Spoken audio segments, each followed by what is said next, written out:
You are clearly the only immortal in the world. Yet you can never attain the Tao and become an emperor. This makes you very worried that the secret of immortality will be discovered by those invincible beings. So you hide your identity and seek your own path to invincibility over the long years. You have lived for over 1,000,000 years, witnessing the rise of different eras and the fall of various supreme emperors, becoming a forbidden being unknown to the world. In the blink of an eye, nearly 1,000 years have passed, and you are approaching 10,000 years old. Normally, an emperor can only live for about 10,000 years, and perhaps with some extraordinary opportunities and means, they can live an additional 1 or 2,000 years. If they obtain the legendary immortal elixir that fell from the mythical land, they can even reshape their life essence and live another lifetime. Therefore, even for an emperor, a taboo figure who is invincible for ages, the maximum lifespan is around 20,000 years, with very few living past 30,000. As for an emperor who achieves immortality, there should be none, but you are already 10,000 years old, still full of vitality, with a lifespan that seems endless. You are an immortal being. Time passes without leaving a trace, but this life of immortality seems to be a huge shackle, preventing you from making the ultimate leap, and you can't even attempt it, unable to reach that supreme realm, which is equally endless at a glance. However, you have not given up on pursuing invincibility, always trying to explore another path to invincibility. For example, now you have spent countless years finally perfecting a certain great way of yourself, without a trace of flaw, progressing from 90% to 100%, yet it has cost you about 90% of your life. This is cultivation. The most difficult part is always the last step, but now you are much stronger than when you first reached the pinnacle of the world. Reaching the pinnacle of the world qualifies you to attain the Tao and become an emperor. If you were to attempt to transcend the tribulation and attain the Tao with your current strength, it should not be too difficult. However, no one can cultivate for 10,000 years and then attempt to transcend the tribulation and attain the Tao. And even now, your strength cannot be compared to that of the current great emperors. In terms of Tao cultivation, you are confident that you are not inferior to the current great emperor, but you have not made the ultimate leap, have not reversed the universe, shattered the heavenly tribulation of the Tao, attracted the supreme heavenly heart Tao source for baptism, and achieved the utmost sublimation. This is something you cannot accomplish no matter what. You cannot transcend the tribulation. So naturally, you cannot attract the most fundamental supreme heavenly heart Tao source of the great universe. In simple terms, your flawless path lacks the support of the emperor's origin, and cannot unleash the ultimate power. However, after some years of attempts, you believe there is still a way to continuously approach the emperor's power. The long years of accumulation may not be unable to build a higher platform, allowing you to look at the emperor at eye level. You think to yourself, with a pair of deep eyes shimmering with brilliance, a sharp aura emanating, still possessing that invincible confidence. You currently have only one type of flawless path. But what if you comprehend and master many types of flawless paths? Multiple paths support each other and are mutually foundational, which may allow you to continuously approach the true power of the great emperor. This requires a very long time to understand the law, the path, to cultivate the heart, and to refine oneself, and there will inevitably be difficulties, even dangers. Multiple paths cannot exclude or exist independently of each other. Only when the path gives birth to one path, or even merges with each other, and exists in close relation, can they mutually support each other as if they were one body? In the future, no matter which path you activate, other paths can resonate and merge with it, without affecting the independence and strength of that path, only providing the purest source of support. In this way, theoretically, it should be possible to surpass limits and continuously approach the power of the great emperor, and perhaps even surpass the great emperor. This is a seemingly invincible path that you have gradually explored over nearly 10,000 years. As for whether it is feasible and how much improvement it brings, time will have to verify it. This path should only be possible for those who have achieved longevity. Even those seemingly eternal taboo beings do not have that much time. Most of the time, those taboo beings are in a state of deep sleep and cannot be in a state of cultivation, so they merely cling to immortality and do not truly live through the years. The core path of your existence is the path of thunder. Suddenly, strands of thunder light overflow from your body, piercing through the void and tearing apart the laws of the Tao. That kind of power is perfect and strong, embodying the ultimate path. Suddenly, amidst the flickering of that thunder light, within the aura that annihilates everything, there is a faint hint of a new vitality, being reborn in the thunder. The next great path should be the path of life. In fact, you began to comprehend the path of life synchronously a long time ago. You have lived for nearly 10,000 years, naturally gaining boundless knowledge, collecting many ancient scriptures related to the laws of life, and you have also practiced many techniques, including healing, nurturing, and even prolonging life. Based on your understanding, you have gradually formed your own path of life and have already walked a certain distance on that path. However, At that moment, the entire universe suddenly emitted a certain sound, not strong, and the vast majority of beings were unaware of it, only the more powerful individuals could deeply sense it. That sound was not the movement of the cosmic starry sky, but a kind of sorrow originating from the source of the supreme heavenly way in all laws. You naturally felt this cosmic disturbance and immediately understood what it represented. Yuan You, have you finally lived to the end? Are you about to die? You looked up at the deep space, and just by looking in that direction, you could faintly sense a breathtaking aura that transcended everything and overwhelmed the ages. That was where a great emperor of the present age resided, who had once attained enlightenment at the heart of the supreme heaven, reaching the ultimate sublimation to achieve that unparalleled divine realm, the invincible one of this era. But now that great emperor seems unable to attain eternal life, his lifespan nearing its end, and thus the supreme heavenly way mourns for him. This aura is all too familiar to you. It belongs to a friend you met 1,000 years ago, the only one in the present age to have successfully followed the righteous path, the Yuan You Emperor, and he is also the person you fear the most in this life, because you can attain longevity but cannot become an emperor,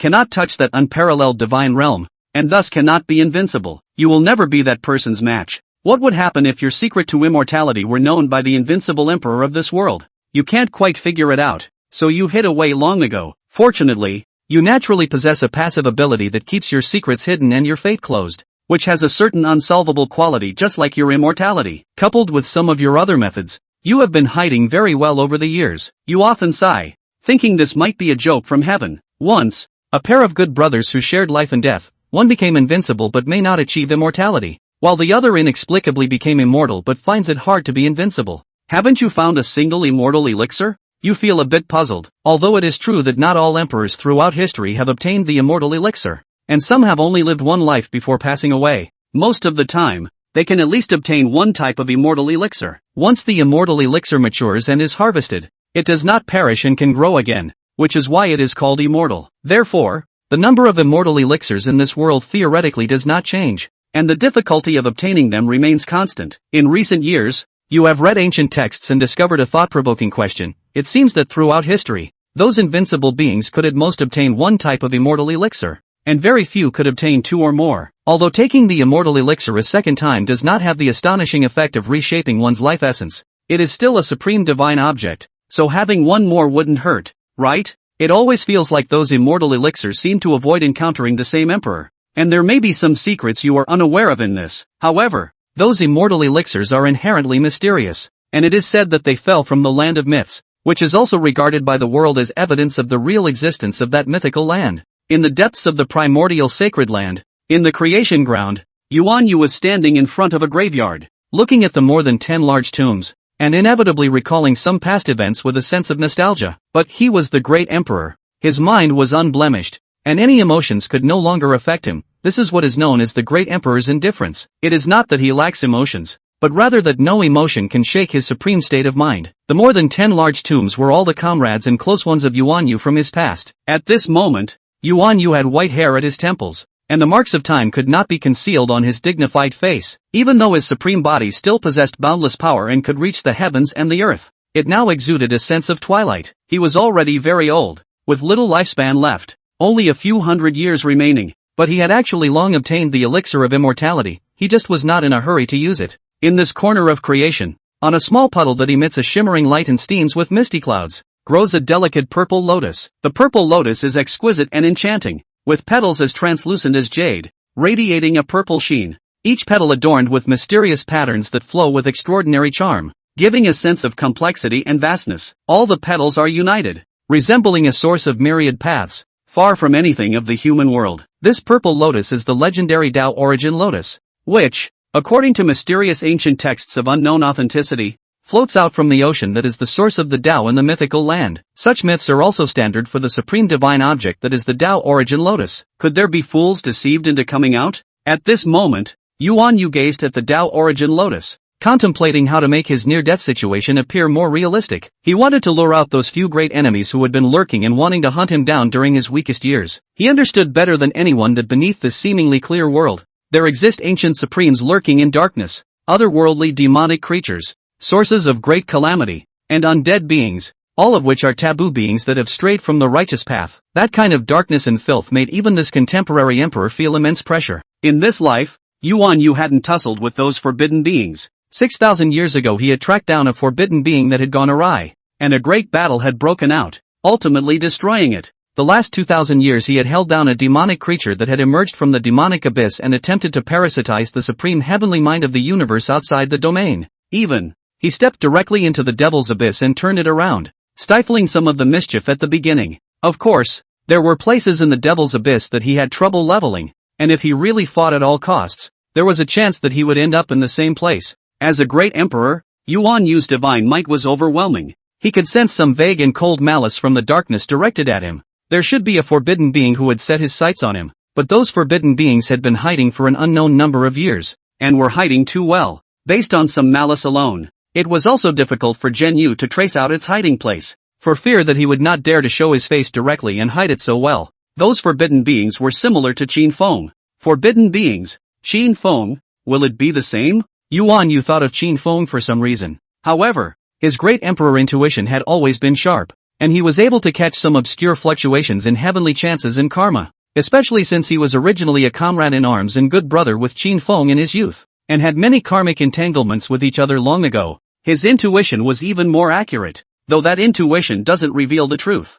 only reasonable speculation, but it also had to make Yuan Yu think deeply. If Qin Feng was truly a forbidden living being, then being afraid of him and avoiding him is perfectly explainable. Never mind. I wish you were. Then maybe there'd be a chance of a reunion. Meet and kill you. Yuan Yu didn't bother thinking about it. Qin Feng's matter was not worth consuming any of his energy at the moment. At least, Qin Feng couldn't possibly be a forbidden being who was secretly targeting him. Otherwise that intuition would have been stronger and clearer. Hundreds of years passed again. Qin Feng was in the process of comprehending the way of life. His body was surrounded by flashes of lightning, and the chi of new life appeared in it at first glance. The two kinds of Taoist practices are one in life, not mutually exclusive, and complementary to each other. But suddenly, rumbling, a kind of vast movement instantly spread throughout the universe. The 10,000 paths chirped and stirred up bursts of Tao fluctuations, conveying a certain mournfulness, a sense of sadness. Yuan Yu, are you dead or not? Qin Feng felt this omen of foreboding that all the paths of heaven and earth were grieving together and knew that it was Yuan Yu, the great emperor of the day, who had reached the final stage of his lifespan. But he really didn't quite think that Yuan Yu would die in one life. If Yuan Yu really hadn't found the immortal god pill, then the commotion that had arisen today should have been more than that. Or are you trying to use this as a way to fish out a big enemy? Acting so poorly that some dumbass will take the bait? Qin Feng thought in his heart. Even he didn't quite believe that Yuan Yu would die just like that. Would anyone believe those forbidden beings who had been counting for thousands of years? If couldn't catch forbidden newcomer, who else could he catch? Him, a tender. However, Qin Feng just thought so. Suddenly there was a shocking fluctuation coming from beyond the universe. Boom! It was as if an ancient wave crashed into this universe, so powerful and majestic that it set off the endless starry sky to shake. What's the situation? Wasn't he just lamenting that Emperor Yuan is about to fall? How come this looks like a direct fight between great emperors? The world was shaken and appalled. This kind of movement was definitely a forbidden might that only that kind of emperor-level existence could possess. It's the divine mound outside the domain. Is another undead thing about to come out? Soon a strong person judged that this fluctuation came from the divine mound outside the domain, as it originated from the direction of the divine mound and had that weird and unique undead aura. The divine mound is taking advantage of the late years of the Yuan emperor to harvest the emperor-level corpses? Someone who knew quite a few hidden secrets trembled. There are two sources of great worldly woes outside the domain, the devil's abyss and the divine grave. These two places were not there at first, but suddenly appeared after a great event in ancient times. However, just as the crowd was still wondering about the movement of the divine mound, within the great universe, at the absolute peak of the starry sky, a layer of heavenly ladders with bright immortal light suddenly hung down, ancient and pale, with a magnificent aura. That heavenly ladder couldn't see the end, as if it was endless, leading straight to the land of myths, eternal stairway to heaven. This kind of mythological forbidden area has appeared? Did the Yuan emperor really die in one life? So many forbidden things came out? There were also quite a few knowledgeable and powerful people in the world who didn't quite think that the Yuan emperor would die in one life. But now this kind of movement seems to be quite like that. Is the era going to end so soon? For real? Even Qin Feng couldn't help but stand up and look out into the distant starry sky, curious about what exactly was going on with Yuan Yu now. Is he the only one left in this era after this? But just when Qin Feng thought it was going to be true, the world-shattering fluctuations that the divine mound had set off like the waves of the ages began to recede. The endless layers of the eternal heavenly stairs at the top of the starry sky absolute also gradually faded away. Not a moment too soon, peace was restored to the entire universe. The world is in for a false alarm. When Qin Feng saw this situation, he naturally understood it all. Yuan You couldn't die in this life, and was shown the true situation by those forbidden beings. But it has to be said, Yuan You had at least partially tricked him into knowing that both the divine mound and the eternal heavenly staircase had forbidden beings staring at him, so he might be able to make some preparations earlier. Divine mound, eternal stairway to heaven, quite imposing. Do I have to make some sort of row in the future as well? Qin Feng couldn't help but think this way. He wouldn't die and might be able to withstand the might of the emperor level one day. It would be a bit shabby to live through long years without even some infrastructure. End of chapter. Chapter 4 Treading Taboo Territory. Chapter 4 Treading Taboo Territory. Not a moment too soon. A vast movement sweeps through the universe. That mournfulness in heaven and earth that the 10,000 paths were grieving together was also swept away. The world also at this moment once again felt that overriding red dust, overwhelmed the ages. The great emperor aura of absolute invincibility in the human world. It's natural for anyone with knowledge to see that. The Yuan the emperor didn't die and must have obtained the immortality pill to remodel his life element and live another life. Seeing this, Qin Feng didn't bother to pay much attention to it, so he prepared to continue his enlightenment of the great Tao. However, it was obvious that he had still underestimated Yuan You and underestimated what was called the Great Emperor. After Yuan You regained his vitality and returned to the divine might of the dynastic Great Emperor, then they directly began to clear the eternal heavenly stairs and the divine mound.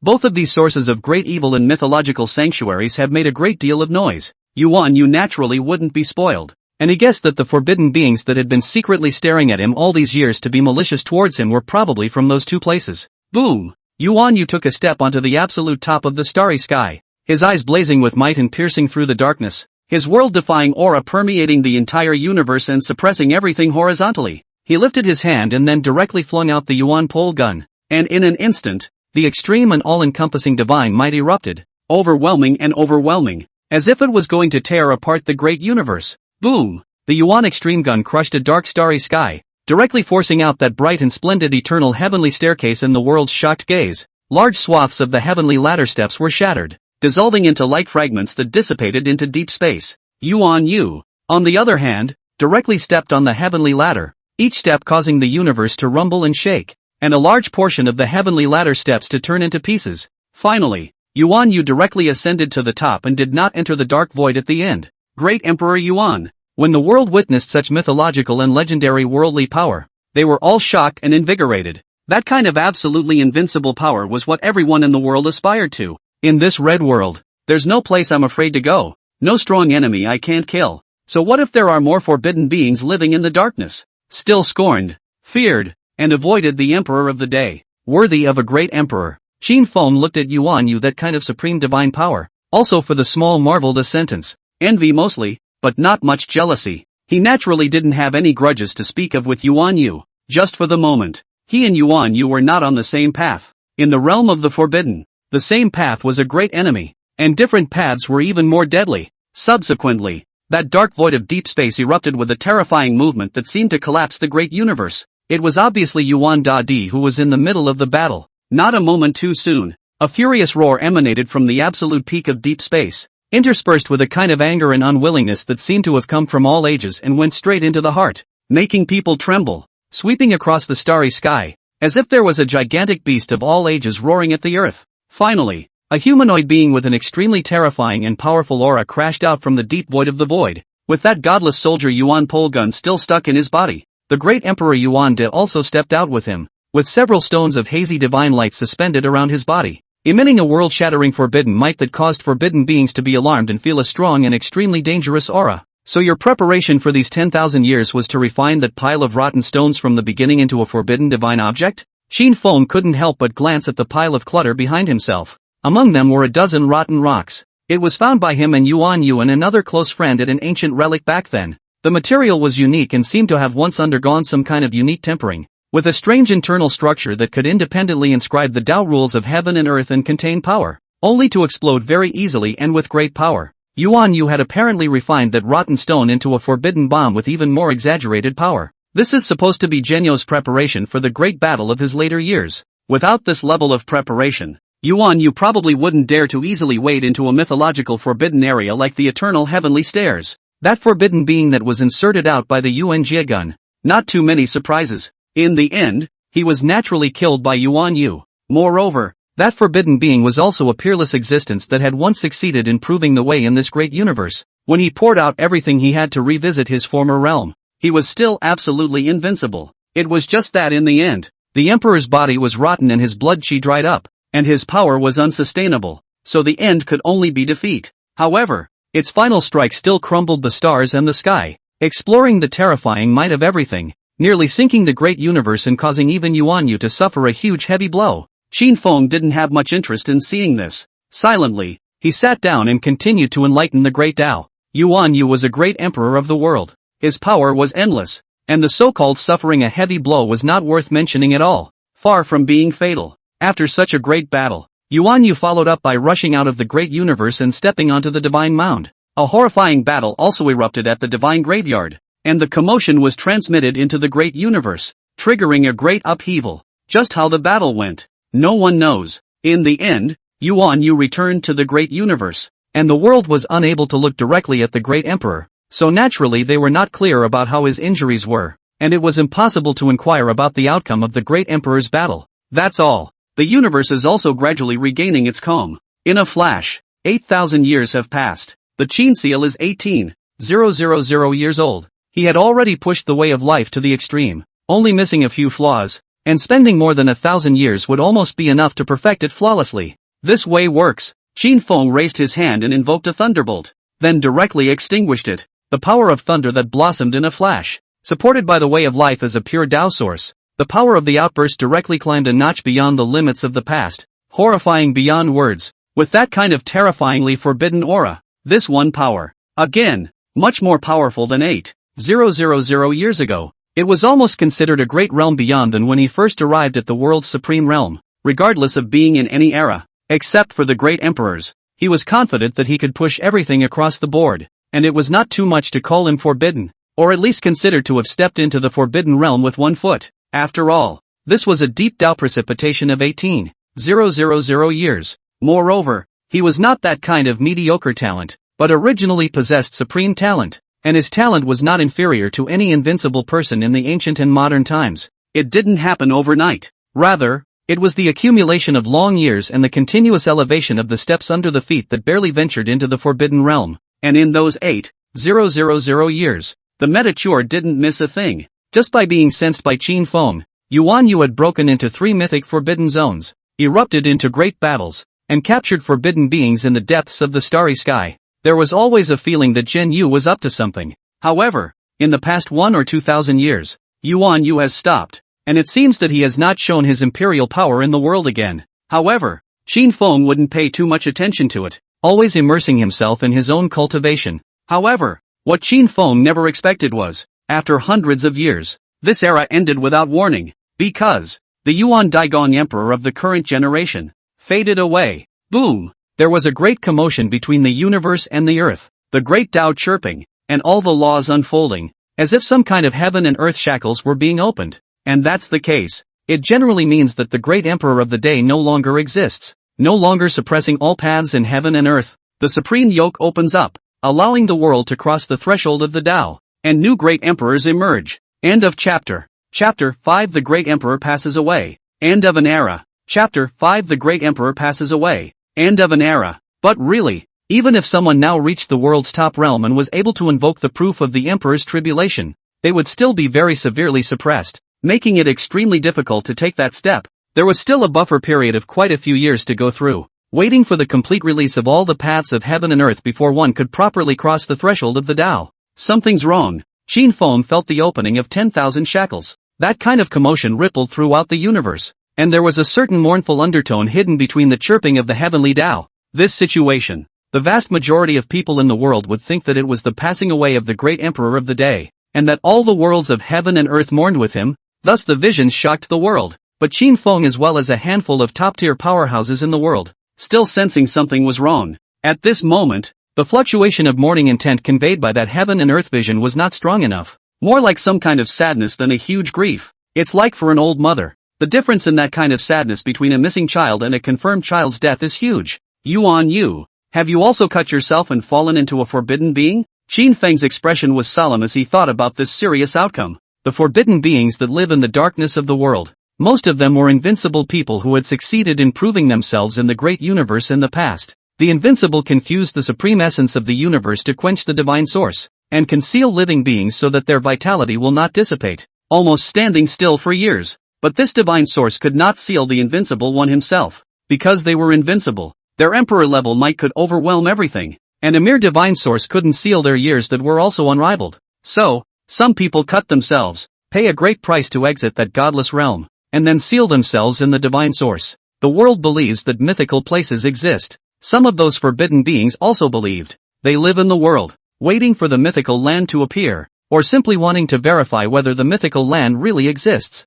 But here's the thing. Who knows if the mythical land really exists? Does anyone know how long it will take for the mythical land to appear? And long years passed. And how many forbidden beings are there in this world already? Many great disasters and calamities come from forbidden beings. The universe has long since outgrown its weight, and the world's beings have long since been unable to provide for so many forbidden beings. In this world, someone had to step up and do something so that the world could put some hope in being able to temporarily overwhelm that dark and horrible source of calamity. Not to be spoken of, not to be remembered, not to be thought of. At this moment, a top-tier powerhouse murmured to himself, as if he had sensed some kind of great secret and was thus terrified and afraid. He also suspected at this point that Emperor Yuan Di had fallen into the darkness and become a part of the forbidden calamity. That's why he's too scared to dare to say it outright, not even to be recorded in books. For if many people read it and are also informed of this great secret, there is a possibility that some kind of karma will be radiated and then great evil will be incurred. This kind of thing hasn't happened much since the beginning of time. He didn't even dare to think about it anymore. Infinitely high on the ultimate might of that kind of forbidden figure, worried that even just thinking about it would be sensed. Yuan You. It turns out that in the end, will you change too? Qin Feng frowned in deep thought. He also guessed that Yuan You had fallen to a forbidden being since he had cut a blade. But of course, that's not always the case. There are other possibilities as well. For example, it has been far away from this large universe, out of the radiant range of the universal way. The cosmic supreme heavenly heart had supreme power and could naturally sense the only kind of emperor-level Tao rhythm in the world. And if the supreme heavenly mind was unable to touch the unique emperor-level Tao rhythm for a long time, it would also naturally unlock the shackles of the 10,000 paths of heaven and earth. And it seemed that Yuan Yu hadn't revealed his imperial might in the world for precisely 1 or 2,000 years, perhaps having moved away from the great universe. It was just that outside the great universe was void and chaotic, and it was extremely easy to get lost in it, and it was rare to hear of an invincible person staying away from the great universe, because that was almost no different from seeking death. Sure, if there were any extraordinary means to shield the supreme heavenly center's senses for a long period of time, or to directly fuse the connection with the supreme heavenly center with a terrifying divine might that transcended the emperor level, it would also be possible to unlock the shackles of the 10,000 paths of heaven and earth. Or do you cut yourself, willing to be the supreme being of the other path to protect the way of this world? Qin Feng thought of another possibility. The otherworldly supreme actually belonged to the taboo beings as well. It was just that it was on a different path than most of the taboo beings. They decapitate and seal themselves, just for the day when a great plague comes to the universe. They will have to come out again to fight the plague. It's fighting taboos with taboos. But the number of such otherworldly supreme beings was extremely rare, and they were also prone to accidents when they sealed themselves, sleeping in a muddy sleep, too late to awaken, and missing the time to come out of the world, or because the self-sealing was too long. The physical body, divine soul, and Tao behaviors all decayed, completely falling down to the emperor realm, unable to return to the peak, reduced to a weaker level of taboo beings, and could not be of great use in the face of the world's calamities. So it would have been better to launch the ultimate battle in the first place and directly take away a few great enemies. And, over the long years, it is also possible that the otherworldly supreme being will change his beliefs and turn from the otherworldly path to the righteous path, and fall into the forbidden plague altogether. So, this category of forbidden beings, the otherworldly supreme, was too rare. When many great calamities had occurred since ancient times, not many of these otherworldly supreme beings had been seen to come forth. Suddenly, just as Qin Feng, as well as the world, was pondering the matter of Emperor Yuan Di's passing, boom! A huge and incomparable palm that covered the starry sky appeared with a bang, and the starry sky essence from all directions converged, making the palm more and more solid, and a terrifying forbidden chi filled the air, shaking the domains. That forbidden great palm directly slapped down where the mountain gate of the Yuan-Ji Holy Land was located, which was the supreme Tao lineage started by the Yuan-Ji Great Emperor. The world was appalled at the sight. Thinking about it, could it be that after Emperor Yuan passed away, there were forbidden beings who wanted to liquidate them in turn? Boo! Vast and terrifying movements spread out, causing great waves in this starry sky. And finally, the world saw that the Yuan sacred ground was directly turned into a ruin and was directly slapped to pieces. Many people saw it and were outraged by it. The great Emperor Yuan is of great merit to this world. No one in the world does not respect the great emperor, because when he is around he does not have to worry about forbidden calamities at all and can enjoy peaceful times. But nowadays, the Yuan emperor had just been confirmed to have passed away, and his Dao lineage was directly destroyed? But many people with knowledge were the first to notice that the Yuan Holy Land had been slapped out almost without resistance. This is clearly not right. As a great emperor Taoist, how could it be possible that there wasn't a bit of forbidden heritage? Even when faced with a forbidden being, it was not impossible to put up resistance, not to mention the fact that it was still a spaced-out power, and the power of a forbidden being whose true body had not emerged was limited. The Genji Holy Land is an empty shell. Long retired? Some people find this situation alarming and at the same time somewhat fine-tuned. Is it a test? Qin Feng saw the original mountain gate of the Yuan Holy Land being smashed. He guessed that there should be forbidden beings who couldn't guess Yuan Yu's true situation either, and thus wanted to test it. But apparently Zhen Yu guessed such things before he passed away. It was estimated that the Yuan Holy Land had been made invisible a long time ago. The Yuan Holy Land might never come out again, or it might wait for the next great emperor of the current generation to appear and then re-emerge. This kind of thing hasn't happened since the beginning of time. It all seems to have become customary. That was all those forbidden beings could do to test the waters. Without them coming out of the world, it would be difficult to find out where the true Yuan sacred ground was based on the remnants of their might alone. It was also much less likely that he would have to unleash a calamity catastrophe to lure Yuan Yu out, because that would trigger more horrific consequences that were very uncontrollable, and it was possible that some forbidden beings would die. Unless forced to do so,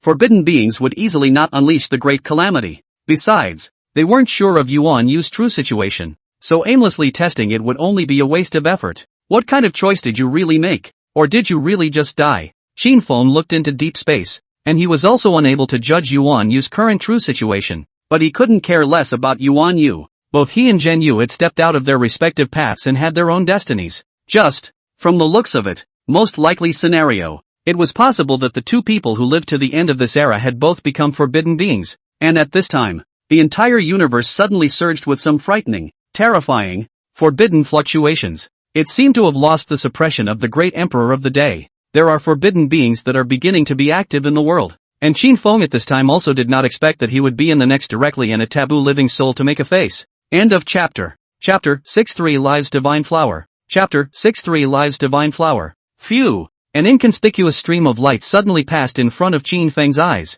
Such streams of light are incredibly unusual in the starry sky, and are generally barely noticeable. Qin Feng hadn't noticed it in the first place. However, he had a keen sense of spirituality and sensed some kind of transcendent aura at a certain moment. His mind was in a state of shock. Immediately following the sensation and tracing it, he discovered the stream of light. And when he saw the things in the stream of light, his face immediately changed. His eyes even more suddenly burst of light. Forbidden breath through, provoking the surrounding void trembled. In the midst of that stream of light was a strange plant. There were no roots, and at the bottom were 3 broad leaves, glistening green and watery, translucent with a hazy Taoist light. The top of the center out of a straight branch, polished and flawless, like fat jade, 3 strange flowers from the 3 in the branch growth, seemingly tangible, seemingly intangible, dreamy and strange, difficult to name. And at the top of the center branch, there is a half-wilted bud that should be the 4th wonder flower. It just looks like it should be hard to grow. Such an exotic plant. Just by looking at it, it seems as if you can vaguely capture that immortal aura from it. The 3 divine flowers of life. Qin Feng recognized what a supreme divine artifact this was at the first moment. That's the 3 lives divine flower, an immortality medicine. A supreme divine artifact that even the invincible would go after. However, when Qin Feng saw the 3 lives divine flower, he didn't even have time to make any moves. Then he suddenly saw the 3 lives divine flower turn its direction and actually began to fly towards him. This situation caused Qin Feng's face to change once again. He immediately thought of a certain question he had once discovered about the immortal god pill. It seemed that since ancient times, successive generations of invincibles could only capture at most 1 immortal god pill, and very few could obtain 2 or more. He always felt, it wasn't like the invincible one had found the immortal god pill, but rather the immortal god pill had taken the initiative to defect to the invincible one. Moreover, those immortality pills seemed to intentionally avoid meeting up with an invincible person at the same time. Now this situation. The 3 lives divine flower suddenly turned toward him. It's very much like trying to voluntarily defect to him. However, Qin Feng had just thought so, even worried that there might be some sort of problem with the immortal god pill, and thought about whether or not to accept the 3 lives divine flower, but thinking that in the end it is a legendary mythological thing, take it down and study it. Outcome. That 3 lives divine flower hadn't gotten much closer. Immediately afterward, it immediately made a big east-west U-turn, directly switching directions and heading away from Qin Feng. That image, kind of like going on a blind date, not even entering the house yet, just looking at it from a distance and realizing it's not right, then just walking away. What do you mean? Can't see me? Qin Feng couldn't remain indifferent as he watched a supreme divine object like the 3 lives divine flower going away. Still, he didn't want to miss it. He immediately picked up a charred black wooden board beside him and directly chased after it. He didn't need to restrain himself too much from making a big commotion at this point. After all, the great emperor of the day had already faded away. As for the other forbidden beings in this world, they were meticulously stored in the divine source and were limited in the amount of power they could utilize. As long as those forbidden beings didn't see through Qin Feng's heel or realm of strength, it was absolutely impossible for them to easily strike at him. All of us were forbidden beings. All of us had been invincible in the world, and no one would be weaker than anyone else. It was not in the mutual interest to hastily engage in hostility or even a bloodbath with a forbidden being of unknown depth. Phew! Qin Feng had a charred black wooden board above his head. An endless black qi hung down, completely obscuring all the qi on his body. He activated the flawless might of the way of life and crossed the starry sky at extreme speed, chasing towards the 3 lives divine flower in front of him. He wasn't going to use his thunder way, because his thunder law had also struck a mighty name in the world, having competed with that Yuan Yu's contemporaries. If he was truly recognized for his true identity, then anyone would know that he was a fake, unproven forbidden being. He only used the way of life nowadays. The extremely flawless way of life was likewise sufficient to explode with all forbidden might. Life surges and heaves. The might of his extreme speed at this moment was like a surging wave of life, unstoppable and rushing. After catching up a bit closer, Qin Feng directly reached out. Boom! A great fluctuation like a vast ocean rolling back the 9 heavens was lifted up, and in an instant, it overpowered the 3 lives divine flower. Wanting to catch it, the surrounding starry sky shook as a result. A frightening, terrifying, forbidden aura filled the air, causing all the surrounding beings to tremble. Even the most powerful people didn't dare to step into the starry sky to check out the situation at the moment, for fear of incurring a big disaster. Without the dang emperor, taboo is irresistible. In fact, great emperors were also forbidden, and they were existences comparable to forbidden giants. However, the forbidden fluctuations caused by Qin Feng at this moment were not unique to the great universe today. There were multiple places where the forbidden might was startlingly visible. Some hidden places in the depths of the starry sky were trashed one after another. Emperor-level fluctuations were released, and taboo might poured out, shaking the domains, as if someone was searching for something. Even the mythic forbidden zone has 2 that loom large and seem to be in motion. When Qin Feng was about to fish for the 3 lives divine flower, the 3 lives divine flower released its light and transformed into an even more radiant stream of light that directly scurried out for a good distance. Boo! Qin Feng directly fished for a blank. But what surprised him even more was this. There was actually a passerby who passed by here and also discovered the 3 lives divine flower and similarly struck out to catch it. Boom! An overwhelming power that overwhelmed the earth poured down, and the forbidden aura spread out, and the starry sky in all 8 directions instantly became dim, enveloped in a layer of darkness. That darkness also directly covered and pressed towards the 3 lives divine flower. But the radiant stream of light transformed by the 3 lives divine flower still slipped out beyond the darkness, again not being caught. And the residual taboo fluctuations that erupted from Qin Feng's strike to catch the 3 lives divine flower were still colliding with that piece of darkness. Boom! The 2 strands of forbidden might collided, instantly setting off vast waves that stirred the 8 directions and shattered the void.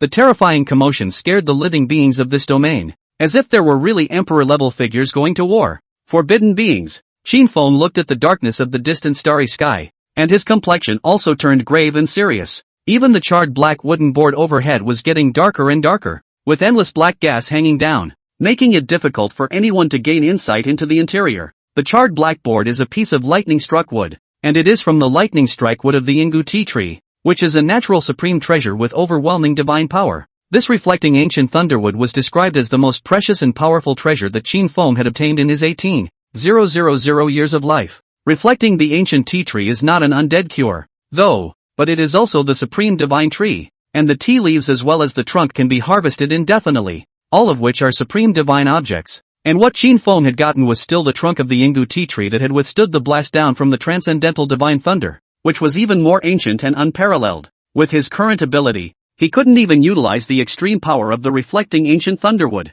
He could only use his extreme power to set up many array patterns to attach to it, catalyze the reflecting ancient thunderwood to release its supreme divine properties, and rely on the array patterns to flexibly play out many wonderful uses. It was enough to resist the prying eyes of forbidden beings who had not come out in their true form. And after all, the ancient artifacts, but also a kind of platoon, non-invincible which is worthy of possession. End of chapter. Chapter 720-8000 years old. Chapter 720-8000 years old. The collision of the two strands of forbidden might just now. Although the result was that Qin Feng's side was suppressed and crushed, but the fact does not reflect an overly large gap, not to mention the fact that it was a remnant of his prowess. He was going all out, and it was possible that the forbidden beings on the opposite side who were in the darkness were sealed in a thick divine source, striking out randomly in a half-awakened state, and probably suppressed the forbidden might in order to save strength. This breath of the way of life? Which one is it? The forbidden being in the darkness was also slightly startled at this moment, although the collision just now was considered to be a victory for him over his opponent. But he didn't feel anything in the slightest. Perhaps the other party was trying to conserve his strength as much as possible just like him. After all, it was just fishing for the immortal god pill, not a battle. There was no need to use too much powerful force. But characters like them, even if they casually moved their thoughts and triggered divine might, they were all bound to exceed the world's top, and were truly taboo existences, as was the one on the opposite side.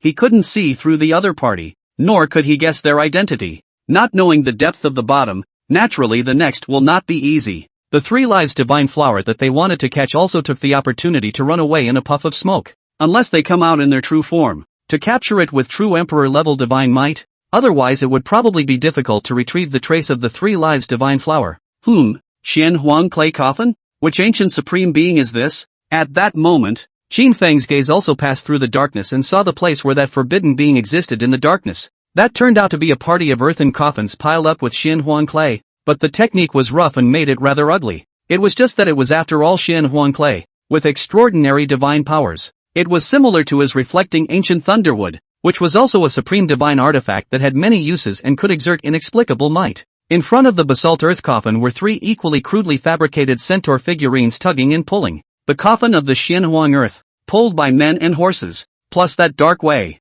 With Qin Feng's current insight, he was completely unable to recognize the identity of the opposite party. The opposite side might be like him, using the second type of flawless dowsing, and should hardly ever show in the world and leave a reputation. Thus the ancient books have no relevant records. It really is a great way to hide your identity. The first time Qin Feng encountered a forbidden being, he did have meeting the feeling of, and there were quite a few similarities between each other. Up here, both Qin Feng and that coffin supreme observed and scrutinized each other. Neither one of them had any intention of going on with it. But again, no one left immediately, as if they were all very grounded and not worried about the other party actually making a move against them. But, in the end, Qin Feng was the first to leave, and after he left, that coffin supreme on the opposite side didn't want to dwell on it either, and likewise quickly left. Both of them possessed super specification extreme speed, and crossing the starry sky didn't cause any fluctuations, with all chi masking them. Or maybe the movement they stirred up was incredibly slight. Unless it was the kind of absolute divine might of the great emperor of the day who had insight into the entire universe, or the true body of a forbidden being came out. Otherwise it's difficult to track them down. Not a moment too soon, Qin Feng suddenly stopped and looked out into the vast starry sky, although there are still some unquelled forbidden chakras in the universe. Instead, he gradually felt an inner peace. Maybe it's because Jinyo was confirmed to have faded away today. Reminds him of something. It even made him start to look inside again and confirm some of his ambitions, desires and so on. He once boasted that he would be invincible and live forever, sweeping away the plagues of the world. Qin Feng remembered the old days. Initially he did not know that he could live forever. That purest of him had competed with others for the great world, had said he wanted to be invincible, longed for immortality, and even aspired to sweep away the calamities of the world and clear the universe. He has been given eternal life easily. What about the rest of invincibility and sweeping away the plagues of the world? Have the ambitions and desires of the purest one, his heart, been changed by immortality? Qin Feng was scrutinizing his ego and was also engaging in mental cultivation. Worldly calamities are linked to forbidden beings, and Qin Feng had just met up with the forbidden beings. The result, it was nowhere near as great as the pressure Yuan You, the great emperor of the current generation. gave him. If one was caught by a great emperor of the current generation, then there was truly no way to avoid it and one could only fight it head-on. If it's a forbidden being, even if he really did strike another blow with that Coffin Supreme just now, so what? Would that Coffin Supreme really be just because he realized that his power hostile to him, or even come out of the world to fight with him, was weaker? The forbidden beings had long since lost the endless and invincible greatness of the great emperors of the current generation. There might not be much of a fundamental difference in realm levels between the two, but there is a huge gap in that deterrent. A great emperor was truly able to overwhelm all the taboos in the world with just one person. When you think about it, the so-called forbidden beings, the so-called calamities of the world are really just that. Qin Feng looked at the deep sky. His eyebrows were sharp, and the whole person seemed to have recovered a bit of the stern and sharp spirit that he had when he initially competed for the invincible road without fearing anything.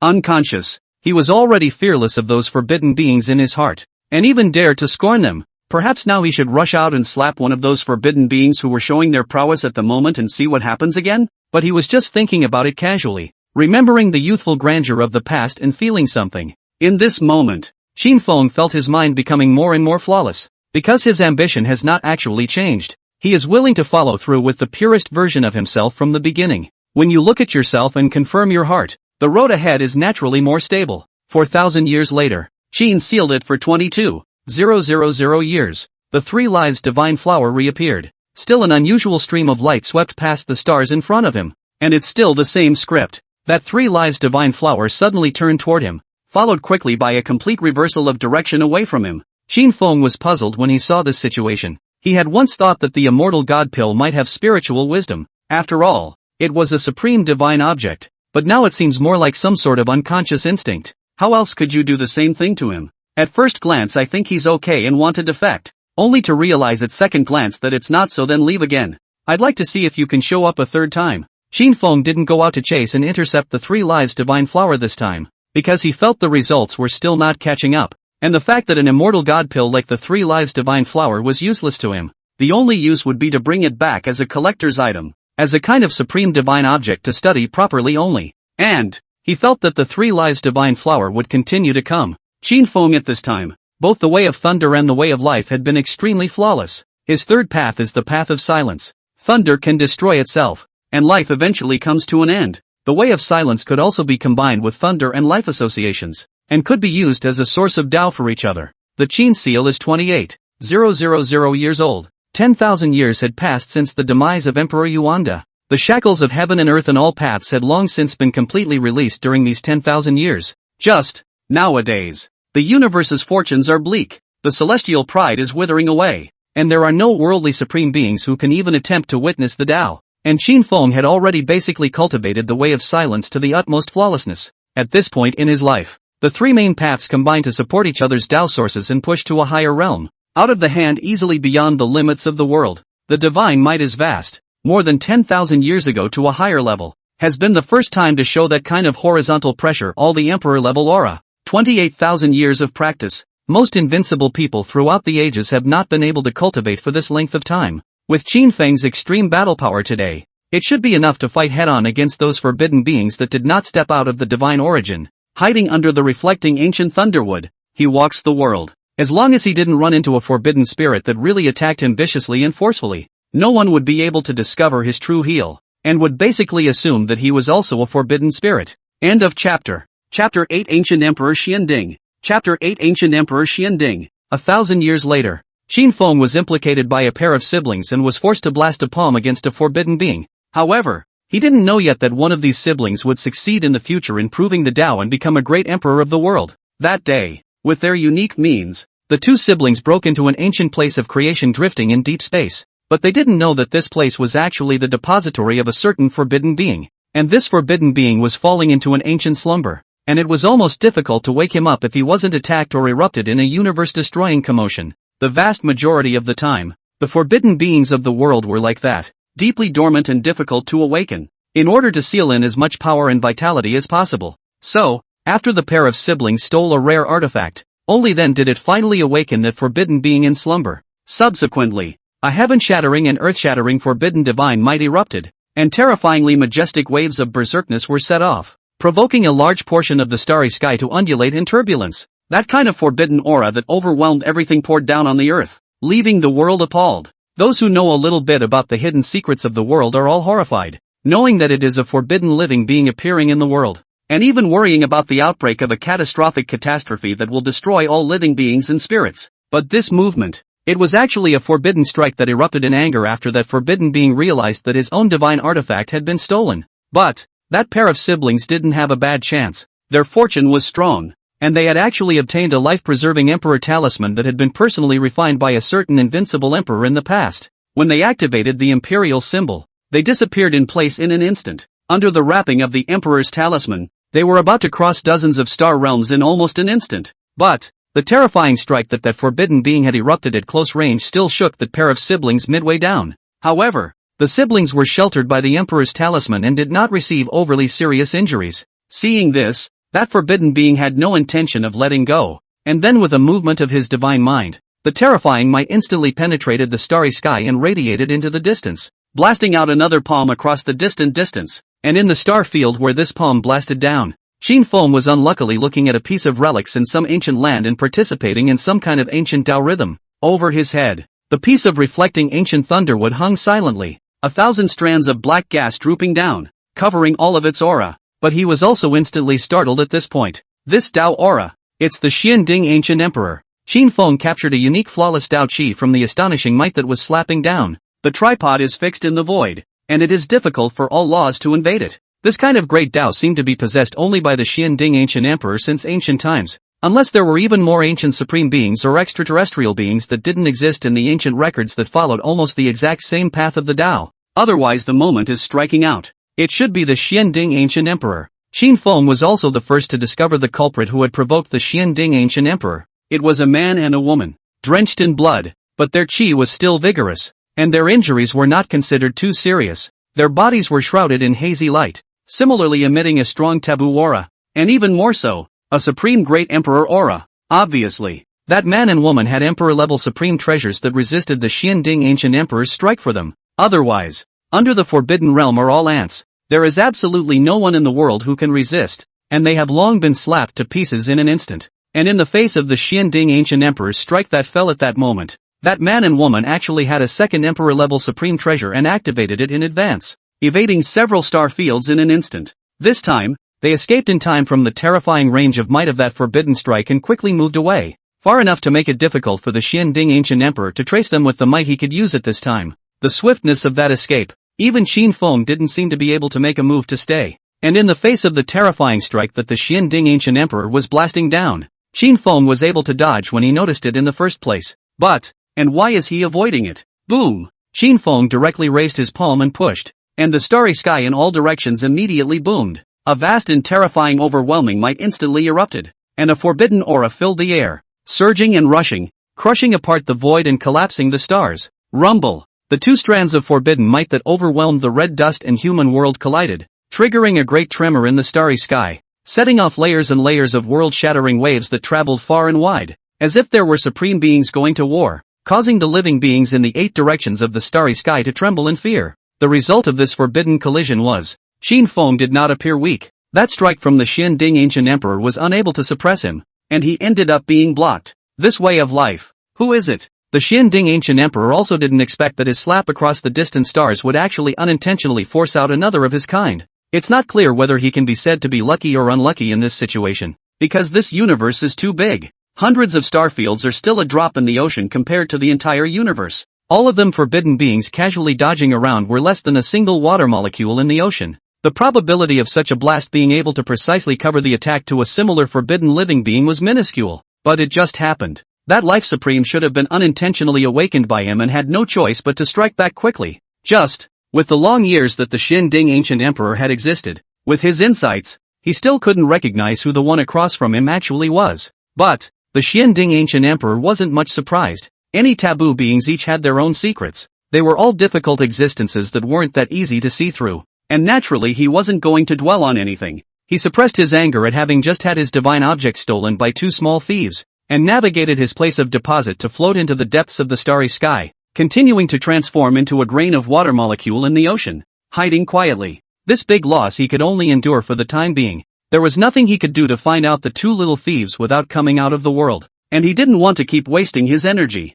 He didn't really think that the Life Supreme who he had forced out would be related to those two little thieves, because it's not like that at all. He likewise wasn't worried that that Supreme Being of Life would be angry and want to pursue him. That would not be in their interest. It was just an accident, and no more temperamental than that. Qin Feng and the Xianding Ancient Emperor collided. It caused a big commotion in the universe, but it didn't draw much attention from the other forbidden beings. The forbidden beings had basically fallen into a deep sleep, and this kind of commotion wasn't enough to wake them up. In the age of no emperor, for a long time, this kind of forbidden movement was not so rare. But, when those forbidden beings awakened, begin to learn from the worldly beings the many great things that happened during the slumber if you will, it was still possible that they would find out about Qin Feng and the Xianding Ancient Emperor fighting hard, and it was possible that they would know that a supreme being using the Tao of life with an unknown identity had struck in the world. After everything calmed down, Qin Feng couldn't help but turn his head to look in the direction that the man and woman had just left. Just now, even after a casual glance, he could also probably tell that the man and the woman called themselves the top heavenly prides of the world,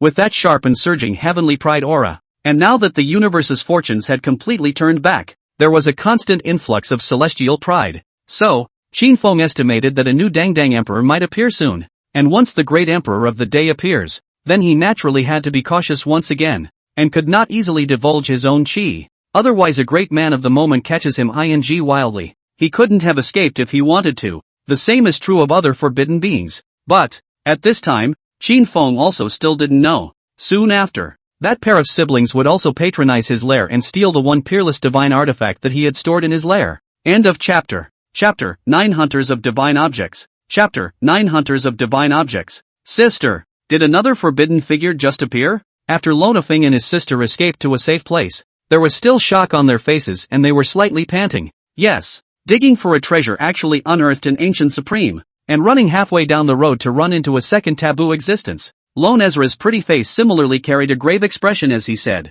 totally didn't expect this treasure hunt to be so thrilling and bizarre. But then she thought of a far bigger one at that moment. We've caused great karma this time, and in the future, if we were to cross the threshold to prove the Tao, I'm afraid that we might cause forbidden beings to step in to block the Tao and pay back that portion of karma. Lone Ezra frowned with deep scorn and said, although she had an invincible heart and was fearless of all obstacles, she was confident that she would be able to break into a path of witnessing invincibility. But that was a forbidden being after all. Getting into this level of karma is a real possibility of great misfortune at any time. This, Lone Ephraim's face also changed when he heard this. He hadn't thought of that level, though, and that means, it was possible that in the future, when they crossed the threshold of the Tao, it would be even more difficult than normal people, with an extra level of ferocity from the forbidden beings. But, actually, when successive generations of invincible people first witnessed the Tao, at least half of them had suffered attacks from forbidden beings to block the Tao, but the reasons are varied and not exactly the same.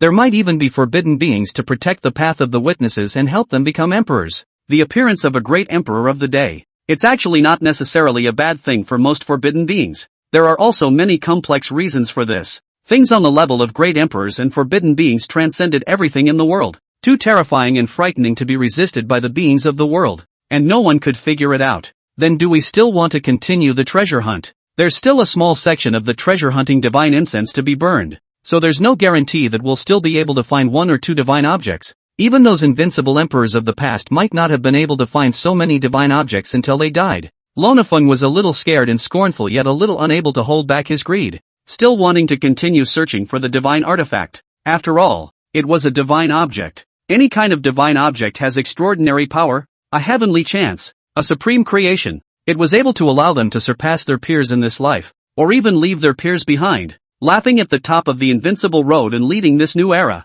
The divine object's karma is too great, and the Qidao fortune is too potent and violent. Those peerless emperors can capture divine objects recklessly, but we may not be able to withstand too many of them. Lone Eboshi said something more sensible. She knows a lot and knows that there is a limit to everything, and that if you go too far, you're liable to get into serious trouble. Like this one. If it wasn't for the fact that he had previously obtained the 7 emperor talismans of the former invincible Emperor Xian in an ancient palace, and they have been robbed and died. But here's the problem again. They still had 5 more Emperor Xian talismans. Were they still afraid of being robbed? Can't you really be bold enough to keep looking for divine objects? So we just call it quits? Or wait until we're stronger? Lone Ephraim asked. Lone Eboshi naturally didn't intend to stop. No one could stand the temptation of a divine object. However, She did intend to wait for her cultivation realm to improve a bit before continuing her treasure hunt. Although any higher realm was one and the same in front of those forbidden beings. Under the forbidden realm, all are ants. And this was not something that was just said, but they couldn't really encounter forbidden beings every single time, could they? The two siblings also quieted their minds next, recuperating their injuries and digesting the chance of creation brought about by the divine artifact. Meanwhile, it continues to accumulate means to deal with all kinds of unexpected surprises. 100 or so years later, Qin Feng topped the reflecting ancient thunderwood and crossed the starry sky at great speed. Returning to one of his 3 lairs, he had collected all sorts of precious materials and treasures over the years and built 3 creation grounds as his 3 lairs. The many supreme treasures, spiritual objects, and canonical books that he had accumulated after living for nearly 30,000 years were all stored equally in the 3 lairs. However, there was only one lair that housed divine objects that Qin Feng valued the most. That lair was planted with the 9-colored bamboo, a supreme divine material that was not limited in its usefulness, refining weapons, constructing divine formations, or quenching divine Tao essences. It was something he found in a hidden place when he was walking the stars 3,000 years ago, although it was not as good as his reflecting ancient thunderwood. However, the 9-colored bamboo can grow indefinitely with unlimited access and has an incalculable long-term value. Qin Feng was going to wait for the 9-colored bamboo to grow for another tens of thousands of years, when it was time to harvest it to make a boat, or a coffin. It seemed like forbidden beings liked to make coffins. If you really can't, you can also refine a divine weapon embryo. Just he did not have the habit of using weapons, and really want to play the power of the weapon. Need a long time to sacrifice and cultivate, in order to be able to unite the human soldier, to play the limit of God's power. Nearly 30,000 years of life and only 2 divine objects. Is that considered too much or too little? Qin Feng returned to his lair and looked at the overwhelmingly divine 9-colored bamboo that flowed with intoxicating colors. But he was quite satisfied and content. Divine objects can be found. You can get the reflecting ancient thunderwood. Qin Feng actually even felt that it was enough, because it was indeed basically enough. Now that he had the 9-colored bamboo, he naturally felt even more divine items abundant in and could refine one more supreme treasure with a row. When Qin Feng was 30,000 years old, all 3 of his great Tao paths had been absolutely flawlessly perfected. The way of thunder, the way of life, and the way of silence. And he had long since begun to comprehend the 4th great Tao. His choice was that of the way of the Slayer. In the battle killing to raise the killing chi, when the extreme exhaustion of its power, a strand of killing chi will be able to run through the years. Horizontal attack of the ages. It was a domineering, fierce fighting avenue. So, Qin Feng's choice of this kind of avenue was actually still somewhat less than appropriate, because he didn't have much opportunity to be able to go into combat bloodshed. The enlightenment didn't always go so well. However, he still wanted to maintain the kind of sharp and unrelenting aura in his own Tao. Even if you want to realize the Tao and the Dharma, you have to choose the right Tao as much as possible. This path to immortality and invincibility is not that simple and requires some sort of balance. A slight detour is also a potential for something to go terribly wrong. And under his deep consideration, he thought that the way of killing met his needs and was the right path for him. Thunder originally had a killing implication, and the way of silence was also enough for a little edge. So the way of killing could also be integrated into his current Tao system. After he grasped more and more kinds of avenues, the many avenues branching out and spreading out, the avenues that could be chosen were going to be more and more numerous. So choosing the right one becomes more and more important. Practicing for 30,000 years. 3 supremely flawless doxologies. Qin Feng's strength nowadays was completely sufficient to traverse the universe and could perfectly impersonate a forbidden supreme. And he estimates, if he had 5 or 6 copies of the Immaculate Tao fused into one, it would be able to support him against higher steps, and he should be described as possessing a certain degree of great emperor might. If one possessed more than 8 flawless Tao deeds, once they exploded with extreme might, there would only be a small gap between them and a great emperor. If he reached the 10th portion of the Tao, it might not be impossible to truly say that he was a great emperor. But these were all his current estimates based on the battle power embodied in his 3 immaculate conducts. What the actual future holds, or whether or not this accumulation of portions of Tao will run into other problems as well as perils, not yet known. Decades later, Qin Feng once again stepped into the starry sky and traveled around while realizing the Tao and the Dharma. He had enlisted in the great Tao of killing, though he was unable to deepen his epiphany through a battle bloodbath. Still, he has had many bloody battles before, and there are many wars, killings and bloodbaths breaking out all the time in this world of red dust. Observing the red dust of all beings can just as well help him to realize his path. But, Qin Feng's side was traveling the red dust to enlightenment, but it was sensed violently. One's lair is being patronized by thieves. End of chapter. Chapter 10, Stolen Home. Chapter 10, Stolen Home. This day, the two siblings, Lone Echidna and Lone Echidna Peak, arrived at a very hidden place of creation based on the guidance of the treasure-seeking divine incense. But after they stepped into this place of creation, immediately, his face changed drastically, and almost at the first moment, he was about to turn around and run away. It was because of the forbidden aura that permeated everywhere inside. A blade of grass, a flower, a small stone, the blue sky and white clouds, the trees and rivers, all of them have a haunting and frightening aura. It was as if whatever they stepped on might be met with unimaginable and horrific catastrophe. A forbidden place? Lone Ephraim was filled with shock. He hadn't expected at all that the one divine object hunt they had prepared for hundreds of years to take place would actually step into a forbidden place once again. It just wasn't the same as the last time they dug for divine objects and unearthed the Xian Ding Ancient Emperor. The Xian Ding Ancient Emperor's place was truly looking mediocre, similar to an ordinary creation land. Before they woke up the Xian Ding Ancient Emperor, neither knew that it was a place where a forbidden being existed, but the forbidden aura of this place was too dense, frightening, and intimidating. Lone Feng instantly pinched the Xian Emperor talisman and almost immediately activated it to run away. But he was immediately held down by Lone Ezra. Slow, Lone Ezra said in a deep voice. Her eyes blossomed as she scanned the circle of this place of creation.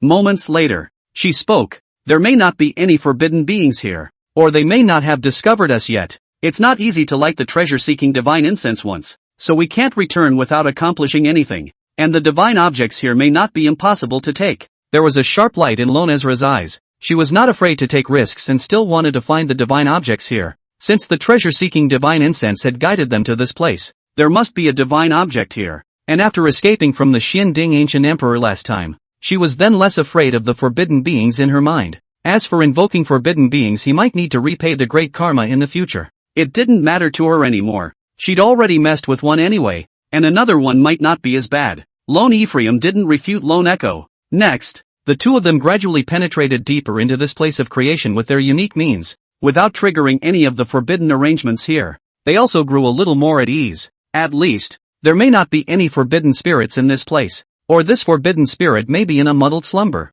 Otherwise, they didn't think that their unique means could avoid the senses of the forbidden beings. Soon, they then discovered the 9-colored bamboo. See the bamboo tree that radiates 9 fantastic colors. Both siblings blushed, knowing that this time, the treasure-hunting divine incense was guiding the 9-colored bamboo, a supreme divine material. But, when they actually touched the 9-colored bamboo and prepared to pluck it away directly, Qin Feng, who was beyond the extremely distant stars, it was also finally noticed. He instantly blushed in shock. He had used his own chi to contain the 9-colored bamboo for a long time over the years, and had already established a very weak connection with each other. This would be conducive to him refining supreme treasures with the 9-colored bamboo in the future. So, when the 9-colored bamboo is touched by others, he was also the first to sense it. Someone has entered my lair? Qin Feng couldn't help but be surprised. He had casually sprinkled a large area of forbidden means in his lair, so who would dare to easily intrude except for the forbidden beings? And it was actually only after touching the 9-colored bamboo that he was able to sense it? Is this the supreme being patronizing, or did he run into the forbidden bandit? Qin Feng didn't have much hesitation. He topped the reflecting ancient thunderwood and used the immaculate way of life to catalyze his forbidden extreme speed, directly crushing through the starry sky and returning to his lair at an unimaginably violent speed. At the same time, he directly erupted with forbidden divine might, radiating unparalleled fluctuations that transcended extreme speed and directly spanned endless distances of starry space. Boom! The monstrous taboo might overlay the vast starry sky, and a terrifying aura filled the air, causing the living beings in the 8 directions to suddenly feel a thrilling sense of horror. Divine might descended directly above the lair. Qin Feng also instantly gained insight into the situation within his lair at the moment and saw the Lone Icheng siblings. He recognized the Lone Icheng siblings as the man and woman who had previously messed with the Xian Ding Ancient Emperor. He didn't know at that time how they had provoked the Xian Ding Ancient Emperor, but now, he got it backwards. At this time his lair, many rare spirits and precious materials had been swept away by a small amount. Even that 9-colored bamboo was being cut from the root by those two with extraordinary sharp instruments. I'm afraid that if they weren't able to uproot it easily and quickly, they'd all be bound to just pluck it away. Boom! Without any hesitation, Qin Feng continued to radiate divine might across the stars, directly toward those two people to ruthlessly pinch them. He was full of murderous intent and had no mercy or forgiveness to offer. The astonishing and unparalleled forbidden might poured out, all of it overpressing towards the Lone Icheng siblings, as if it was going to crush the two into powder in an instant. That unparalleled forbidden might, surpassing everything in the world, caused the entire lair to quake dramatically, and the surrounding starry sky shook and trembled. The two of them, Lone Aragon and Lone Aragon, also immediately felt the same kind of forbidden divine might that they had once felt. It made them terrified beyond measure. Feeling an irresistible great terror, it was impossible for them to have any hesitation, and they immediately activated a Xian Emperor talisman. A layer of hazy light immediately surged forth, covering the two of them, emanating a supreme emperor-level aura, with an unspeakable and overwhelming power. Almost the instant they were about to be crushed, the two of them directly disappeared in place while taking away almost all of the 9 colored bamboos at once. Aside from the 9 colored bamboo roots, there was only a small piece of bamboo pathetically protruding from the ground. Next moment, with his forbidden extreme speed, Qin Feng crossed the vastness of the stars like a stone's throw and soon returned to his lair. But it's too late. He was still too far away. The most he could do with his spaced-out strike was to graze the man and the woman, and he couldn't keep them. Looking at the lair, especially the 9 colored bamboo that only had a small piece of bamboo left, Qin Feng's expression was ice-cold, and an extremely harsh killing aura was in his eyes. He had also raced for the path of invincibility, fighting and bloodshed under the starry sky, and hadn't killed many people. He was never a merciful man. Boom! Qin Feng erupted with extreme might to sense and capture where the 9 colored bamboo was. Soon, he probably sensed a certain direction. Without any hesitation, the top of the reflecting ancient thunderwood directly chased after him. But those two little thieves were also very fast and quickly changed direction, and Qin Feng's senses were getting fainter and fainter. It seemed that the other party had discovered that he could sense the location of the 9 colored bamboo and had the means to conceal it. To the end, Qin Feng was no longer able to sense the location of the 9 colored bamboo and was completely shielded by the other party. All he could do was stop and look with a grim face at the vast deep space before him. Numerous means, extraordinary luck, and the ability to tangle with forbidden beings. Absolute heavenly pride? It's like me and Yuan You and a few others back in the day. Qin Feng's expression was ice-cold. With his current realm, he actually couldn't help the two juniors taking a drastic loss. Even the 9 colored bamboo was stolen. Such a junior was naturally called a supreme heavenly pride and possessed great fortune. End of chapter. Chapter 11 Calculating Taboo Beings. Chapter 11 Calculating Taboo Beings. So bold. Are you really not afraid of being liquidated in the future when you cross the threshold of the Tao?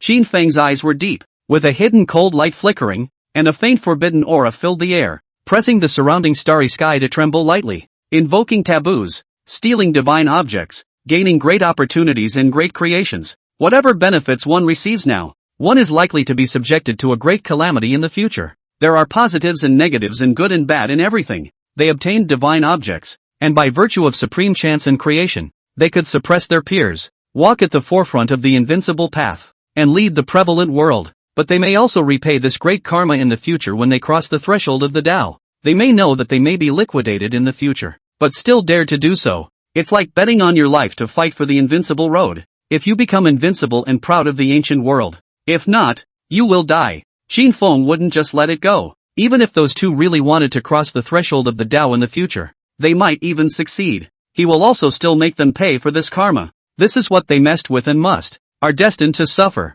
If you can't take it and you die, that's no one's fault. The fact that you can't become an emperor means that it's your destiny to do so. The imperial road's heavenly pride is like dirt. When you fail, there's always someone to top it. Qin Feng was also not too willing to interfere with the witness's transitions to become emperors, but he will do what his heart tells him to do. Especially, he is engaged in mindfulness practice. He didn't take the ultimate leap, didn't become a peerless great emperor overnight. He didn't have 20,000 invincible years to raise that one invincible state of mind, so he could only take his time and his own path to immortality and invincibility. Mindfulness practice, naturally, cannot go against one's own mind. Got to look at myself and follow my heart. It is only when the mind is flawless and the will remains unchanged for all eternity that one can move forward. 14 years later, Qin Feng once again sensed where the 9 colored bamboo was. He didn't hesitate and went straight after it. He moved swiftly, radiating supreme might beyond extreme speeds and spanning distant stars, and this time, he captured the two little thieves.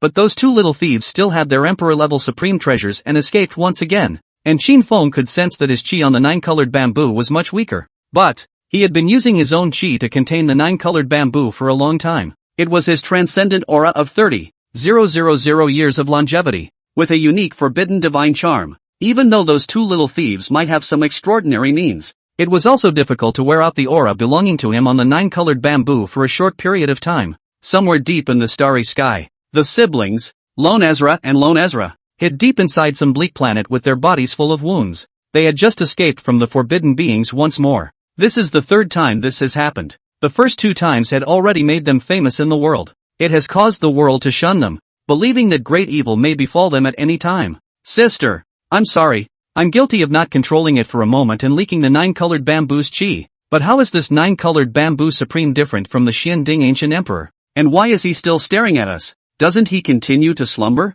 Doesn't maintaining a certain state of awakening consume its vitality and strength in transition? Lone Ephraim said doubtfully. Lone Eboshi was similarly puzzled. But that was a forbidden supreme, forbidden realm thing. It was only normal that they couldn't figure it out. This forbidden supreme is indeed unusual. Maintaining the awakening, it's possible that he has something to do or is plotting something. It's not good to speculate on that kind of character. The only good thing about the situation is that the loss of the district's 9-colored bamboo didn't force his true body to come out. Otherwise we wouldn't have been able to escape in any way. Lone Ezra said casually. She naturally couldn't guess what the 9-colored bamboo supreme was really like. But that kind of forbidden supreme being, as long as he didn't come out in his true form, then they could still barely cope with it at the moment. Although the 9-colored bamboo was ancient and precious, it was a supreme divine material. But the forbidden supreme body out of the world is to pay a great price, consume a great deal, is not the survival of the big event generally will not easily out of the world. Previously, they had stolen the Xian Ding ancient emperor's divine artifacts, and they had similarly failed to provoke the Xian Ding ancient emperor to come out of the world. Even when they walked the world behind them to make a name for themselves, they didn't attract the Xian Ding ancient emperor to attack and kill them. It showed that those forbidden supreme beings were more often than not still in a muddled slumber and wouldn't pay attention to world affairs, not to mention that their true bodies were out in the world, and they wouldn't wake up easily. It was just that this 9-colored bamboo supreme was not quite unusual. They could tell that the 9-colored bamboo supreme was using the way of life, but they also couldn't recognize which of the invincible ones from the past. Next, we have to step up our efforts to wear down the supreme aura on the 9-colored bamboo, Lone Ezra said. She explained the 9-colored bamboo to her brother and prepared to close her mind for a short while. It turned out to be so unreliable and gave her such a big accident. The younger brother was not inferior to her in the slightest, despite his immense natural talent, but probably not self-sufficient enough to be a little too dependent on him since he grew up in her care, and not that dependable a lot of the time. Can this kind of character really become an emperor in the future?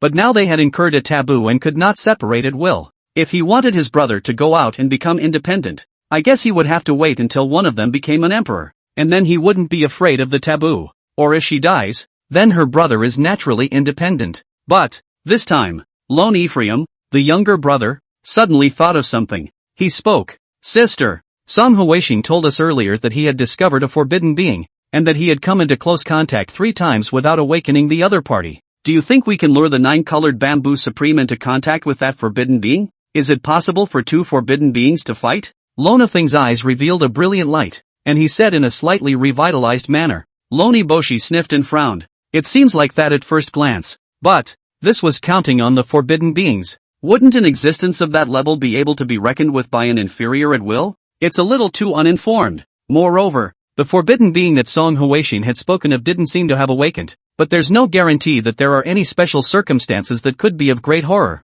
Most importantly, if there was no deadly enmity or conflict of interest between forbidden beings, it was easily impossible for a bloodbath to break out. It's not that the encounters will be deadly. But, Lone Eboshi thought about it and finally agreed to his brother's suggestion. Contact Song Huaxing, ask him for his exact location, and lure the 9-colored bamboo supreme over there to see what will happen, Lone Ezra said with a stern expression. She seems intelligent and thoughtful, but there's always a defiant streak in his heart, and he always likes to get into trouble. Counting forbidden beings. This kind of thing is crazy and dangerous, but the more so, the more you can't help but want to try it. We don't have many years to live. Wouldn't it be a waste of youth if we didn't go crazy a few more times? Good. Let's see if Song Huaxing has the guts. Lone Feng grinned, his eyes shining brightly as he said, despite his words, but he thought that someone like Song Huaxing, who had dared to come into close contact with forbidden beings 3 times, should have nothing to fear as well. Not for a few days. Siblings Lone Aragon and Lone Aragon then met up with the other 2 under a starry sky somewhere.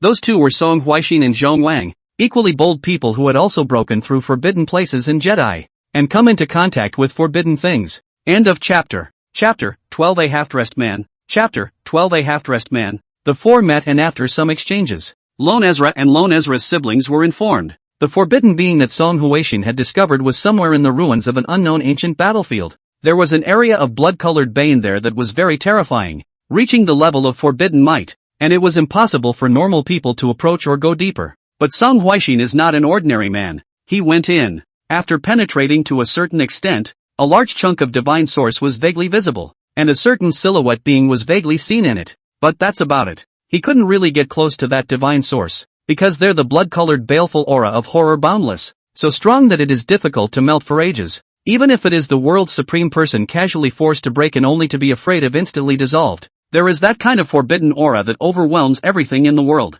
But, although Song Huaixin was unable to continue deeper, he did not encounter any threats from the forbidden beings. He then explored boldly and was lucky enough to find 2 quasi-divine objects. He did find that near that divine source, there were at least 3 more quasi-divine objects, transmitting that extraordinary divinity through the blood-colored fury, a heavenly creation. It was just that he was powerless to get closer and therefore could not access it. He had contacted the orphan sisters and brothers, wanting to collaborate to fetch the quasi-divine artifact. It was only at that time that the lone family siblings once again provoked a real taboo spirit, and thus temporarily hid and did not dare to take any action. I'm good enough on my own, so you all hide away and wait for my message. After an in-depth exchange of ideas, Loni Cheng finally decided to go it alone, leaving his brother and Song Huaixin and Zhong Wang to hide off to the side and wait. It was best if none of them tried to snoop around and just wait for news from her. It's better to be alone in this kind of thing. The other 3 agreed with Loni Boshi's decision, and all 4 of them synthesized each other's means to provide more support to Loni Boshi.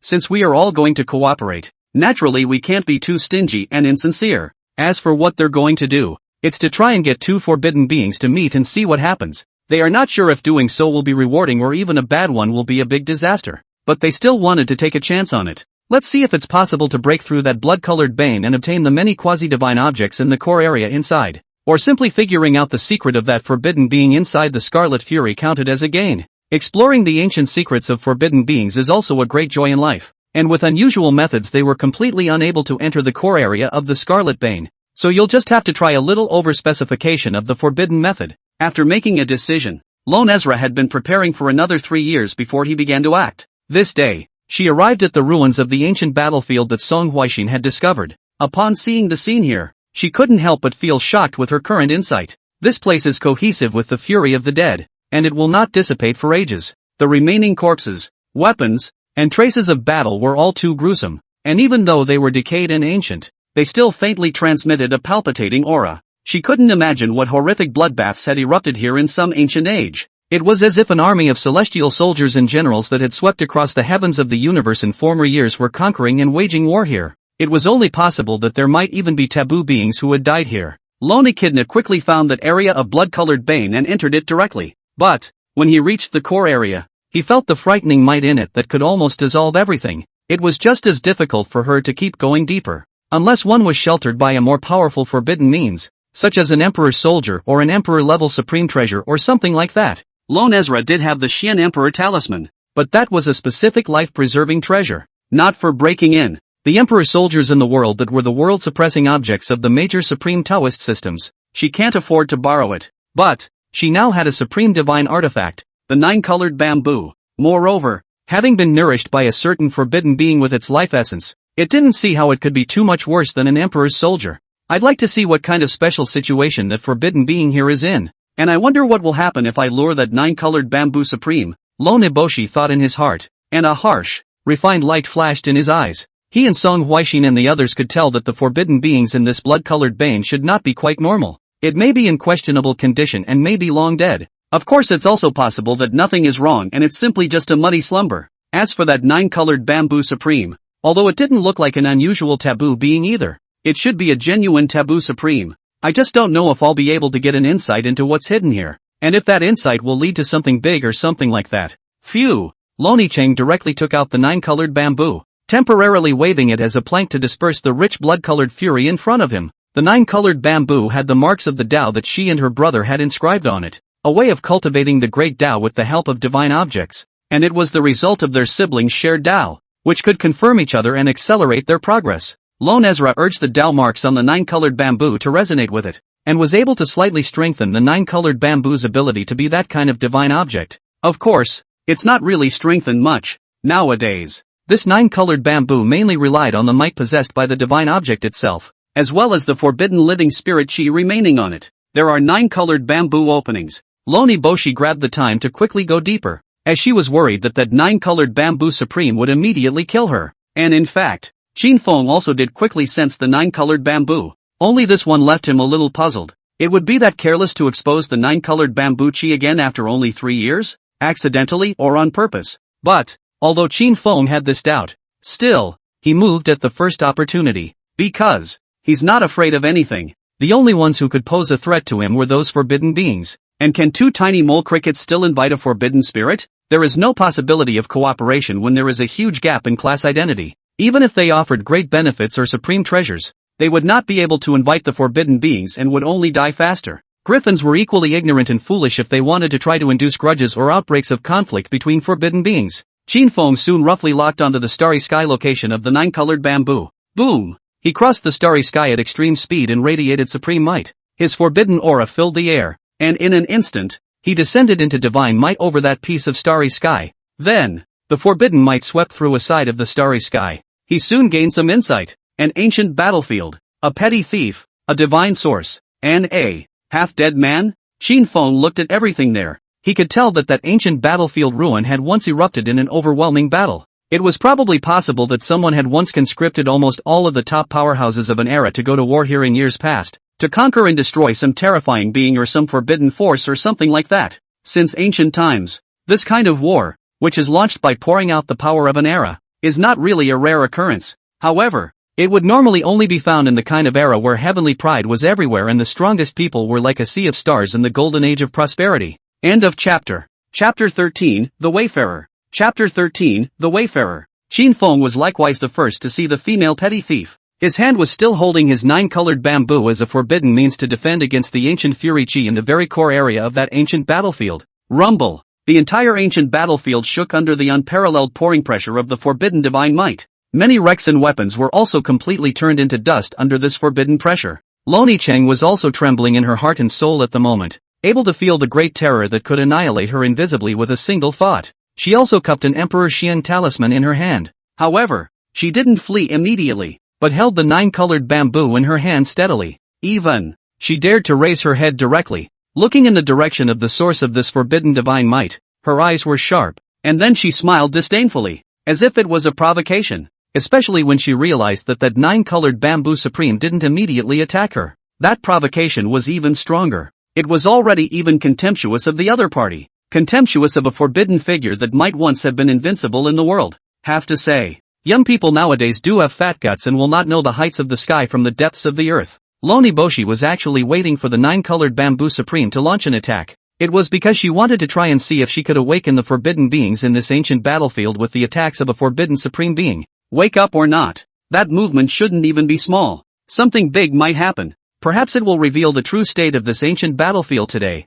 Qin Feng saw Loni Cheng and could vaguely feel that provocation from the other party. But his mind had no fluctuations and his expression was indifferent. With his realm and eyesight today, indifferent to the world, only forbidden figures could make him afraid. How about a mole? He didn't even need to look at it much. He directly pointed out a finger. 8 starlight convergence. A surge of majestic power cohesion. And through some kind of sharpness, absolutely sharp, seems to be able to pressure through the world of dust. Boom! The entire ancient battlefield was instantly penetrated. The earth crumbled, and more than a dozen pieces of land drifted down. That kind of power. There is absolutely no one in the world who can resist it. But, Loni Cheng still activated the Xian D talisman in time to give it a run for its money. Only this time it was strongly recoiled, and the trauma was more severe than even before. But this time, she didn't get shaken down midway like the Xian Ding ancient emperor that time, forcing her to consume an additional emperor talisman. Mainly because she's so much more powerful today than she was back then. That's why he had already escaped far away with only one emperor's talisman.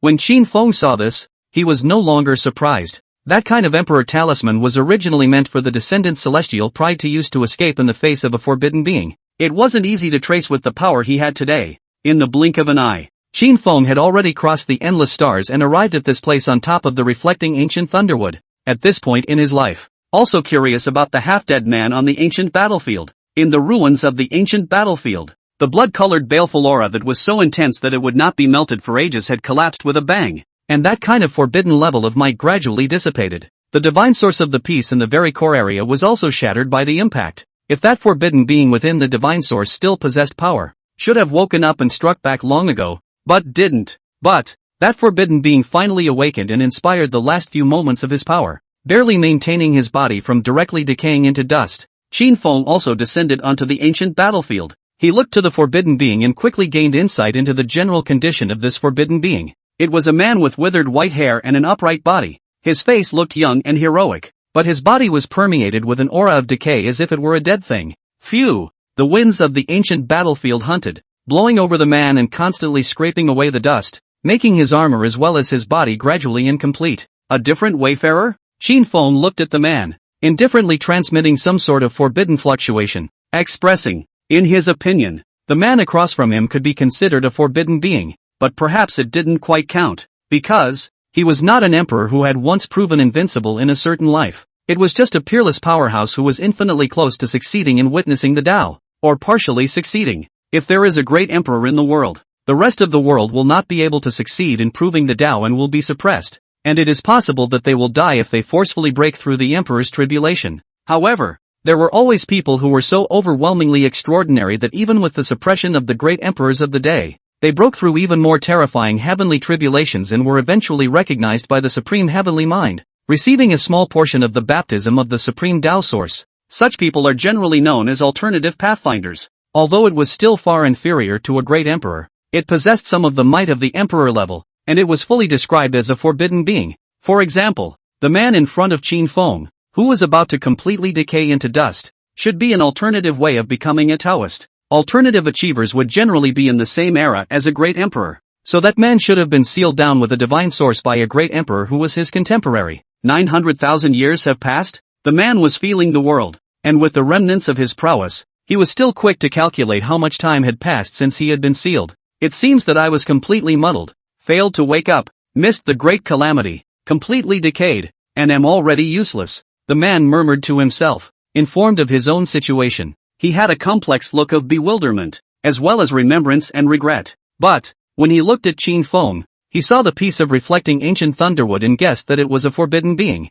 His expression then resumed its sternness, and his eyes were even faintly filled with an ironic murderous aura and warlike intent. Even if he is very rotten. At this moment the body still began to rise up a powerful aura that was unyielding and difficult to immortalize. Iron blood and stern. Not easy to be used in the ancient times. Are you an emperor of the latter days? Or which one from 900,000 years ago? The decayed man looked at Qin Feng and said icily. Qin Feng sniffed and didn't reply, only watching quietly. He could probably tell that the man across from him should be a pathfinder, or it would be fine to call him a path follower or path protector. An alternative wayfarer still possessed extremely powerful battle power. In the event of a great outbreak of calamity in the world, such a figure is fully qualified and capable of resisting it. So, there will be some alternative pathfinders who will request the great emperor of the day to seal them, saving their power for the outbreak of the great calamity before they come out to fight against it. Such a person is a wayfarer. Because they are not on the same path as the other forbidden beings, they are called the other way.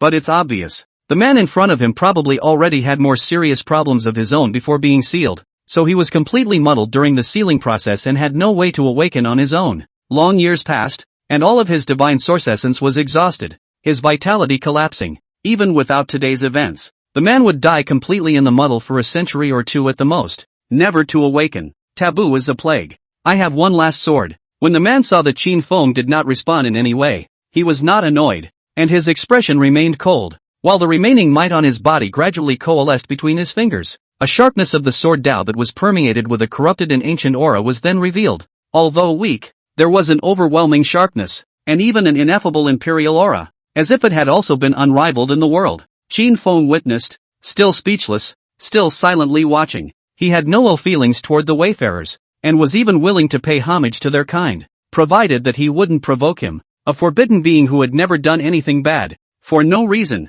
There are still some good forbidden beings in this world who have never done anything bad. He could tell that the man across from him should have conquered forbidden beings and even mythological forbidden zones along with the great emperors of the current generation in his time. Even when the war is over, seal yourself to go to the afterlife to fight the great tribulation with yourself. The other side naturally wouldn't like forbidden beings, but Qin Feng didn't care right now. He could see that the other party actually didn't have a sword anymore. It had long since dried up completely. Only a few strands of sharpness remained. So, he just watched quietly. willing to personally witness the other party's eventual demise, a sort of send-off for such an ancient hero. End of chapter. Chapter 14 The Emperor's Tribulation. Chapter 14 The Emperor's Tribulation. The man didn't swing his last sword after all. Instead, after the last few rays of sharpness leaked out, the body didn't hold up any longer. Under the hunting winds, the iron-blooded bodies that used to battle the domains of the universe in the past were gradually scraped into dust. The man ended up looking gloomy as well,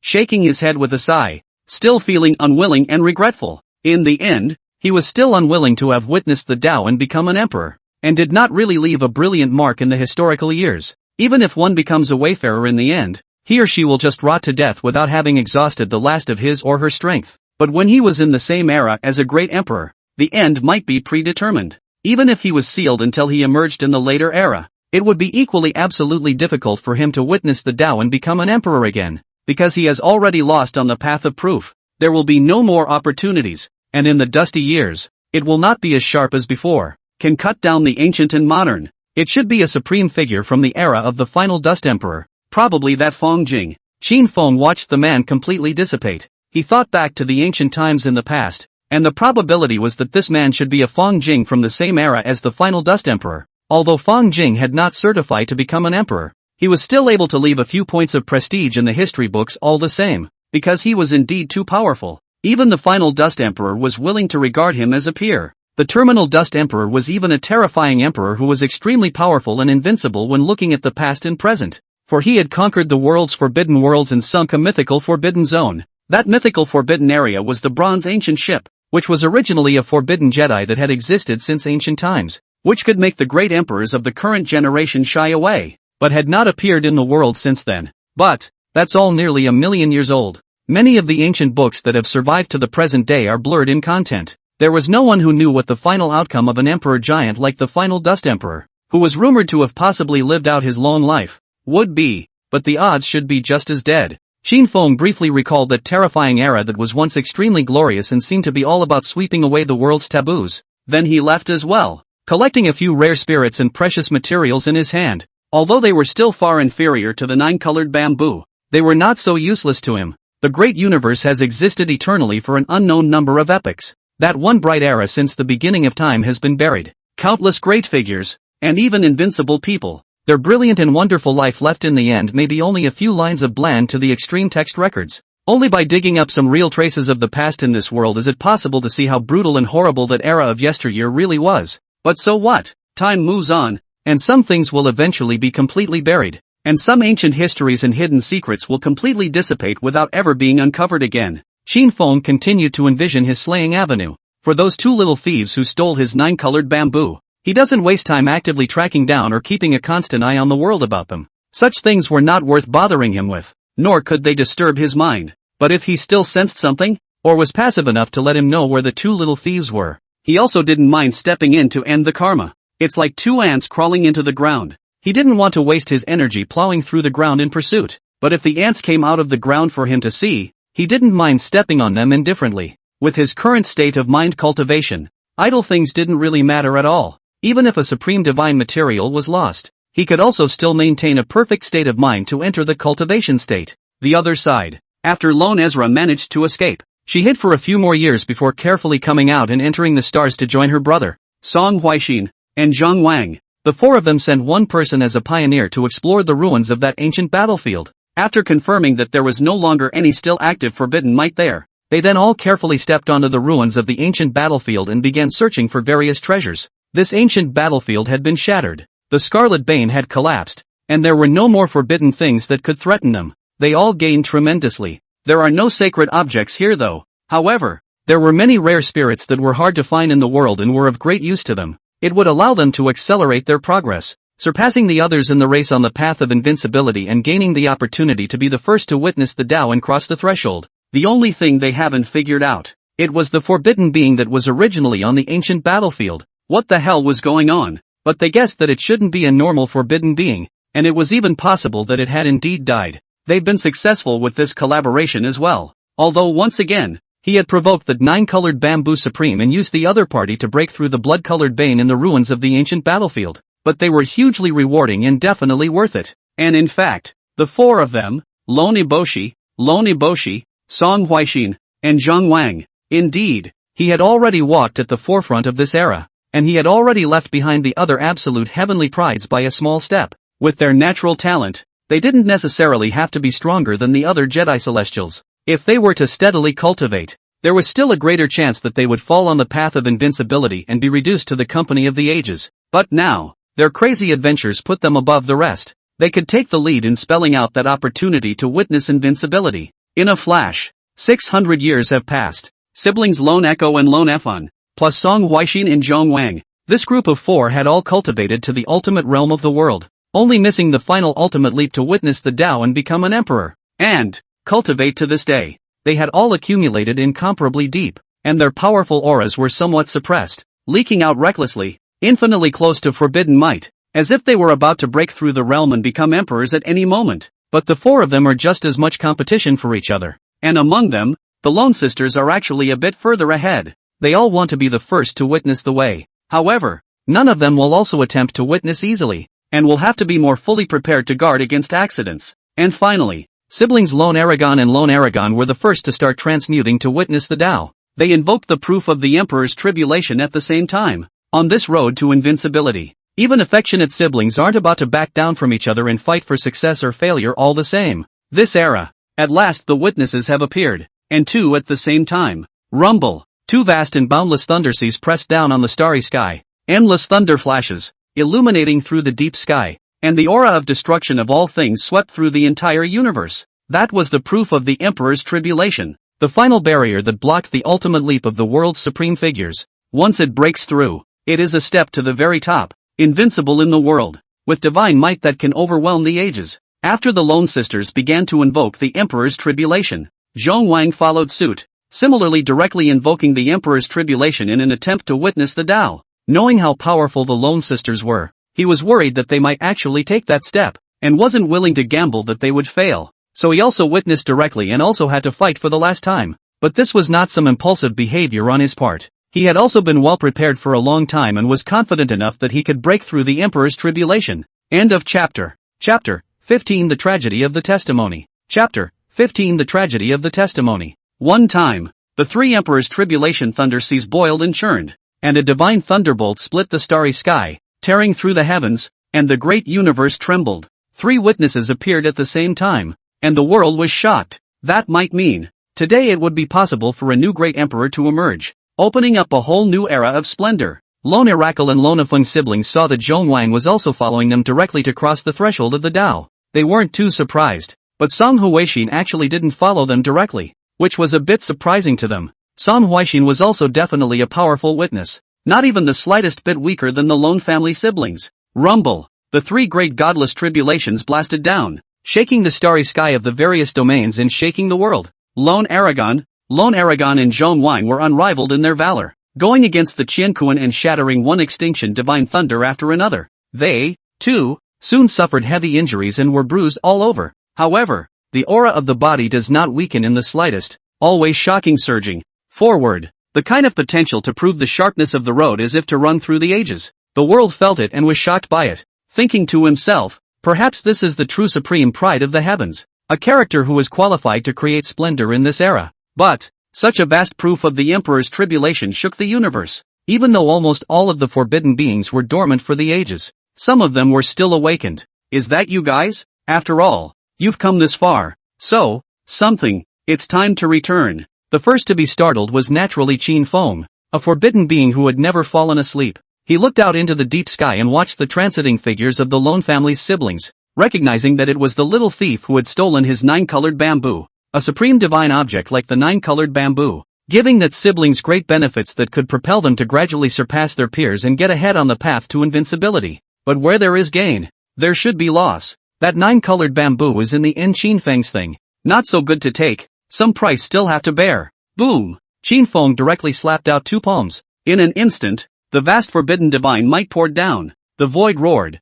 the Qian quaked and cracked, and the stars and buckets in the sky trembled as if they were about to fall down. Such horrible power. To the horror of the world, the first thing that came to mind was that the forbidden beings had struck out. Were they trying to stop the current generation from witnessing the Tao? It's even more shuddering to think about it. Both Lone Ephraim and Lone Iracle naturally felt this vast divine might that was crushing towards them at first. But naturally, they had also long anticipated that they might be liquidated by the forbidden beings, and recognizing that it was that 9-colored bamboo supreme, that surging life Tao rhythm was too recognizable, but they were somewhat prepared. Just, after all, that was the forbidden supreme. No matter how prepared they were, they didn't have any certainty that they would be able to block the forbidden attack during the tribulation, but they are bound to put up a good fight, just to see what the final destiny of heaven will be. This was the case with this peerless Emperor road, which was full of cruelty and danger. A divine garment on Lone Ephod bloomed with radiant light, and there was a chaotic flow of air. Its power was beyond ordinary.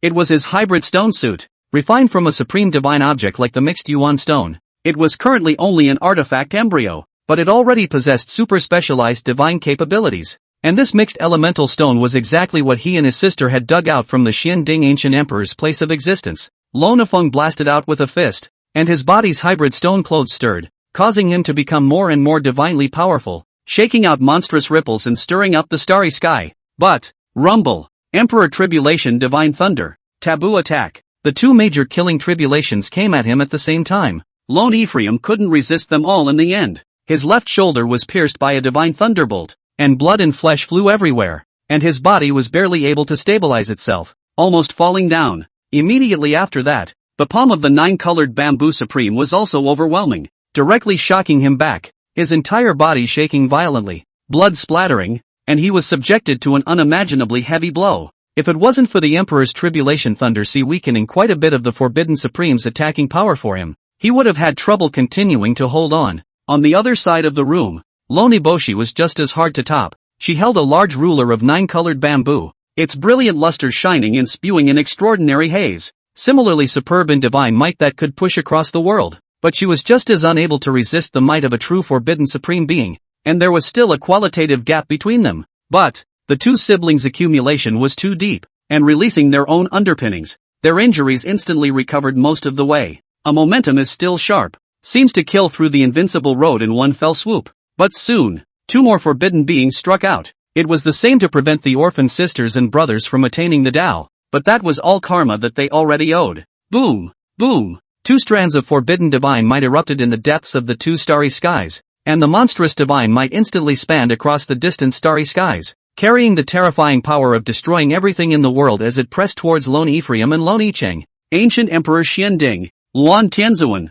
Lone Eboshi recognized which two forbidden beings were attacking them at the moment. They had indeed similarly provoked these two taboo beings. Now they are crossing over to witness the Tao. These two forbidden figures who had been invincible in the world in the past were likewise not pardoned, and they were to be made to pay the price for their arrogant and bold actions and repay that great karma. But, Lone Feng's entire body was spilling blood furiously, and his entire body was almost out of shape. An Emperor Tribulation Divine Thunderbolt blasted down, making it difficult for him to take another step forward, and he even trembled, as if he was about to fall at any moment and fail in his testimony. Lone Ezra's situation was equally bad. Still, they squeezed out the last of their strength and leapt forward again. This time, Lone Echidna leapt a higher distance and felt an unrivaled aura as she finally touched that supreme barrier of the underworld. Without any hesitation, she crashed forward with absolute ferocity, as if the heavens were unstoppable, and the entire universe shook with a bang. Also at this very moment, all beings and spirits in the universe felt a sense of tremor from their souls. Even the heavens and earth rumbled and shook. The purple gas vaporized, the haze crossed the sky, and many visions first appeared, as if foreshadowing something. The world was even more shocked. Guess it's possible that someone might actually be taking that step.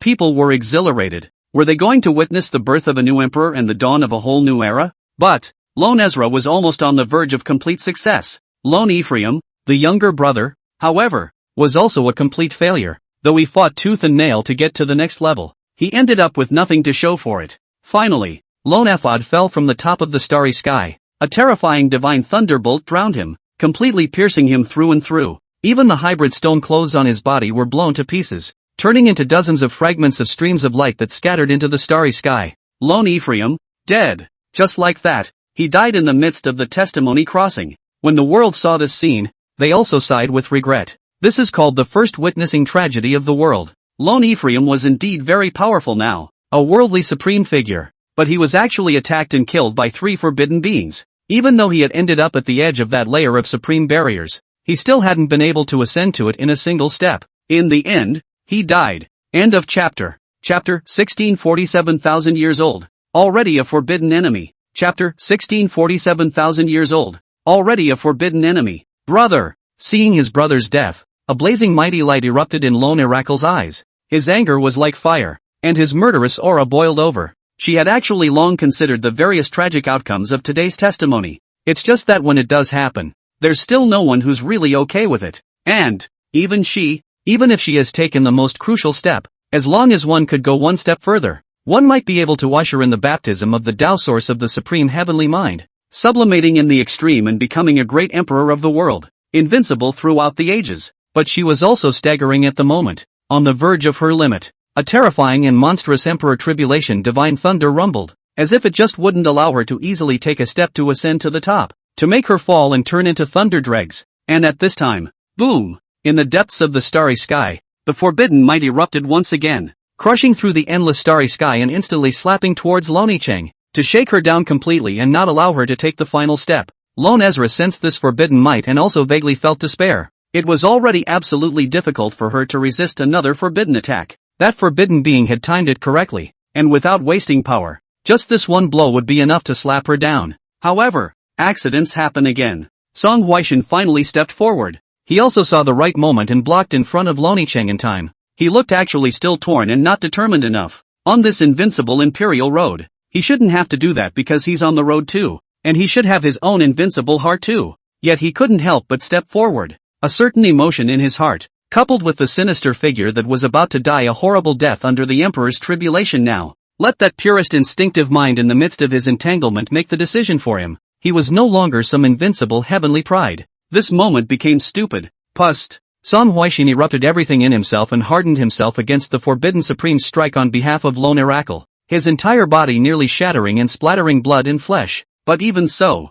there was still a small half of forbidden might slapped into the Emperor's tribulation thunder sea. But after the sea of thunder further weakened the power, she ended up resisting it and didn't just fail and fall. Song Huaishan. You. Seeing this scene, Loni Cheng was also incomparably shocked, never expecting that Song Huaishan, who was also a competitor, would actually be willing to protect the Tao for her at the cost of his life. Boom! Another wave of forbidden might erupted swiftly at this moment, still wanting to kill Lone Aragon. And this time, Song Huaishan, who had already turned stupid, didn't mind continuing to be stupid. He braced his body and once again blocked the taboo with his body. Finally, he was shaken down into deep space and turned into a blur of blood, not knowing if he was dead or alive. But Lone Boshi took this opportunity to build up his ultimate strength and finally took the last step in by 1 point. And that's the point. It made her feel an unprecedented surge of power coming towards her, instantly making her aura climb up by a large margin, and her injuries all recovered rapidly. Song Huaishan's appearance as an escort. This kind of thing didn't take the forbidden beings too much by surprise. It was also why it gave Lone Boshi a chance to catch his breath and go further. It was supposed to be a cause and effect that belonged to Lone Boshi. She should be the one to take the blame. But a fool got in the way to protect the flowers into the way. And this time, once again, a forbidden being struck from the depths of the starry sky, still unwilling to let Loni Cheng, the little thief who had stolen the chance of their divine object, prove himself to be an emperor in this way. But, it was slightly late by this time. Lone Ezra had begun to metamorphose and ascend. She has stepped into the taboo realm at this moment. Her aura is rising. Her eyes are blazing with power. A glance pierces through the starry sky, and a matchless aura hangs down, seeming to suppress the world of red dust. Boom! Loni Cheng waved the already tattered 9-colored bamboo ruler, and a 9-colored ripple stirred up, directly resisting head-on the forbidden might that had just struck. She even had to spread her divine might to try and track down where the forbidden being that had just struck was. Finally, Lone Oracle took that step completely,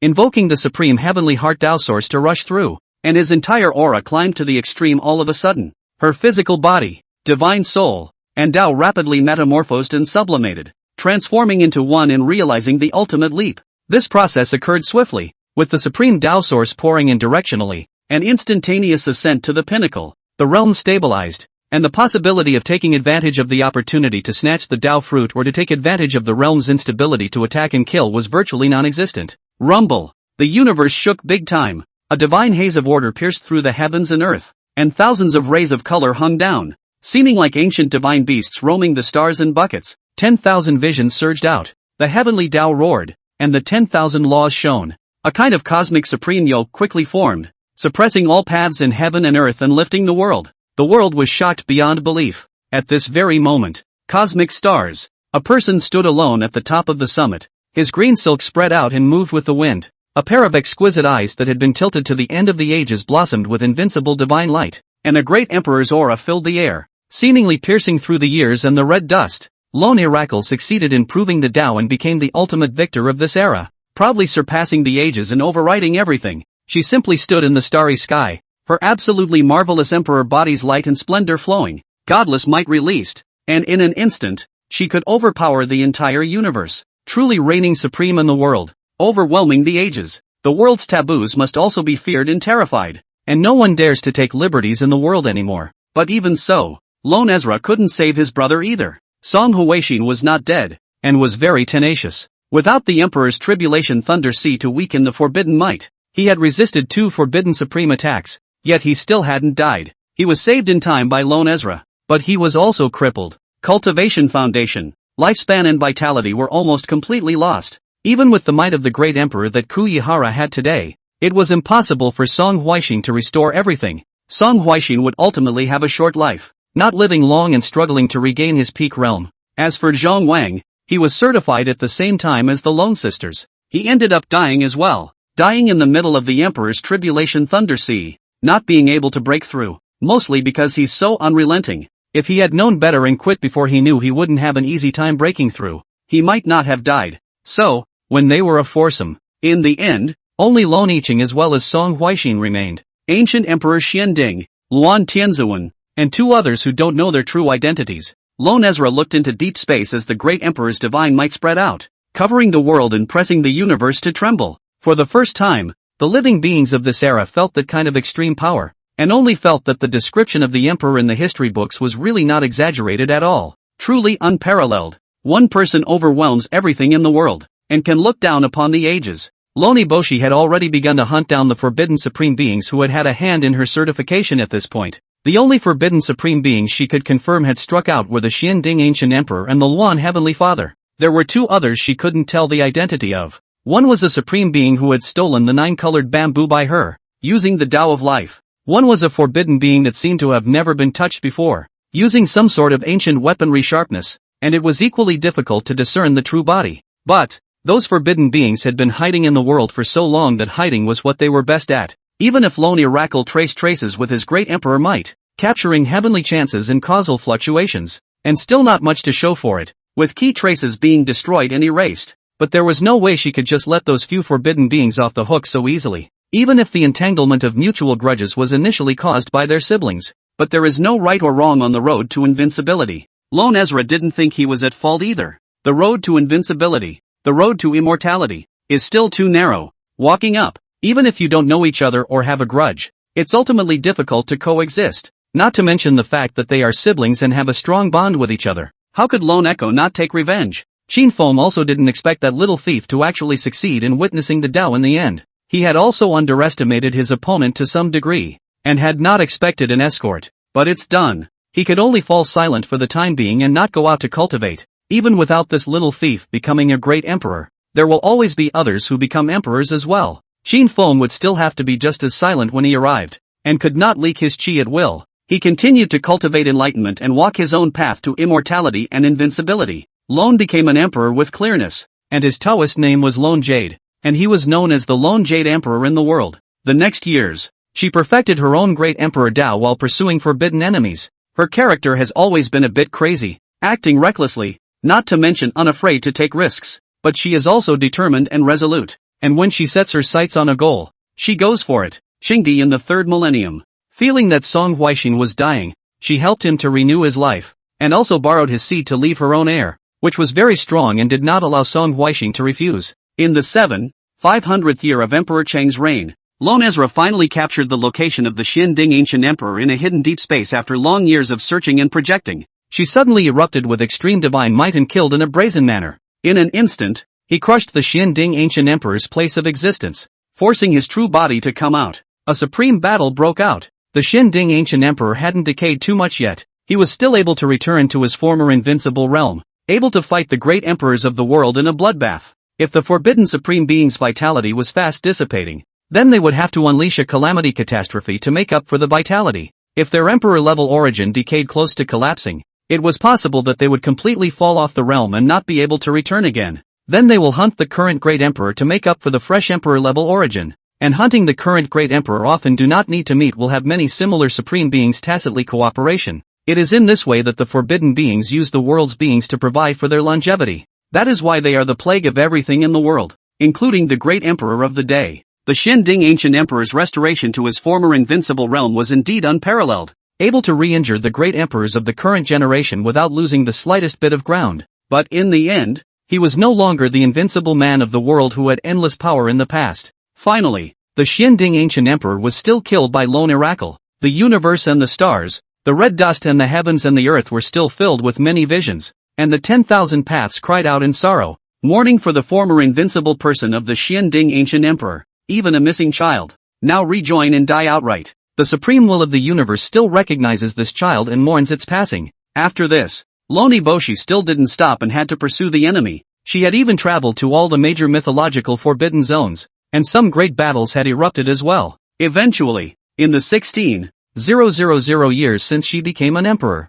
she caught Luan Tianzuan out and forcefully suppressed him. But that was as far as she could go. The other two forbidden supreme beings who didn't know their true identities were very difficult to track down and lacked some key historical clues, but she was still not willing to let them go either. The end of the end. Loni Boshi made his dojo invisible. She made a decision. He cut himself and sealed himself in the divine source, and was reduced to a forbidden being. But she did not do this for the sake of immortality by ascending to the mythos one day, nor did she set out on a different path to protect the world against the plague. She simply wanted to watch over her enemies in the years to come and kill them. That's the kind of character she is. Since ancient times, many invincible people. Although all are invincible for all time, there will always be some more alternative existences. This behavior of Loni Boshi, who would guard his enemy even though he was reduced to a forbidden being, might be considered relatively normal among the many oddball invincibles. When the Qin seal was 47,000 years old, as the lonely emperor faded away, the universe emanated a vast commotion,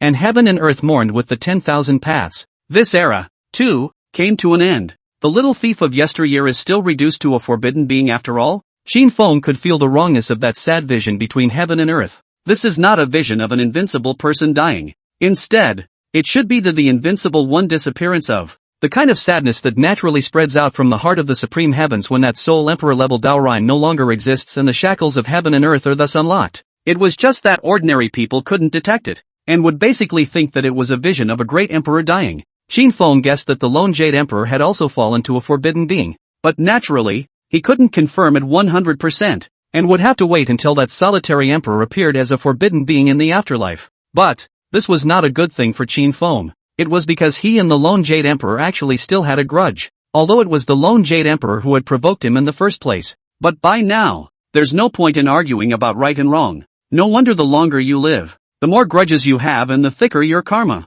Am I already considered to have a great enemy of a forbidden being? Qin Feng couldn't help but sigh. But he could be different from ordinary forbidden beings. He can switch identities more flexibly, because he mastered many kinds of immaculate paths. The one who had a grudge against the lone Jade Emperor was Qin Feng, who used the Tao of Life. If he was worried about being approached by the lone Jade Emperor after using the Tao of Life in the future, that could have been done without the doctrine of life. Or if there's any special opportunity in the future, one could also take the initiative to expose the Tao of Life and lure the lone Jedi Emperor into some sort of big game, killing him to avoid any future problems. It seems that I'm getting into my stride as a forbidden being, thinking about counting and burying my enemies. Qin Feng couldn't help but sigh again when he thought of this. He lived to be 47,000 years old today. It had long been considered a truly forbidden being. His eyesight pattern nowadays had also long looked at those taboo beings since ancient times. Those forbidden beings, quite a few have their own arch-enemies. Over the long years, there was no shortage of games, calculations, and even direct outbreaks of great wars. Not many forbidden beings are truly alone. When Qin Feng was 50,000 years old, he already possessed 5 flawless Tao behaviors: the way of thunder, the way of life, the way of silence, the way of killing, and the way of purple qi. After the way of killing was perfected and flawless, what he chose to cultivate was the way of purple qi. This was a kind of body-nourishing Tao, with a magnificent and vast meaning, capable of harvesting the essence of heaven and earth over the years. with extraordinary power. His choice of the Violet Chi Avenue was the same as his previous choice of the Killing Avenue. It is to balance one's own progressively more varied and complex deep Tao. Nowadays, the fusion of his 5 flawless Tao lines, which supported each other's Tao sources, could instantly push him to an inconceivably extremely high level. He could feel that unparalleled power, which was like the might of a great emperor, and could be proud of it for the ages. A realm like his should be unparalleled since the beginning of time. It was still naturally inferior to a true great emperor. However, it was much more powerful than both the forbidden supreme beings who had sealed themselves as divine origins as well as those alternative paths to becoming Taoists. If we let him live another 20,000 years, if you have 7 immaculate conducts, what's wrong with calling out to the great emperor? End of chapter. Chapter 17 Picking up the Mythic Forbidden Zone. Chapter 17 Picking up the Mythic Forbidden Zone. Qin Feng had also long since begun to comprehend the 6th Great Tao. He was going to cultivate a kind of weaponry sharpness, such as swords, spears, swords and halberds or something like that, and he ended up choosing the knife. The reason for this choice was because he had also used a sword in his earliest days of cultivating the Thunder Law, and like the Thunder Law, he followed the path of dominance and ferocity. For this reason, he had also created a forbidden great blade embryo, using a supreme divine material like the star's meteorite gold. His star's meteorite gold was dug up inside a certain superstar when he came out to walk the stars after the lone emperor had faded away more than 2,000 years ago. This supreme divine material, initially, it may just be an ordinary star after the destruction of the remaining core, but this core will slowly converge stardust to form a new star. After the destruction and newborn, after a long time to nurture the diffusion of the eventual formation of the stars of the meteorite gold. The ripening cycle of the star's meteorite gold was many times longer than that of the 9-colored bamboo.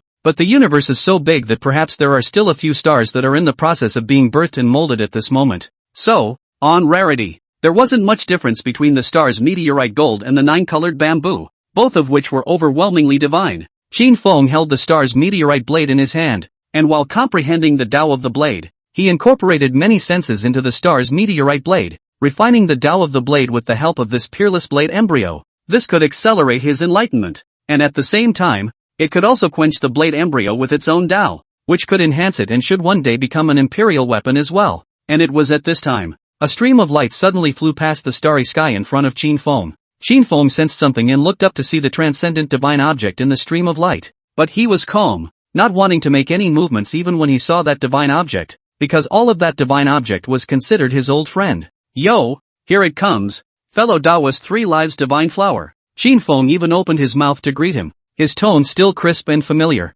Self-imposed cultivation for tens of thousands of years. It was one of the few times he was willing to open his mouth and pretend to say 2 words, and it seemed that his greeting was heard. The 3 lives divine flower actually did make a small turn and then flew straight toward Qin Feng. But Qin Feng was equally unsurprised to see this, because from the first time he came across the 3 lives divine flower, by now it's the 15th time. Each time, the 3 lives divine flower would pretend to be passing by and then twist its head to fly towards him. But after flying a little bit of distance it would completely turn around and fly away. Qin Feng had even moved to chase and intercept 3 times, but each time, the 3 lives divine flower ran away. At one point it was all chased halfway across the universe. A special divine item like the Immortal God Pill was something he couldn't figure out in the first place. The 3 lives divine flower was almost more of an oddity amongst immortal divine medicines, the world's many undead pills. Only the 3 lives divine flower tirelessly teased him, and the other immortality pills were nowhere to be seen. I don't know what's wrong with the damn flowers. Or is it that all those immortality pills actually have some sort of fault?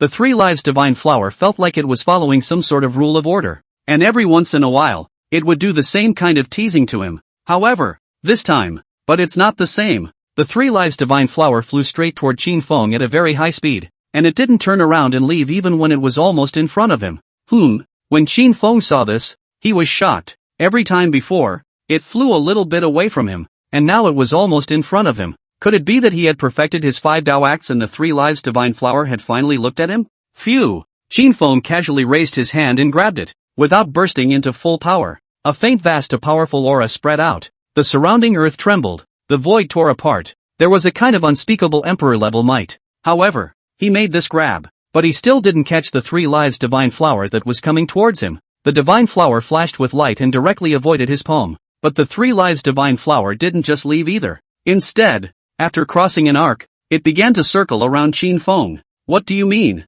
Qin Feng didn't understand what the hell was going on with this crappy flower. It was like it had some sort of conscious instinct. but it shouldn't have the spiritual intelligence of a normal living being either. Moreover, the 3 lives divine flower should be ownerless. Otherwise, this broken flower could always find his location every once in a while, and should have discovered his secret of longevity ages ago. The real master should have brought someone to him a long time ago. I don't believe it. Qin Feng was also a bit impatient this time and once again struck out to capture the 3 lives divine flower. Then, the 3 lives divine flower then flew straight away. Qin Feng, on the other hand, also chased after him, and at the same time, he also used his star meteor blade to swing out a sharp canopy to cover his own aura. That previous outfit of his, the reflecting ancient thunderwood, was paired with the Tao of life, but that identity had had a few strikes, leaving some traces in the world, and also feuding with the lone Jade Emperor. Now that the solitary emperor had faded away not long ago, it might be possible that it was now a forbidden being that hadn't completely slumbered and was paying attention to the world.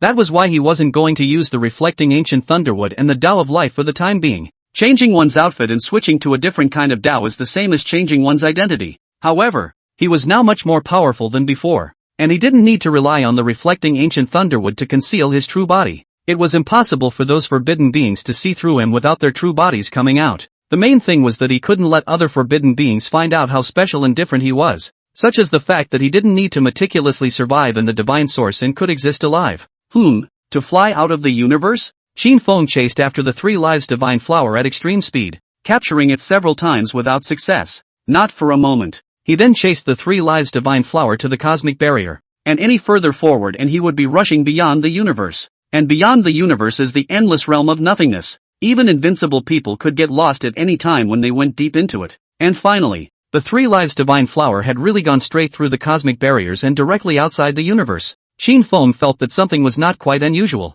Still, he continued to follow, too, and penetrated the cosmic barriers as well, making a rare trip outside the universe. It wasn't as if he hadn't left the greater universe. I've been curious about what's going on outside the universe before and have come out to see a few things. Cosmic barriers are not solid things, but anyone with a bit of forbidden might can pass through. Come to the universe beyond. Into the eyes is a vast and endless chaos of nothingness, without a single bit of light. The silence and coldness of the ages. A real domain of nothingness that can truly bury all taboos. The 3 lives divine flower flew out some distance further, the only light that existed in this realm of void and darkness. But soon, the 3 divine flowers of life stopped, no longer acting, quietly rotating and floating, the 3 fantastic and unnameable strange flowers blooming with a hazy luster. Qin Feng stopped even as he chased after the 3 lives divine flower. He was still feeling a little strange, but soon, he then suddenly found something right underneath the 3 lives divine flower. It made him all look shocked. Qin Feng couldn't help but move a little closer before finally confirming what exactly that was.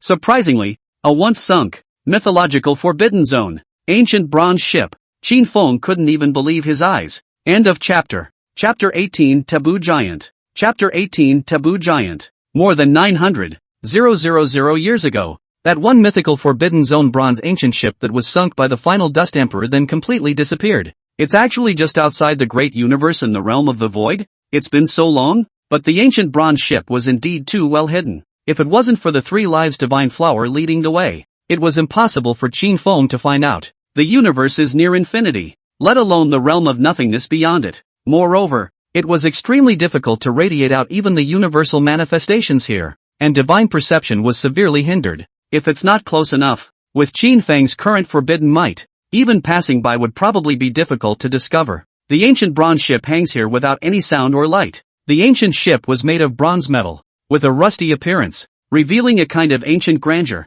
as if it had gone through the precipitation of endless years. The weight of time is just a casual feeling is moving, shocking, and completely crowned with the word myth. This is a mythological forbidden zone of extraordinary origin, with many legends and great secrets. The bronze ancient ship wasn't that big. It was far less vast and massive than some mythological forbidden zones that moved across the stars and covered the 9 heavens, but it can't be called small, for the ship's hull is also thousands of miles across, with a majestic heaven and earth within. This mythical forbidden zone that was once so overwhelmingly terrifying that it could bury the great emperors of the current generation. Now there were many breakages, many breaches in the hull, many parts missing, many horrible battle marks, and even several holes that almost went through the hull. Predictable. What kind of horrific battle did the bronze ancient ship go through in the first place? Just how powerful was the terminal Dust Emperor back then? Even a mythological forbidden zone like the bronze ancient ship could be sunk? Qin Feng could still feel that eternal and immortal, mythical aura on this wrecked bronze ancient ship. However, the terminal dust emperor of the past had hardened this mythic forbidden zone, knocking it straight off the top of the mythos. Such a feat. Throughout history, it seems that only a handful of 3 or 4 people have done it, but with the current exact history, only the final dust emperor was an emperor giant who confirmed that he had truly dried and sunk through the mythic forbidden zone. A few others were not so clear. At least the mythical forbidden zones that those guys were rumored to have ed over have now resurfaced. Sure, perhaps the ancient bronze ship is coming back to life as well,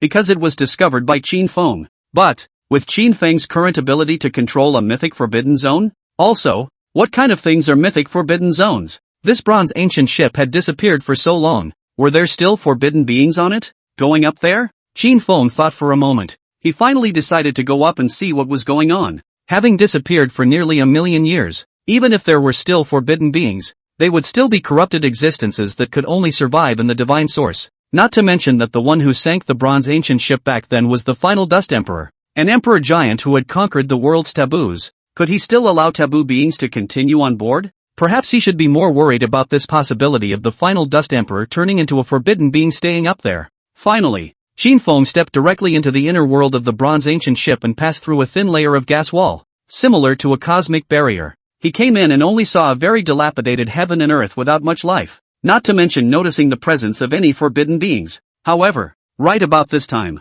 the ancient ship suddenly shook slightly as a stream of light flew out from the depths, heading straight for Qin Feng. It made Qin Feng's face change slightly, but he quickly saw what the stream of light was. The rudder? It was a bronze rudder. The thing that maneuvered the direction of sailing, square and ancient, again strewn with rust and also broken in several places. The ship's rudder was nearly directly crashing towards Qin Feng, permeated with forbidden might and very strong. However, Qin Feng raised his hand and waved it, and the overwhelming divine might of a near-great emperor poured out, so strong and unparalleled that it pressed down on the ship's hull, and the inner heaven and earth's air walls trembled as if they were about to collapse. The rudder of the ship was directly knocked down and finally grabbed by Qin Feng. But the moment he grabbed the rudder, he suddenly sensed numerous messages from it. The entire bronze ancient ship even shook violently with it. Many places of creation in the inner heaven and earth gradually revived, blooming with bright divine light, and the gas walls became more and more solid and thick. Just this once, the bronze ancient ship seemed to be completely revived,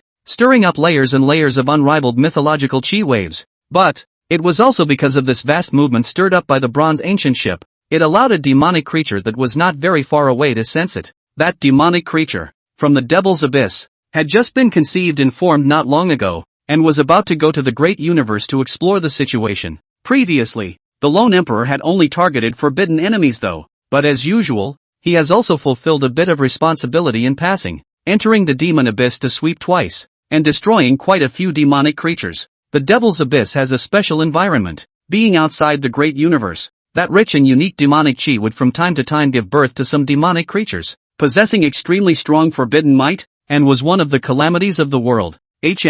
This aura, what is it? The demonic creature was slightly surprised, then followed the commotion to take a closer look. Then it too was shocked. Ancient bronze ship? And revived? The demonic creature's 5-featured face couldn't help but show surprise, and even quickly turned into fear. It has just been birthed though. However, because he was going to go to the great universe to explore the situation, naturally, he had also read through the ancient history of the great universe in advance, and understood the many ancient hidden secrets and great events, which didn't take any trouble for him. So, it's also very clear. The bronze ancient ship had been dry sunk by an extremely terrifying Empyrean giant, the final dust emperor. In the first place, that terminal dust emperor had also directly blown out the head of a forbidden giant of the devil abyss, causing it to cower in the devil abyss and not dare to come out, so ferocious that it made even the supreme beings tremble with fear. Even at that time, there were people who feared that the final dust emperor had truly swept away all the world's taboos. All the major mythological forbidden zones and many taboo beings had plans to join forces to get rid of the final dust emperor.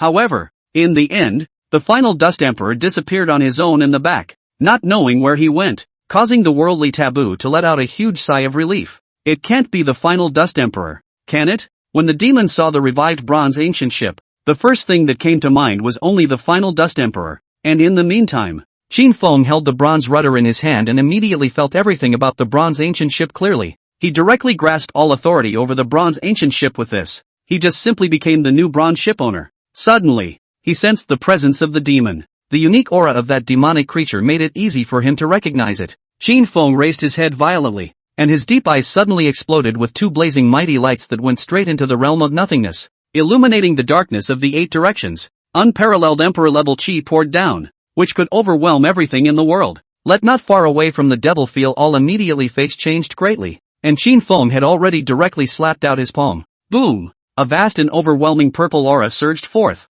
overriding the 8 directions. The aura was grand and transcendent, with an irresistible and supreme majesty, the might of a half-emperor, a forbidden giant. Is it really the final Dust Emperor? The demonic creature had long been appalled when it felt that piece of violet divine might. He also didn't even try to put up a fight to resist, and at the first moment, he cast a magic path secret method to escape. In his opinion, that forbidden being within the bronze ancient ship did not come out in its true form, as it did not have that kind of extreme might of a momentary ascent to the very top, and dealing with the district. He, a demon, would never have to come out in his true form. However, without a true body out in the world, one could erupt with the might of a half-emperor. It meant that this was a taboo giant, and a very powerful taboo giant at that. What is a forbidden giant? It referred to the kind of terrifying beings that could at least ensure that they wouldn't be decapitated or even win encounter kill even if they faced a great emperor of the current generation one-on-one. But that said, no forbidden giant is really willing to fight with the current great emperor. Really fight in the end the probability of defeat or the so-called forbidden giant.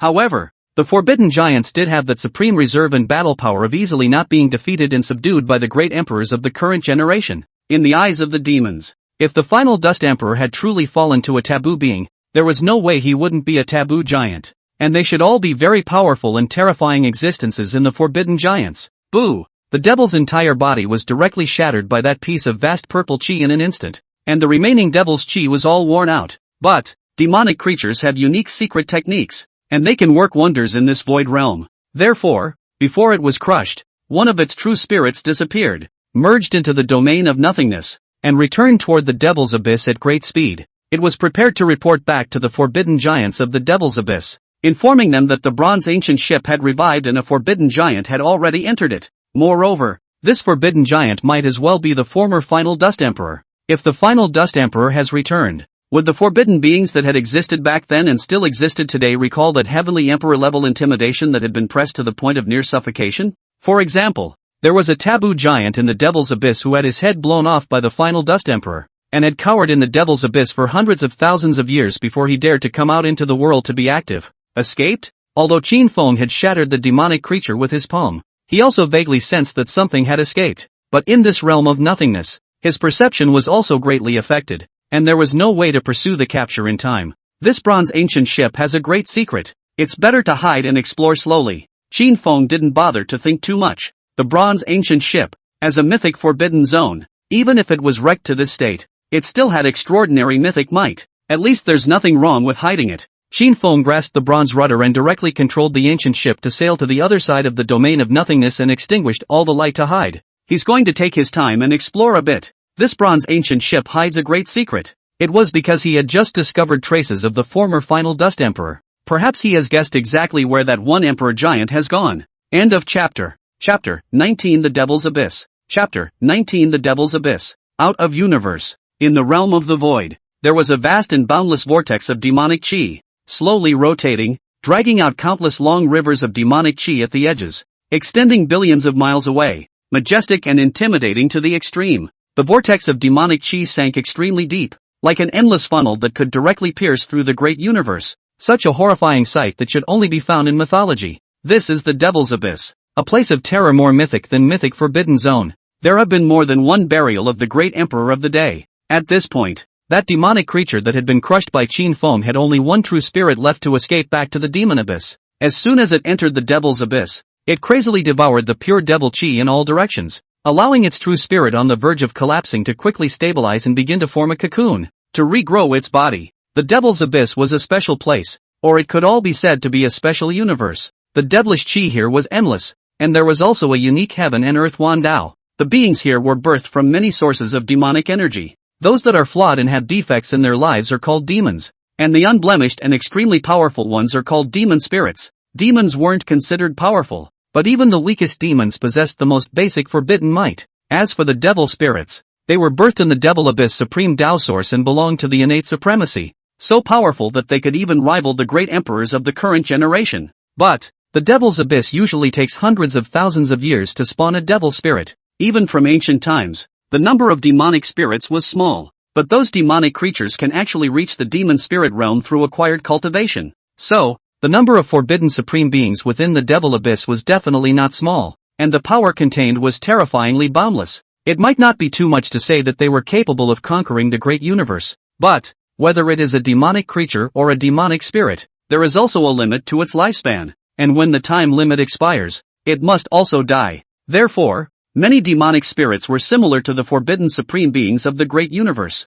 and most of them also chopped down their realms to survive in the divine source. However, there would be some demonic spirits who did not want to stay in the demonic abyss and instead travel to the great universe to become forbidden supreme beings. That's why a small percentage of forbidden supreme beings in the great universe are actually demon spirits. I have something big to report. The demonic creature returned to the Devil's Abyss, and after simply stabilizing his true spirit, he immediately reported the great discovery he had just made, and what he reported was quickly transmitted to a demonic spirit through his superior. That demon spirit was also shocked to learn such information, and also quickly passed it on to the other demon spirits, including the 3 forbidden giants in the demon abyss today. One of the forbidden giants was instantly half awakened. Boom! A certain silhouette being in the deepest part of the Devil's Abyss, one of its eyes suddenly opened for a moment, and an unparalleled monstrous divine might swept out. Just a hint of eye light penetrated. It was as if it covered the entire Devil's Abyss universe, looking disdainfully at the ages, and a horrifying aura filled the air,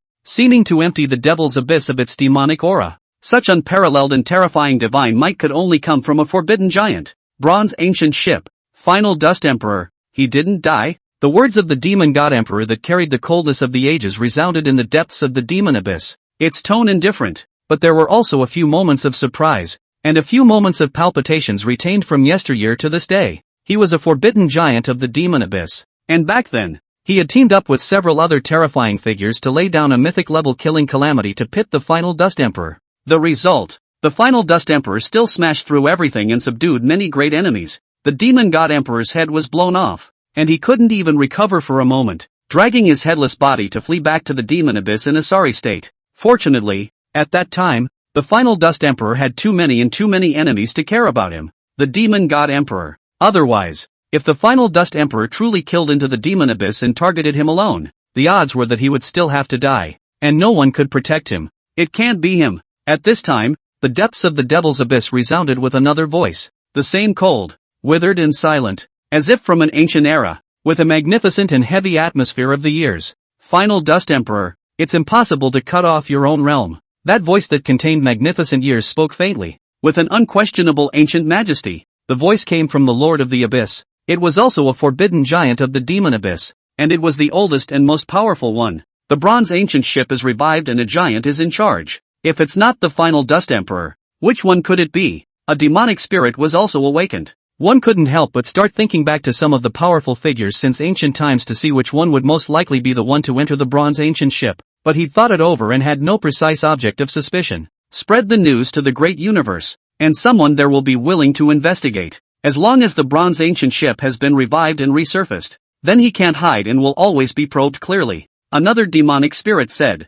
Although Lord Profound said that the one who had entered the bronze ancient ship couldn't possibly be the final Dust Emperor, but to be honest, it's not really impossible at all. Even if it was a figure like the final Dust Emperor, once trapped within the limits of longevity, his beliefs and will might change just the same. How exactly? And they're in no hurry to figure it out. Time is long and the years are endless. As long as the bronze ancient ship is willing to come out, then its real situation will always be a little bit clear. They may sleep casually for tens of thousands or even hundreds of thousands of years, and a game, a reckoning or even a pit against an enemy may last for hundreds of thousands of years. No one is in a hurry. The Devil's Abyss side quickly spread the news of the bronze ancient ship's revival to the great universe as well as the divine mound through some channels. The many mythological forbidden zones in the great universe, the forbidden beings within the divine mounds, were just as shocked to learn the news. The revival of a mythological forbidden zone was by no means a trivial matter. Plus a tentatively unidentified taboo giant, especially since this taboo giant might be the former final Dust Emperor.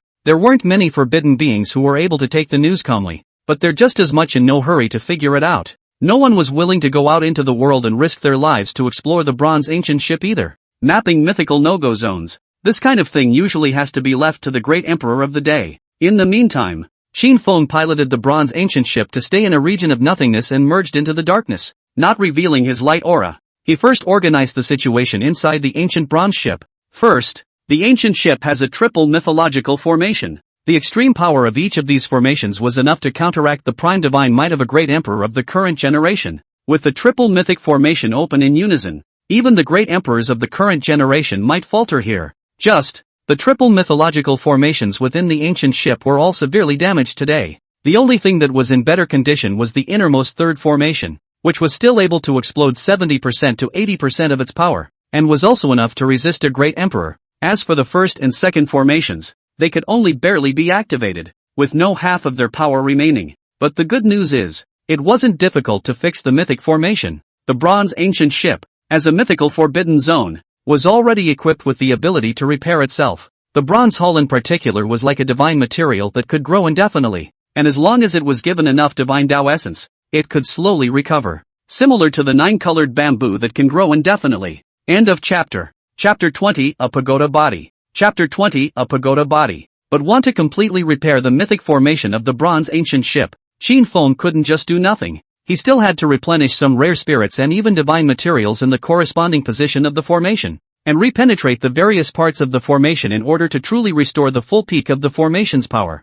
Good on. Qin Feng lived for 50,000 years. He's got a pretty thick family. He had expanded to 5 lairs within the great universe, each of which was a place of absolute creation, with spiritual objects and precious materials everywhere. However, there was still only one type of divine material, the 9-colored bamboo. When the lone Jade Emperor harvested away all the 9-colored bamboos, by now 20,000 years have passed, and the 9-colored bamboo has only grown to 1/3 of its original size, although he also had the reflecting ancient thunderwood and the star's meteorite gold. However, they were all refined into supreme weapon embryos that he had great use for himself, and he did not want to directly refine them into divine Tao essence for the bronze ancient ship to absorb. But Qin Feng estimates, use his entire family fortune to restore the bronze ancient ship, plus that cut of 9-colored bamboo if you will. At least the third mythological formation of the bronze ancient ship could be repaired, and perhaps the second formation could be repaired by 60 or 70%. It only takes one mythic formation to explode with extreme power. Then this mythic forbidden zone would be considered barely qualified, or at least have the ability to bury the great emperors of the current generation. This also shows how difficult it is to build a mythical formation. Even if Qin Feng was allowed to live for another 200,000 to 300,000 years, it was estimated that the family treasures gathered might not be enough to build the framework of a mythic formation. That's why the mythic forbidden zone was so precious and powerful, because it contained ready-made mythic formations. The mythical forbidden zone, no matter how you look at it, doesn't look like a being in the great universe could have built it. Except for the triple mythic formation, there were also 9 other divine pools of creation within the bronze ancient ship, which also still had some rare spirit treasures remaining within them. These 9 divine pools of creation could gulp down the essence of the universe, the chi of nothingness, and were the source of energy for the bronze ancient ship. Not only did it support the triple mythological formation, it also arched over a piece of the most central and important supreme divine soil, delivering nutrients and even essence close to the level of the divine Tao to the divine soil. The supreme divine soil, the mythical Jedi path. Back then, did the final Dust Emperor die by forcing his way through the mythical Jedi path? Qin Feng was currently standing on the supreme divine soil of the bronze ancient ship. He could sense the overwhelming extraordinary nature of the place, and there were still bits and pieces of divine Tao essence remaining. If a forbidden supreme being were to seal himself in the divine origin here, it would further slow down the flow of vitality as well as the decay of the emperor-level origin. So, if it was possible, the taboo supreme would be willing to enter the mythic forbidden zone. However, the mythic forbidden zone had a limited location, and not all forbidden supreme beings could enter it. Moreover, no forbidden supreme being dared to enter the mythic forbidden zone at will, because he might have entered the den of wolves and tigers, and was eaten cleanly when he entered. So, in order to enter the mythic forbidden zone, you need to gain each other's trust in advance, and there is a good deal of complicated gaming and exchange of interests. Generally speaking, only when a forbidden being died within a certain mythic forbidden zone, in order to replenish the forbidden zone's power, were they willing to accept wandering supreme beings from the great universe. But that wasn't what Qin Feng was concerned about right now. He was looking at a bronze stele in the supreme divine soil. On it were the last few paragraphs left by the final Dust Emperor. Moreover, Qin Feng could tell that there should have been some even older writing or records on the bronze tablet. only to be erased by the final Dust Emperor, leaving only his writing. Being inside a black box, you don't see the myth in the end. Who knows if the black box opens, the myth comes to life, or the Holocaust comes out? Escape early, or avoid the calamity? Even if the Jedi Road has great horrors, it should be tried one last time. Qin Feng looked at the paragraphs and was able to read them, but also like the final Dust Emperor, he couldn't figure out the truth of that myth. And the final Dust Emperor's final choice was to force his way through the mythic Jedi path and escape the black box early? Qin Feng's expression was grave and solemn at this time. As he looked up, he could vaguely feel a trace of a chi above him that made even his heart tremble. You can't see or touch it, but you can feel a mythical aura that is unrivaled and beyond anything in the world. It was a mythical road to extinction. Or rather, every mythic forbidden zone theoretically has a mythic Jedi path. Legend has it that all of these mythical paths lead to truly mythical places. But here's the thing. It's all called the mythical road to extinction. And as the name suggests, it's the impassable road. And there are unimaginably great horrors on the road. Throughout the ages, it is true that a number of invincible people had forced their way through the mythic Jedi path, but no one ever succeeds, and most even die above the beginning of the road. If this path was really open, there wouldn't be so many forbidden beings in the world. Mythic Jedi? Qin Feng felt it. Suddenly, he felt something vaguely. Then he raised his hand and waved his hand. The boundless purple chi vibrated out, so vast and magnificent that the earth and sky were reflected in purple color, and the emperor-level chi filled the air, displaying a kind of invincible might in the world. This blow of his directly blasted above the node of that one mythical Jedi road. Then, rumble! The mythical Jedi road was directly blasted open with a slit, and a majestic and vast mythological aura poured out from the sky, as if one had entered the legendary mythical land all of a sudden. The bronze ancient ship trembled greatly, and even Qin Feng's heart and mind trembled at this. That? Qin Feng suddenly vaguely saw a certain shadow in that slit, which appeared to be a triangle-shaped artifact. Then he blasted out another blow. Large swathes of purple chi were vast and surging, with a grand and supreme aura and an unparalleled dignity and majesty. Boom! Mythic Jedi Road was revealed to be a little more gaping. Qin Feng even extended his vast divine might and fished straight into the mythical Jedi path. However, as soon as his power entered the mythic Jedi Road, it was bombarded by an endless extrusion of mythic aura to crush his power. But he held on, and soon touched the triangular artifact in the mythic Jedi path and hauled it out. Pom! That triangular artifact fell out of the mythic Jedi path and smashed directly into the ground. Very heavy. And the aura that was exhibited in the moment was unparalleled in its vastness and loftiness. Qin Feng also saw its shape. It was actually a tower with 3 layers, made from the supreme divine material, the mother gold of all paths. It should belong to a supremely powerful imperial weapon. Even if there was only a section of the tower left, it still had that imperial level aura that overpowered the world. It's the Tower of Final Dust. Qin Feng recognized that this was the former End Dust Emperor's godless soldier. As he conquered the world's taboos, drank all the blood of the supreme beings, never tasted a single defeat, and pushed the world's great enemies across the board. He had long since metamorphosed several times, and was even close to the category of divine artifacts. He raised his hand and grabbed it. Monstrous might filled the air, and he directly picked up the remnant tower. Although the remnant tower still had some might that resisted Qin Feng, if it was a complete final dust tower, the current Qin Feng might not really be able to hold it. However, the remaining might of the district's remnant tower could not resist him. Qin Feng controlled the remnant tower as purple chi surged, permeating the tower with emperor-level might, directly seeping into the tower for exploration. And this probing, it made him blush instantly. End of chapter. Chapter 21, will face the great emperor of the world directly. Chapter 21, will face the great emperor of the world directly. He captured some sparse fragments of Tao rhythm within the remnant tower, reflecting some images of the past with horrific sights. That was a fragmented image of the final Dust Emperor forcing his way through the mythic Jedi path. Just look up. It made even Qin Feng feel incomparably shocked. It was a man of divine martial arts that covered the world. His black hair draped over his head, standing proudly, a lofty divine tower hanging above his head, 10,000 strands of Tao Chi drooping down, his divine might terrifyingly monstrous, pressing down on the mythical Jedi path and gently trembling. When its deep eyes looked at it, divine light bloomed, looking down upon the ages, to pierce through the world's red dust and years. It was an invincible style that truly pushed through the ages. One step after another was seen stepping into the depths of the mythical Jedi path, constantly being attacked by terrifying things. There was the crippled ancient phoenix that blazed without boundaries and seemed to be able to burn the world. And there was also the corrupt true dragon that penetrated the sky and squeezed the dome of the heavens. But that was all smashed by its casual hand, returning everything to the dust of ages. However, the final Dust Emperor was still met with an unimaginably terrifying block.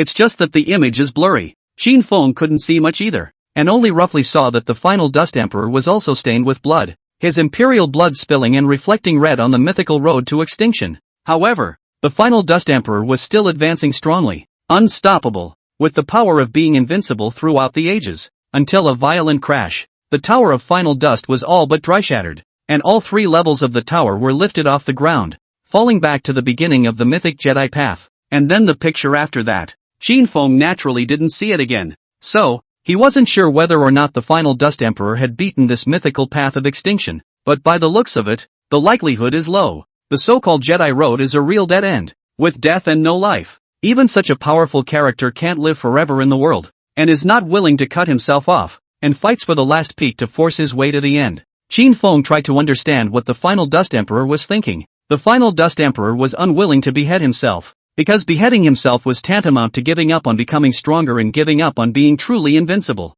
Furthermore, he seems to think that staying in this black box world is a waiting game for death, rather than sealing himself off and waiting for the so-called myth to come down. So, he spelled out his last peak strength to force his way through the mythic Jedi path. Will this be a way out? Qin Feng also couldn't help but start thinking, if in the future, when he was faced with some kind of irresistible desperation, could he also try to break out of the birth path here? But, Qin Feng just thought about it for a moment and then didn't bother to think about it. He was far from that. And for the world, for the so-called black box, he didn't know too much about it, so he'll find out more about it later. In a flash, 3,000 years have passed. Qin Feng had already filled the bronze ancient ship with all the spirit treasures from his lair. 9 colored bamboos were also transplanted in, only to be thoroughly harvested once more for repairing the mythic formations. The bronze ancient ship was almost the only lair he had at the moment. All of his family's assets were here. The 3rd mythic formation was also completely restored, and could erupt with a potent power comparable to that of a great emperor of the world.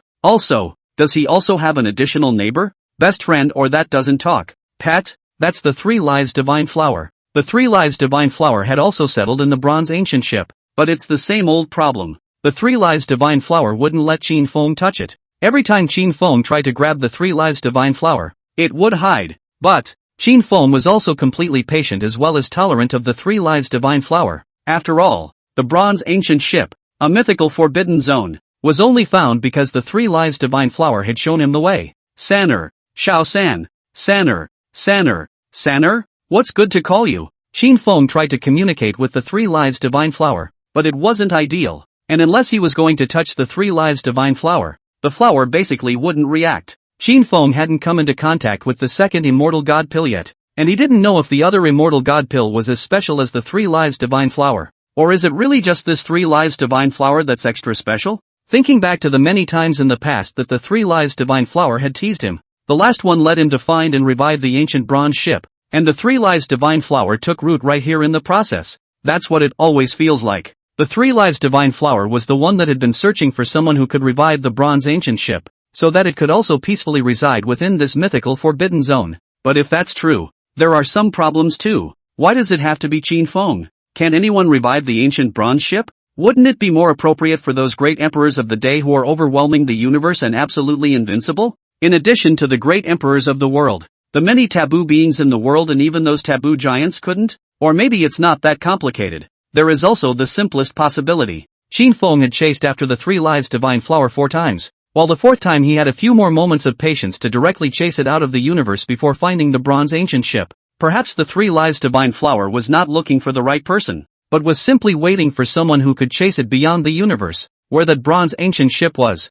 The 3 Lives Divine Flower might have previously either been directly caught by the great emperor of the day, or some forbidden beings hadn't tried to completely chase the 3 Lives Divine Flower to the end. Sure, Qin Feng might be the one that the 3 Lives Divine Flower thought was right. He's still a little special. San, as an immortal divine medicine, what makes you know the location of the bronze ancient ship? Or do you have a special ability to sense the location of the many mythological forbidden zones? Qin Feng looked at the 3 Lives Divine Flower and transmitted words in a supreme Tao voice, radiating a circle of Tao rhythmic ripples that contained the purest of meanings. He was still trying to communicate with the 3 Lives Divine Flower. It wasn't that he wanted the 3 Lives God Flower to speak, just a little reaction would be fine. However, the 3 Lives Divine Flower still didn't respond, until Qin Feng asked one more question. Is there any mythical forbidden zone in this world that has no owner? Qin Feng asked, his words still coming out in a supreme Tao voice. Originally he had just asked casually, but I didn't expect it. The 3 lives divine flower responded this time.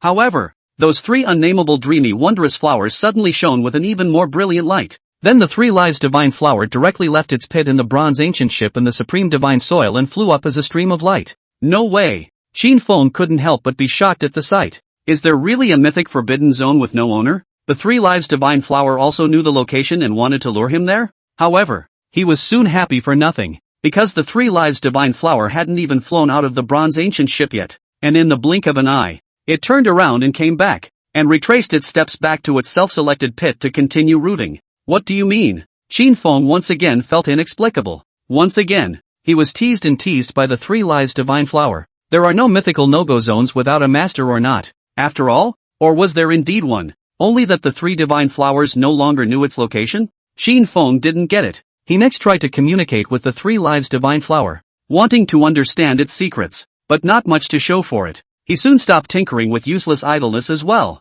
and continued to envision his own Tao. The Qin seal is 55,000 years old. He could feel that the shackles of the universe had been completely released, and the universe's fortunes had turned around, and the world's pride was gradually spreading out and some great prides had begun to show their talents. Qin Feng thought, perhaps a new Dangdang Emperor is coming as well. He had lived in the same world as Emperor Yuan and witnessed Emperor Longjade become a Taoist, all with their own distinctive characteristics. Hopefully, the new great emperor would also give Qin Feng, the eternal being who would be witnessing endless years to come, a bit of a different kind of excitement. Qin Feng thought like this, and he hadn't quite realized it. The next great emperor of the current generation will be the first one he has to face head-on. End of chapter. Chapter 22 The Taoist Name Void Truth. Proven on this day. Chapter 22 The Taoist Name Void Truth. Proven on this day. There was once a young man named Li Su, the young master of a large clan, kind and friendly, but he caused his family's tragic demise. He was the only one who escaped under the cover of his people. He also kills and eats his beloved pet,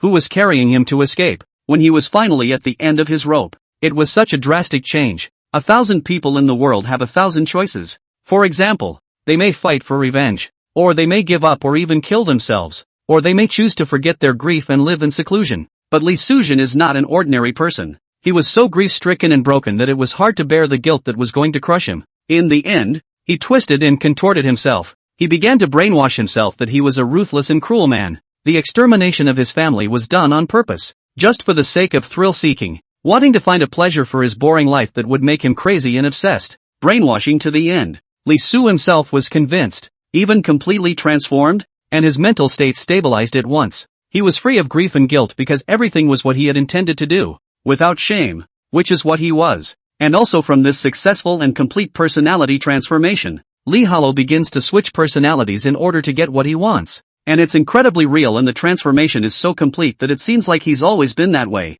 For example, he became sassy, friendly, talented, and decent and righteous in order to join some noblemen. He succeeded in joining the family, and also loved his wife and children very much, honored his parents-in-law, and did his best for his wife's family, and his feelings were entirely sincere, without a trace of falsehood. And when it was time for him to reap the fruits, he raised the butcher's knife and, with tears in his eyes and a face full of grief, killed his wife and children with his own hands and slaughtered his wife's family. As his tears dried up, his personality transformed back completely. Personalities that were once false become incredibly real, and real personalities can be completely transformed into falsehoods. Li Su seemed to have an extra ability that normal people did not have. He was not bewildered. His mind was flawless, and truth and falsehood had no meaning for him. This was no longer acting. He might have cultivated a special Tao. This ordinary planet. The two most powerful forces were also reduced to nothing by the real operation of Li Su's two-way undercover agent, and it was his last dance on this planet. Next on his stage was the vast sea of stars. Li Su changed his name to Emotion. The surname Mo was the surname of the wife he had once loved so much. He regained the family name and transformed back into a righteous and courageous young genius. And in the midst of this incessant transformation of personality, he has also been moving down this avenue of personality that knows no truth or falsehood. He couldn't figure out what was true or false, and he didn't know which one was himself. Perhaps, wait until he actually goes to the top of the world. That final choice he made was to be true to himself. When he actually ends this long game of personality transformation of not knowing what is real and what is not, he will then undergo the final metamorphosis. Ma Jin, do you like Tu Ha Young? Xiaoshan asked Emotion snidely. Emotion laughed, his brows sharpened, and he said dashingly, A woman of the absolute generation. Who could not love? Could it be that you two don't have any ideas? He asked Xuan and Lin Jun rhetorically. The three of them are confidants and friends in life and death, and are having a short get-together. But they're actually a foursome, and there's a Tu Haing who hasn't arrived. There was also a foursome in the last era. The four people who led the invincible emperor's path at that time. Of those four people, two witnessed death. One died of old age after being crippled, and one witnessed becoming an emperor, suppressing the world for an entire era. And now the foursome of this era was also overwhelmingly extraordinary, likewise vaguely leading the invincible emperor path of this era. And the four of them are deeply in love and have progressed hand in hand through life and death many times. Four people together are really more efficient than a single person most of the time. This was one reason why the four of them were able to lead the way to invincibility. Perhaps the peerless emperors of this world would appear among them. There are ideas, but it doesn't matter. Love is a trivial matter, and invincibility is the way. Lin Jun Dao sipped his wine and laughed boldly. All of his chi was stern and sharp, and between laughs there was a peerless elegance that wanted to suppress this era. When Tu Xiaoying arrived, the four formally catch up and talk. Xuan asked Tu Xiaoying once again tentatively who she would choose if she had to choose her husband among the three of them. Tu Xiaoying also aspires to the invincible road. This kind of also will not be on the heart. Perfunctory answer. However, all three of them were perceptive people, and they could still notice that there was a hint of something not quite the same in Tu Xiaoying's eyes when she looked at Imogen. Imogen naturally had no idea about love affairs. However, if he ended up with his current personality from the beginning, he would become invincible and marry a beautiful woman, and go to the pinnacle of his life, so he could be proud of all the ages. It was naturally a perfect ending that he could live with. But it wasn't until one of his sparring sessions with Lin Jundao that he lost by half a move. Despite this defeat, Imogen was not discouraged. The will to be invincible was still there, and the deep friendship that Lin Jundao and Lin Jundao had with each other remained unchanged. But it still made him realize something. Perhaps this personality, not the invincible personality, not the one that will lead to the true path, will not have a perfect ending. What is false cannot naturally be invincible. The day when the transformation becomes real may be the right way to invincibility.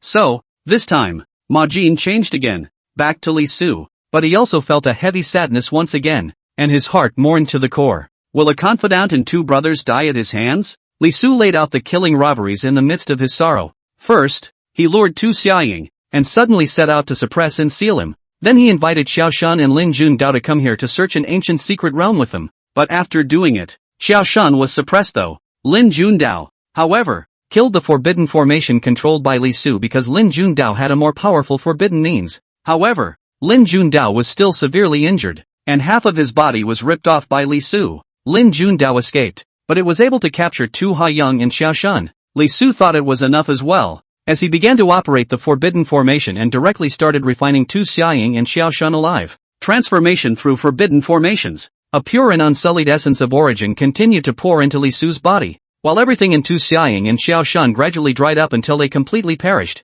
To the end, the grief in Li Su's heart subsided. His mind was once again flawless, and his personality completely switched back to that which he considered to be the truest and most correct version of himself. The personality is unique, and that one false Tao that is not revealed in plain sight becomes real and achieves some kind of metamorphosis. Together with the essence of origin provided by the two worldly supreme beings, it allowed him to directly break his shackles even before he had certified the Tao. Boom! Li Su opened his eyes, and his essence light blossomed, penetrating through the 10,000 paths of the void, and wisps of forbidden aura filled the air, frightening and terrifying. He had actually made a preliminary foray into the forbidden realm with this. All is vanity, but I alone am true. My Tao name is Void Truth, and on this day, I witnessed the Tao. Li Su took a step into the starry sky, to directly cross the threshold of the Tao. At this moment, he had completely consummated his Tao. He chose the ultimate true self, and collected that one share of the Tao fruits of the personality of falsehood and truth. He had already reached his peak state, and his physical body, divine soul, Tao, and personality had all become one, unable to be shaken and changed again. In the meantime, Qin Feng was cultivating somewhere in deep space and was also suddenly startled by this extraordinary forbidden aura of Li Su. The other forbidden beings in the world might not be alarmed. However, Qin Feng was always awake, so he was naturally slightly aware of it. He couldn't help but look at it a few times. With his current half-emperor might, he could naturally easily pierce through the cosmic stars in space, and it wouldn't cause any commotion. He then saw Li Su, capturing that forbidden aura on Li Su's body that made him even slightly surprised. You've already ventured into the forbidden realm before you've certified your path? Qin Feng had something to marvel at. This kind of thing is not unheard of though, and even if it is, it doesn't necessarily mean that their natural talent exceeds those who can't do it, but when it did, it showed that it was truly gifted, with extraordinary perseverance and amazing talent. End of chapter. Chapter 23 The Great Emperor's Hidden Secrets. Chapter 23 The Great Emperor's Hidden Secrets. Li Su stepped into the starry sky, dispersing his own Tao, and a faint forbidden aura filled the air, stirring up layers and layers of void ripples with extraordinary power. The cosmic supreme heavenly center was immediately touched, and an extremely terrifying, nearly annihilating heavenly tribulation aura erupted, sweeping across the vastness of the starry sky. Boom! The first ray of thunder appeared, bright and brilliant, cutting through the universe and illuminating the deep black sky. Subsequently, endless thunder and lightning poured down into the starry sky, converging into a boundless sea. An astonishing divine thunderbolt fell into the thunder sea, carrying a terrifying aura of destruction of the world, shaking the universe and causing the world to tremble. Boom! Several channels of extinguishing divine thunder suddenly bombarded Li Su, tearing the void, unspeakably terrifying, and that aura seemed to annihilate everything in the world. But Li Su stood proudly, his expression indifferent, his eyes cold. He looked longitudinally toward those divine thunderbolts. His body's forbidden aura filled the air, and even more so, an unrivaled aura of the great Tao permeated through him. At this moment, in his eyes, those several divine thunderbolts were also illusions, and the falsehood couldn't shake the real him. Li Su, whose physical body, divine soul, Tao and personality were united and unique, began to stir up layers of ineffable supreme Tao Qi, sweeping through the 8 directions and beginning to influence everything. Suddenly, those several divine thunderbolts were swept and rushed through by a layer of vast Qi, quickly becoming unreal and unreal. When the divine thunderbolt finally blasted down on Li Su, it was as if it had been scraped by some amazing hurricane, and the substantial damage was not high. Reversing reality? What a unique Tao! Qin Feng was also observing Li Su's witnessing of the Tao transition from afar, and was also quite a little amazed by the subtle Tao techniques that this witness was displaying at the moment. This kind of Tao could not be unusual. Not like something that could be comprehended through normal cultivation experiences. There should be some kind of opportunity or special chance. Ma Jin. Lin Jun Dao was also hiding in some corner of the starry sky at this time,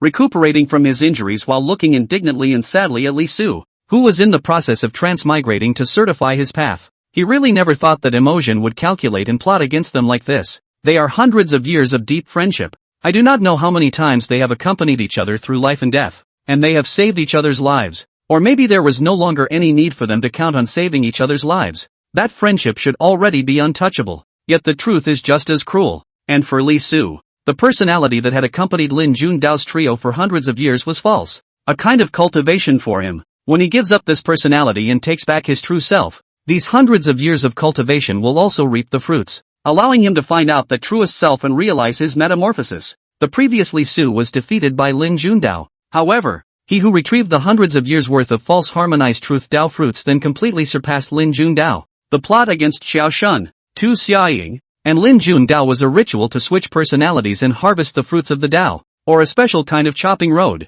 cut off the past and welcome the new true self. Rumble. The boundless sea of thunder boiled as the divine thunder of the Emperor's tribulation blasted down, a terrifyingly destructive aura pouring down to annihilate the unknowing witnesses. At this moment, the gazes and attention of all the beings in the universe were on Li Su. He was the first witness of this age. Just don't know. Will it turn out to be the first witnessing fiasco? Or will it just end the suspense of this era and completely witness the success of the way? Pust. Extremely terrifying divine thunderbolts blasted down, drowning Li Su, instantly exploding its flesh and blood. Multiple bones were exposed, suffering severe trauma. Even with its unique Tao method of transforming truth into emptiness, there were limits, and it was impossible to truly arrive at everything perfectly. However, Li Su operated his secret method and squeezed his own reserves to quickly recover from his injuries. He stepped on divine thunder and blasted out with both fists, and all laws became true, which could break through all illusions, and even if 10,000 years passed by, he would be immortal and not false. Boom! Li Su broke through the sea of thunder and made a strong ascent to the top, already feeling that layer of supreme barriers. His eyes blossomed with divine light, sharp and unrivaled. His aura plucked up to the extreme. His divine might was peerless, to overwhelm everything in the world. Soon, the great universe rumbled among themselves, and a loud rumbling sound came out with an extraordinary sound, as if the ceiling of the universe had been hit hard. This was followed by another shocking tremor. The movement was even more vast, and all beings and spirits were shocked. and the vibration seemed to go straight into their hearts and souls, which was frightening. It was as if an unstoppable transcendent being was pounding against the cosmic ceiling to crash right out. And finally, boom! A surging and supreme vast imperial might rumbled at the absolute top of the starry sky and erupted, instantly sweeping through the domains of the universe, and the breath that belonged to a great emperor permeated the air, oppressing everything in the world horizontally. Heaven and earth also completely erupted in all kinds of visions. The heavenly Tao roars. Xiaorui rushed to the 9 heavens, the earth's purple vapor. It's really accomplished. The first witness of this era and the last. The world was shocked, feeling the increasingly blazing and monstrous, world-defying great emperor divine might. Anyone knows that a new era has begun. Li Su stood at the top of the universe, looking down at the starry sky of the domains, and wherever his eyes looked, godless might poured down. The void collapsed, and the 10,000 paths melted. That kind of matchless divine might. The great emperor origin boiling. A might as if it could climb infinitely, with inexhaustible power, absolutely invincible, really could push across the ages. So this is the great emperor. Li Su sighed. No wonder this path is so difficult. It turns out that once you get to the end of the line, it's really so invincible, and everything in the world is unstoppable. Even if he appeared to have a smooth transition, it was still treacherous, and he felt a life and death crisis many times, and if he didn't tense up that forward momentum, he might also fail. Also, his crossing this time wasn't like the previous time when the lone Jade Emperor had been blocked by forbidden beings. That's a big part of what makes it work so well. Most of the time those forbidden beings in the world would actually tolerate the emergence of the great emperor of the current generation, which was not necessarily a bad thing for them. Not every great emperor of the current generation would be incompatible with the world's taboos. Even for that kind of traditional and righteous great emperor, if they really wanted to target forbidden beings, they could at most only target a limited number of them, and the rest could sit back and watch the tigers fight. And perhaps the great emperor of the day could even help them eliminate their great enemy. The great emperors of the past generations were all different, each with their own pursuits and aspirations. Li Su also has his own pursuits, and has his own unique understanding of this world. He did not intend to actively target any of the forbidden beings, letting them exist as long as they did not provoke him. He was more than willing to utilize the share of invincible might at the moment to try and do something more worthwhile. By the way, he could also explore some places that he couldn't or didn't dare to go before, and see the true nature of this world. Li Su witnessed the success of the Tao. He returned to his home planet and founded his own Taoist system called the Void Truth Sect. Having established his Tao name, the world naturally began to honor him as the Void Truth Emperor. But, at this time, the Void Truth Emperor's former life and death friend, Lin Jun Dao, however, burst out with a shocking secret. End of chapter. Chapter 24. A sword chops out an ancient bronze ship. Chapter 24. A sword chops out an ancient bronze ship. This secret was uttered by Lin Jun Dao himself, accusing the great emperor of his crimes, and the sound spread through dozens of star realms, telling the story of how Li Su pitted the three of them before he witnessed the Tao.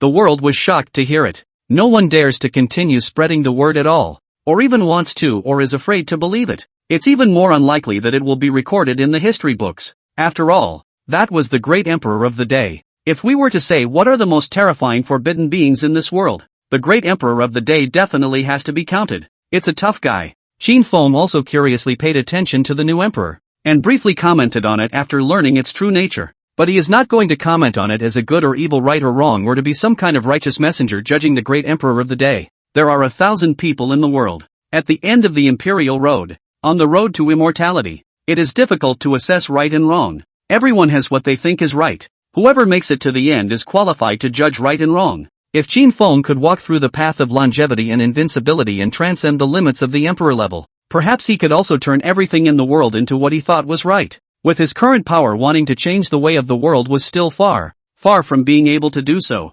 Back then, didn't that final dust emperor just overturn a bronze ancient ship and that was it? Is there a mythological forbidden zone in this world that has never sunk? That has truly survived with the world? And who knows what kind of terrifying and extraordinary beings are hidden inside? Generations of great emperors are new, and generations of great emperors are different. Qin seals 56, 421 years of the everlasting calendar, and the great emperor of Void Truth emerges. After Li Su founded the Void Truth sect, he also retrieved the clansmen who had survived the side branches of his Li clan in the beginning. His true identity, already guessed by a small percentage of people in the home planet to be a truly inquisitive and ruthless person. Just the same, no one dares to say it. Li Su actually doesn't care about this anymore. His gaze has already gone beyond those red dust and mundane things in the world. In the days to come, Lin Jundao challenged Li Su once. However, it was casually flicked away by Li Su, still not killing Lin Jundao, and still letting him live. Lin Jundao's anger and murderous aura filled the sky as he once again killed Li Su and was once again sent flying,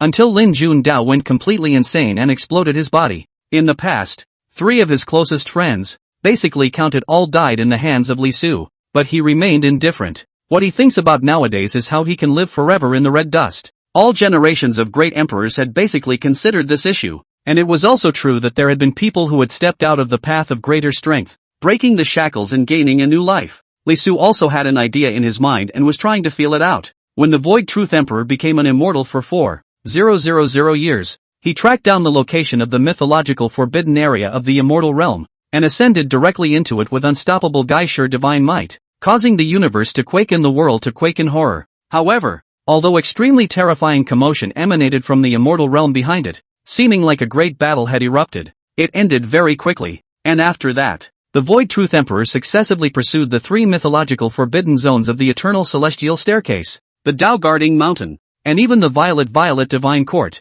all of which made strong ascents, triggering monstrous ripples. One of them, the mythological forbidden area of the Violet Divine Court, hadn't been visible for more than 100,000 years, but it was also sought out by the Void Truth Emperor. This was an ultimate mythological forbidden zone that had never been sunk, always supreme from extremely ancient times to the present day, intimidating all things and capable of burying great emperors. Although the Void Truth Emperor had made a strong ascent to the major mythological forbidden zones and had erupted into terrifying commotion, they had basically all come to a screeching halt. It seemed that the Void Truth Emperor did not intend to start a war in the mythic forbidden zone. It's more like traveling among the mythical things that remain in the world. In a flash, the Void Truth Emperor's lifespan came to an end. He went in this state on the verge of decay and death, simmered for hundreds of years to enlighten something before refining the immortality pill to live the second life. He has his own pursuits and ambitions. He doesn't go against forbidden beings, yet he also doesn't intend to become a forbidden being from the start. He wants to go live out the third life on his own,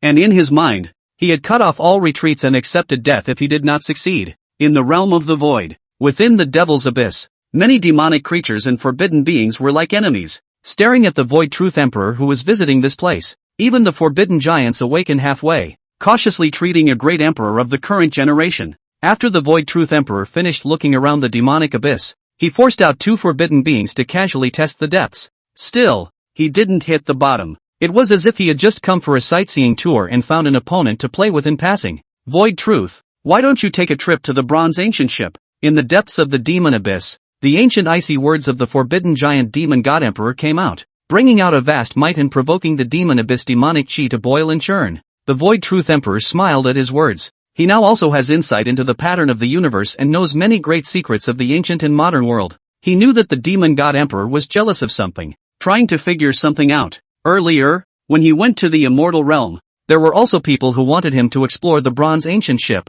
It will go. The Void Truth Emperor left a brief message and then left as well, making a trip to the Divine Mound on the way. He thus traveled through the mythic things of the present world, all the while enlisting in advancing his own path. Eventually, on a certain day, the Void Truth Emperor traced where the Bronze Ancient Ship was. The fact that there is a mythical cause and effect to the ancient bronze ship should not be difficult to trace. Though, however, this mythological forbidden area had disappeared for too long in the end, and there were fewer traces of it in the present world, so it was naturally not easy to find. And it is impossible for the Bronze Ancient Ship to just randomly explode in power and reveal itself to the world for no reason. The being inside was naturally more still in slumber. In this moment, the moment the Void Truth Emperor captured the location of the Bronze Ancient Ship, without the slightest hesitation, he invoked the Emperor Armament Void True Blade and raised his hand to slash out. Boom! A monstrous divine might that shook the ancient and modern world erupted, and vast fluctuations instantly swept through the great universe, and even spread to the realm of the void,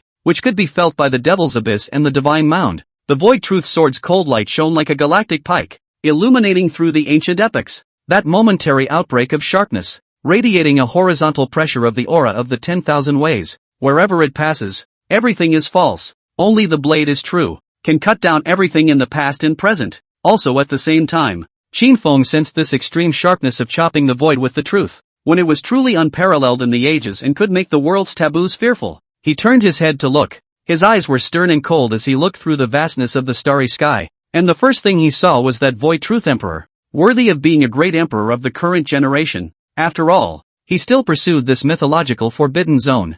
Qin Feng's expression was calm as he indifferently said, "Things like mythic forbidden areas are hard to hide unless they are completely silent and sunken. Those corrupted forbidden beings might not have been able to find it. However, with the kind of potent might that overwhelmed the world of the great emperor of the current generation, it was still possible to capture that mythical fluctuation in the underworld. But Qin Feng had also long expected that there would be a day when he would be pursued by the great emperor of the current generation. And this day wasn't too far off from what he expected, even a few thousand years late. And with a mythical forbidden zone at his back and himself being no weakling, he had long been fearless to face the current great emperor directly. This era, the Void Truth Emperor had already become a Taoist for 18,000 years, almost the time when he was at his most powerful. And Qin Feng, at 74,000 years old, had also stepped into a higher stage. With this slash, the Void Truth Emperor directly slashed out the Bronze Ancient ship. All of a sudden, it startled the major mythological forbidden zones and attracted the attention of the entire universe and even the Devil's Abyss and God's Graveyard. Many forbidden beings wanted to know which ancient existence was that forbidden giant that had revived the Bronze Ancient ship. End of chapter. Chapter 25 The Three Immaculate Ways. Chapter 25 The Three Immaculate Ways. Boom! The Bronze Ancient ship immediately erupted a surging and shocking monstrous hurricane waves, straight into the vastness of the starry sky, running towards the Void True Emperor. Actually want to go against the invincible in the world. That portion of might was horrifyingly overwhelming, crushing the void, stirring up the 10,000 rules of the road, and in an instant rushing out a surging and monstrous void turbulence that stretched across the starry sky, with godless chi dropping down, shaking the world. The overwhelming sharpness of the Void Truth Emperor's blade slammed into this void turbulence and was immediately strongly blocked, with astounding might pouring down on top of the blade to crush it. Rumble! The collision of the two emperor-level mights triggered turbulence in the starry sky, and the great universe gently shook. However, or was the Void Truth Emperor's sharpness even sharper and more overwhelming, unmatched in the ages, with a potent great emperor's divine might that was absolutely invincible and could be pushed across the world? The blade's overwhelming sharpness seemed to be unstoppable, and the top of the world-shattering might washed away the void turbulence that looked like a vast heavenly river, pushing it steadily across all the way, straight through. The starry sky rumbled and trembled as terrifying fluctuations spread throughout the universe, and the world was shaken by the power of the Void Truth Emperor. Finally, the divine might of that blade still descended on top of the Bronze Ancient ship, carrying an unparalleled sharpness that seemed to want to sink this mythological forbidden area that had just been revived once again. However, the Bronze Ancient ship suddenly erupted with brilliant mythological light, illuminating the deep space of the universe, and a supreme ancient array of supreme strength rose up with a glorious light, with a mythological and immortal aura of the world. Boom! A palm made of boundless violet chi gathered together came out with a mythological formation, huge and boundless, covering the starry sky, majestic and incomparable, directly gripping towards the unrelenting great emperor's sharpness. Boo! The starry sky trembled greatly, and a terrifying commotion accompanied by a shocking wave of chi emanated and swept across the universe. Finally, the purple palm snuffed out everything. The Bronze Ancient ship was not damaged in any way. The final power of the Void Truth Emperor's slash was still blocked by this mythic forbidden zone, especially that one purple palm that stretched out from the ancient ship was even more astounding and terrifying, causing the world to feel shocked and trembling, from which they felt a supreme majesty that ignored the red dust and existed forever with the world. Ancient bronze ship? This mythical forbidden zone has actually resurfaced? At this time the world also discovered where the Bronze Ancient ship was, peering into the starry sky with a supreme formation. He was able to see the true face of this mythological forbidden zone that had disappeared for nearly 1,000,000 years. An ancient Bronze Ancient ship, hanging on the top of the starry sky, slowly traveling, with a magnificent and vast aura. The many ancient scars on the ship's body reveal even more the horrific years it has passed through, and through the forbidden catastrophe, it has always been immortal, hanging high on the top of the world's myths. Is this the mythical forbidden zone? Even the greatest emperor of the world can't do anything about it? More people were still shocked by the power of the mythic forbidden zone, which contained mythic hidden secrets as well as great terrors that could bury the great emperors of the current generation. Even the Void Truth Emperor couldn't shake it? The reappearance of the Bronze Ancient ship. This is a great historical event. I'm only afraid that there is an unimaginable secret and great horror thing behind it. Many people were very shocked. Being able to witness the reappearance of a mythological forbidden zone was described as an important note in ancient history in the future. Since then, the world has counted the mythical forbidden zones, and has to count the Bronze Ancient ships more. Layman's view. The beings of the world were only shocked by the reappearance of the Bronze Ancient ship and the fact that this mythological forbidden zone was still strong and terrifying. But to the Void Truth Emperor and the forbidden beings who were spying on this commotion, they, on the other hand, saw something more. the way of cracking the sky, the purple chi avenue, and the way of killing, which is not deeply revealed. 3 absolutely flawless and extremely endless dharmas. The Void Truth Emperor stood above the starry sky. His divine might was vast, overriding the universes and domains, overriding everything in the world. His eyes were deep, looking straight at the bronze ancient ship, and his monstrous imperial might poured down, causing that piece of starry sky to vibrate violently, as if he was trying to penetrate a mythological forbidden zone with his gaze. It was only the bronze ancient ship that was filled with a faint purple aura, majestic beyond the ages, and the light of myth shining through the deep space of the universe, like an eternal pillar in the river of years.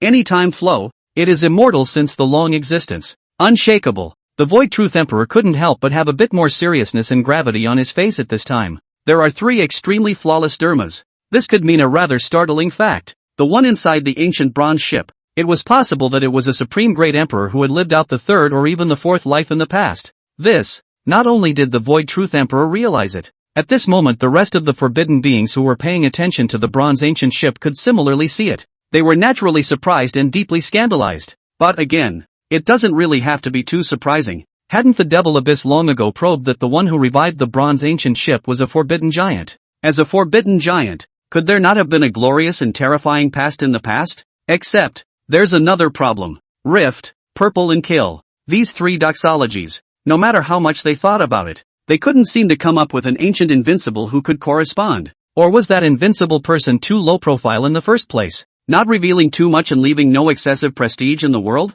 It's not as if there aren't such people. Even great emperors were 1,000 different things, and there had been no shortage of invincible people who had buried their heads in bitter cultivation and ignored the world since ancient times. Or maybe that's an extremely ancient person, far more than one could ever imagine. Thus, it is more difficult to determine their true past identity. Living through the 3rd or even the 4th life? The Void Truth Emperor's eyes were deep as he thought about his own path to immortality. He was also on an irreversible path, about to hit the 3rd world. If you want to live one more life without relying on the immortal god pill, you need to walk out a path that is stronger and fiercer than the past days to break the shackles and live a new life against the odds. Some of the invincibles of the past. Some people start with the physical body and break the limits to live one more life. There are also people who start from the divine soul, melting and refining the immortal chi, also breaking the shackles and reshaping their destiny. Some people even start with the Tao, wanting to comprehend a super-specified Tao, sublimate their realm again, and live out a new life. The path of the Void Truth Emperor's impact on the 3rd world was the Tao. He wanted to completely walk through the 4 words of and come out with an unprecedentedly grand avenue by which to live out the 3rd life. False truth and false reality. He could feel it. That bronze ancient ship sovereign possessed 3 types of extreme flawless Tao techniques though, but none of them actually exceeded the great emperor's specifications, being conventional avenues. This indicated that the other party had lived out the 3rd or even the 4th life, relying on something other than the Tao, probably the physical body or divine soul. Sure, it was not that living a 3rd or even a 4th life would be too much stronger than other emperors who only lived 2 lives. Empyreans were already invincible figures who topped to, or even topped out of, the ceiling of the world. It was incomparably difficult to surpass or even leave behind an existence of the same level, but live out the 3rd and even the 4th life. Naturally, they would possess a deep heritage that regular emperors did not possess and a terrifying battle power that exceeded the ceiling to a certain extent. This kind of horrible emperor, even if he cut himself, it also had the ability to harden itself against the current generation of great emperors without losing, and it was even possible to win and kill back. That's why it's called the Forbidden Giant. End of chapter. Chapter 26 The End of the World is Coming. Mythological Drama. Chapter 26 The End of the World is Coming. Mythological Drama. At this very moment, the realm of the void, in the midst of the Devil's Abyss, the forbidden beings in this unique universe were similarly synchronized to probe the news of the bronze ancient ship. It also allows them to confirm something. It's true that it's not the final Dust Emperor, but it's also an unfathomably ancient existence. A forbidden being spoke indifferently. This kind of Tao configuration of cracking the air, purple chi plus killing, and the former terminal Dust Great Emperor were completely incompatible. If only one Tao was revealed, perhaps it could not be confirmed. After all, when the final Dust Great Emperor had extraordinary depth, who knew if he had in fact mastered 1 or 2 other unknown extreme Tao techniques? However, the fact that none of the 3 Tao techniques could correspond to the final Dust Emperor was enough to show that it wasn't the same godless one from the past. It's completely impossible to confirm the identity. Could it be an extremely ancient person who survived from the blank era? At this moment, another demon spirit supreme thought of something and couldn't help but question. It's just that he feels extremely ridiculous and absurd just saying it to himself. that it should be impossible. No way. The demon god emperor, a forbidden giant, spoke, his words overwhelmingly cold and withering for the ages. It might be okay to say that it was the ancients of the Grey Years after the Blank Era. Because of the events of those Grey Years, those oldest forbidden beings in the world also knew little. But to say that it survived before the Blank Era would be unbelievable to anyone. There could never be a forbidden being that could have survived the Blank Era to this day. Mention the Blank Era. The other taboo giant within the Devil's Abyss as well as more taboo beings couldn't help but be half awakened. But their thoughts were the same as the demon god emperor. The Blank Era is both mysterious and sacred, where all possibilities exist, and any conjecture placed in the Blank Era might be valid. But the only thing that is confirmed is this. After the Blank Era, the world will be nothing but mundane. No more transcendent beings, and everything will start all over again. Both the Devil's Abyss and the Divine Mound also appeared after the Blank Era. As supreme beings in the Devil's Abyss, they knew some of the origins of the Devil's Abyss and were better able to determine the true situation after the Blank Era. The starry sky rumbled and moved, and the visions were astonishing. That was the Void Truth Emperor crossing the universe, his godless body crushing through the 10,000 paths of the void, and in the blink of an eye, he was standing outside the bronze ancient ship. He raised his hand to slash and pull, and the divine might of the Dinosaur Emperor erupted and overwhelmed everything, directly breaking through the mythological formation of the bronze ancient ship and taking the final step into it. The world was naturally incomparably shocked to witness such an unprecedented scene. Sure enough, let the mythic Forbidden Zone live on and be immortal, intimidating the world for endless years. But the great emperor of the day was always invincible, fearless of everything, and there was no place he couldn't go. The Void Truth Emperor stepped into the bronze ancient ship, and for a while, he did not suffer any attacks, and he did not in fact come with hostility. The party's exchanges and collisions, it's just a way for emperor-level people to say hello. Rather smaller than most mythological forbidden zones, but the creation contained in this place is not weak at all. The Void Truth Emperor looked around the bronze ancient ship and commented lightly. But there were also places within this ship that he could not penetrate. The supreme divine earth at the very center. There was a mythic Jedi node at the top, and at this point, it had been forced open a crack, and a broken tower had been shoved in to hold up the crack. It caused a magnificent and transcendent mythic aura to leak out of the Jedi road in a steady stream, integrating into the supreme divine soil, making this place brilliant with divine light, like a true mythic land. The Void Truth Emperor also recognized that section of the tower as a part of the terminal dust pagoda from the past. It also made him slightly surprised, and he had a similar speculation about the final destination of the former Final Dust Emperor. But that's all ancient history that's hard to explore. What he cared more about now was not the Final Dust Emperor. I'm really curious as to which ancient one you are, the Void Truth Emperor said, once again casually slashing out a blade. Boom! The monstrous might of the great emperor poured down, supremely strong, causing the inner heaven and earth to quake. The sharpness that erupted in a flash instantly cut through the void. The sharp aura penetrated beyond the ancient ship, and imperial might filled the air, shaking the world. Qin Feng was steadily residing within the supreme divine earth of the bronze ancient ship. Purple aura filled the surroundings, and the mythic aura of the Jedi road melded into the formation, arching over the supreme god's earth. He wasn't worried that the Void Truth Emperor would be able to see through the true situation of this core hinterland, but it doesn't matter even if it's seen through. At best, it's right to assume that he's really out in the world. Facing this slash from the Void Truth Emperor, Qin Feng also had to take this seriously, and needed to extremely explode all his battle power. Boom! Shasta! Qin Feng's body then erupted with a shocking divine might that could match that of a great emperor. His aura was supreme and overwhelming, proudly looking down on the red dust of the ancient world. He is now 74,000 years old,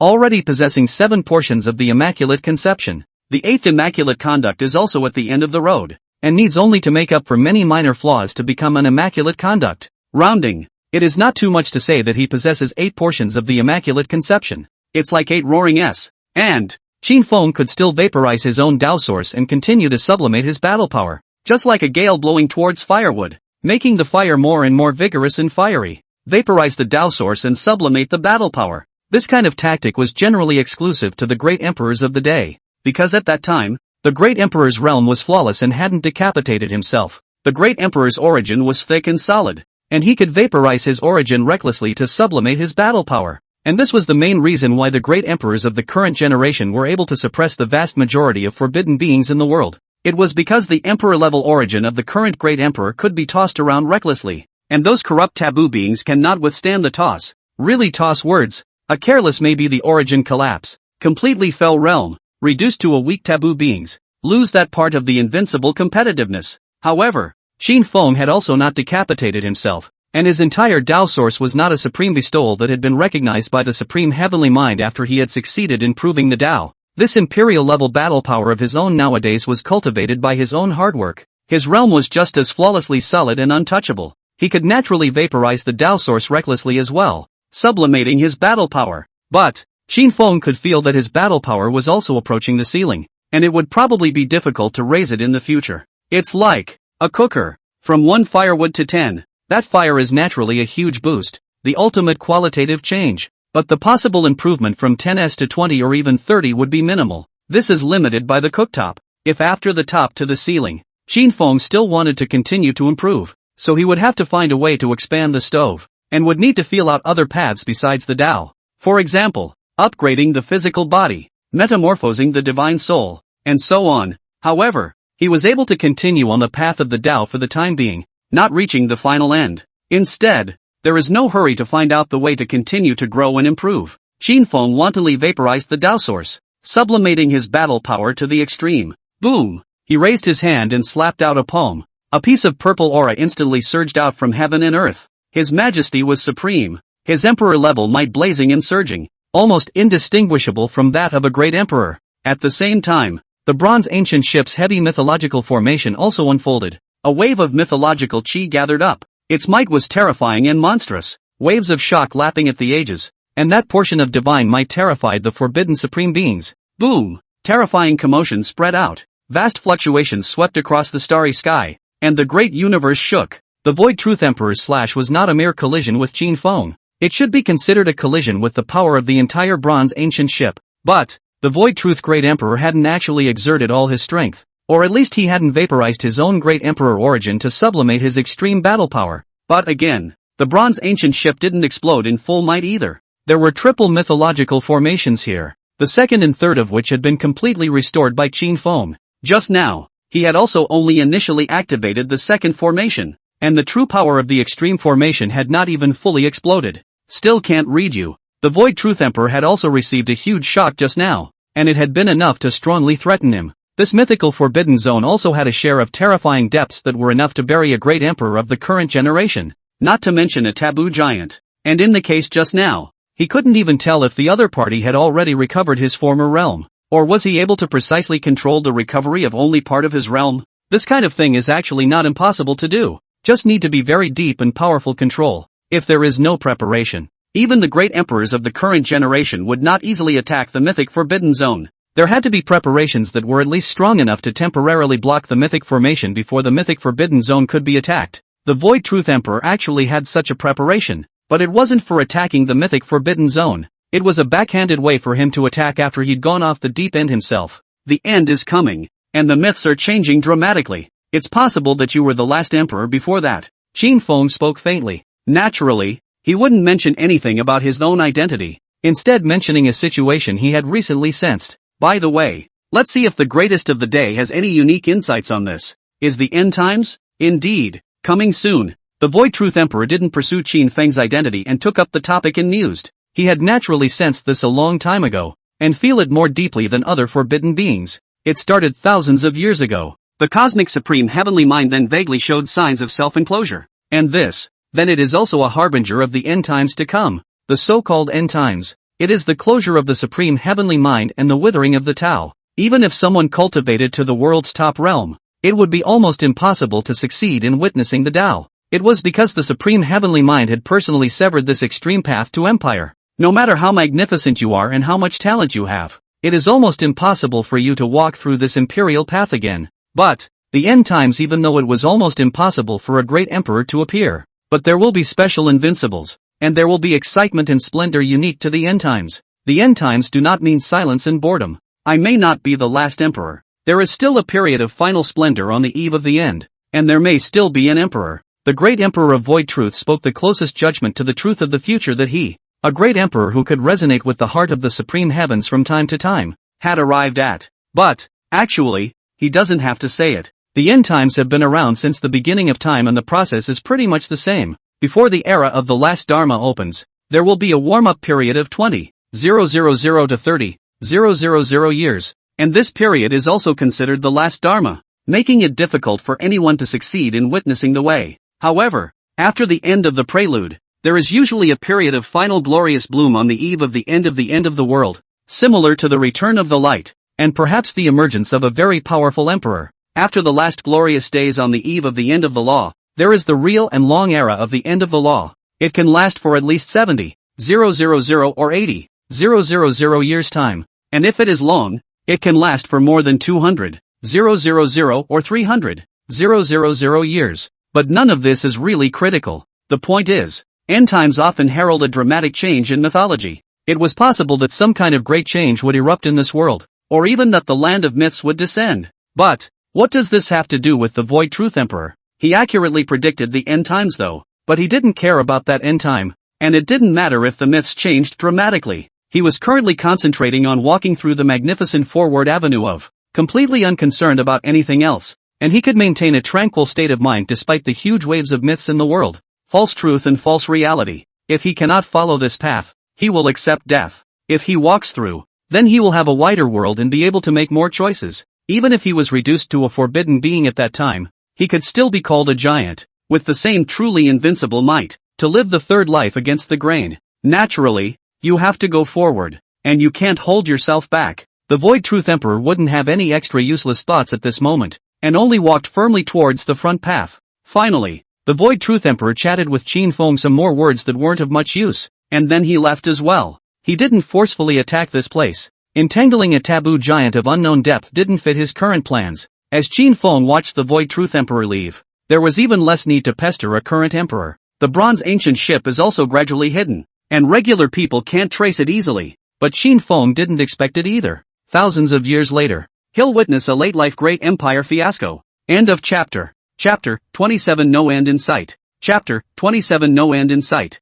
For 1,000 years have passed. The Qin seal is 78,000 years old. He has fully possessed 8 portions of the Immaculate Conduct. After mastering the Tao of the First Blade, he followed up with the Tao of the Split Sky and the Tao of Divine Words, cracking the sky, shattering the void, involving the space avenue, functional and offensive with. Qin Feng chose this path also because he was thinking of further comprehending and refining that grand and supreme spatial avenue in the future. As for the Word of God, it is purely a matter of personal preference. The so-called divine speech, which releases divine might through verbal Tao sound, has the ability to follow the law with its words, and also possesses a strong functionality. These 8 flawless Tao deeds were deeply rooted in Qin Feng's physical body and divine soul, integrating into every inch of his muscles and within every bit of his divine soul. Physical body, divine soul and Tao have always been a trinity, supporting and depending on each other, coexisting to form a cultivation realm and hold up a supreme battle power. None of them can stand alone. Regardless of conducting cultivation in any aspect of the physical body,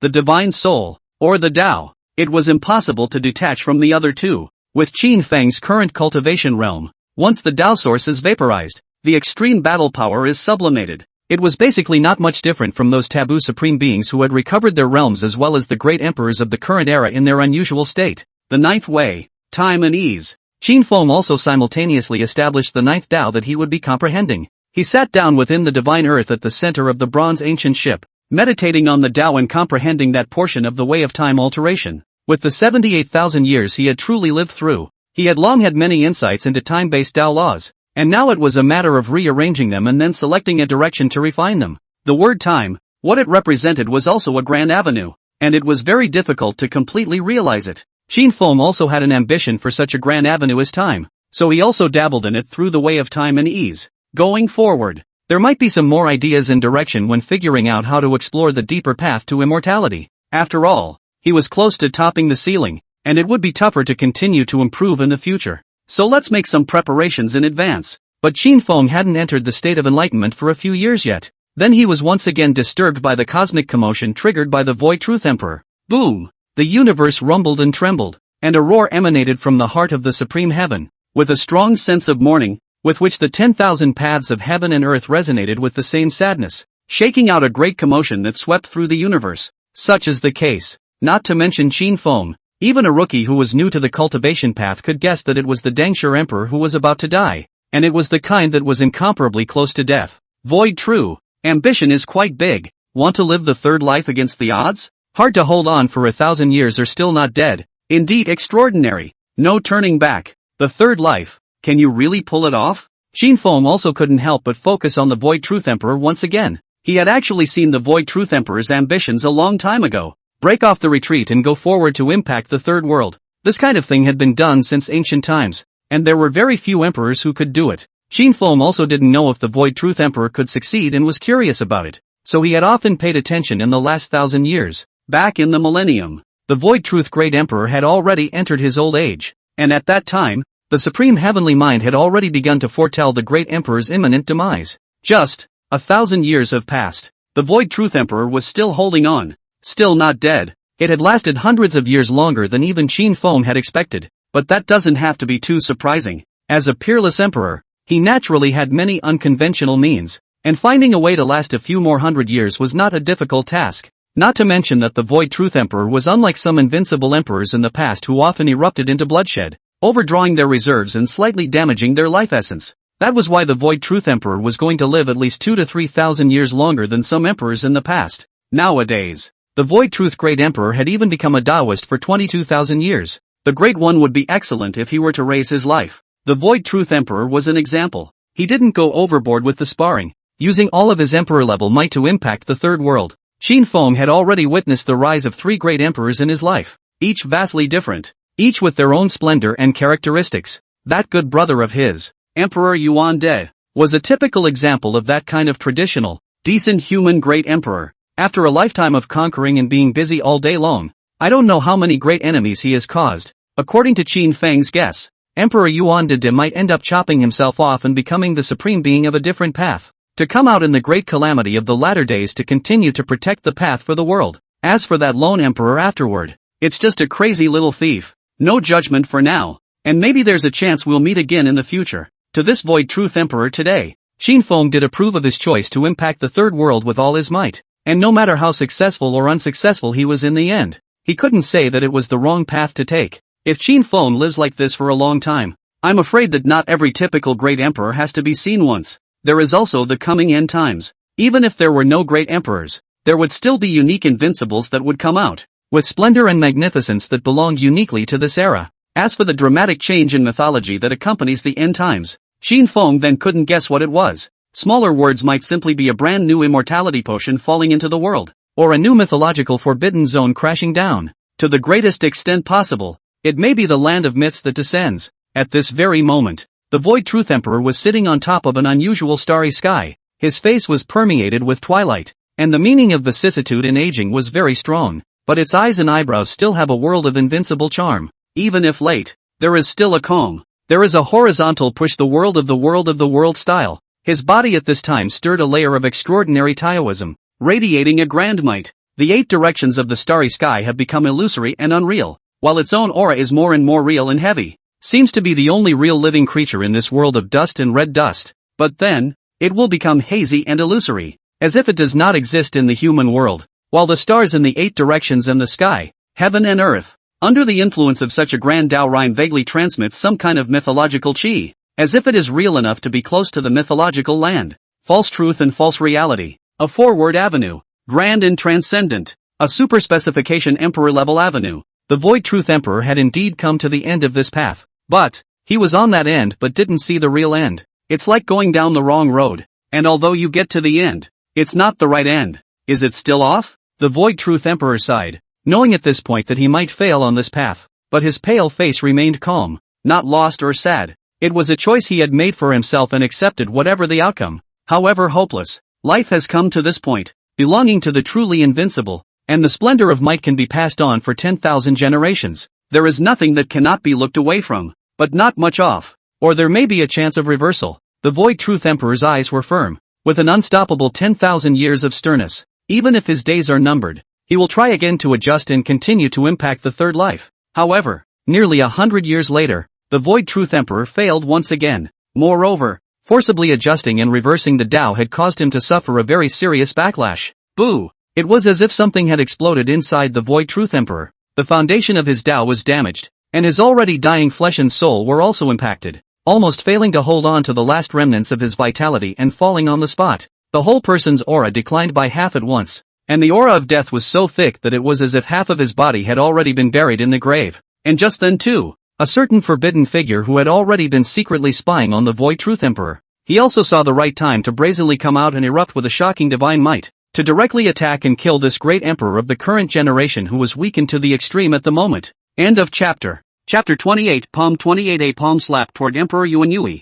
Chapter 28 Palm 28 A palm slap toward Emperor Yuan You. Boom! A vast and surging brown heavenly river suddenly appeared in the world, stretched across the top of the universe, stretching for billions of miles, immortal qi pouring down. The might is magnificent and supreme, just like a myth manifested. That was the Yellow Springs Heavenly River, and a mythological forbidden zone that oppressed the ages and was horrifyingly monumental. And the moment this mythical forbidden zone appeared, an overwhelmingly supreme figure directly killed out from it, his aura rapidly climbing, not hesitating to activate the decayed and mutilated emperor-level origin in his body, forcibly restoring the realm of the past and recreating that share of invincible divine might. The universe roared. An emperor-level divine might that was no less than that of the Void Truth Emperor erupted in the world, shocking the heavens and moving the earth, and could overwhelm the red dust of the ages. It was a man with a cold expression and a murderous aura. His face and body were similarly very old, and he was only a little better than the Void Truth Emperor. This also showed how bad the situation of this forbidden supreme being was.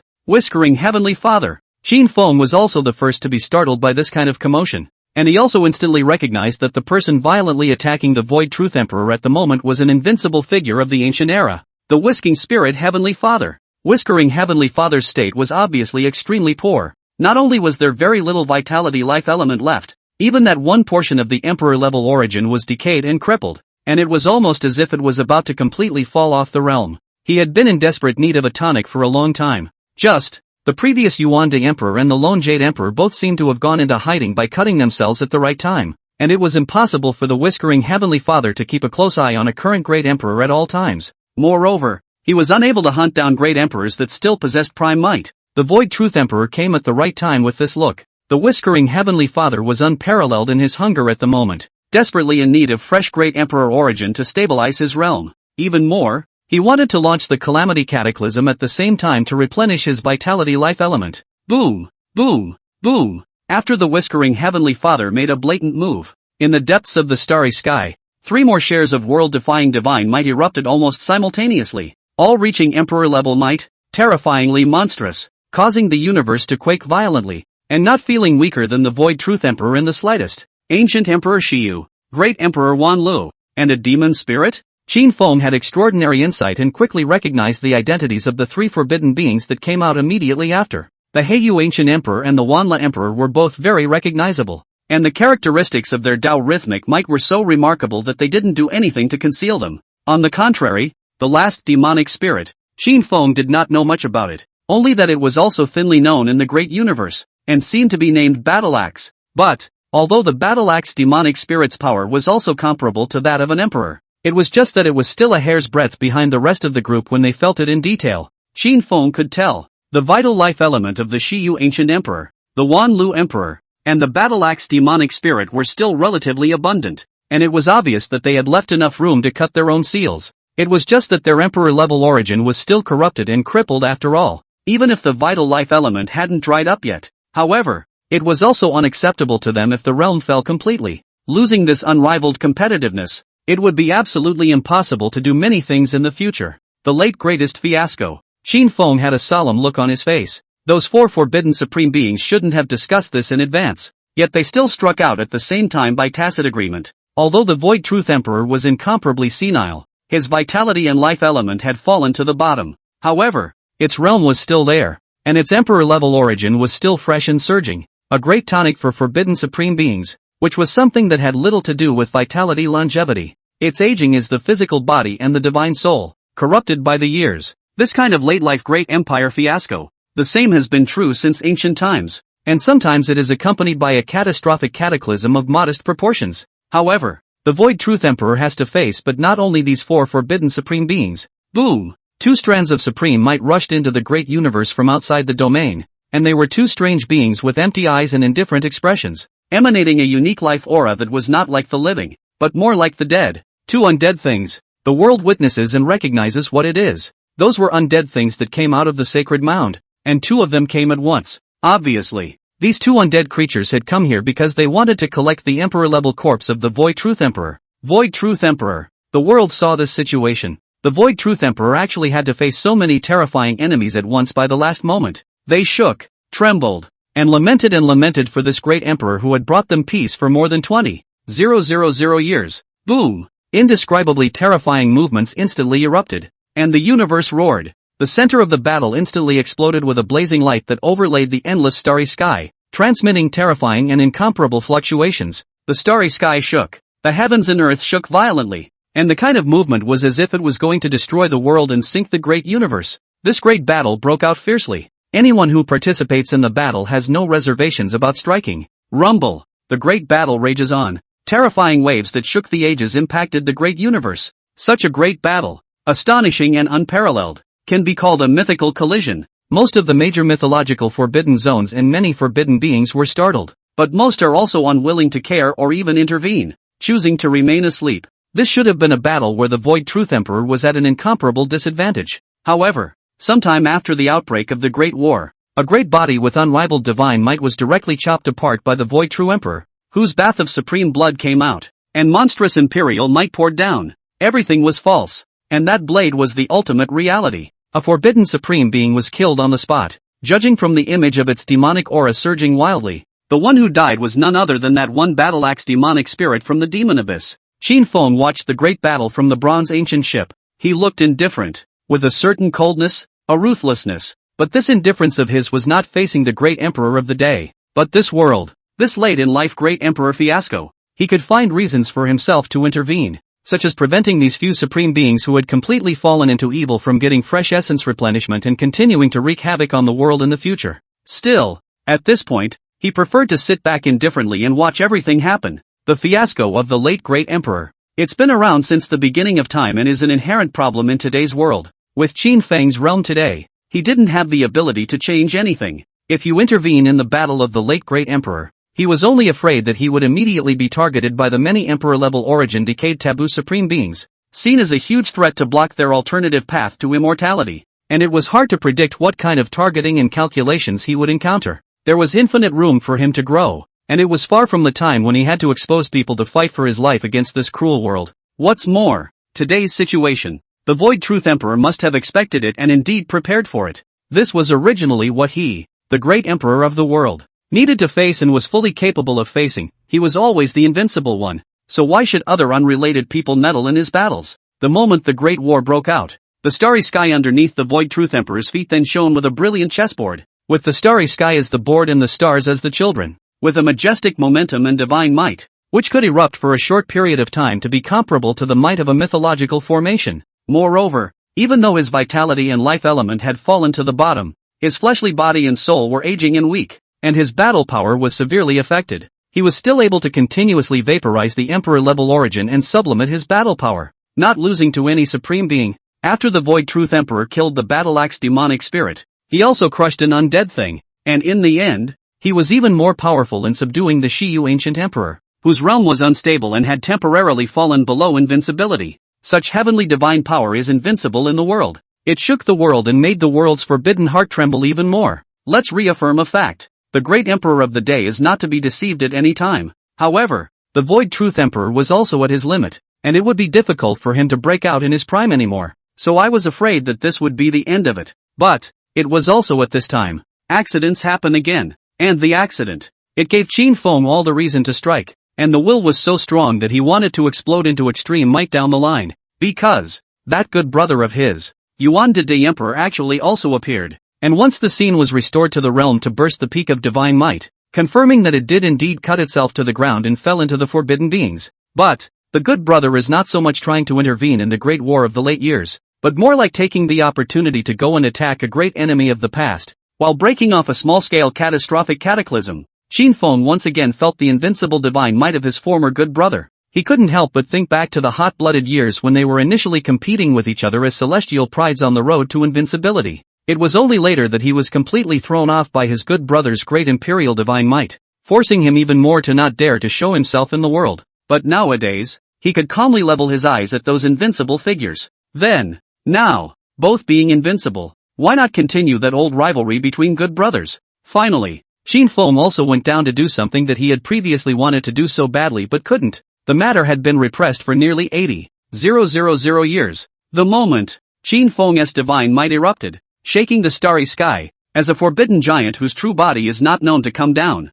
booming a poem to the former good brother, Yuan Di. End of chapter. Chapter 29. Chapter 29. At a time when the Void Truth Emperor was already on the verge of falling, feeling the pressure lighten, the whiskering Heavenly Father moved to other thoughts. His gaze suddenly turned to the vast starry sky, and his eyes carried the coldness of the ages. Boom! The whiskering Heavenly Father suddenly raised his hand, and a heavenly divine might erupted, transforming into a large palm that covered the endless starry sky, directly enveloping hundreds of star fields in the distance. Thrilling and horrifying chi spread, permeated with blood and evil. Sporadic wandering in the deep space of living beings in advance of the touch are instantly burst in place, turned into a wisp of pure essence of all living beings along the palm flow towards the whisking spirit Heavenly Father. The great calamity. The world looked at that big hand and felt the blood and evil in it, all trembling and terrified. I don't know how many years have passed. After all, there were forbidden beings who couldn't hold back and wanted to refine the essence of all beings in the universe to make up for their own vitality and life essence.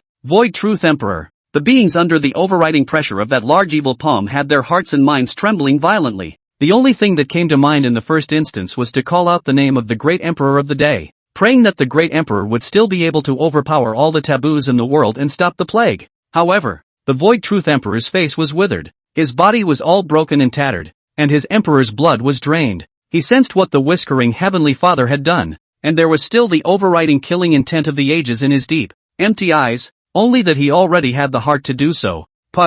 Same time, the Wanlu Emperor's fist chiseled into the Void Truth Emperor's body. Violently shocking might erupted, shaking the stars and the heavens. Divine might was terrifying, directly crushing away the small half of the Void Truth Emperor's body. The Void Truth Emperor's aura instantly declined by a large margin, and he had already entered his time of death. He had seen his own death, and whereas he would have been willing to accept it openly, now there was intense resentment and anger. That undead creature that had been crushed by the Void Truth Emperor had actually temporarily spliced back into its body and traveled across the starry sky, quickly capturing a small remnant of the Void Truth Emperor's body that had just fallen. The Void Truth Emperor's starry sky chessboard, which could explode the power of a mythic formation for a short period of time, was also broken for the most part, and its power was already negligible. It's safe to say, at this very moment, the Void Truth Emperor's death was imminent, and there was no more strength left to resist. It was because of this that the whiskering Heavenly Father dared to take the opportunity to make up for himself by fishing for the essence of all living beings. Otherwise, who would dare to be distracted in the face of a great emperor of the world? However, no one was expecting it. Also at this same moment, an extremely majestic, lofty and majestic huge mountain peak appeared at the absolute top of the starry sky. The mountain peaks bloomed with ancient, magnificent mythological light, endless clear air rushing into the sky, the Rue Kai pouring down, dreamy light and shadow roaming the top of the mountain, like mythological creatures reflecting on the earth. This peak was the Tao-keeping mountain, a unique and transcendent mythological sanctuary. Before the showdown mountain was completely revealed, a supremely powerful fist had then rushed out of the mountain, carrying a surging and monstrous emperor-level divine might that pressed down on the starry sky and shook it violently, startling the red dust. Palm! That fist's divine might was overpowering, transmitting an unspeakable sharpness of the Bing Dao, sharp and unparalleled, and it directly rushed away from the large, evil palm of the whisking spirit Heavenly Father. The extremely suffocating fear of the people who had almost been refined away instantly dissipated for the most part when they saw the whiskering Heavenly Father's palm being crushed. They knew that they were saved for the time being. A forbidden character couldn't stand to watch and made a timely move. But it seems, isn't this too timely? It was as if he had foreseen that the whiskering Heavenly Father would have this hand, so he had long been poised to strike. It came out almost simultaneously. It's Emperor Yuan Dai. The world discerned from the sharpness of the Tao of soldiers that came out of that overwhelmingly invincible fist that it was the gun intent that belonged uniquely to the Yuan Dai Emperor of the past. The world was shocked beyond measure, and for a moment there were also many indescribable emotions. The great Emperor Yuan Dai appeared at this time. It meant that he had indeed cut himself and fallen into the category of forbidden beings, but he appeared at this time to block the whiskering Heavenly Father and snuff out a calamity in the first place. This once former revered and beloved human emperor still did not deviate from its former honored moral righteousness, hiding in the darkness of the world's way, actually still willing to shelter the world. A different way to the top. Someone uttered the word. This was a special kind of forbidden being, from the forbidden, a forbidden figure that was on a different path, proper path. But again, the appearance of Emperor Yuan Dai at this time, it also quickly attracted the attention of many forbidden beings. Those gazes permeated with terrifying aura were filled with indifference. scorn, hostility, and killing opportunities. There are actually forbidden beings in this world that never wreak havoc on the earth, but they also basically don't continue to shelter the world in the darkness, they just quietly live on, not unleashing plagues even if they rot to death. Only the supreme being of the other way, who is in the darkness, has to actively fight against the darkness. Such a presence, sort of a taboo public enemy of the world, is not long to live. The only thing that is slightly surprising is this. The Yuan You Emperor had actually come out of the mythological forbidden zone that was the Tao guarding mountain. This is a big, thought-provoking question. It was naturally absolutely impossible for the Yuan You Emperor to be the controller of the Tao-keeping mountain, yet he had trusted that one forbidden giant, and that one forbidden giant had actually tolerated the entry of this otherworldly supreme? This one. There must be unknown deals and negotiations. It made the forbidden beings feel suspicious and fearful. Sure, it didn't necessarily mean that the Yuan You Emperor was 100% willing to become an otherworldly supreme. It was possible that he simply had a grudge against the whiskering Heavenly Father. In order to completely determine whether or not he was the supreme being of the other way, it was still necessary to look at his performance in the years to come. A single act of behavior wasn't enough to cause how strong a common enmity and killing intent the many forbidden beings had. Otherworldly, Yuan You Emperor stepped out of the Tao guarding mountain, having already recovered his former realm, with a great emperor's might blazing and monstrous, overshadowing the cosmic starry sky. His eyes were blazing with power, directly pushing the whiskering Heavenly Father. His killing intent was horrifyingly intense. With the power of fighting against the ages, he was actually unwilling to intervene in the battle of the great emperors in the later years. Supreme beings had their own destinies, and there was no need for others to intervene. He now struck out only at the whiskering Heavenly Father. Sheltering the living is already the path of quick death, and trying to shelter the great emperor is the path of instant death. What's more, many forbidden supreme beings would only hunt down the great emperors of the current generation rather than unleash a plague to devour all living beings. Except that these people also treated the plague with the same indifference, and would not expend their strength to fight against it. The divine graveyard is the same, only interested in the corpses of the invincible, and hardly ever scourges the living beings of the great universe. Great Emperor Yuan, the world's heart is uplifted at the moment, as if it has learned that there will henceforth be a shadowy guardian in the world, giving one another peace of mind. This is also a big historical event. In the future, however, whenever there is a calamity in the world, no matter how great or small, there were only going to be people who were expecting the Yuan You Emperor to come out. This is the path of the supreme being of the other way, the path of quick death. So either there are no such people in the world, or they will all die a horrible death under the outpouring of calamity. If only there were no one else to similarly walk with him in the darkness and share its stress, not out of 2 or 3 calamities. Emperor Yuan Jiqi was bound to die a martyr's death, reduced to forbidden food. Just as the crowd's minds were lifted to feel a measure of stability, a mythic shadow appeared on top of the stars and loomed above all beings. Boom! Bronze ancient ship also appeared. Bright light bloomed, spilling into the starry sky. Thick and brilliant mythological atmosphere filled the air. Obviously not a large ancient ship at the moment has a kind of universe-like vastness and grandeur. The world was also startled once again when they felt the might of the bronze ancient ship. They have witnessed and felt too many horrible things today. In the tragic late battle of Emperor Void Truth, whiskering Heavenly Father took the opportunity to unleash a worldly plague, and Emperor Yuan Dadi stepped in to thwart the plague. Nowadays, the bronze ancient ship, together with the yellow spring heavenly river that had previously come out of the whiskering Heavenly Father and the Tao guarding mountain that had come out of the Yuan Dadi Emperor, all 3 of the mythic forbidden zones have appeared. How far will it take to end this horrible situation today? Is there going to be a taboo purge? Bronze ancient ship. Qin Feng stood on the top of the ship, surrounded by monstrous purple gas surging, overriding the 8 directions of the starry sky. The godless level breath filled the air. The divine might was vast, shaking the universes and the domains, causing people to tremble. As soon as he appeared, he raised his hand and slapped out a palm. The purple chi rumbled and converged into a 10,000 ancient lofty palm, crushing apart the vastness of the starry sky, crushing the 10,000 paths of the void, and charging straight at Yuan Dadi. Such a shocking and terrifying might was tantamount to a great emperor striking out. The world witnessed it and was shocked and appalled. The great emperor of Yuan Jia. Some people were instantly worried for Emperor Yuan Di and felt an even stronger wave of anger. A former great emperor who had just stepped in to stop the plague. Surprisingly, he was immediately attacked by a powerful figure from the mythical Forbidden Zone. What's going on in this world? Is there so little room for human emperors with righteousness in their hearts? What gives those forbidden characters the right to treat all beings in the universe as if they were ants' food? Bronze Shipmaster. The taboo beings in the darkness who were watching this supreme strife battle were also very surprised to see the taboo giant of the bronze ancient ship strike.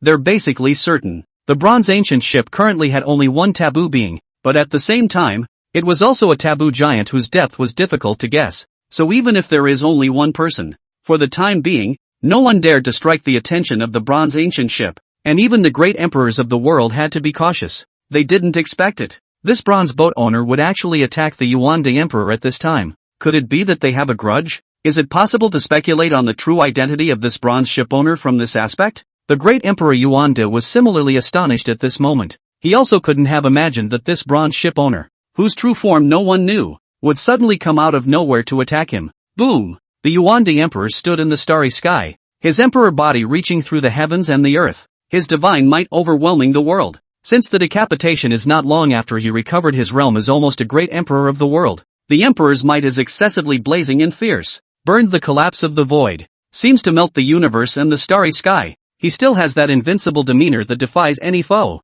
He directly punched out with a fist that was so magnificent that it squeezed through the starry dome, bursting out with an overwhelmingly sharp spear Dao sharpness that could penetrate through the ages and break the eternity of the ages. Boom! The collision at the supreme level erupted, triggering a great earthquake in the universe. Monstrous airwaves swept through the 8 directions, and a terrifying aura shook the human world. And in the meantime, the whiskering Heavenly Father also directly took advantage of the opportunity to erupt his extreme divine might to attack the Yuan Emperor. Originally, he saw that the Yuan Emperor had come out to target him. He was scornful in his heart and felt that something big was not good. However, he did not expect that the bronze boat owner would actually make a move to attack the Yuan Emperor. It made him instantly perceive life, and he even began to think about calling other of his kind to come out and hunt down the Yuan Emperor. After all, it hadn't been long since Emperor Yuan had beheaded himself. Although the emperor-level origin was also definitely much inferior to what it used to be at its peak, it was also definitely a great tonic. But soon, and he couldn't be happier,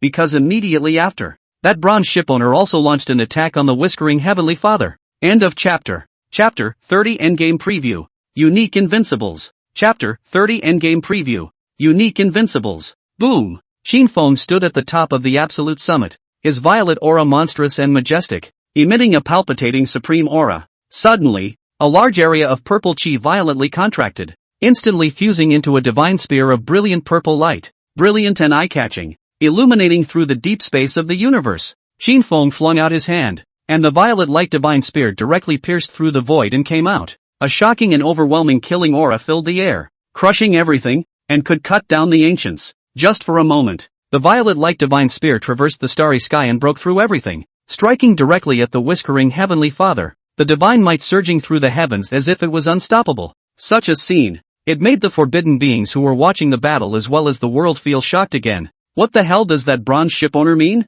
A slap in the face for the good guys and a stab in the back for the bad ones? A person stood proudly at the top of the mythos, simultaneously striking the two forbidden supreme beings horizontally, his purple aura overlaying the starry sky, his majesty grand and supreme, truly as if he were an invincible and powerful person of mythic immortality. Even if it was a forbidden giant, it definitely wouldn't be easy to take on two characters of the same level at the same time. Rumble! The Great War broke out. The bronze shipmaster entered the battle strongly, engaging in a three-way melee with the Yuan Emperor and the whiskering Heavenly Father. And in the meantime, the Void Truth Emperor was also finally unable to hold on. In the end, he was killed by the 10,000 Legends Emperor and an undead creature as well as a tattered undead creature, completely cutting off his last shred of life. The Void Truth Great Emperor fell tragically in this way. It ended his life as a man who could not distinguish between good and evil. Boom! The universe rumbled and erupted all kinds of visions. The heavenly Tao wailed. All the Tao of grief, a kind of illusory true and false switching Taoism swept the earth,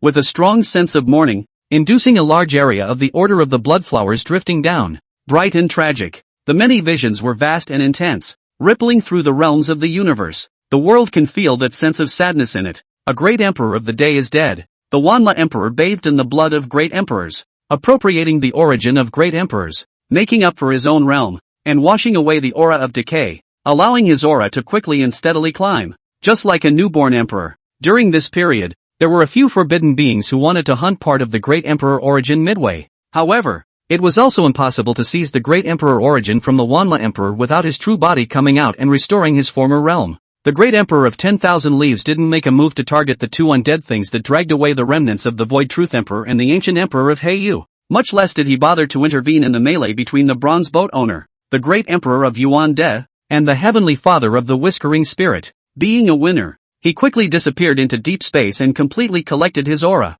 After making sure to hide down and erase all traces, he once again decimated the realm and rejoined the divine source, continuing to seal his slumber. As for the melee between the bronze boat master, Yuan the Emperor, and the whispering heavenly father, the world was worried for Emperor Yuan Dai. Those forbidden beings, on the other hand, looked puzzled. The whispering heavenly father and the great emperor of Yuan Dao actually fought a bit inexplicably as well. Only Qin Feng was striking out in accordance with his own heart, and the melee continued. The whispering heavenly father was soon killed in battle. His emperor-level origin decayed and collapsed, and his vitality life element also dried up. Being able to hold on until now actually showed his share of toughness and invincibility from the ancient era. Boom! Another vast vision springs up in heaven and earth, and an ancient, pale aura pervades the world of man, with a plaintive yet real sense of mourning. This was a vision of the fall belonging to the whispering heavenly father. He had also proved invincible in the great universe, and the heart of the most high heaven still recognized him and mourned for him. Together with the previous battle-axe demon spirit, Hey You Ancient Emperor, and Void Truth Emperor, for forbidden supreme beings died in the world at once. But even so, this world is still dark and murky. No one can count how many forbidden beings there are in the world. Just know, unless the gods are present in the red earth, it is almost impossible to clear away the dark gloom that has been stubborn and thick for ages. Which one are you? Emperor Yuan Di asked sternly after he and the bronze shipowner landed a blow against each other. He was still in awe, looking at the strange, icy face of the bronze shipowner and the other party's kind of unique Dao. He couldn't really think of a reason why his opponent would want to fight him. In particular, he didn't even feel too strong a killing aura on the other party. Still, he felt a vague sense of something special that he just couldn't get straight. The melee even gave him a few strange feelings of fighting side by side, because although they sparred against each other, they did join forces to finish off the whispering heavenly father. However, not a moment too soon. The bronze shipowner then withdrew from the battle and returned directly to the bronze ancient ship. It was as if he had struck out at will, and now he could stop at will. Everything goes with the flow, making it impossible to figure out what it's thinking. This bronze shipowner has always been a mystery in every way. In particular, he didn't even seem to be at full strength yet. Even the realm may not have fully recovered. This was because there was no natural and extreme resonance with the supreme heavenly mind like other supreme beings did after recovering their realms, triggering a sensation in the universe like the recovery of a great emperor. This generally only happened to the Devil's Abyss Supreme Being because the Devil's Abyss Supreme Being was not a great cosmic being and naturally would not be recognized by the Supreme Heavenly Mind. However, the bronze shipowner was obviously a great cosmic being, and the Supreme Heavenly Mind responded to him, only flatly, being naturally induced by its Tao resonance. This is the case. It is also a doubtful point to ponder. There are many possibilities for this as well. Not fully restored to the realm is a possibility. The scariest of all may be, the bronze shipowner might have once melted the connection with the Supreme Heavenly Center with godless might, which was equivalent to being independent of the universe. It's not like no one has ever done this kind of thing before. It was just that the implications of what this sort of thing represented were too horrifying for the Supreme Being to even think about it in depth. But there will be some other possibilities. Any Empyrean had their own unique and extraordinary means, and anything that didn't conform to common sense could actually be understood when placed on an invincible person. Forbidden supreme beings such as them were the most secretive. In a nutshell, to the world and even to the forbidden beings, the bronze shipowner was still a mystery, and it was difficult to speculate on the depths. In the days to come, gotta keep an eye on it, pay attention to its movements as well as its actions, and maybe figure out what it's really like later. However, as long as the bronze shipmaster didn't actively provoke them and pose a threat to them, then they generally wouldn't easily target such a powerful person who had mastered the mythic forbidden zone. Who the hell is it? Emperor Yuan Zhuge watched as the bronze shipowner retreated, and he didn't want to dwell on it. After all, in his current situation, it was difficult to continuously vaporize emperor-level origin and sublimate his battle power,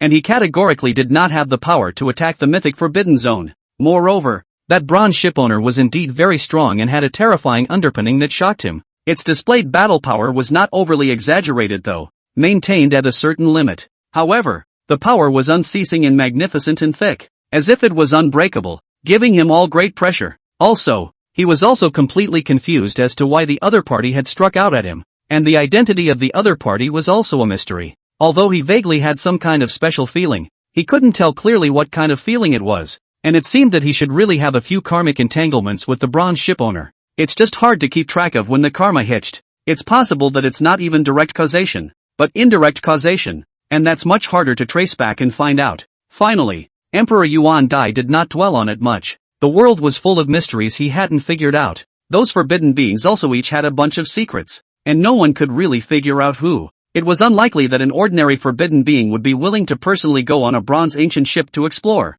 trying to figure out the bronze ship owner. Let's send out the next ones, those great emperors of the current world and the invincible ones of the end of the world, to explore more. As long as one was an invincible person in the world, it was impossible not to be interested in the mythic forbidden zone, and if possible they would all walk around. The Yuan Emperor returned to the Tao-keeping mountain to continue to hibernate. His great empress origin was still able to withstand the tossing and turning, and he was still able to hold up even if he decimated his realm again. But 2 or 3 more times would probably have to be chopped up and destroyed by him. And there's always a limit. Even the next time he struck out, if there were longer years between them, his emperor-level origin would decay and perhaps be gone if he chopped again. But he is clear about his own affairs, and he has no complaints about his choice. He also waited for the day when he would die, and it might be relief for him as well. The universe is also gradually regaining its calm, but the aftermath of such a great upheaval continues to shake the world. Qin Feng returned to the bronze ancient ship and realized that he and Yuan You had fought so much that they were even considered to be side by side after finishing off the whiskering Heavenly Father.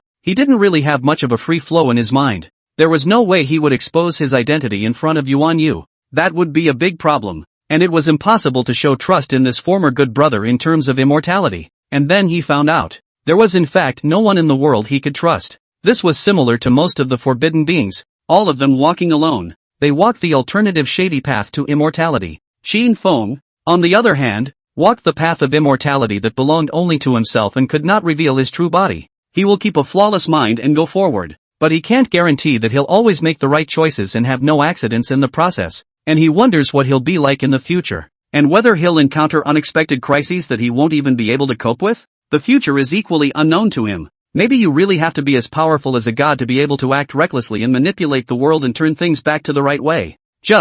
Is it possible for Qin Feng to approach the realm of a god like that if he keeps living like this? Can we find the path to approach the power of the gods in this world of red dust and human beings? Qin Feng thought for a while, and all sorts of distracting thoughts surfaced, but they didn't affect his state of mind. Soon he returned to his state and continued practicing enlightenment. If you can see the road ahead, keep going. If you can't see it, you figure out a workable path and keep going. If you can't figure out a viable path, that means he's destined to be like that, at his own limit, and has to accept it openly. In a flash, more than 10,000 years have passed. Qin sealed 90,000 years. The great universe's supreme heavenly center has been closed, and the world has entered the age of the last Dharma. But Qin Feng knew, this is just an end-time warm-up that lasts about 20,000 to 30,000 years. After the past, the great universe would return for a bit, still having a short period of final splendor on the eve of the last Dharma, and perhaps even produce an emperor.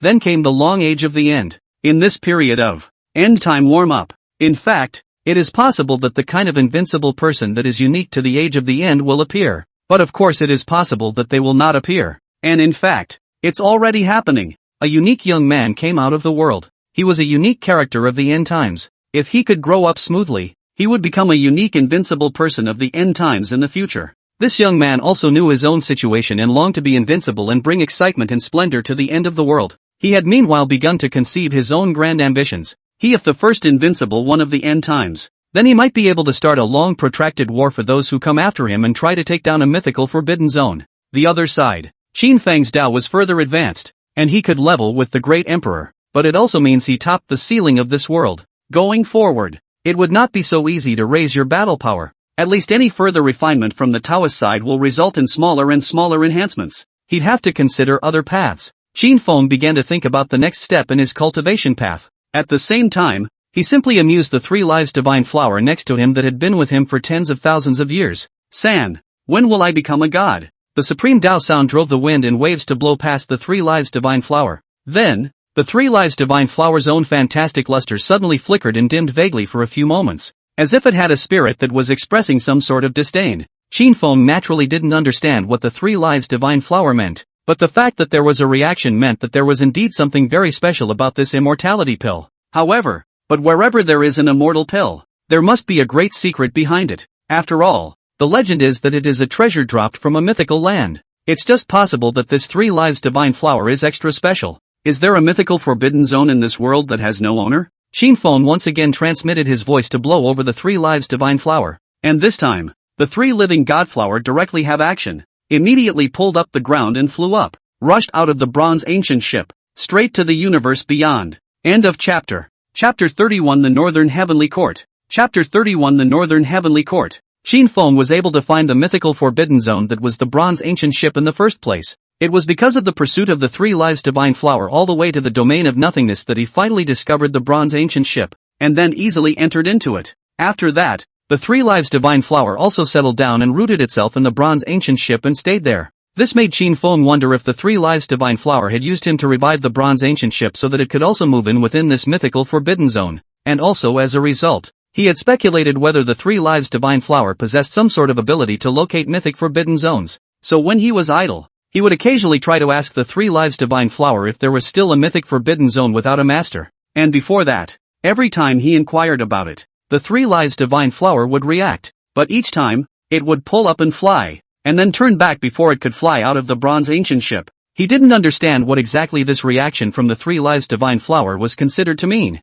and the reaction is the same every time. Like there's some sort of unconscious instinct that keeps cycling through some sort of judgment. Qin Feng would also occasionally tease the 3 lives divine flower like this, watching it fly up and back, just as the 3 divine flowers had teased him many times in the beginning as well. However, Qin Feng didn't expect it. His response was different this time when he inquired about the 3 lives divine flower masterless mythical forbidden zone. It didn't fly up and then fly back down immediately after. Instead, he flew directly out of the bronze ancient ship, as if he had finally settled on a certain goal this time. What do you mean? There really are still masterless mythical forbidden zones? Qin Feng revealed her doubts, because he confirmed it through his own explorations in recent tens of thousands of years. There shouldn't be any masterless mythological no-go zones left in the world. Even the mythical forbidden zone that had once been sunk, including this bronze ancient ship of his today, all have been revealed in recent years. All the mythical forbidden zones are fully revived and already have controllers. But, doubt to doubt, the 3 lives divine flower flew out just like that, and there might actually be some special sensation or discovery. Qin Feng also directly flew out of the bronze ancient ship and chased after it towards the 3 lives divine flower without slowing down, and with him flew out. There is also a starched broadsword, N.A. Milky Way. That broadsword was crafted from the star's meteorite gold, and it had been refined to the level of an emperor weapon by him not long ago. He named it the Time Easy Knife. An aura of the Tao of the blade with a few hints of the nature of time change radiated out from the blade, revealing an overwhelmingly sharp edge. Just a simple trajectory that flew out easily cut through the void and chopped down all kinds of Tao flower flames. There was even a certain sense of time disruption, as if it was impossible to determine the timing of its decapitation, making it difficult to accurately resist it. It was only after a good deal of sacrifices that Qin Feng was able to fuse the Tao of time and ease and the Tao of the blade onto the blade, allowing it to give birth to the extreme Tao origin as well as the artifact spirit, and finally becoming a qualified imperial soldier. He brought along this starry time easy blade and stepped on a vast and majestic silver celestial river under his feet.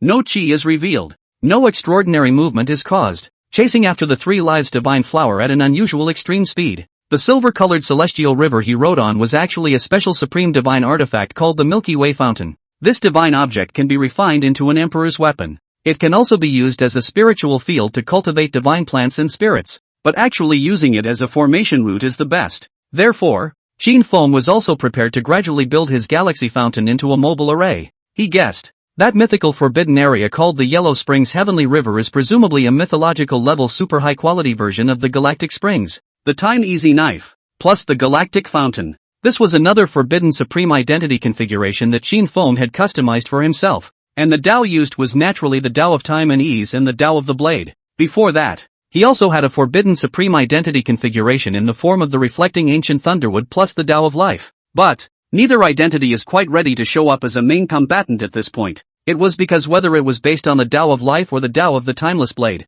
when bursting out with extreme divine might at full strength, none of them were quite able to suppress the other active surging fluctuations of the Tao, exposing multiple traces of the Tao and arousing unwanted attention and suspicion. Only in that capacity of the bronze ship owner, with the violet Qi Tao as the mainstay and the cracking of the air and killing as the supplement, could he completely suppress the other Tao lines and not show any traces. That's a perfect identity to use as a main combatant at the moment. But, as he mastered more and more of the great Tao, after the Tao source in his body gradually filled up to the extreme, naturally, One could easily and completely control any kind of Dao lineage without having to worry about not being able to suppress the other Dao lineages and exposing one's identity. Until then, he guessed that he was considered 100 change supreme, and could be whatever he wanted to be. But as far as the current situation is estimated, Qin Feng might still have to cultivate for an additional 100,000 to 200,000 years before he could completely control this magnificent and vast Dao source of his. The starlight glittered like a bright shooting star when the easy knife,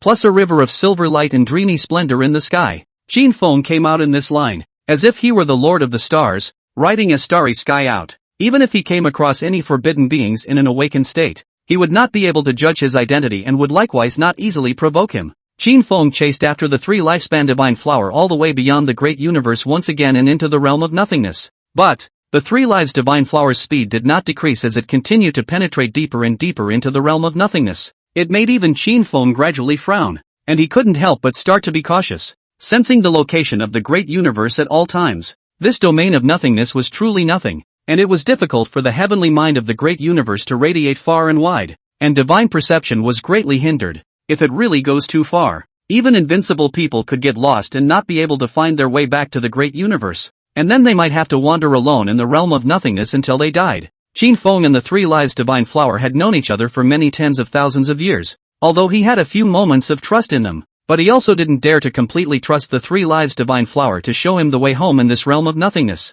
So, if he felt that he had left the great universe too far away, so far away that he couldn't easily sense the location of the great universe, then he would not continue to chase the 3 lives divine flower deeper. But the good thing is, it didn't take long. The 3 lives divine flower then stopped, and in this position, Qin Feng could still clearly sense the orientation of the great universe and wasn't worried about getting lost in the realm of nothingness. Then, he was at the location where the 3 lives divine flower was located, and really saw a mythical forbidden zone. And it's a brand new, mythically forbidden area that has never been seen in the greater universe before. He looked at the exterior of this mythical sanctuary. With his 90,000 years of insight and experience today, he still couldn't help but feel shocked. That one is so majestic and magnificent that it's almost hard to describe. Compared to this brand new mythical forbidden zone, the bronze ancient ships all look a bit like they are a class apart. And this brand new mythical forbidden zone is not completely silent and can still act on its own. Upon sensing Qin Feng's approach,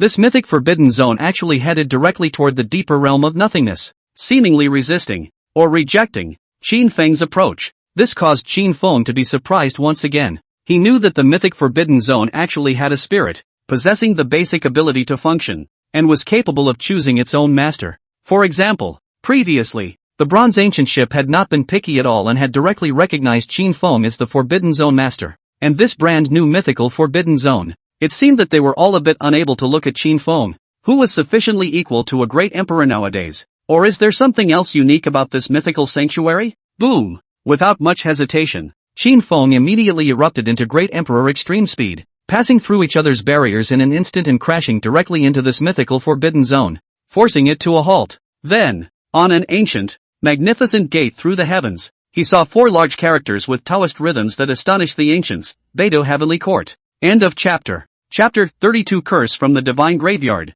Chapter 32 Curse from the Divine Graveyard. Hokuto Heaven. It could be the name of this brand new mythical forbidden zone. Qin Feng forcibly logged into this mythical forbidden zone and thoroughly saw the entirety of the area, causing him to feel shocked once again, marveling at the mythical extremity of the weather in this place. The vastness and magnificence of this place was almost no less than a separate world. Bottom. It is the boundless and magnificent mountains and rivers. The great rivers, surging and rushing. The momentum is amazing. And there is the endless gas of the years. A majestic mountain range stands on the earth, vast and intimidating, like the ridge of heaven and earth. Purple vapor, divine majesty, like many real dragons hibernating in it. As Qin Feng looked around, he had seen many extraordinary spirit treasures and materials, and even a few divine objects. This ground world alone was already filled with auspicious colors and ancient Tao rhythms, like a true divine land, sacred and peaceful. However, there is a more transcendent and grandiose world in this heaven. It was a majestic palace of divine light, beautiful and dreamy, hanging above the cloud tops, with divine colors erupting in haze, with indescribable absolute beauty and grandeur, especially the temple at the very center. It was even more powerful and astounding, supreme in all ages, standing at the top of the myths, looking down on the eternal ages. It was as if they were true mythological masters. With Qin Feng's current cultivation level, he was also moved by the vastness of the qi emanating from it, and vaguely felt an unspeakable supreme majesty. The Northern Dipper Heavenly Court? Is it related to the Ziwei Divine Court? Qin Feng was shocked by the sight of this mythical forbidden zone, but the name Hokuto Tenten. It also reminded him of another mythological forbidden area that had survived for a very long time, the Violet Divine Court. He'd read some ancient texts that were hard to distinguish from the real thing. The names Violet and Dipper are mentioned separately. There was a saying that these two names represented two supreme mythic vast lands, inhabited by two unimaginably terrifying gods that dominated the eternal mythic era. The second argument, on the other hand, is that Ziwei and Beidou are the names of the two supreme gods, and what they represent is supremacy, grounded above eternity, looking down on the mythological ages, and immortality through all ages. But either way, the terms Ziwei and Beidou both carry some kind of supreme mythological meaning. If the Violet Vine and the Big Dipper represent matching ranks, and the Big Dipper Heavenly Court is this overwhelmingly grand, then I'm afraid the Violet Vine Divine Court isn't too far behind. For the first time at this point, Qin Feng was interested in the Violet Divine Court to a considerable degree. It also made him begin to understand, why had the Purple Violet Divine Court never been sunk? Only that there really was something unimaginably terrifying in it. If there is an opportunity later, he should also take a look around the major mythological sanctuaries. These mythological forbidden zones existed in the world, so I'm afraid that they all had extraordinary secrets as well as extraordinary significance. However, just as Qin Feng was thinking about many things, he even wanted to try to find out the object of authority of this mythical forbidden zone and enter it. Rumble! The Beidou Heavenly Court blasted out 7 monstrous mites from 7 supreme terrifying mythological formations. Qin Feng couldn't help but change his face as well. This mythic forbidden zone actually had 7 mythic formations. It was 4 times more than even the Bronze Ancient Ship's triple mythological formations. The Big Dipper Heavenly Court autonomously activated the 7-fold formation, and the monstrous might poured down on Qin Feng. The battle was clearly an attempt to evict him. None of the emperors are qualified to enter it? There were slightly a few moments of astonishment and gravity in Qin Feng's eyes. This Beidou Heavenly Court was really beyond his expectations in every way. A character like him, under the judgment of the instinctive will of the Beidou Celestial Court, a mythological forbidden area, was actually not even qualified to enter it? Then, what kind of powerful person would have to be qualified to be in charge? I'm afraid that it's not enough to get a Heavenly Emperor level battle power like that of the final Dust Emperor that stabbed through a large portion of the ceiling? Qin Feng thought like this. Suddenly, he understood again why this mythic forbidden zone remained ownerless,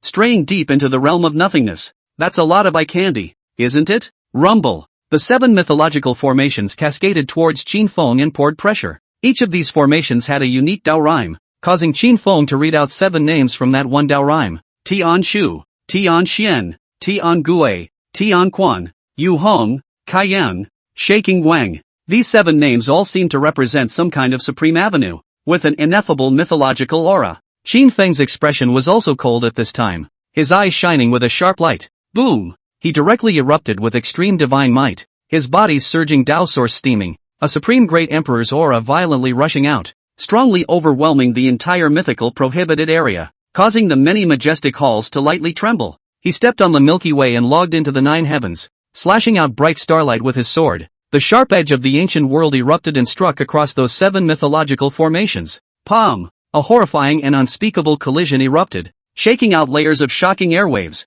The entire heavenly court trembled endlessly, but it always exuded a magnificent and vast mythological aura, lofty and immortal, as if untouchable. Qin Feng forcefully broke through the barrier of the 7-fold formation and headed straight for the mythical, overwhelming, supreme and majestic hall in the very center of the sky. The 7-fold formation of Beidou Celestial Court was amazing though, but in the end, it was only the instinctive activation of the will of this place, and did not reveal its most extreme power. However, when Qin Feng approached that supreme hall, he was likewise forcing the will of this mythic forbidden area to further revive the activation of that 7-fold mythic formation. And, the Beidou Celestial Court opened its voyage once again, heading deeper into the domain of void. It was as if the battle was going to drag Qin Feng into the realm of nothingness for burial. Boo! Another horrible collision. And this time, Qin Feng was shaken back by the 7-fold mythic formation, and injuries appeared all over his body, with a few strands of blood splattering out. He had an infinite lifespan of vitality though, and theoretically wouldn't die of old age,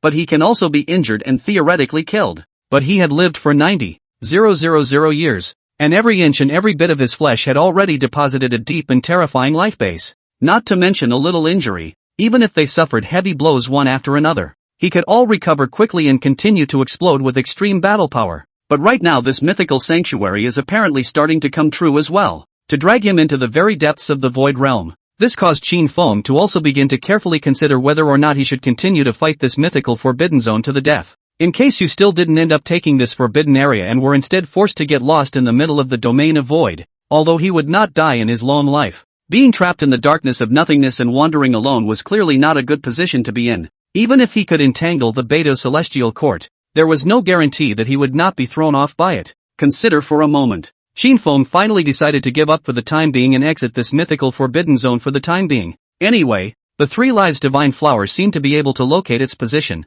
He may not have no chance to climb again in the future. And look at that instinctive will of the Beidou celestial court's determination. It is estimated that it will be difficult to force the owner to the end of the dead. Finally, Qin Feng withdrew from the Northern Dipper Heavenly Court. However, when he forced his way into that supreme heavenly palace just now, he still vaguely saw the shadow of something extraordinary, which seemed to be a jade seal with an overwhelming aura, and might be the object of authority of this mythological forbidden area, where the instinctive will of this place resided.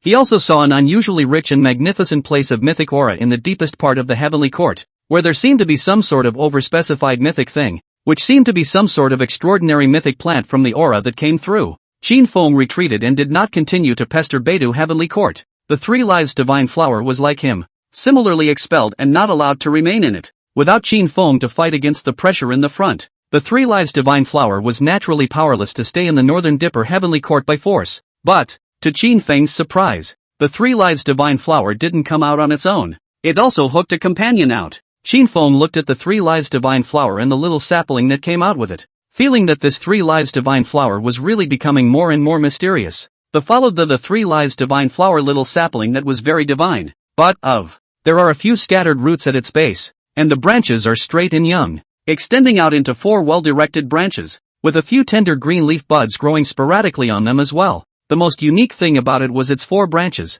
which were always fixed in direction, as if they were unable to rotate, unlike the 3 lives divine flower that slowly rotated and floated. An immortality drug that has never been recorded in the world? Qin Feng looked at the sapling and could tell that it was an immortal god pill with that mythical immortality aura. Moreover, he perceived deeply and eventually determined the name of this immortal god pill. Some strange names. East Peach Tree. Qin Feng sensed from one of the branches in this sapling that the direction that was its core guide was east, and it was the peach tree, which together was the East Peach Tree. Follow this layer of meaning. Does it mean that there are peach trees that guide the other 3 directions? The Beidou celestial court is far away. The 3 lives divine flower didn't seem to have any lingering memories, and with the eastern peach tree, it directly began to return to the great universe, to return to that of its bronze ancient ship home. As for Qin Feng, the 3 lives divine flower was not even paying much attention to him, completely ignoring him as a great emperor level figure, and just slipped away and took the East Peach Tree back. It made Qin Feng look at it and couldn't help but frown slightly.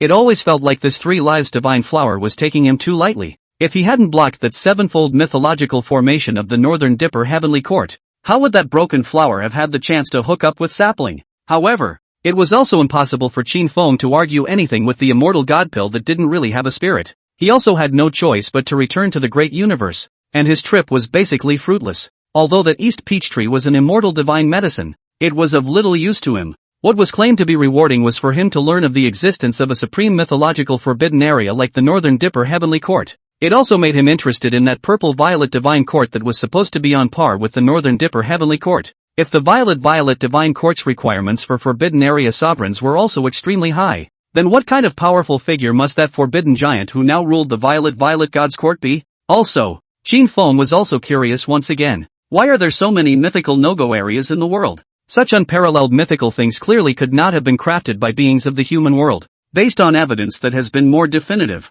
those mythic forbidden zones basically fell from the mythic lands. But here's the thing. It doesn't look like by any stretch of the imagination accidental fall. And if it wasn't an accident, it was put into this world's red earth on purpose. And what is the reason for doing so? It can't be meaningless, can it? The final Dust Emperor had left a message on the ancient bronze ship, calling the present world of red dust a black box. And what exactly does the black box represent? Qin Feng couldn't help but think for a moment. But naturally he couldn't think straight. There was so much that was unclear. In the end, naturally, we had to put it down for a while. Although these mythical things are full of secrets and unusual, but to say that the biggest secret may be his everlasting life. He also studied himself for a long time, also cannot figure out why he can never decay. The life of a glance cannot be seen at the end. But there's no way that such a super specialized life of longevity has nothing to do with the land of myths. But at least for now, Qin Feng lived peacefully and steadily became stronger, already possessing invincible might. He could only put aside his own secrets and see how far he could grow on his own terms first.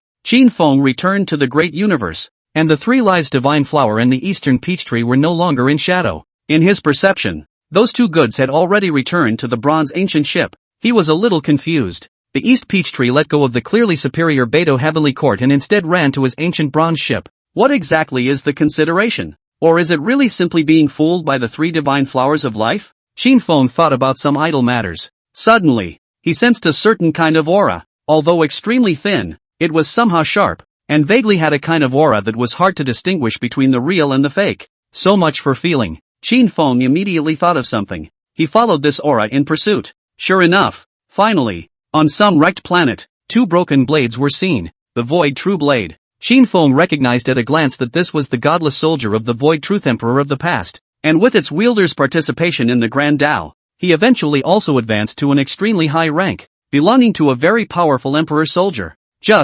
That late battle of the Void Truth Emperor was truly terrifying. This Void True Blade ended up directly breaking off two large sections, and there were dozens of fragments scattered in deep space, making it difficult to find. Now Qin Feng saw these two cut-off Void True Blade Qi machine, although Lingli still have that gas swallowed the universe. Proudly look at the world godless weapon aura. However, its actual power has been very weak, and the spirit of the artifact has also fallen silent, leaving only a weak fluctuation of spiritual thoughts. Even if the Tao lineage of the Void Truth Emperor wanted to summon the Void Truth Sword, it was probably unable to receive a response. Qin Feng looked at the two Void True Swords. A moment of contemplation. Finally, still, he stepped in and put it together, combing it briefly with his own blade path. Although it would inevitably leave some traces of its own Tao, it was actually irrelevant. This identity of his nowadays is likely to be revealed to the world in the future. Boom! He struck out to pull the power of the stars from the 8 directions, and with his great emperor's might, he was able to build a vast and powerful star formation with his hands, bringing together the true fire of the stars to quench the Void Truth Sword. After making such an arrangement, and he left, after 1,000 or 2,000 years, the Void Truth Sword would almost be able to regain its basic Emperor Soldier might. But that's about it. It's harder to return to your former peak. Qin Feng didn't bother to put in too much effort. It doesn't make much sense to do this just off the top of your head. Perhaps he felt that such an imperial weapon could still be saved, and it was a bit of a shame to bury it. 2,000 years later, the Void Truth Sword naturally returned to the Void Truth sect, shocking this former Void Truth Emperor's Tao lineage even more pleasantly. The return of the Emperor's soldiers had such a forbidden undercurrent. They were the ones who claimed to be the world's supreme immortal Taoists. Also, the Invincible One, who uniquely belongs to the end times, also eventually grows up. But, this category of uniquely invincible people, however, has been deeply tormented by the curse from the Divine Mound since ancient times. Qin Feng was also curious about this curse, and in the subsequent contact was surprised to find that this curse always felt a little bit related to him in some inexplicable way. End of chapter. Chapter 33 Divine Body and Sacred Body. Chapter 33 Divine Body and Sacred Body. Yen possessed the Tai Chu Divine Body, a unique physique that was only born in the age of the end. Hundreds of years ago, he had already passed through the final heavenly tribulation, and his divine body had become a great success, with his great power surging to the heavens, and his majestic and vast terrifying aura overpowering the universe and shaking the starry sky domains. That portion of the great completion divine body's overwhelming divine might could rival that of a great emperor. This was the terror of a physique like the Tai Chu divine body, born with a supreme physical essence. As long as one steadily cultivated and sublimated the supreme god body origin in their body to the extreme, they would be able to obtain a share of invincible power that belonged uniquely to the era of the last Dharma. In these end times, although no one can be certified as successful, yet there were people who could be among the ranks of the invincible without being certified. The heavenly tribulation that Li Yan had to endure in the end was also not an obstruction or test from the supreme heavenly mind, but rather a boost. The heavenly tribulation helped him open the remaining shackles, allowing him to completely release and sublimate his divine body origin. Also, the heavenly tribulation was originally formed by the convergence of the supreme creation essence of the universe. When the heavenly tribulation ended, the residual supreme creation essence could also help the great completion divine body recover from its injuries and quickly climb to its peak. The final heavenly tribulation of the primordial god body was something that wasn't too dangerous. This was very different in nature from the witness's emperor robberies. What's more, the primordial god body must have also stepped into the forbidden realm long before crossing the final heavenly tribulation, and the power of that heavenly tribulation could not threaten its life. It wouldn't be easy for even a forbidden living being to stop its divine body from becoming large, and except for the primordial divine body, there is another kind of invincible physique that belongs to the age of the last Dharma, similar to the primordial god body, with a unique physical origin, and the same invincible power can be arrived at without certifying the Tao. This type of physique was the Mordor sacred body,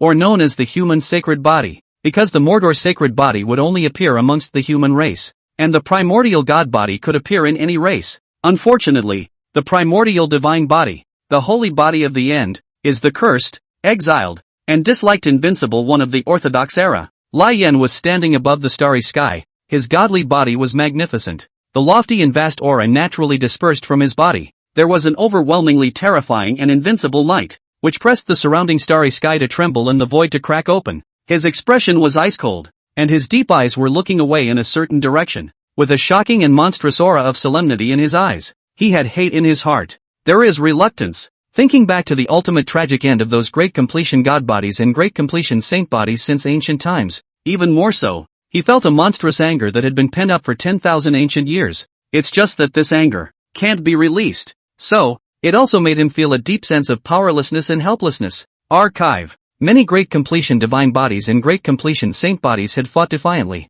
towards that cursed place. He killed his way in, wanting to break the source of the curse, so that the later generations of god bodies and holy bodies would no longer be tormented and controlled by the curse. The results, however, are even more dismal and pathetic. In the place where the curse originated, their physical origins were out of control, their invincible battle power collapsed, and in the end, they could only be reduced to one of the graveyards. Even later on, there were great emperors of the current generation who sympathized with the god body and saint body and had killed in for this reason. However, it was equally impossible to find the source of the curse and eradicate this share of mythic-level curse. That place where the curse originated. It is the Sacred Mound, located outside of the great universe. It was mysterious and enigmatic, more unique than the Devil's Abyss. According to the words that came out of those undead thing giants in the Divine Mound, the Divine Mound is the promised land of immortality given by the Supreme God to the invincible of the red dust, which allows one to realize immortality and live forever with the world, and is the final destination of all invincible people in the world.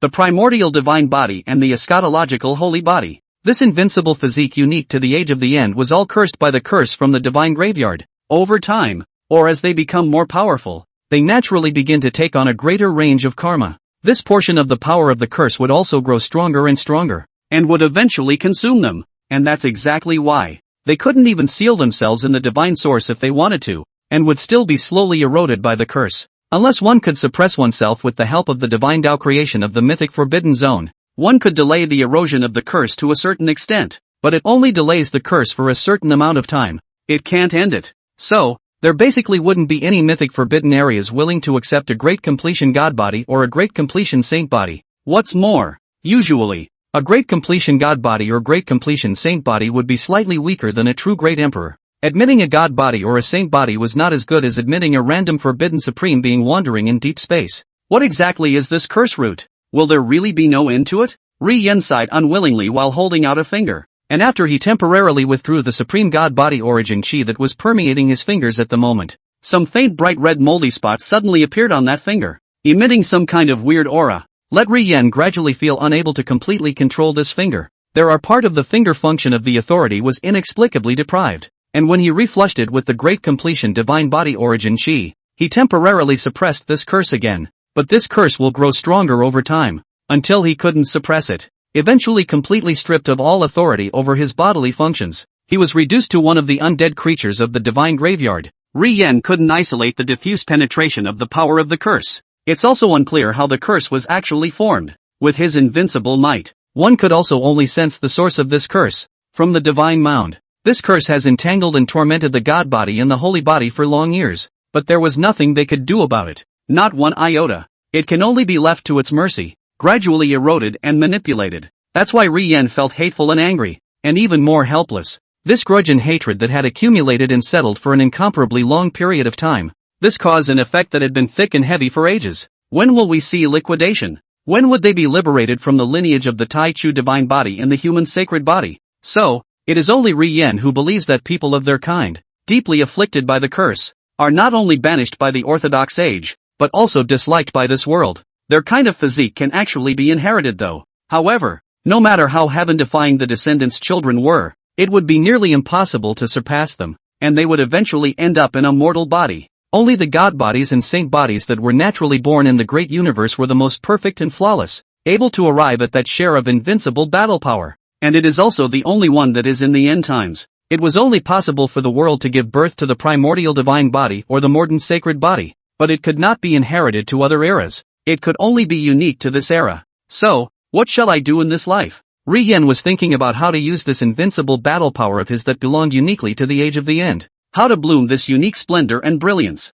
Those previous great completion god bodies or great completion saint bodies, either simply hold down the world's red dust for 10,000 years and stop the forbidden from coming out to plague the earth. Either kill the mythic forbidden zone with the extreme peak of power and try to spell out one of the forbidden beings, or find the forbidden supreme being hidden in the deep space of the universe and kill him. There were also a considerable number of great completion god bodies or sacred bodies that would borrow the path to the mythic forbidden zone to force their way through the mythic Jedi path therein. Beyond that, there were also people who simply went deeper into the realm of void, using the realm of void to isolate the divine mound curse. This works actually very well. However, after really completely isolating the curse, one would also be completely lost in the realm of nothingness, and would no longer be able to return to the great universe, and it was unknown how it would end. End of chapter. Chapter 34 The Unveiling of the End Times. Chapter 34 The Unveiling of the End Times. Maybe try to take down a mythic forbidden zone. Yan's eyes flashed with an extremely harsh light. He has some sort of grand ambition,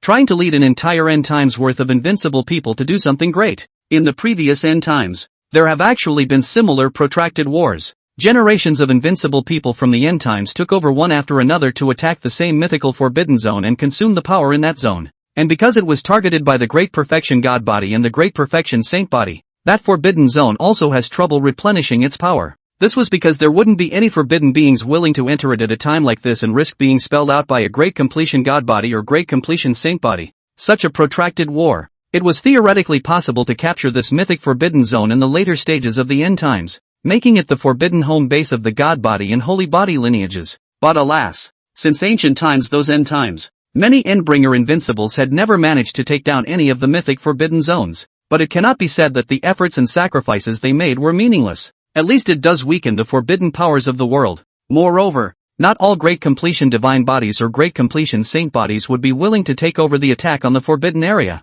They would also have their own thoughts and decisions, and have their own things they wanted to do. The Eternal Heavenly Stairs, the Yellow Spring Heavenly River, and the Bronze Ancient Ship should be the three weakest mythical forbidden zones at the moment. Yen was thinking and making key decisions. He was the first invincible person in this end times era, and whichever mythic forbidden zone he chose as the target of his attack could potentially affect an entire end times era. This was because it was likely that all those invincible people behind them would follow their steps and attack the same forbidden area. In his mind, the one I want to fight the most is the Yellow Spring Sky River. This mythical sanctuary was also sunk once, and was only revived over 400,000 years ago. At that time, the controller of the Yellow Spring Heavenly River united with a group of forbidden supreme beings who wandered through the great universe, and together they initiated a vast and tragic calamity catastrophe. The cosmic beings were subjected to a round of cleansing, though there are some other warriors who have broken out of the divine source to fight the scourge for the world. But without the great emperor of the day across the world,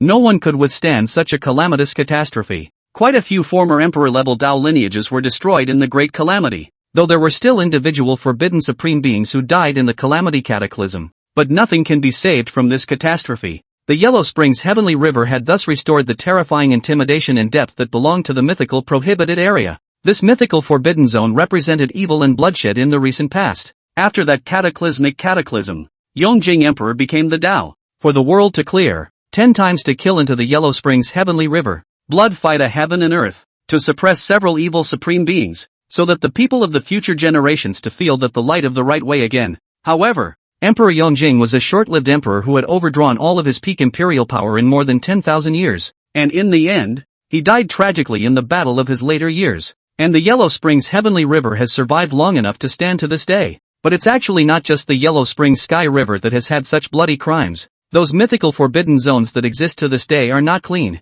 Launching a calamity cataclysm with a mythic forbidden zone at its back was incomparably terrifying. and could barely be resisted without a great emperor of the current generation. Previously the Whisking Spirit Heavenly Father was also out of the Yellow Springs Heavenly River. However, all of his emperor-level origin had decayed and was targeted by the Yuan Emperor. Unable to make up for his origin to maintain his invincible competitiveness, he naturally fell into the role of a useless supreme being, and in the end, the Yellow Springs Heavenly River didn't provide him with shelter and abandoned him. Li Yan's original intention wanted to attack the Yellow Springs Heavenly River, but if you analyze it rationally, the Bronze Ancient Ship is the one that should be at the bottom of the list of mythological forbidden zones that are most likely to be taken down today. Even if that bronze shipowner seemed to be overwhelmingly extraordinary, a forbidden giant whose depths were hard to guess, but he was only alone in the end. Being a forbidden being, power was limited, and once something was consumed, it was difficult to make it up. Even if Li Yan could not take the Bronze Ancient Ship by himself, it was enough to greatly consume the bronze shipowner's substance and power. Later invincibles pick up the slack, and there comes a day when they run it out, and forbidden beings always have to sleep. It's impossible to maintain awakening all the time. So trying to stop the world's god bodies or saint bodies from crossing over to greatness would also be difficult, and it would be impossible to keep an eye on the world all the time. Even staring at it from time to time is a huge drain on it and will hasten its demise. Not to mention that even if one is truly threatened by a forbidden being, it wasn't like their god bodies and saint bodies didn't know how to save their lives. They would hide or put up a fight, and would always find a way to deal with one or two of them. But, at this time, Ri Yan didn't dare to guarantee that the Bronze Ancient Ship was still only the shipowner, and he might have persuaded individual forbidden supreme beings to join him. The specifics will have to be explored. 3,000 years later, Ri Yan hadn't yet traced where the Bronze Ancient Ship was. Instead, the Yellow Springs Heavenly River was discovered first. He thought about it for a little while, but in the end, he directly erupted the might of the extreme divine body to ascend to the Yellow Springs Heavenly River.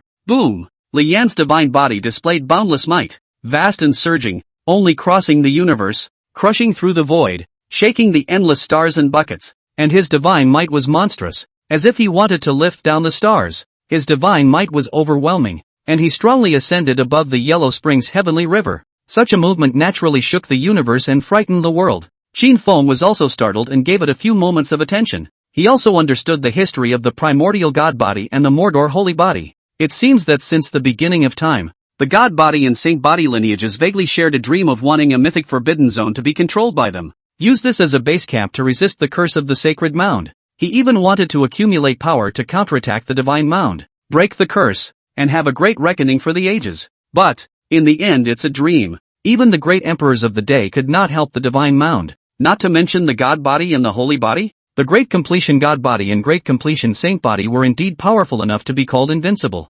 However, even if they vaporized their own physical essence and sublimated their extreme battle power, they would still at most be on par with great emperors in their unusual state. But, it wasn't as if there weren't super-specified Great Completion god bodies or Great Completion saint bodies. Occasionally, there would be individuals who were really completely comparable to the divine or saintly bodies of the great emperors of the current generation. Why is there always an indescribable feeling when looking at that Great Completion god body? Qin Feng looked at this Great Completion god body of Li Yan. He would always have some peculiar, unfathomable feeling, as if there was some sort of causal connection between him and the great success god body that he couldn't get his head around. And it's one-sided, the other person shouldn't feel similarly about him. This alarmed him greatly. With the things that he couldn't even run through with his current emperor-level might, they would only have to be at the mythic level. He really couldn't figure it out either. How could he have some sort of mythic-level karmic connection with the Great Completion god body for good reason? He doesn't get it, so he'll just have to see if he can figure it out in the years to come. Li Yan had already erupted a very terrifying divine might in the Yellow Springs Heavenly River, equal to the might of a great emperor, and seemed to really want to attack and conquer this mythological forbidden area. Fighting the Yellow Spring Heavenly River? Isn't this Bronze Ancient Ship of mine the best to fight? Qin Feng thought calmly. He had actually done a detailed analysis and planning of the current situation of the Bronze Ancient Ship, a mythological forbidden zone. First, he was unwilling to extinguish the mythic light of the ancient bronze ship and let it fall into silence. This was because this forbidden area would be of great help to his next cultivation. But then, the ancient bronze ship is bound to be unable to remain hidden from the world, hanging high above the top of the mythos as a kind of conquerable target. But Qin Feng thought, there shouldn't be any other mythic forbidden zone or taboo beings willing to make an enemy of him at the moment. All are decayed and living forbidden beings who have no grudge against each other. Not so much so that he would risk being countered and spelled to death by attacking his bronze ancient ship. At least if he didn't reveal any signs of weakness, those forbidden beings wouldn't easily target him. The one most likely to have a direct idea of the ancient bronze ship is the invincible one.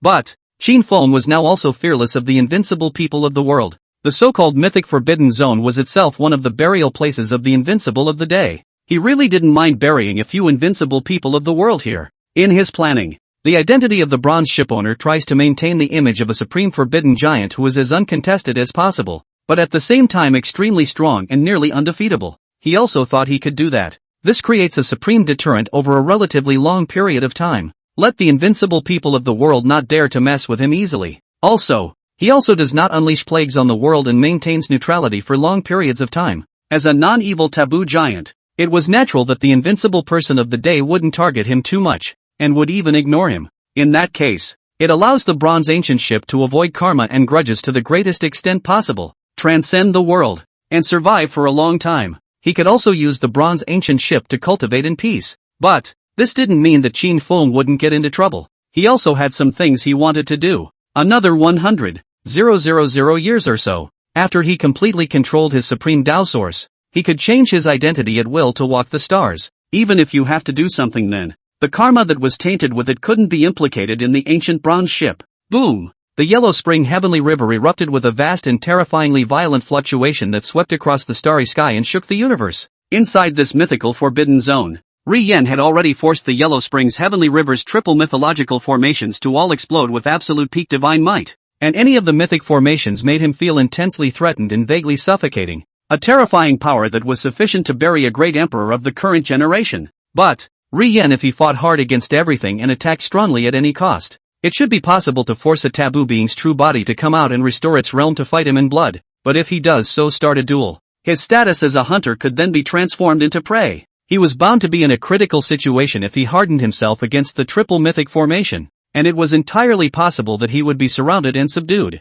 It would even be difficult for him to kill his way out if he wanted to escape at that time. A duel breaks out like this. The best outcome would be that he would succeed in piecing together a forbidden supreme being and then be buried here, becoming food for the other forbidden supreme beings. The worst that could happen is that he fails to replace his opponents and is instead reduced to a box feeder. So, once a duel starts in such a mythological forbidden zone, there is no way back and one has to fight to the end. If the great emperor of the day had done so, he might have been able to kill his way out in the end. However, it would be quite difficult for a mediocre great completion god body to do so, and it would be a jade. So, Yen ended up exiting the Yellow Springs Heavenly River. He didn't just break out into a duel here. His original goal wasn't the Yellow Springs Heavenly River either, but the bronze ancient ship. That's all. For 1,000 years have passed. Yen has reached the most powerful time in his life, but also at the end of this life. He was disliked by the world as a great completion divine body. Even the immortality pill would not favor him. Since ancient times, few of the great completion divine bodies or great completion holy bodies were able to capture the immortality pill, and basically all died in one life. Yen is hardly an exception. At least none of them had seen the immortality pill so far. This continues to age. He would also quickly be unable to suppress that share of the power of the curse from the divine mound, but he was ready to do what needed to be done. To take advantage of the last peak of power to attack the bronze ancient ship and consume the power of the forbidden beings in it. At this time, Yen wasn't sure if the bronze ancient ship had already been inhabited by other forbidden beings, but even if there are, there shouldn't be many. The ancient ship of bronze would still be the easiest mythos sanctuary to take down. Finally, Yen erupted with extreme divine might, his aura blazing and monstrous, extremely terrifying, seemingly melting down the universe and starry sky. He locked onto the bronze ancient ship that he had already tracked down long ago and directly killed it. And he was fully prepared to fight to the death on the bronze ancient ship. He did, even if there is no command for the later. But in a way, this is already considered a declaration of war and is kicking off a protracted war. But Yen also just followed his own considerations to do what he thought was right. He was playing the role that his share of invincible battle power should achieve. He couldn't predict exactly what the future would hold. After him, the supreme heavenly mind would also return to the light for a bit, returning to the glorious age of proof, and it was possible that an emperor would still appear. What that emperor would do, he couldn't predict. The great completion divine bodies or saint bodies of the latter end times, all of whom were also invincible, were all bound to have their own personal wills and ideas, and could possibly have other choices. Ultimately what direction the end times will go, including what that mythological drama that accompanies the end times is. It is impossible for anyone to make predictions. Yen, as the unveiler of the end times, would burn everything in himself today to dedicate himself to the future of the god body and holy body lineage. What will happen in the future? He can't be there to witness. So the same. He wouldn't have a chance to know. In a future that won't be particularly distant, the succession of generations of god and saint bodies did result in the sinking of a mythological sanctuary, but not a bronze ancient ship. End of chapter. Chapter 35 Divine Body Defeat. Chapter 35 Divine Body Defeat. Boom! The starry sky rumbled and shook, and a great completion god body erupted with the strongest power in this world. The entire person was like a round of the ancient radiant sun, blazing beyond compare, burning the void to distort, and the 10,000 Tao rules to melt. Yen carried a worldly divine might that penetrated the sky and earth, as if he could push through the ancient and modern worlds, and in the blink of an eye, he crossed the starry sky, crushed through everything, and crashed into the bronze ancient ship. The bronze ancient ship's triple mythological formation instantly burst into full power. A divine light, a piece of divine haze, rising out in the extreme, pouring down terrifying and boundless mythological chi. That mythical might overpowered the great universe, shaking the domains and causing the world to be shocked. Yen had already been scraped out of his injuries by that triple Shakti extremely activated mythological formation in the process of crashing into the bronze ancient ship, and blood from his divine body splattered down on the bronze hull of the ship. Let the bronze ancient ship, a mythological forbidden zone, be stained with blood for the first time since its revival. As soon as Yen stepped into the bronze ancient ship, he erupted with a jade-like wariness and murderous aura. He didn't start with the customary greetings session with some of the Imperials. It was a complete and total right off the bat. Showdown. Is it coming after all? Qin Feng's expression was indifferent, and there was an icy coldness in his eyes. He got up and took a step out, carrying a vast violet aura on his back, mythic light pouring down, His Majesty Supreme, as if he had stepped out from the mythic era, carrying a transcendent and unrivaled aura. Boom! He directly slapped out a palm. Swift and fierce, the monstrous purple chi poured out, shattering the void. The killing aura penetrated through everything. There was a kind of strong and invincible force that struck across the ages. The divine might that erupted in this instant caused the bronze ancient ship to quake dramatically, and the terrifying aura spread into the great universe, sweeping through the starry sky domains, completely equal to a prime emperor striking out, causing the world to tremble and be shocked. Even Yen, a great completion god body that was in its strongest state, couldn't help but change his face. The battle erupted with unparalleled ferocity and speed. Without any foreplay, it came up as a duel between the invincible people of the world against the mythological forbidden zone of the bronze ancient ship. It was a fight without any grudge against each other. But a lot of times, battles between invincibles don't need grudges, as long as someone is in the way of their chosen path. Even if the other person has been there for a long time, there is enough reason to fight. As a great completion god body, Yen naturally carried a mission. He would strive to break the curse of the divine mound for the Taicho divine body and the human sacred body lineage, to inherit the will of his predecessors to spell out a viable way out. Even though the divine and holy bodies have failed since ancient times, even if they are banished from the Orthodox age, disliked by the world, and have no extra help, but remembering that heavy and tragic history,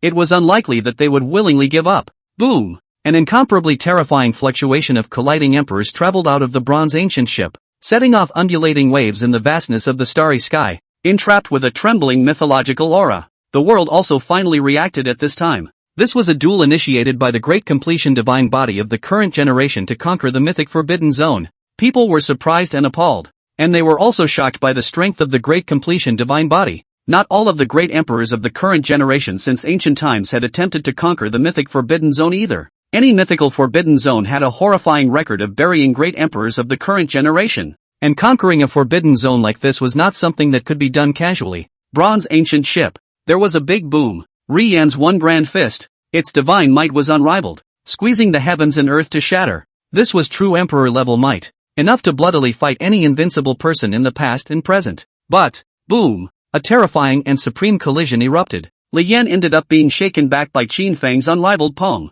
and the split sky violet chi scraped a dozen wounds on his divine body in an instant, splattering blood and spilling it into the sky. However, Qin Feng was also relatively subjected to a very violent impact, and his all-powerful might paused for a moment, making it difficult for him to immediately continue articulating his attacks as well. Even though he had already exploded all of his battle power without any reservations, it was no different from that of a great emperor in his true heyday. However, the great completion divine body was in the end in existence in the ranks of invincibles, capable of topping the ceiling of the forbidden realm and possessing a terrifying prowess that rivaled that of any invincible. It's not that easy to crush a being of the same level. Rumble. The triple mythic formation poured down a vast and endless haze of divine light, permeated with a mythic might that wanted to crush the world of red dust. Even a great emperor would inevitably have to face a share of the danger of falling straight away if he were to stand up to this triple mythological formation. But the great success god body was prepared in advance. He continuously threw out a piece of star fragment, which he had spent a great deal of energy and time in this life to sacrifice and refine with many energy-surging stars.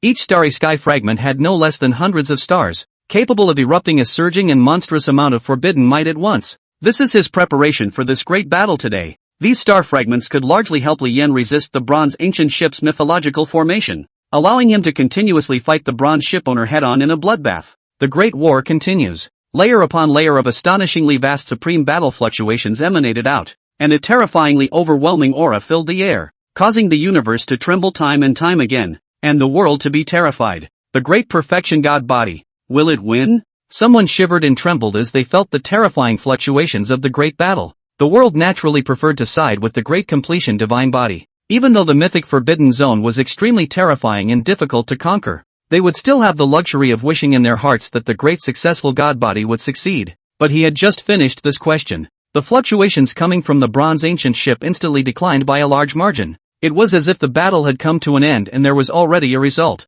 But immediately after, two more very terrifying collision motions emanated from above, causing the stars to shake. Only still not as violently as they had been initially. Then, it didn't take long. All movement quickly subsided. That fight seemed to be completely over. Only a few remnants of the terrifying aura remained in the universe, but they too quickly dissipated. See this situation. Quite a few people have actually guessed the outcome. Deshang god body, defeated. The bronze ancient ship's divine light was still shining brightly, illuminating through the deep space of the universe, and did not quickly recede. Obviously, such an invincible person of the last Dharma who could rival a great emperor was buried in a bronze ancient ship. This was also the first time since the revival of the bronze ancient ship that it had been conquered by an invincible person of the current generation, and the first time that an invincible person of the current generation had been buried. For the vast number of worldly beings, they didn't know the true situation of the bronze ancient ship, couldn't recognize who the forbidden figure that dueled with the great completion divine body was, and didn't know exactly how many forbidden figures there were in this forbidden area.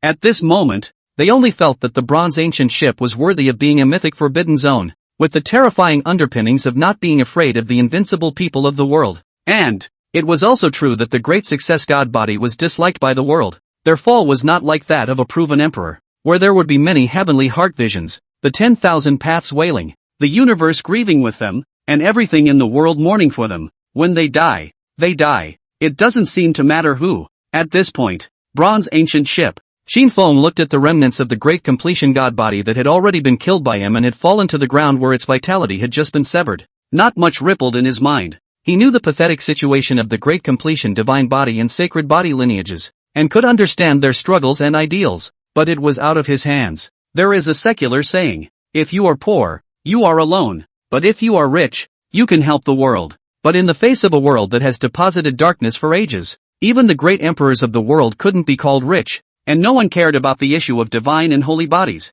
It would be good if Qin Feng could be like most great emperors and occasionally help all the beings of the universe at the same time, who could also help invincible people of the same level. Unless he was already so powerful that he could turn this world over and over again, sinking all the mythic forbidden zones one at a time and being able to liquidate all the woes of the ancient and modern world. Then he might be able to call himself rich enough to beat the mythic and be able to do whatever he wanted to do. End of chapter. Chapter 36 Thinking of Eternal Life Before Becoming an Emperor. Chapter 36 Thinking of Eternal Life Before Becoming an Emperor. A great battle falls. The bronze ancient ship also quickly regained its calmness, sailing in deep space, silently intimidating the world, mythically immortal and standing. This great battle naturally startled some taboo beings as well. They could feel the bronze boat owner's portion of the forbidden giant's might, which was tantamount to a great emperor, which was a testament to his deep heritage in the past. But today is the age of the end, and the heart of the Most High Heaven is closed. They were still unable to judge the true state of the bronze shipowner from the reaction of the supreme heavenly heart,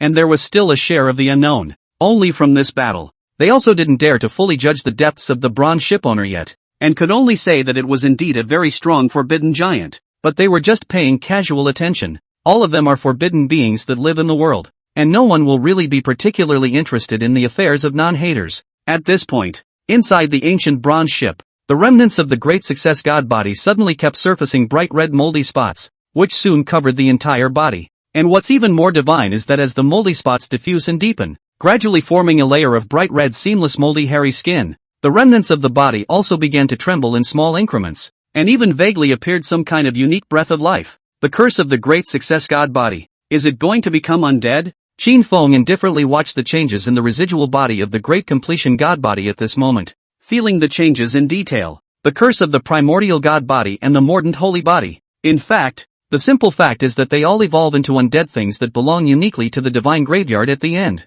The process. They can't be terminated. They can't be resisted. It's bound to happen. The only way to stop it is to self-destruct the body early, but the great battle lasted to the end. Under Qin Feng's intentional control, the great completion divine body did not succeed in self-destructing in the end. It seems that it's not the great successful god body that has anything to do with me, but rather this curse has a share of unknown association with me. Qin Feng was slightly puzzled, feeling some sort of strange sensation from the evolution of that curse on the great completion divine body. But what exactly? He can't say at the moment. It could only be clear that this sense likewise pointed to the divine graveyard. After all, that was the place where the curse of the great success divine body was rooted, and he could tell that the sensation was one-way and somewhat ambivalent. That curse should have nothing to do with him, yet he seems to be able to get on board with that one curse. That curse would not taint him at all. His everlasting life is always absolutely closed to karma and heavenly chances, untainted by any red dust or even mythological karma. Yet if he wanted to, it seemed that he could voluntarily get into some unspoken relationship with this one curse. But how to go about making connections he couldn't quite put his finger on. And even if he could, he wouldn't want to get hitched to anything. For the case of this curse of the Deshang god body, Qin Feng is currently running through these. If one wanted to further figure out exactly what was going on, one would probably have to find a chance to take a trip to the divine graveyard to possibly get an answer. Boo! Qin Feng slapped out his palm, directly shattering the remnant body of the great completion god body with surging blazing might and further crushing it into dust before finally melting it into pure essence with supreme Tao fire. He didn't let the remnants of the great success god body end up evolving into undead things. Ashes to ashes, dust to dust. When it dies, bury it completely, leaving it with the dignity and decency of an invincible person. And in the meantime, the other side, beyond the great universe, within the divine mound, there were beings inside that still sensed the evolution of the great completion god body into an undead thing. The new elders, ruined. A certain flat voice resounded from the divine graveyard as he sensed that the remnants of the Deshang divine body were still destroyed and had not completely become undead.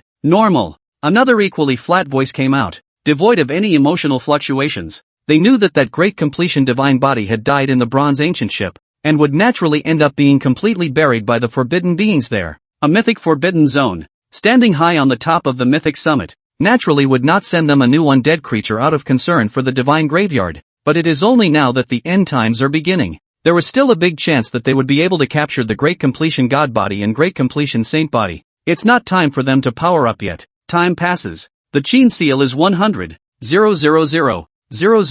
years old. He has fully possessed 10 portions of the Immaculate Conduct. However, the 10th copy of the Immaculate Conduct was a relatively small boost for him. Let's just say it fills in some of the gaps between the invincible ceiling he's topped with and more or less lifts. Beyond that, one's Tao source was more abundant and thicker, and one was more at ease when bursting into extreme battle power. But continuing to stack and deposit dowsing in this way still made it difficult for him to top through the ceiling. So, by virtue of his current great emperor's might to grope and try, Qin Feng had also tentatively identified 2 other paths where he could theoretically continue to move forward and enhance his battle power. He called these 2 new paths the Divine Fetal Transformation and the Divine Soul Leap. Start with the physical side. Qin Feng could also create many supreme laws on fleshly body cultivation with his own hands, and his studies and insights in fleshly body were incomparably deep and numerous. He had already sorted out a workable fleshly body dharma, preparing to utilize the supreme divine Tao creation of the bronze ancient ship to nourish the divine fetus and continuously raise the physical body rank.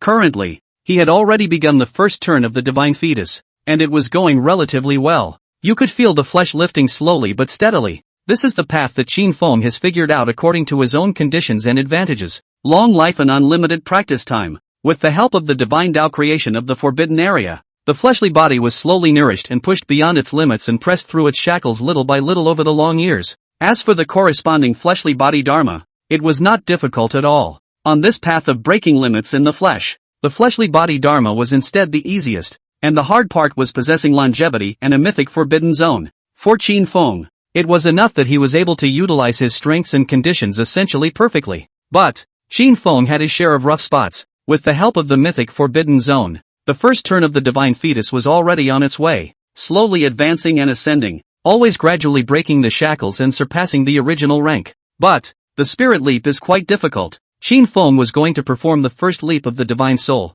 according to the theoretical method he had worked out, with the kind of magnificent mythological aura of the mythical Jedi road that was going to crush the red dust. It washed and cleansed the divine soul, at the same time evolving a Tao Act endless knife Chiotian, assisting in sharpening the divine soul. And this can also be synchronized to continue to participate in the new Tao method to deepen the Tao line. This was done over and over again to baptize and refine the divine soul. It was also always possible to slowly raise the power of the divine soul, and there would be a day when it would be possible to raise the rank completely. Just, the practicalities are too difficult. The divine soul is not as well tossed as the physical body in the end. So, the first leap of the divine soul, progress was incomparably slow, and thousands of years of cultivation were close to standing still. On the contrary, the first turn of the divine fetus could be clearly felt to have improved, and it doesn't take much of one's energy or mind. Just sit within the supreme divine soil of the Forbidden Zone, and you can slowly ascend by running the Dharma on your own. Just simmer down the time, for 1,000 years have passed. End of Mordor preliminaries. The supreme heavenly mind returned to the light and recovered briefly. The universe's fortunes turned back, and the era of witnessing was restarted. This is the last brief moment of glory on the eve of the end. If someone could really cultivate to the world's pinnacle realm during this period, they were allowed to witness the Tao, and were able to leap into empire in the same way that they could in the Orthodox era. This time, already a young man is on the road to invincibility. He was originally a fish, a swordfish, who accidentally awakened his spiritual wisdom, and then started on the road of cultivation, eventually succeeding in transforming into a form. He is young, but already has grand ambitions. He knew that his natural talent was superb, and if there were no accidents, he would certainly be able to cultivate to the step of witnessing the Tao. He had wanted to take the ultimate path of metamorphosis by transforming his body into a dragon, but it didn't take long for him to abandon that path for the time being. He gave up, not because he didn't have the confidence to go through, but because it was temporarily unavailable, because he knows, there is darkness in the world, and there may be individual dragons. If he transformed himself into a dragon, at the final step of ascertaining the Tao and crossing the threshold, he might encounter misfortune, and might cause evil dragons to prey on the young dragons. That would make it extremely difficult for him to take the final step. So, he chose to cultivate the way of the sword first, using the sword to enter invincibility. But it wasn't that he hadn't been forward-thinking enough with such a choice. It wasn't that he hadn't had the invincible confidence to crush everything. On the contrary, he's probably overconfident. He had even thought about the fact that after he became an emperor with the Tao of the sword, he would then incarnate into a true dragon and live a life against the odds, reaching heights that most emperors of the past and present were unable to reach. Other people are still thinking about becoming an emperor. He was already thinking about the path to immortality after becoming an emperor. And it is also true that such a choice can largely avoid the risk of witnessing. It's the right choice. End of chapter. Chapter 37 Sword Dragon Emperor.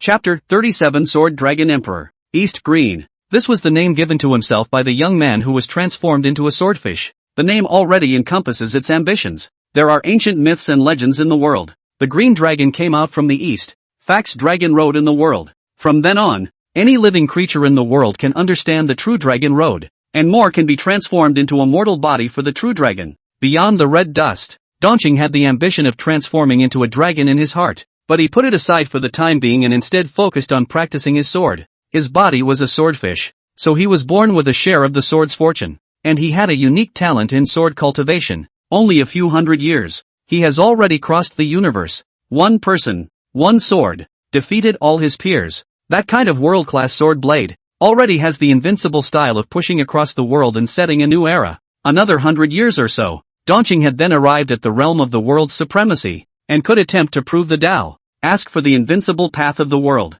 and laugh at the ages. Still, he was more than a little cautious. There was no rush to prove the way, but more precipitation and preparation, and the ultimate leap was made after all was truly complete. After all, the world is still too dark and filthy, with many forbidden monsters hiding in the shadows of the universe. No one can predict if some shadow will suddenly come out and eat someone, and it's the kind of thing that a great emperor could be eaten by. Although he knew that there might be a rare supreme being of a different path in the world today who might protect the path for the world. However, the other way supreme will basically not protect the path for the witnesses. The main reason is that this world is really not a lack of witnesses. Failure of a fast immediately, slow more than 1,000 or 2,000 years. There will be a later top, a time of great prosperity. There will always be someone who will be able to witness the success of the path. And even if a forbidden being wanted to make a move to block the path, it would not be possible for them to do so all the time. That would consume their already small remnants of power. Therefore, under normal circumstances,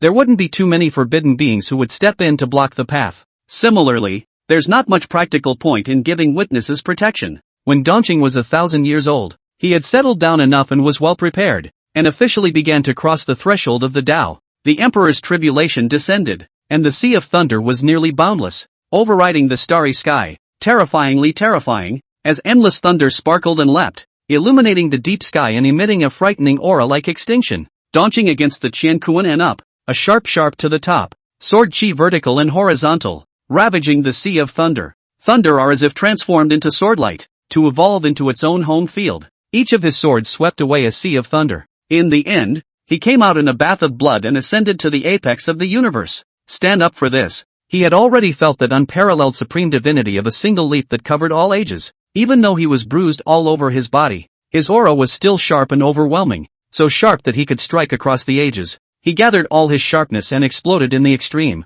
cutting through all the obstacles to witnessing the Tao with a single sword, causing the heart of the supreme heaven to roar intensely, the 10,000 paths to quake in unison, and the visions of the universes and domains to appear at the beginning. And it didn't take long. A heaven-defying, world-defying divine might of a great emperor erupted, sweeping across the universe in an instant, overriding the starry sky of all domains, and even transmitting beyond the universe. Even the Devil's Abyss and the Divine Mount could feel this terrifying and supreme imperial might of the current generation. The aura of a great emperor spread, and the sharpness of the sword Tao filled the world, filling any corner of the world, as if it had turned the universe into a world where the sword Tao was honored. Dongqing stood at the top of the universe, quickly stabilizing his realm, comprehending and mastering this invincible power that could rival the ancient and modern future. His testimony was not too bad, and he broke through without a scare. And next, he could go all out to impact his path of transforming into a true dragon. Bronze ancient ship. Qin Feng sensed the birth of the great emperor of the day.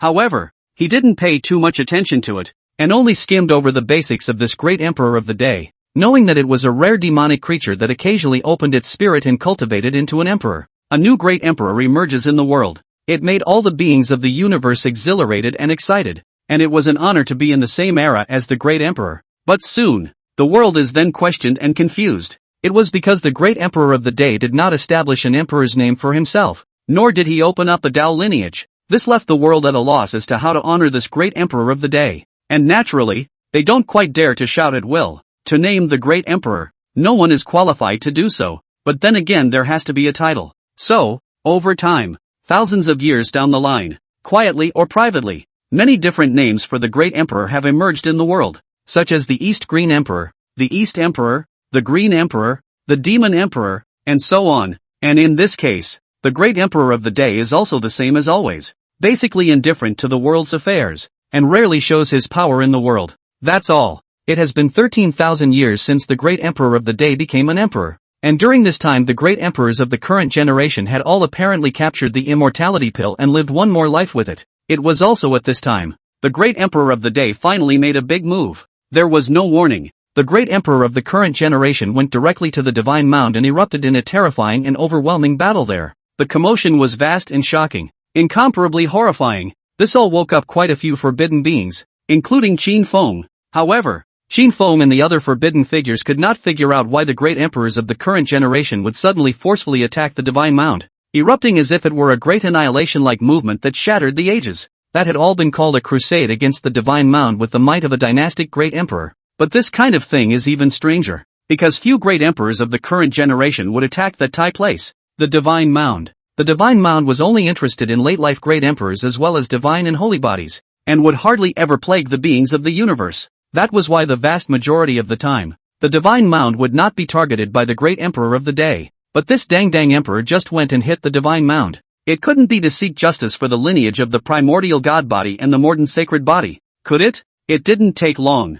This great battle then ended. The current great emperor returned to the great universe, and the Divine Mound was similarly silent, as if nothing had happened. This is such an unusual situation. It made Qin Feng and some of the awakened taboo beings vaguely feel that something was fishy, and that there was only another hidden secret. but there was no way that they would have to go to the Divine Mount to explore the situation for that reason, much less ask the current Great Emperor. Of course they're not so much that they'll feel any kind of kink or angst over it, still practicing when it is time to practice, and slumbering when it is time to continue to slumber. 3,000 years later, the Great Emperor of the day has been a man for 16,000 years. All secrets are only beginning to be revealed. That day, the world-exalted emperor stepped into the vast starry sky, and then a shocking and monstrous dragon Tao Emperor's might erupted out, its entire person more directly metamorphosis, transformed into a dragon body out. That supreme dragon body, through the sky to the ground, the might of the blazing surges, extremely horrible, seems to collapse the ages. All the beings in the universe felt a supreme majesty that was above all races at this moment. True Dragon Avenue, have cultivated a dragon body? Qin Feng was naturally startled once again and was quite surprised to see that one of the current dragon emperor, the so-called true dragon. The significance in today's world is no longer a certain race, a certain mythology. It's an avenue. Anyone who has the opportunity can engage in enlightenment and cultivation. Some people just comprehend the true dragon Tao and use their Tao to display that portion of the true dragon's divine might. There were also people who evolved their physical bodies into dragon bodies, which was actually much more difficult. One could also quench the divine soul by virtue of the true dragon Tao and harbor the true soul of the dragon Tao, which also had extraordinary and overwhelming power. And if one could have the true dragon Tao, the dragon body and the dragon soul all at the same time, the three would blend as one. That might even be called a true dragon of the world, and should have a terrifying battle power that toppled through the ceiling of invincibility. But Qin Feng could also see that the current Danger Emperor was only fully equipped with the true dragon Tao,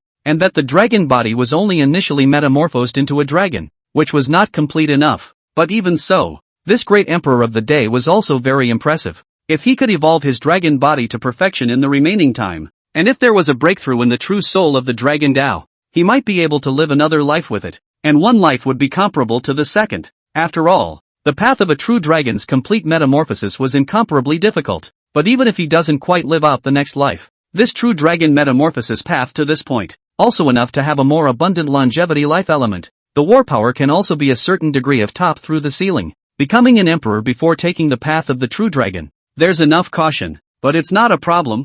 There should still be at least 2 evil dragons lingering in this world.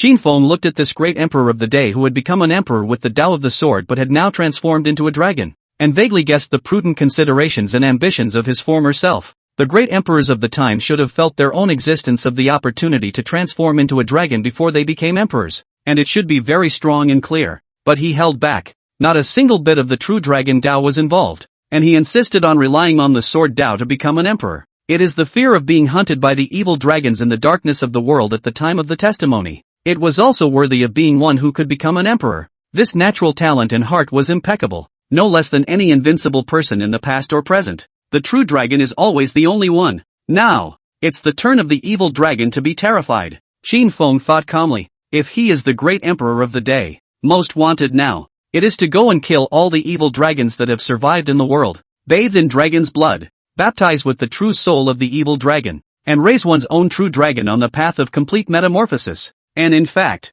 what the Danger Emperor was going to do next was indeed as Qin Feng had expected. And it wasn't just Qin Feng who expected it. Some of the other forbidden beings who had been awakened were also able to guess it. Those evil dragons were naturally more able to appreciate that intense threat from the true dragon of the world. Perhaps that was why the great emperor of the day hadn't exposed the true dragon's path until now. That is, he didn't want those evil dragons to be on guard in advance or hide deeper. Sword Dragon Emperor. This is the emperor's name of the great emperor of the day. It was only after it had materialized into a dragon body that it was finally established. Then, the Sword Dragon Emperor then directly killed the Yellow Spring Heavenly River. The location of this mythical forbidden zone had also been locked down by him a long time ago. And, while killing the Yellow Springs Heavenly River, the Sword Dragon Emperor raised his hand and then dragged out a huge true dragon skeleton that obscured the starry sky from a hidden deep space. That true dragon skeleton, although only bones, but not much decay, the whole body is still bright golden light, naturally exudes the supreme true dragon majesty. This true dragon skeleton was like a living creature, traveling the stars and hovering in the sky, emitting a terrifying divine might that was nearly equal to that of a great emperor. Obviously, the Sword Dragon Emperor had long ago sacrificed this true dragon skeleton and made it into a kind of mobile formation. Especially under the control of a current dragon emperor, it was able to erupt into an incomparable, true dragon might that could break through the ages. True dragon skeletons hovered around the Sword Dragon Emperor. Along with it, he stepped into the Yellow Springs Heavenly River, It looks like that battle at the Divine Mount a few thousand years ago went to dig up the bones of the true dragon. When Qin Feng saw the Sword Dragon Emperor summoning that one true dragon skeleton, he also instantly guessed the reason why the Sword Dragon Emperor had forcefully attacked the Divine Mount in the first place. This true dragon skeleton. It should come from a certain Geisher Dragon Emperor of the ancient era whose dragon body had evolved to an extremely deep degree, and he might even have almost lived one more life with just his dragon body. Qin Feng thought about the names and deeds of those dragon emperors in the past. It seemed that both the Dragon Emperor of My Destiny and the Dragon Emperor of Candle Heaven could be the predecessors of this true dragon skeleton, but Qin Feng couldn't be absolutely sure. After all, those years are too old. Unless one was a forbidden being who had personally experienced those ancient years, it would probably be difficult to figure it out. But it has to be said, the Divine Mound was indeed powerful, actually even getting the true dragon skeleton in the first place. However, it seemed that the Divine Graveyard couldn't utilize the true dragon skeleton to transform into an undead object, so in the end, it could only be used as a collector's item. The Sword Dragon Emperor must have discovered that the Divine Mound had a collection of such a true dragon skeleton from some channel or by his own unique senses, so it went out of its way to give it a dig. It is also thanks to him and the true dragon metamorphosis path out of the extremely far. Otherwise it is estimated that even buried where cannot sense, naturally, cannot dig. The Divine Mound was dug out of the true dragon skeleton, and it seemed to have recognized the loss instead. No publicizing of this news, no retaliation, and as usual, not much reaction like a dead thing. End of chapter. Chapter 38. 230, 000 Years of Immortality. Chapter 38230, 000 Years of Immortality. Rumble. World-destroying waves of terror erupted from the Yellow Spring Heavenly River, shaking the starry sky, and a frightening and horrifying aura filled the universe, causing the world to tremble. So moving, the Sword Dragon Emperor was clearly just attacking the Yellow Spring Heavenly River with all his might. Then, the world soon sensed another wave of dragon Dao might, coming from within the Yellow Springs Heavenly River. The knowledgeable people also basically began to guess why the Sword Dragon Emperor wanted to forcefully attack the Yellow Springs Heavenly River. There was actually an evil dragon hiding inside this mythical forbidden zone. It's Emperor Yinglong. Soon there were also people who confirmed that it was Emperor Yinglong based on some of the flawless Dao rhythms contained in that dragon's might. The Sword Dragon Emperor's attack on the Yellow Spring Heavenly River at this time was clearly an attempt to slaughter the dragon. The mythic formation of the Yellow Springs Heavenly River was in full swing. The two ancient and overwhelming supreme dragon mights clashed violently. The shocking movement spread throughout the universe. The world was shocked. Even some taboo beings were alarmed. This current Dragon Emperor was too strong, no worse than any Dragon Emperor in the past. And finally, this great battle is over. Emperor Yinglong had died, triggering a vision of mourning from the heart of the Supreme Heaven. And the Sword and Dragon Emperor finished slaying dragons. He had also temporarily withdrawn from the Yellow Springs Heavenly River, and he was quite injured. That one true dragon skeleton was also missing about 40% from before, and the golden light was all much dimmer. Even for him today, conquering the Forbidden Zone was very difficult. After this,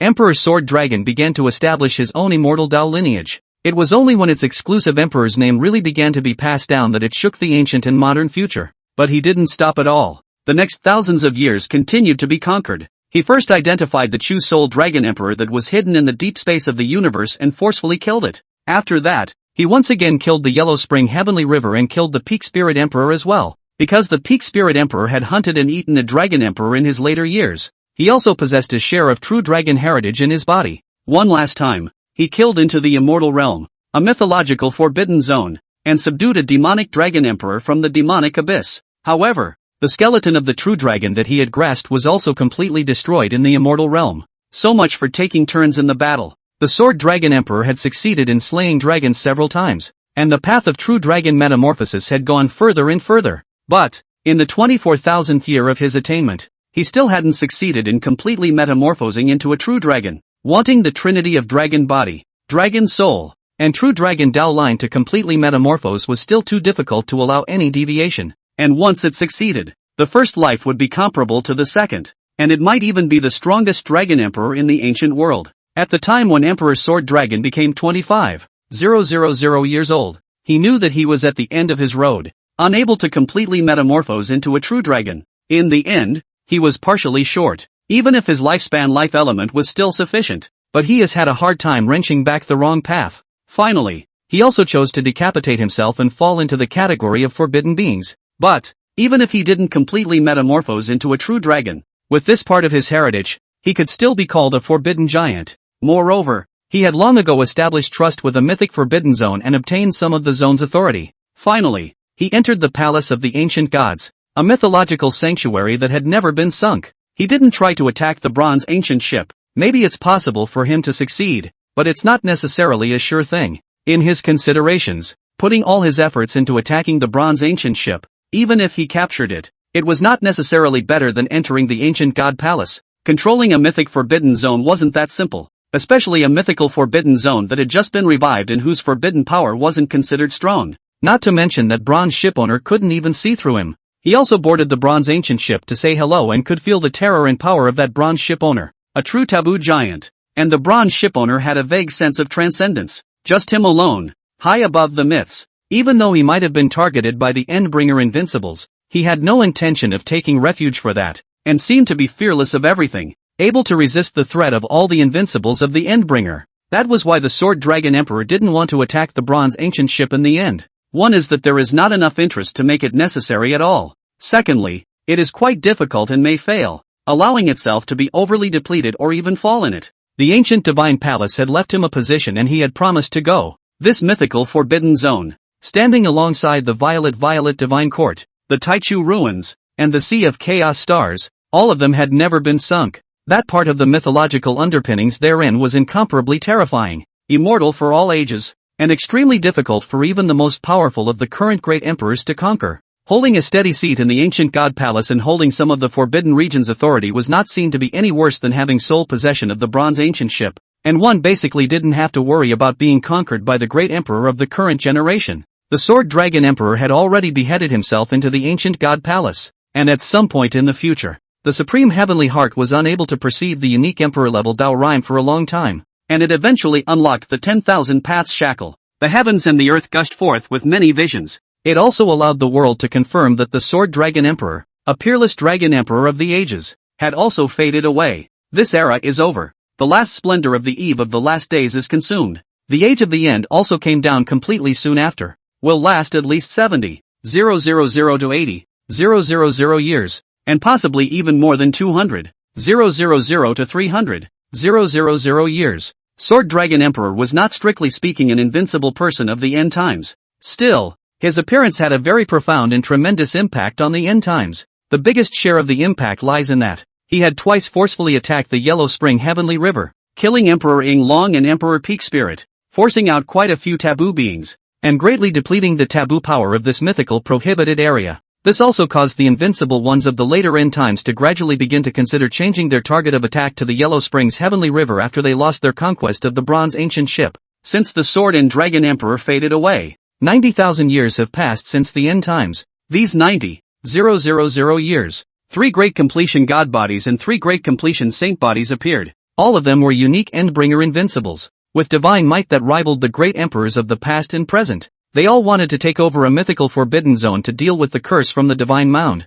Their preferred target was the ancient bronze ship, but it's been 90,000 years. 2 great completion god bodies and 2 great completion saint bodies all died within the bronze ancient ship one after another, and the ancient bronze ship always stood, deterring the world's red dust at the top of the myth. That bronze ship owner was also always transcendent and indifferent to everything, even if it has been targeted by the Endbringer invincibles. Nor did they take refuge in advance. There is no extinguishing the mythic light of the ancient bronze ship, much less just abandon the ancient bronze ship and retire. Such is the case. It had to be mind-blowing and awe-inspiring to the invincible people of the later end of the world. Let them and other forbidden beings who had paid attention to the situation of the end times gradually realize. This bronze ship owner is only quite impressive. It was possible that it was an unfathomable supreme forbidden giant. Think back carefully. At first, that extremely powerful Sword Dragon Emperor had not even made a big deal on the bronze ancient ship, and had only within the customary realm greeted it. And that's exactly why, nearly tens of thousands of years, a great completion god body and a great completion saint body began to change the targets of their conquests. They began to attack the Yellow Springs Heavenly River, and it had actually subdued a forbidden living being. That's a step up to the battlefield. Instead, it was like sending the bronze ancient ship to its death, with no substantial battle results at all in sight. The one who had subdued a forbidden living being, that great completion sacred body, it is the only invincible person who has achieved clear feats in the entire end time so far. It's kind of funny to say. In a flash, the Qin seal is 233,000 years old. The age of the end has been completely opened for about 100,000 years. This day, he completely and satisfactorily completed the first turn of the divine birth. After long years of embedding, adjusting and advancing, the messiness and instability of the physical body was thoroughly sorted out and metamorphosed, becoming complete and flawless again, reaching a whole new kind of perfect and powerful state. Such is the case. It means that he has completed the first turn of the divine fetus.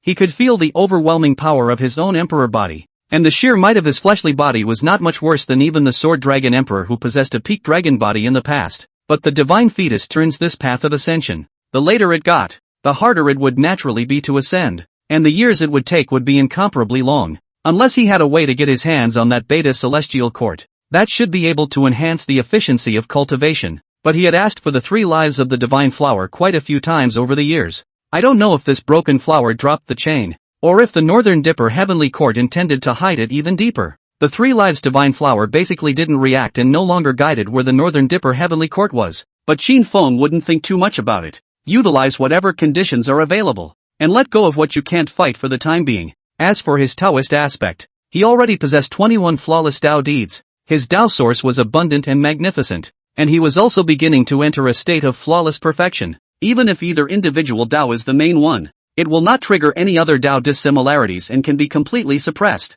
So, Qin Feng thought, it's about time. It's time to go out into the world for a spin. Living a long life for 230,000 years and practicing this invincible path with great diligence. What the hell for? Isn't it about being able to do whatever you want? To do whatever you want without fear of the darkness and taboos of the world? Like right now. He just want to let that mastery of the Tokoyami blade Tao of his own go out and shine a little. Going to a few mythic forbidden zones to say hello and also try out the strength of the sword splitting forbidden zone, and really explore the other forbidden zones. By establishing the existence of this identity, someone will recognize it when it reappears later. He doesn't need to worry too much. How many forbidden beings there are in the world? What kind of ones there are? Even if one did show up out for a walk to get some air, the others would be surprised at best. No one cares too much as long as they don't provoke them. Not to mention that this walker could be a forbidden giant. Or, he could also have a chat and a few moves with a great saintly body that is now overwhelming the world. End of chapter. Chapter 39 A Milky Way crashes the ancient god. Chapter 39 A Milky Way crashes the ancient god. Go to the ancient god palace first. Qin Feng had already entered the starry sky, preparing to first visit the ancient god palace, a mythological forbidden area. As the controller of the bronze ancient ship, it was naturally easier for him to sense the locations of the other mythical forbidden zones. He had sensed it ahead of time. The first thing that was clearly captured was the location of the ancient god's palace. It's some kind of fate. That was why he decided to visit the ancient god palace first. The ancient divine palace, like the violet divine court, the Taichu ruins, and the chaotic star sea, all are mythical no-go areas that have never sunk. The years of its existence could even be traced back to the Grey Age after the Blank Era. Truly eternal and immortal. He was also indeed curious as to what was so extraordinary about such supreme mythological forbidden areas. Just this moment, a vast Milky Way rushed out from beneath Qin Feng's feet. The light was brilliant and splendid, illuminating the entire universe at once. The river was torrential, surging and astonishing,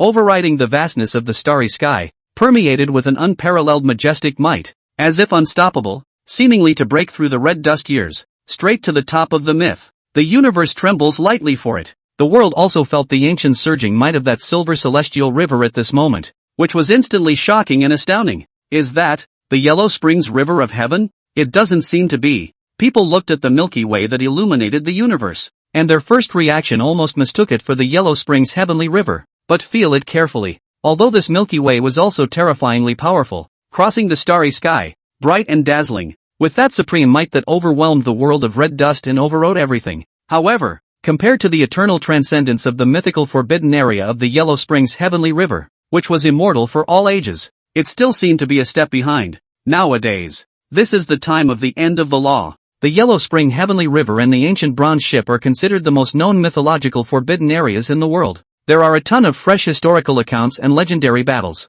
They fall back on the fact that they are basically unrecognizable. And soon, that divine mighty, surging and monstrous Milky Way ended up directly crashing into an ancient towering behemoth. The entire vastness of the starry sky was shaken. A large area of radiant light exploded, and thousands of haze poured down onto the earth, just like the light of myths shining down on the red dust. The world looked at that splendid divine light and felt a heart-shaking mythological aura. And that's when Many immortal Tao lineages as well as powerful people in the world peered at the top of the starry sky. They were incomparably shocked to find that the monstrous Milky Way had actually crashed out of a mythic forbidden zone just like that. That's the ancient god's palace. A mythological heaven and earth with a magnificent atmosphere. Ancient and lofty, hanging high beyond the red dust. Its outermost layer was a splendid, dreamy ocean of light and shadow, with a grandiose aura. Not unlike the red dust realm. Through the ocean of light and shadow, one could vaguely see the majestic and magnificent hanging islands within. On each island there is a lofty temple of divine light, standing immortalized in the eternal ages. And at the top, there was even a vast and magnificent supreme divine land, transcendent and overwhelming, like the residence of a god. What's the situation? Is this someone trying to attack the ancient god palace? But how is that possible? The world spied this scene and was greatly shocked, totally confused about what's going on. Attacking the mythic forbidden zone. This kind of thing was usually only done by the invincible people of the world. And now the invincible person of this era was a great completion saint body. This radiant and surging through the sky Milky Way didn't look like it came from the hands of a great completion saint body in any way. But soon, another supreme and vast might suddenly erupted. In the eyes of the world that is peering at the top of the stars, Qin Feng stepped on the Milky Way and up. His body is magnificent. Through the hazy transcendent light, seems to have transcended the red dust, has a kind of supreme honor and majesty. He took a step across the vastness of the starry sky, and his world-defying aura erupted, instantly setting off horrifying waves in the starry sky and shaking the cosmic domains, as if he was unstoppable, with a momentum that pressed across the ages. That pair of eyes blazed with divine light, looking down on the ancient and modern future, piercing through the vastness of the starry sky, straight into the ancient god palace, and the monstrous imperial might press down, stirring up layers and layers of vast ripples in the forbidden area formation, as if it was going to directly break through an opening. Over its head, there is also suspended a starlight bright absolute blade, cold light cold, illuminated time illusory light and shadow, but also through a domineering ancient and modern sharpness, can cut off the eternal years. Such a terrifying might is capable of felling the ages, and the goal was clear, to ascend to the ancient god's palace, a mythological forbidden area. The world was all trembling in their hearts and minds, appalled by the terrifying taboo supreme might that had suddenly erupted into the world. How could they not understand at this point? This was a powerful forbidden being coming out to force its way into the ancient god palace. They were shocked, terrified, and couldn't figure it out. Such a thing is rare in ancient times. But, confusing forbidden beings is actually normal, because that belongs to the forbidden realm, which can never be touched or understood by any human being. Qin Feng crashed out of the ancient god palace with the Milky Way, directly displaying a heavenly divine might that overwhelmed the ages, and wanted to strongly ascend to the ancient god palace. He traveled violently, crushing everything, not even bothering with anything else. For example, that great completion saint body of the current generation also stepped into the starry sky at this time, and explosively erupted with incomparable might, suppressing the starry sky and shaking the universe. The invincible power of this holy body is also astounding, overriding everything in the world, causing all beings to tremble, and will not make people feel weaker than the power of that galaxy supreme. However, Qin Feng simply glanced at this great completion saint body and ignored it for the time being. The great perfection sacred body gazed at Qin Feng, his eyes overwhelmingly stern and his holy might blazing, fighting against the other party's portion of supreme might, colliding in the vastness of the starry sky to create a burst of world-shattering waves. He was scornful and on guard, but saw that the other party was heading straight for the ancient god palace. It was unclear why, but he wouldn't go straight up to block or break out into a conflict over it. He knew that this was bound to be a forbidden supreme being who had been invincible in the world in the past, with that share of godless might. Just, for the time being, he couldn't think of which ancient emperor the supreme being with such characteristics would be. Rather, there was one that seemed to correspond, but didn't feel particularly like it. If the other comes out of the world in order to bring calamity to the world, that great completion sacred body was bound to make a move to stop it, and was fearless to fight it. But if it was just fighting with things in other forbidden realms, such as forcing their way into the mythic forbidden zone and seeking revenge on other forbidden beings, then he could have paid no attention to it, much less interfered with it, but simply held down the world and kept a watchful eye on it. But just then, somewhere in the starry sky suddenly erupted a bright and dazzling blade light, reflecting some kind of illusory and unreal Tao rhythmic haze, the sharpness of the world, with an unspeakable supreme might. And after this blade light appeared, it actually provoked Qin Feng's time-easy blade to activate on its own, erupting a streak of blade light across the starry sky. The starry light filled the sky with splendor, just like a hanging river of stars. The sharpness that comes out of it is even more domineering and unrivaled, sharp to the very top, seeming to chop the stars down to the dust. the two types of blade Dao fronts actually seem to be in fierce confrontation, not allowing each other. Such is the case. Equally shocking to the world. People switched perspectives to look at it, and then were incredibly surprised. That turned out to be an imaginary real knife. This godless soldier is now erupting with a worldly forbidden sharpness, and is almost fully activated, already showing the supreme great emperor aura that once belonged to a certain invincible person in the past. Even more shocking, in the overwhelming blade Dao sharpness that erupted from the void truth blade, there was even a part of the Dao rhythm that vaguely echoed the supreme Dao Qi of that galaxy supreme, and there was some sort of connected similarity. No way? Could that galaxy supreme be the void truth emperor? Some of the vulgar world perceived the situation, and the first thing that came to mind was this possibility. But you can't really blame people for being crass. There was almost nothing in this world that could not happen as long as it concerned forbidden beings. The void truth blade actually took the initiative to echo a certain mysterious forbidden supreme being, and it seemed to possess that supreme being's supreme Dao rhythm itself. It's hard not to think about this situation. And by the way, the void truth sword was the imperial soldier of the former void truth emperor, so naturally it was only logical that only the void truth emperor could echo it, although the void truth emperor should have clearly fallen. But who can say about forbidden beings? Not to mention that so much time had passed since the death of the void truth emperor. Could it be that history is wrong and the void truth emperor is in fact not dead? But anyone with a little insight, it was still possible to tell that galaxy supreme was not the void truth emperor. There was a huge difference between that kind of time Dao rhythm and blade Dao sharpness and the supreme Dao of the void truth emperor. But now comes the question. Why would the void truth blade be touched and echo on with that galaxy supreme? Someone from within the void truth cult, and some of those who know the history of the hollow truth. At this point, I've basically guessed what the hell is going on. Could it be that the void true blade was refused and repaired by this forbidden supreme being in the first place? The high-level powerhouses within the void truth sect couldn't help but say with an incomparably shocked expression. Back then, the void truth emperor broke out into a tragic battle in his later years and eventually fell in sorrow, and the void true sword was destroyed in that battle. Later on, the people of the void truth sect made countless attempts to recall the void truth sword remnants by secret methods, but they just never succeeded. At that time, they thought that it should be that the void true blade was too badly broken, and the spirit of the weapon might have fallen silent or even died out, so it naturally couldn't respond. But I didn't expect it. About 10,000 years in the past, the void true blade came back on its own. At that time, the people of the void truth sect were incomparably excited and surprised, but when they think about it afterward, they also still feel very strange, and there are things they can't figure out.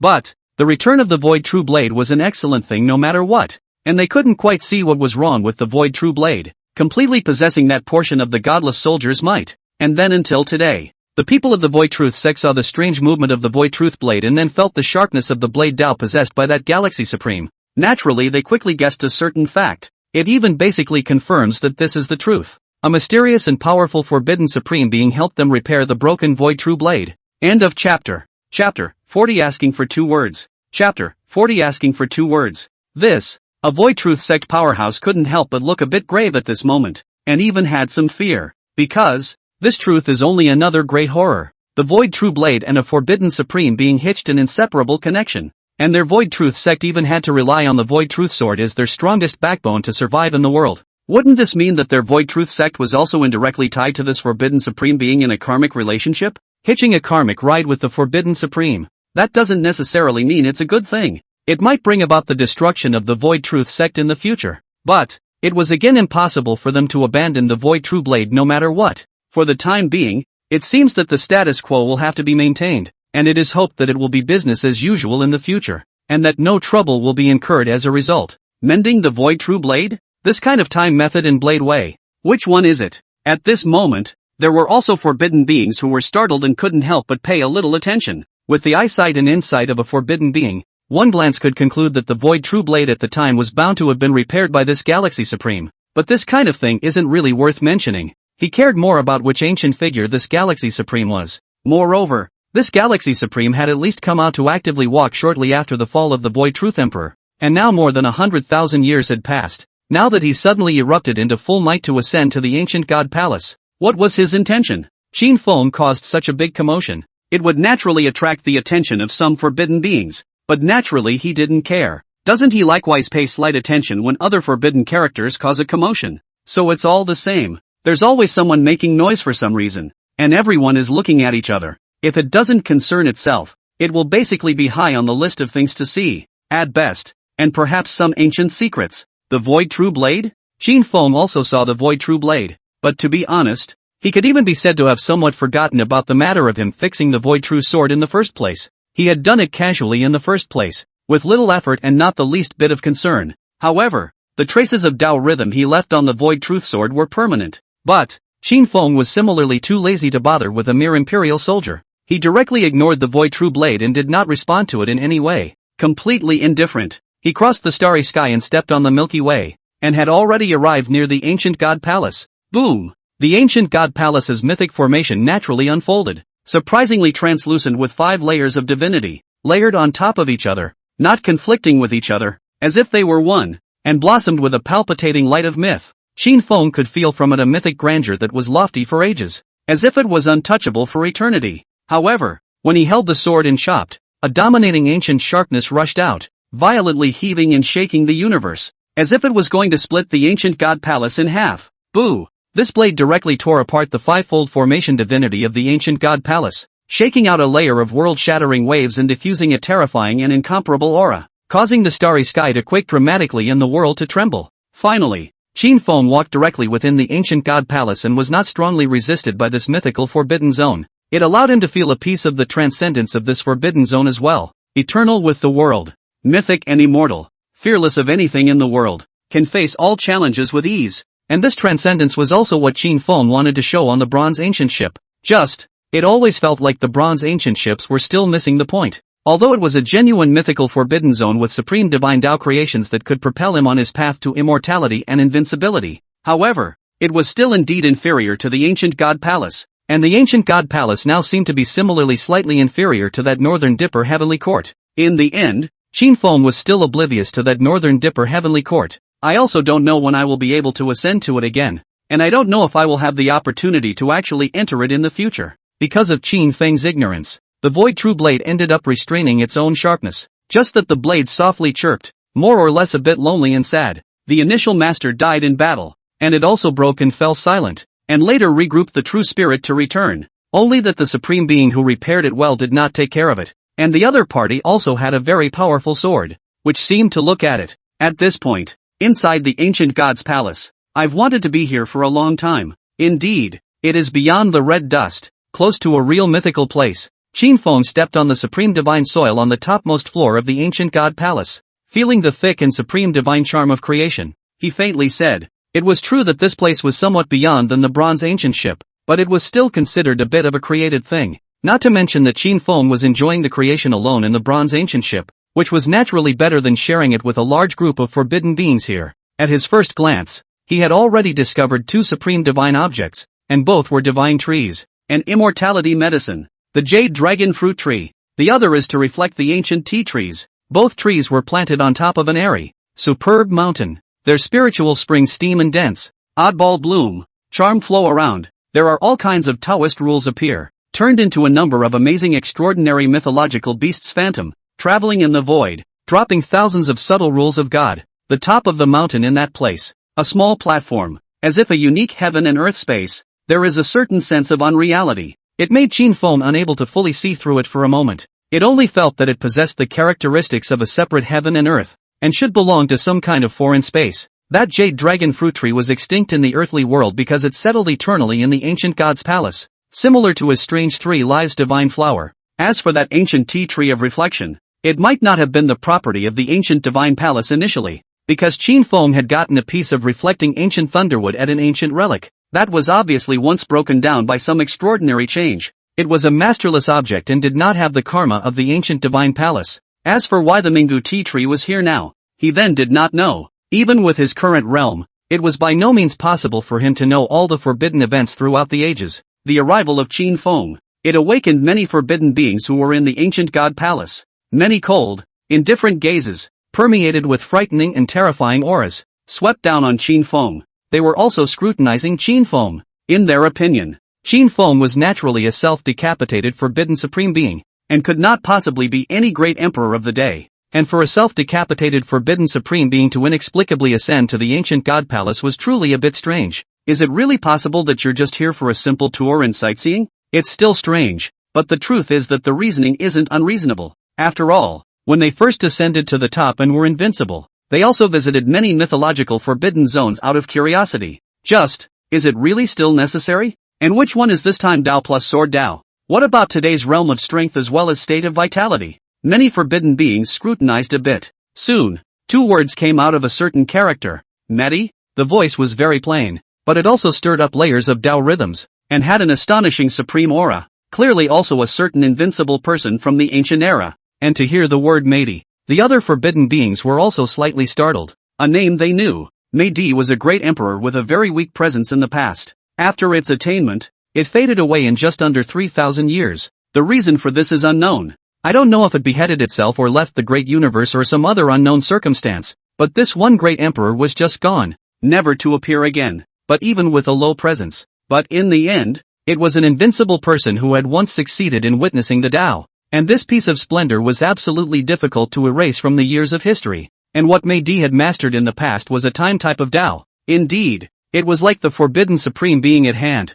except that Mei-Di didn't seem to be using a sword. Mei-Di? When Qin Feng heard the name, he knew that some people suspected that he was Mei-Di, and that there were indeed similarities between each other. But naturally, he didn't want to recognize his next identity and denied. No. And just then, Qin Feng suddenly sensed something and returned his attention to the top of that one strange mountain, and then couldn't help but change his face slightly, because at that moment, a person appeared on top of the mountain. A man in white. His body is straight and long. His spirit is like jade, and there is a faint smile on his face, as if he has already looked down on the years of the past, and he is transcendent and out of the world. The man in white also looked at Qin Feng and smiled dashingly. The visitor is a guest. Some manners have to be in place. With that, he raised his hand. The entire ancient god palace immediately rumbled and trembled, and the 5 mythological formations immediately rose up, overlapping and interlacing, not interfering with each other, as if they were one. Boom! A terrifyingly monstrous and fierce might immediately poured down towards Qin Feng as if it was a vast sea of the ages.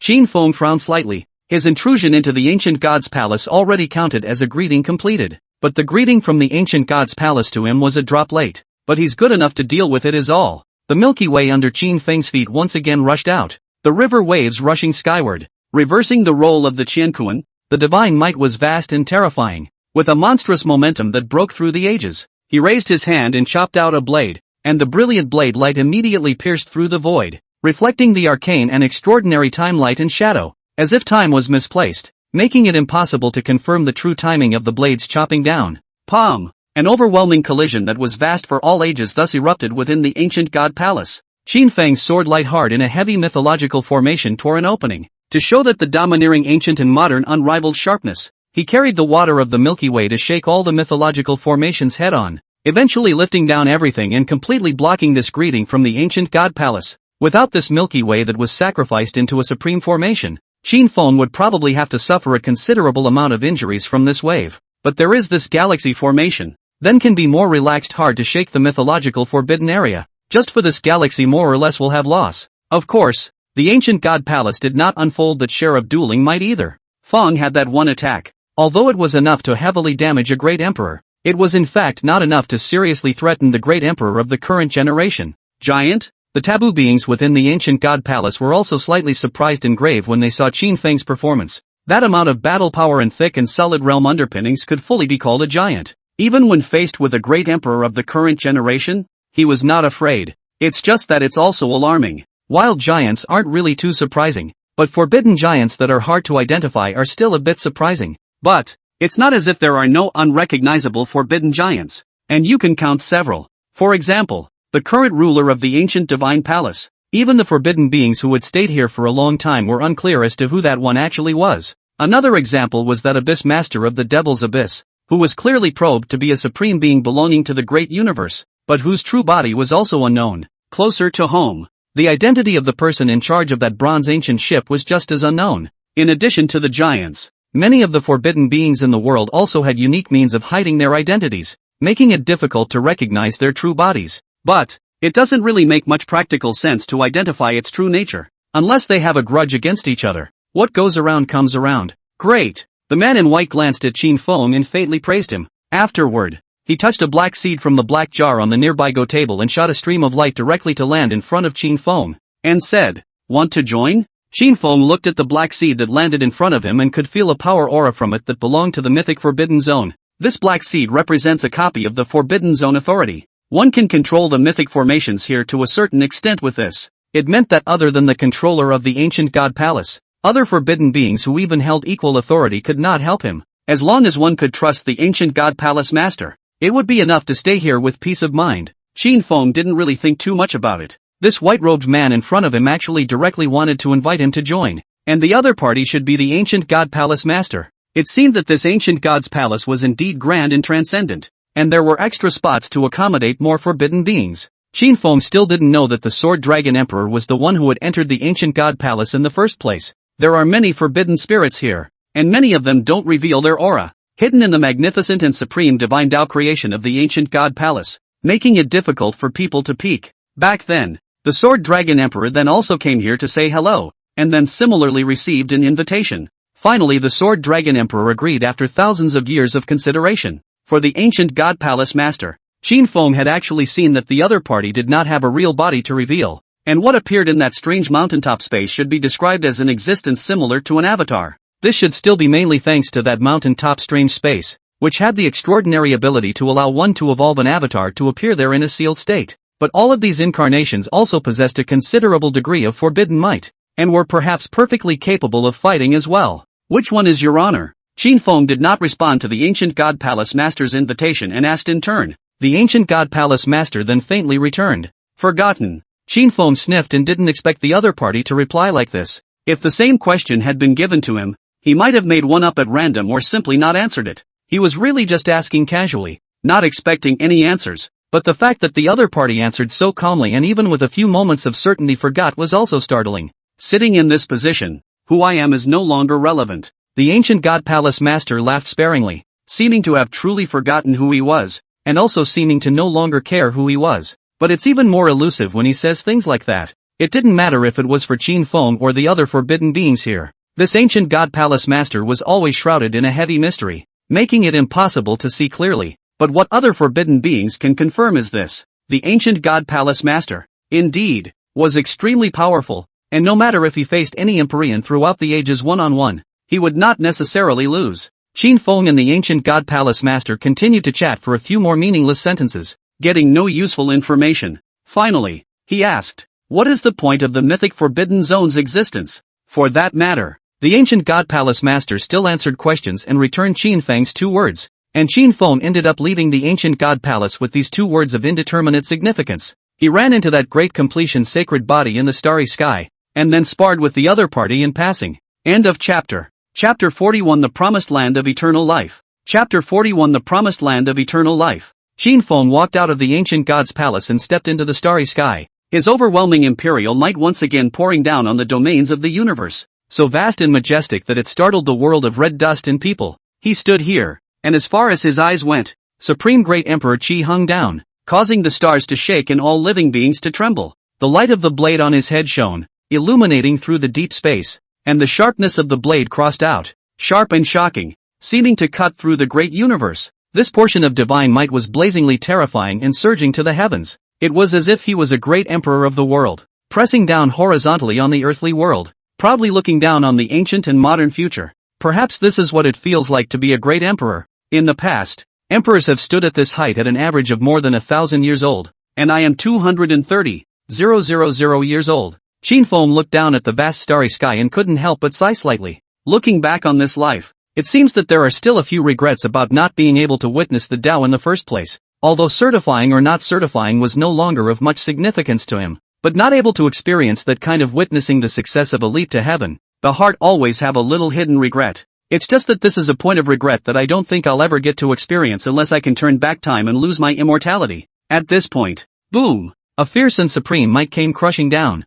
and a world-defying aura was spreading, overriding everything in the world, causing the starry sky to shake and the world to tremble. Qin Feng turned his head to look and saw that great completion sacred body of the current generation, with a might that shocked the heavens and earth, shaking the ancient world, with an air of invincibility and strength that was unrivaled in the current world. He looked at the other party and felt that the other party was overwhelmingly strong enough to rival him, able to give off a pressure that belonged to an invincible person. Although there is no personal grudge against each other, but are standing in the invincible ranks of the supreme characters, who do not think will be weaker than anyone else. There is that an invincible state of mind that does not fear all enemies. Qin Feng also felt a few rare moments of wariness and fervor. The last time I felt this way was when I saw the Yuan Emperor come out of the world. He could similarly vaguely feel the other party's battle intent and had no fear of him at all. Beneath this vast starry sky stood two invincibles that could hardly exist side by side. Then, Qin Feng directly made his sword. No words needed. No need to have any additional reason or motive.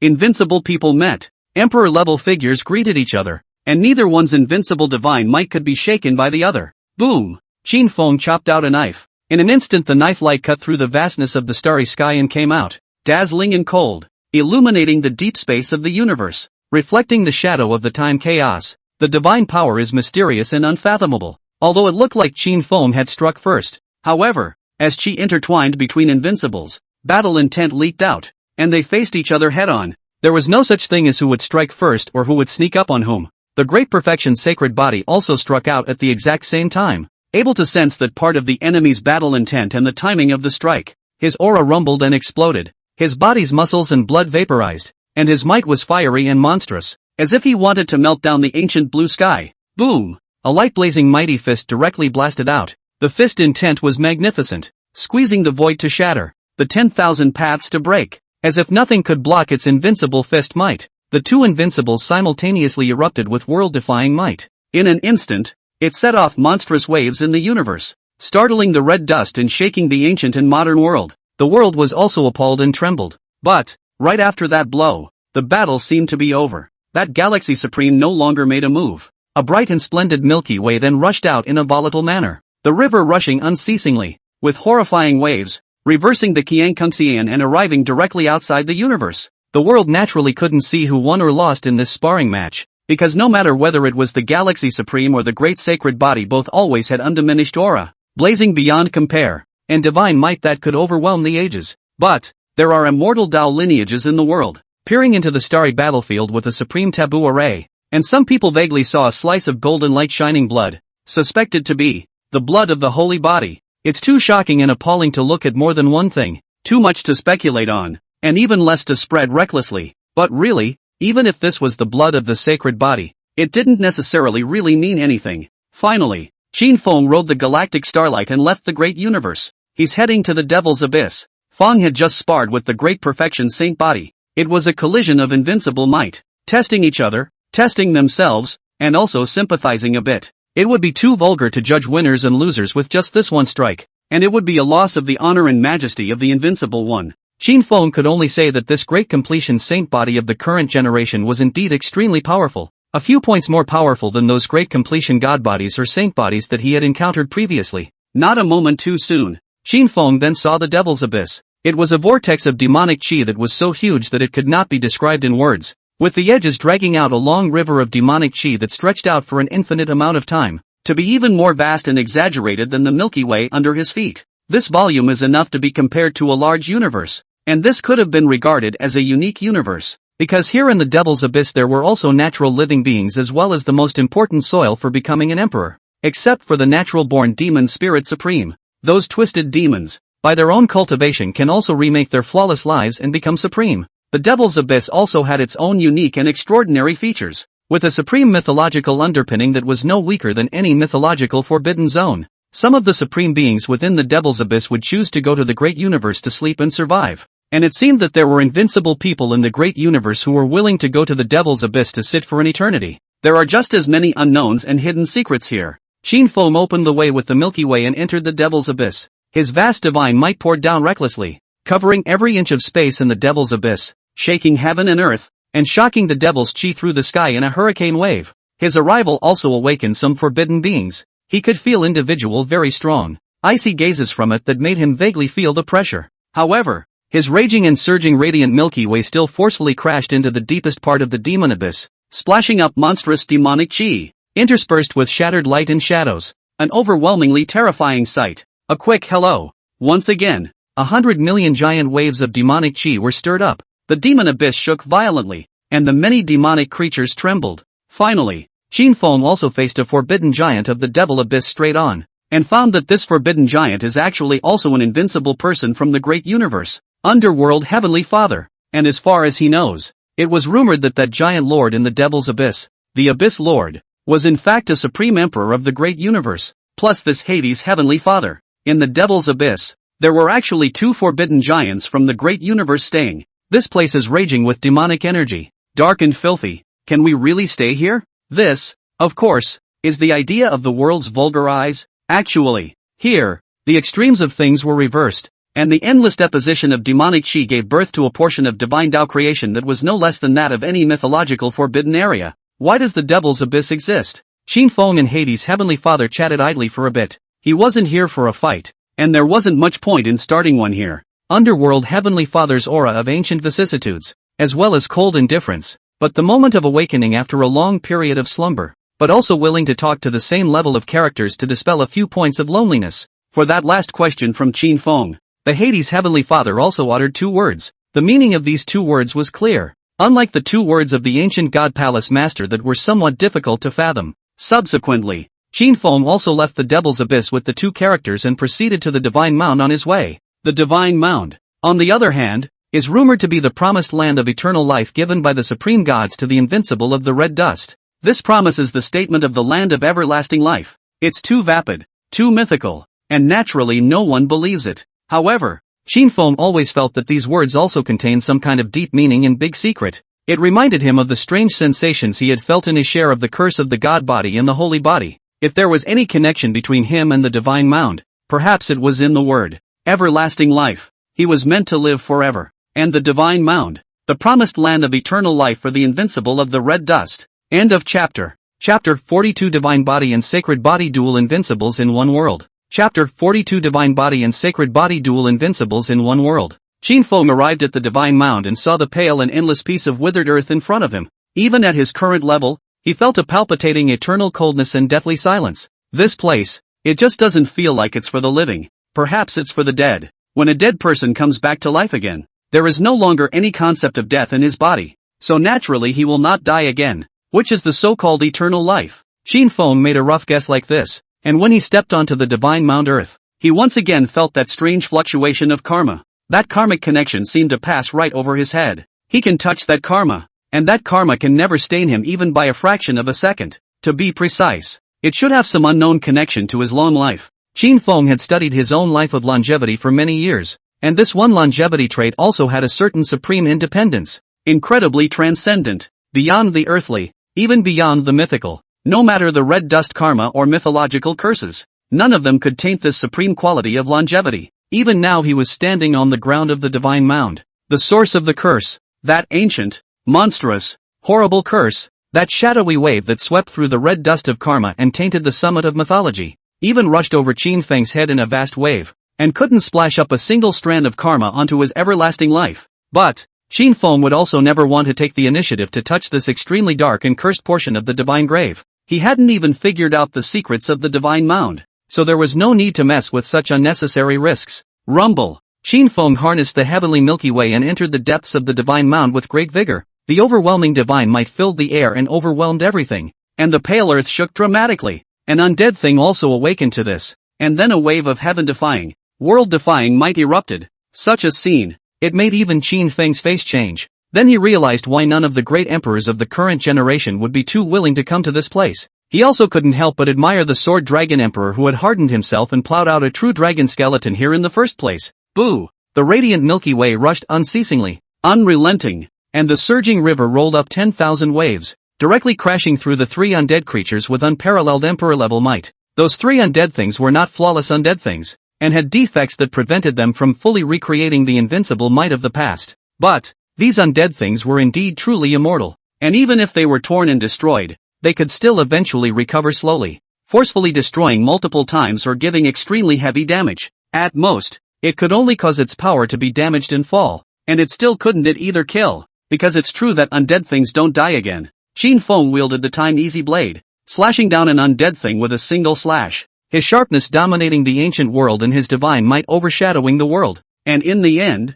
he still arrived at the deepest part of the Divine Mound in a strong manner. It's here. There was also an immortal object giant that came out to greet him. This undead thing giant was very reticent, didn't pay much attention to some of the questions Qin Feng asked about the Divine Mound. But To that last question of Qin Feng, why does the divine mound exist? This very reticent giant of undead things also gave a two-word reply. Moreover, these two words were the same as the two words given by that underworld heavenly father of the devil's abyss. Finally, Qin Feng left the divine mound and returned to the great universe. He had already converged on his imperial might, and as for the faint supreme aura that naturally radiated out from himself, only that great completion sacred body of the current generation could sense it. However, that great completion sacred body just glanced at Qin Feng and then didn't pay much attention to it. For the time being, he acquiesced to Qin Feng's existence. Of course, it was on the premise that Qin Feng didn't mess things up. A few years later, Qin Feng stepped into the Yellow Spring Heavenly River. Crashing the Milky Way against the Heavenly River also induced a good deal of terrifying sights that shook the ages. Within the Yellow Springs River of Heaven,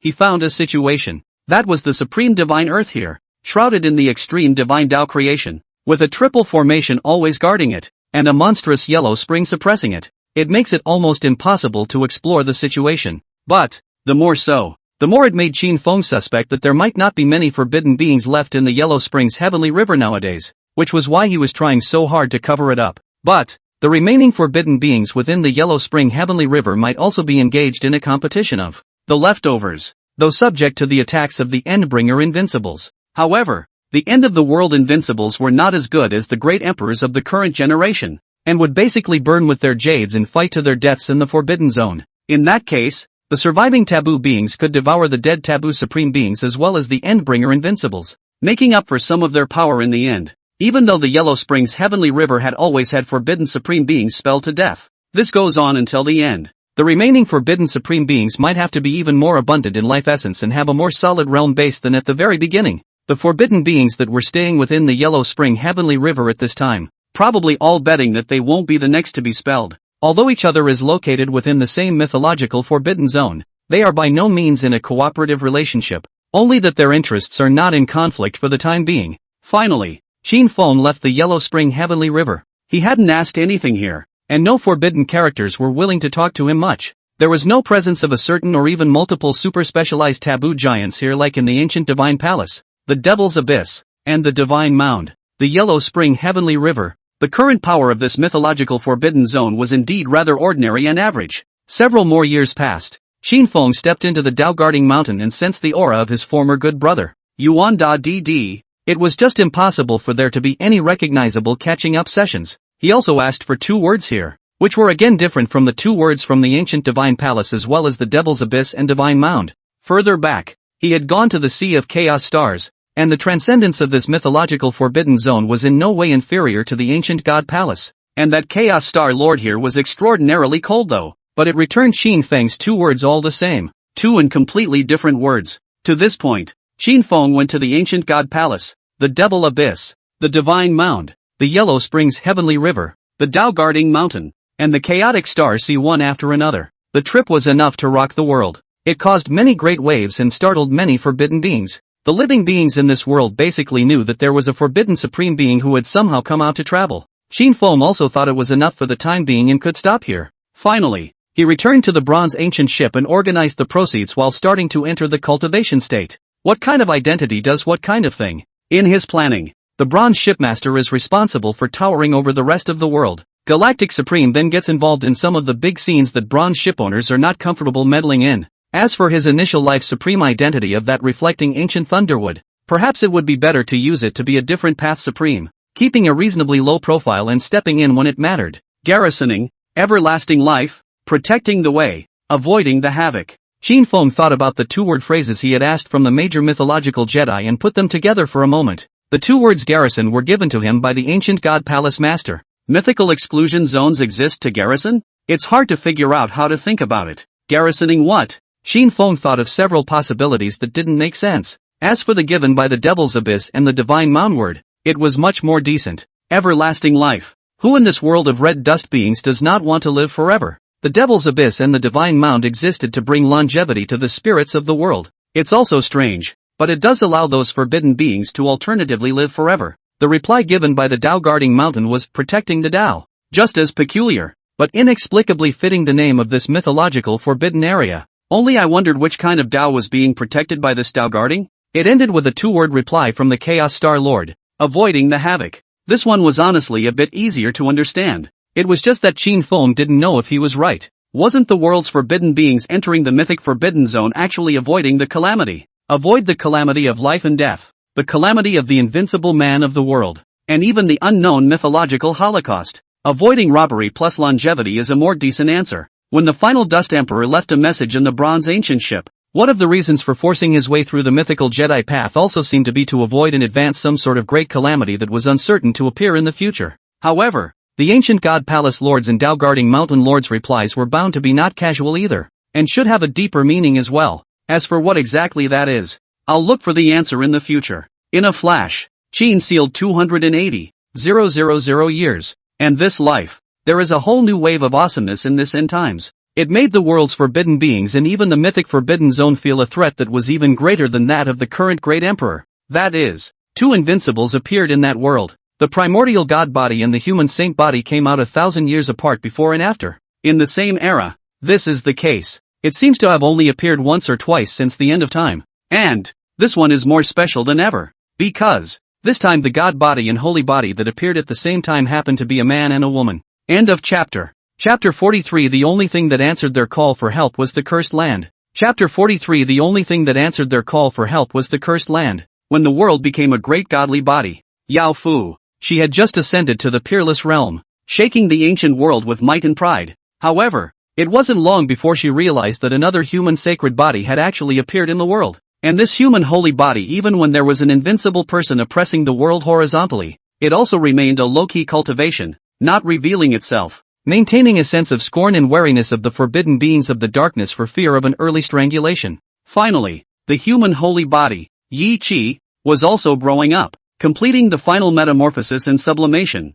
becoming a new great completion holy body. The great completion divine body and the great completion sacred body existed at the same time. In the same world, the two invincible people of the day stood proudly at the absolute peak of the earthly world, their divine might shaking the ancient world and suppressing everything in the world, causing the world to be shocked beyond measure, and also causing many forbidden beings to be astonished and scorned. Since ancient times, whether it was the age of proof or the age of the last Dharma, it was almost impossible to have dual invincibles in the same world. That kind of thing. It's hard to find in the olden days, but this life is just so special. And the great completion saint body and the great completion god body also happen to be a man and a woman, giving the world another aspect of reverie, the dual invincibles of the day. This deterrent is stronger than the great emperor of the world, just like 2 rounds of ancient sun, blazing and monstrous, illuminating the world's darkness does not dare to show its face. Even if it is a mythological forbidden area must also be afraid of 3 times. Divine body Yao Fu, sacred body Yi Qi.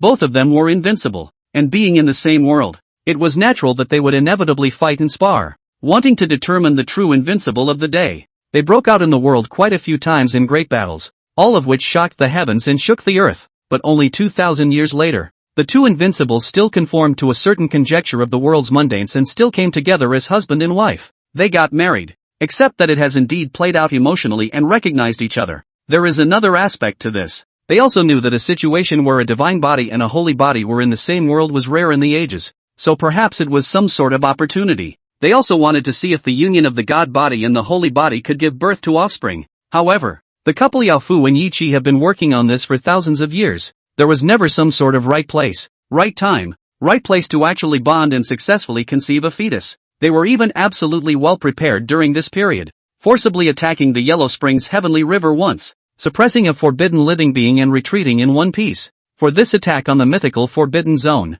they actually thought about hitting the bronze ancient ship, but after a long consideration finally decided to fight the Yellow Springs Sky River. Aside from the fact that they did feel that the Yellow Springs Heavenly River had truly weakened, there weren't many forbidden beings. They were also incomparably afraid of that bronze ship owner. If they really want to attack the bronze ancient ship, I'm afraid that it will still be difficult to succeed, and the best result will only be that only one of them can escape. And they haven't given up on the idea of breeding offspring, unwilling to fight to the death of any of them at this point. This was an incomparably unique era for their divine body sacred body lineage, and this opportunity could not be easily lost. And at the end, when Yao Fu, the great completion divine body, had only a few hundred years of life left, the couple had basically given up and were ready to gradually bid farewell to their lives while remembering the past. As a result, she became pregnant at this time. This was a great surprise to the invincible couple. And even at first conception, there was a vague sense of the difference and transcendence of this new life. It was possible that it would bring different and unprecedented changes to their god body and holy body lineages.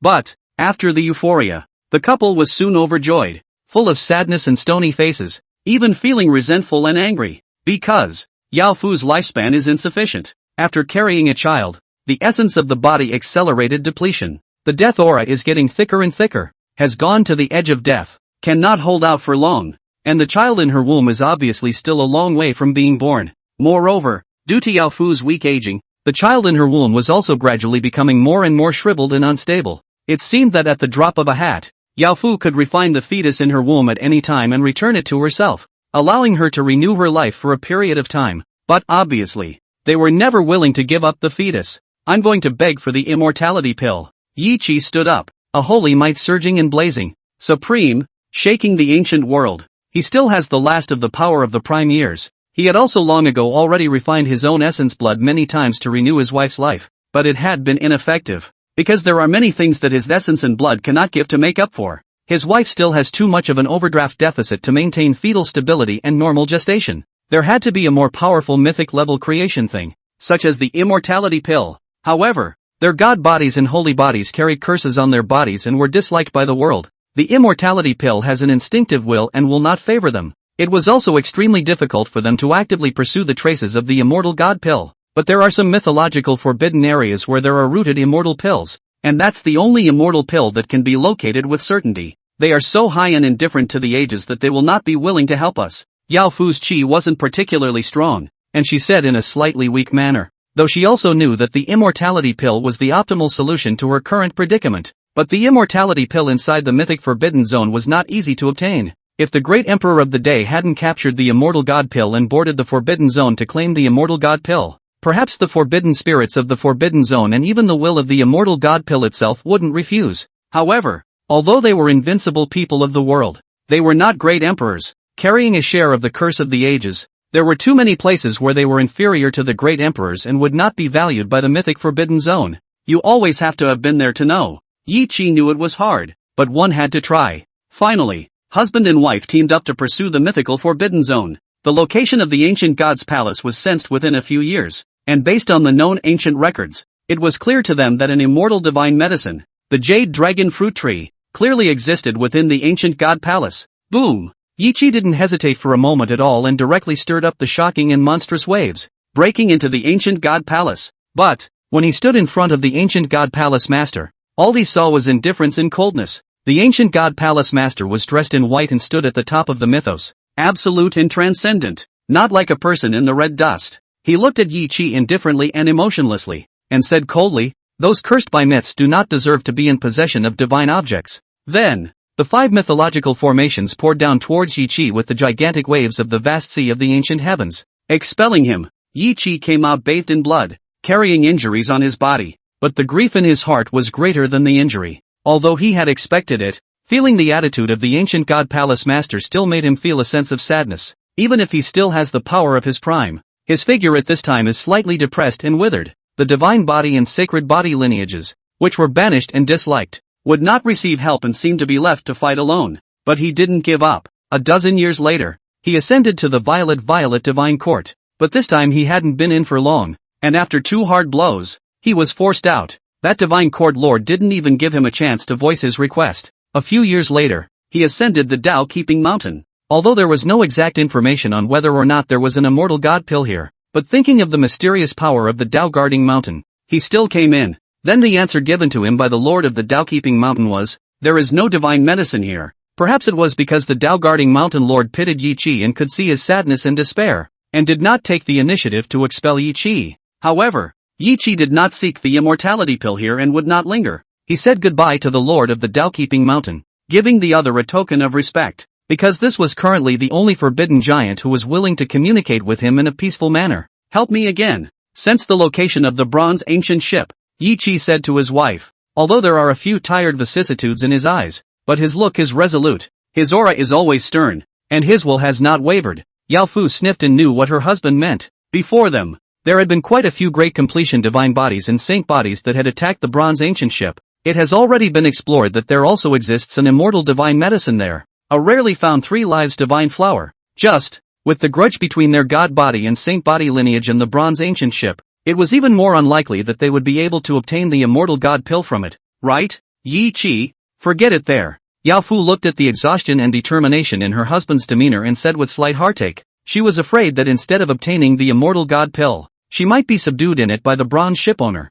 Yi Qi also knew what Yao Fu was worried about, but he said firmly, I won't die. Finally, Yao Fu was convinced. The two invincibles combined their efforts and soon sensed the location of the bronze ancient ship. Yi Qi immediately erupted with heavenly divine might and forcefully boarded the bronze ancient ship. Human sacred body Yi Qi, seeking the immortality pill. I would give anything in exchange, even my life. Yi Qi came here and directly stated the request. And the posture was extremely low, already claiming to have lowered his head to the enemy, no longer caring about his own self-respect and majesty as an invincible person. Now that would be just a husband and father overwhelmed by the cruelty of the world. After saying this, Yi Qi then sensed a gaze that was similarly manchi ice-cold, without any emotional fluctuations. Qin Feng indifferently glanced at Yi Qi at this moment. He had also paid slight attention to the present era of dual invincibles, which was rare in the ancient times. For a little while, but it wasn't too reassuring. He wasn't afraid of these two. To this day, if you count the days, that great completion god body should be dying.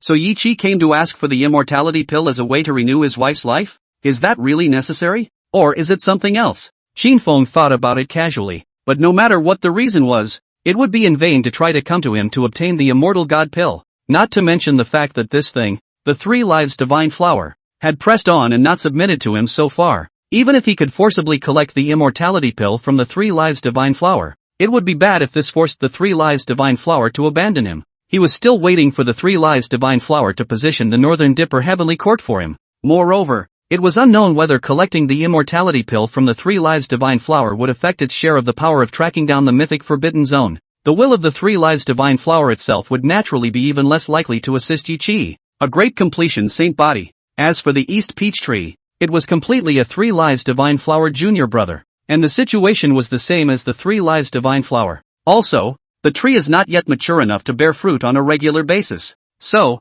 let's keep things as they are. Boom! The bronze ancient ship formation rose randomly, and the monstrous divine might surged and converged, terrifying the heavens and shaking the universe. Finally, Yi Qi was also forced to leave. Even if he was willing to give everything he had, he couldn't exchange it for the immortality pill, as if everything he had was worthless in the eyes of the forbidden giants. There's another place. Yi Qi stood in the depths of the starry sky with a mournful expression and could not help but look in a certain direction. In that direction, beyond the great universe, there were things at the root of the fear, anger, and misery that made their lineage of god bodies and sacred bodies fearful, angry, and miserable. But in the end, he decided to go anyway. Perhaps, in this world, the ones who saw the value of the god body and the holy body the most would be the only ones there. And he knows that his wife can't hold out any longer. And if he can't get the immortality pill, the fetus in his wife's womb will have to be passively refined back to the mother's body. Beyond the universe, the eternally ghostly cold pale earth of the divine mound,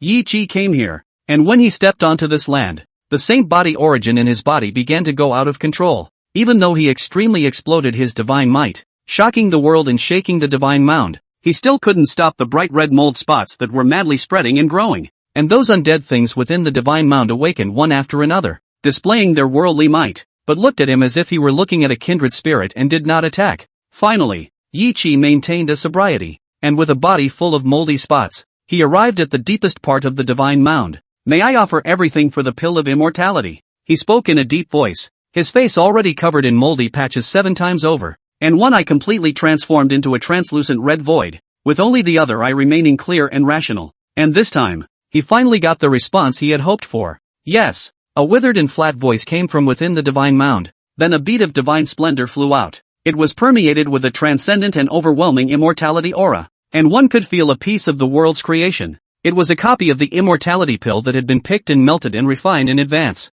But immediately after, a monstrous curse power that surpassed everything then surged towards him, to completely engulf him. Yi Qi could only accept it, or else he couldn't get this portion of the immortality pill. But at the end, he pleaded, "Please give me the last quarter of an hour." This time, there was no response from the depths of the sacred mound, but there was still a gap left when the power of the curse was about to finally fill him. Yi Qi also knew that the other party had promised. Then he took the undying pill bead and turned around to leave the divine mound. By the time he returned to the great universe, The mold on his body had completely transformed into new skin, almost indistinguishable from the ordinary. He also temporarily suppressed that aura of an undead thing. But, when Yiqi brought back the immortality pill to his wife, Yao Fu looked at him. How could she not see what was going on? A look of misery and grief welled up in her features, as if she had lost her husband. He looked at Yiqi, who had become a stranger, and asked, "Is it still you?" "Yes." Yiqi gave an affirmative reply, but after putting down the immortality pill,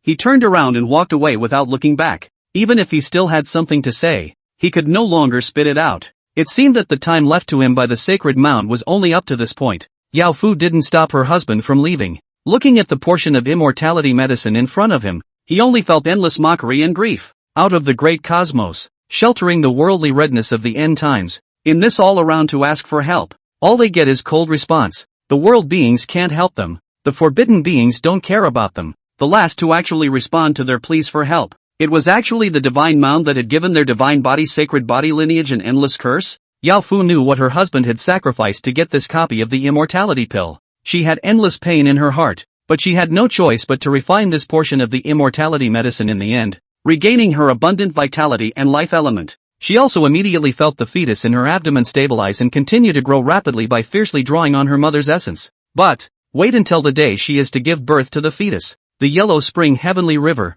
however, suddenly attacked and killed, seemingly still having insight into the fact that Yao Fu was pregnant, not only to strangle this unique fetus, but also to prey on that extraordinary life essence. Yao Fu was furious, striking out with all her might while protecting the fetus in her belly, and at the most critical time, the two undead creatures killed and helped Yao Fu force back the forbidden beings that attacked from the Yellow Spring Heavenly River, protecting Yao Fu and the fetus. Yao Fu looked at the two undead creatures, and could still vaguely see a few moments of her husband's appearance on the face of one of the undead creatures. There was an indescribable sadness in her heart. The one in the world that was most willing to shelter and accept them was actually still the divine mound. It seemed that the divine mound was also extremely willing to see the birth of this fetus of the union of the divine body and the sacred body, and was also expecting something. At this point, Yao Fu couldn't help but have a thought in her mind. Since their god bodies and holy bodies were banished and disliked by this world, only the divine mound valued them. Then why not just embrace the sacred mound and throw yourself into it? But,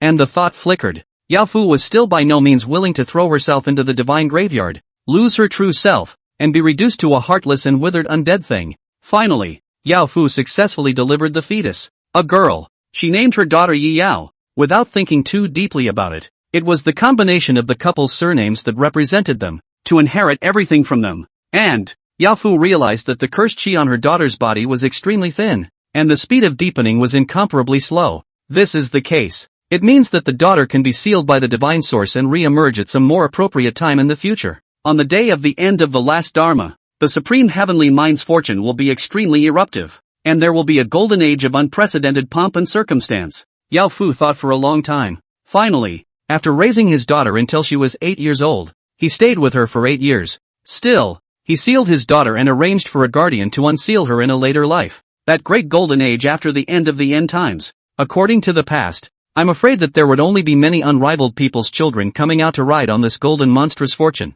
breaking the shackles and becoming an emperor against the heavens. In such an ancient heyday, it was possible that an extremely terrifying emperor giant would appear. Yao Fu naturally wasn't wishing for her own daughter to become this emperor giant. Her own daughter still had the shackles of a divine body and a saintly body, and would be banished from the heart of the supreme heaven and not be recognized as a proof of the way. But growing up in that golden age of prosperity, the daughter might be able to grow to heights they could not reach. If he joined forces with the great emperor of the current generation, he might not be able to do something great that would overturn the ages. It could even break the divine mound curse on this. Yao Fu associated extravagant thoughts like this for a moment, and quickly suppressed her messy mind as well. What the future holds is anyone's guess. She can only do what she thinks is right now. After safely and stealthily sealing your daughter, Yao Fu then began to take revenge on Huang Quan Tianhe. She had lived a second life with the immortal god pill and had combined it with the holy body to breed transcendent beings, and her own origin had been further metamorphosed and upgraded. After polishing and practicing for thousands of years,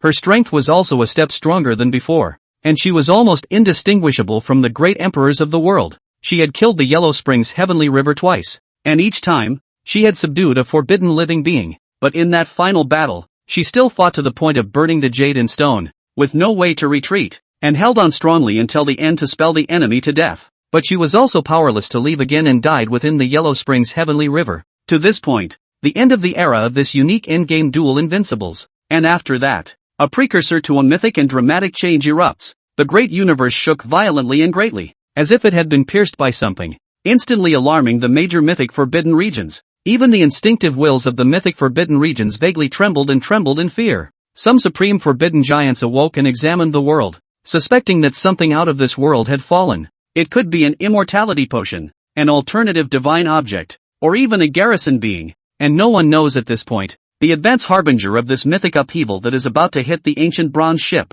End of chapter. Chapter 44 The Absolute Darkness of the Black Box. Chapter 44 The Absolute Darkness of the Black Box. An indescribably frightening and vast commotion instantly swept across the red dust of the world. Whether it was the great universe, the devil's abyss and the divine mound, or even that boundless and endless realm of nothingness, all were shocked by the vast movement. And this impact was also all-encompassing, covering the past and even the future of endless space and time, all kinds of causes and effects, all of which were affected and rippled. The many mythic forbidden zones were also gently shaken by this impact, and their instinctive wills all faintly emitted fluctuations as if they were trembling and terrified. Which is a big universe. The supreme heavenly minds are all further closed off as a result, an instinctive reaction that seems to lower the presence so that the passive shock is received a little lower. Just like a piece of thunderbolt coming at you, the lower you lie, the less likely you are to suffer from the thunderbolt, though the true significance is small, but it's kind of an instinctive self-preservation response. And underneath this infinitely vast and ghastly movement,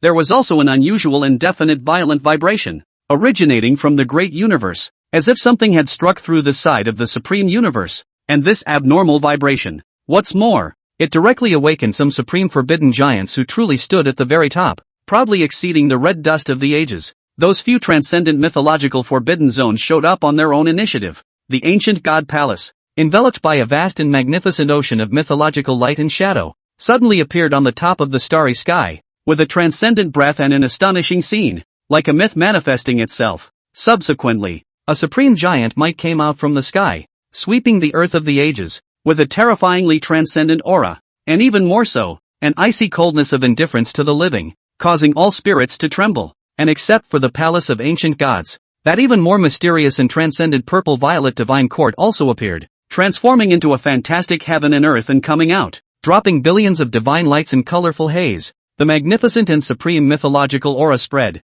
seeming to evolve the great universe into a mythological heaven and earth, shocking people beyond measure. Among them, the breath fluctuations of a certain taboo giant were also emitted, overriding the universes and domains, majestic and honorable, swallowing the time and space of the ages and encompassing all the karma of the red dust, making some of the taboo beings in the world heart-stricken. Mythical forbidden areas such as the Dao-guarding mountain, the Tai Chu ruins, and the Sea of Chaotic Stars were also shocked into appearing. There was a forbidden existence spreading out its might, sweeping the universe, as if inspecting the earth. But, they looked around a few times but didn't find anything, inside the ancient god's palace. As long as it's not that day that comes, anything else, it doesn't matter. The ancient god palace master stood above the divine soil, his expression indifferent and expressionless as he faintly said to himself. He guessed. It should be that the mythical land on that side that transcends above eternity and immortality is moving in a different way, affecting everything in the ancient and modern time and space epochs. It was the black box, which was absolutely located outside of mythic causality,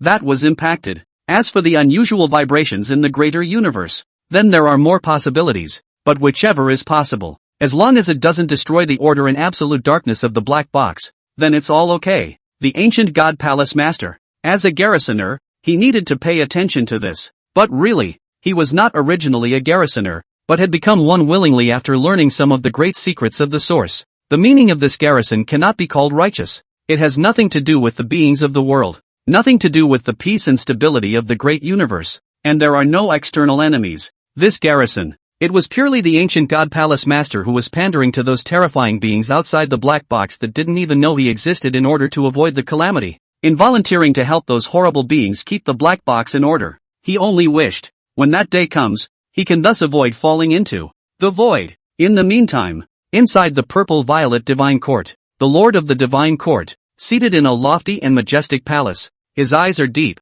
as if he has seen all of the ancient and modern time and space, and his breath is supreme and majestic, just like the master of the world. He was also a garrisoner and thought about similar things as the ancient god palace master. He wasn't too worried about anything uncontrollable coming in from off-world in this mythic aberration. But what the Lord of the Divine Court had been vaguely worried about for a long time was something else. That day may not even be too far away. Why hasn't the Northern Dipper Heavenly Court appeared yet? There were a few moments of doubt as well as a semblance of apprehension hidden in the Divine Court Lord's eyes. By the way, the most unlikely and least likely to have problems is the Big Dipper Heavenly Court. Only with Beidou and Ziwei in place can there be absolute assurance that no accidents will breed within the black box. But now, the Big Dipper is missing. Only the Violet Vine. Though so far, it's still perfectly guaranteed that there are no surprises inside the black box. But Hokuto was slow to show up. Then it always made the Lord of the Divine Court vaguely uneasy. The black box is absolutely dark. Even the terrifying beings outside couldn't see inside the black box.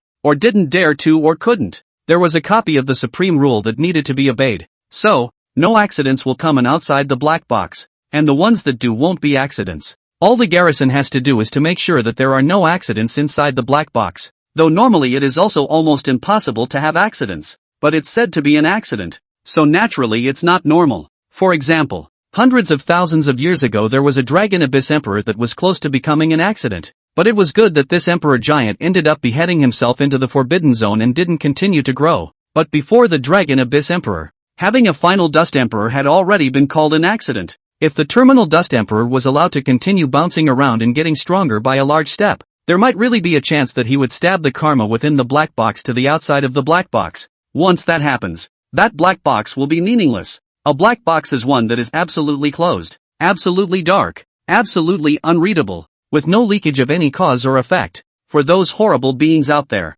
no one knows what will be inside the black box until it is opened. Keeping it dark and unknown to the outside world is the point of the black box, to win the future that is play a part in Unrivaled. That overwhelms eternity. That even reverses everything. That day, the Lord of the Divine Court even almost wanted to start a garrison war to subdue the final Dust Emperor in the first place. But that final Dust Emperor seemed to have been informed of something in advance, casually dry sinking the bronze ancient ship then using the road to escape. But an escape from the mythic Jedi path is just a different way to die. But sometimes the Divine Court Lord could not help but admire that final Dust Emperor. Perhaps the other party had indeed chosen a path where a silver lining was most likely to exist. I hope that the Northern Dipper Heavenly Court will still appear. And there will be an answer then. As for that new bronze ship owner, I don't think it's a garrison, but it doesn't matter. That golden age after the end of the end times has the potential to breed accidents. In the moment that the Lord of the Divine Court awoke, after pondering some things, he also quickly suppressed half of the worries in his heart and continued to return to his slumber.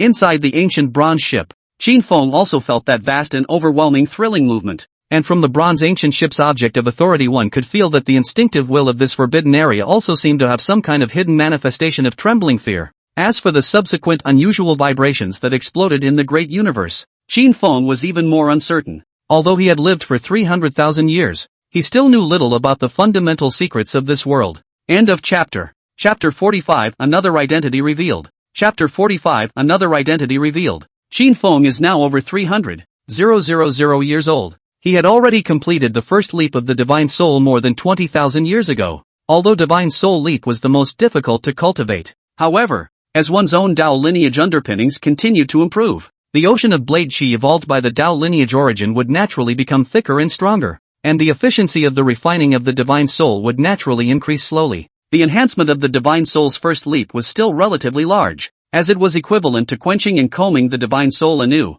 shaving off many of the previous messy traces, impurities and the dirt of age. But it was also because the enhancement of the first leap of the Divine Soul was large enough to have been flawless and perfect. The next second leap of the Divine Soul should then not be a big upgrade, and would basically just be taking a smaller flawless step. But there's always a qualitative change when you keep stepping up like that. The same is true of the Divine Fetal Transformation. Qin Feng was on the verge of completing the second turn of the Divine Fetus, and it would probably take another 40,000 to 50,000 years or so. But he could also feel it. The elevation of the second turn of the Divine Fetus wouldn't be great either. It would just be barely a small step up to a higher level. The first turn of the Divine Fetus was from refined steel into gold, and that was a qualitative change, while the second turn could perhaps only be considered gold into refined gold, and could not be considered a qualitative change, unless it could be raised up step by step and eventually metamorphosed into mythic grade gold material. Then it was estimated to be a truly huge boost. However, Qin Feng estimated that it would take a long time to get to that point, and there was no rush. Dao-wise, he naturally glimpsed a grand avenue, but the enhancement was limited to his already thick and vast Tao essence. Since the divine soul level had also risen up, the physical body, divine soul, and Tao lineage also tended to be balanced, and the whole also entered a new state of consummate perfection, capable of erupting into a naturally stronger state of extreme might. But, as for how strong, that's something you'd have to actually get someone to fight to find out. After all, there wasn't really any clear delineation of the realms after Emperor. Judging an emperor's battle power by the number of lifetimes he had lived was not absolutely accurate. Take that sword dragon emperor for example. He had taken the immortal divine pill and only made it to his second life, but it really wouldn't be any weaker than some past emperors who had lived out their third lives. If the sword dragon emperor perfectly transformed into a true dragon, then he would only be in his third life. But this third life of his might not be weaker than even the fifth emperor. There would also be individual emperors who were uniquely gifted, and after becoming emperors, they would be comparable to emperors who had lived one more life on their own.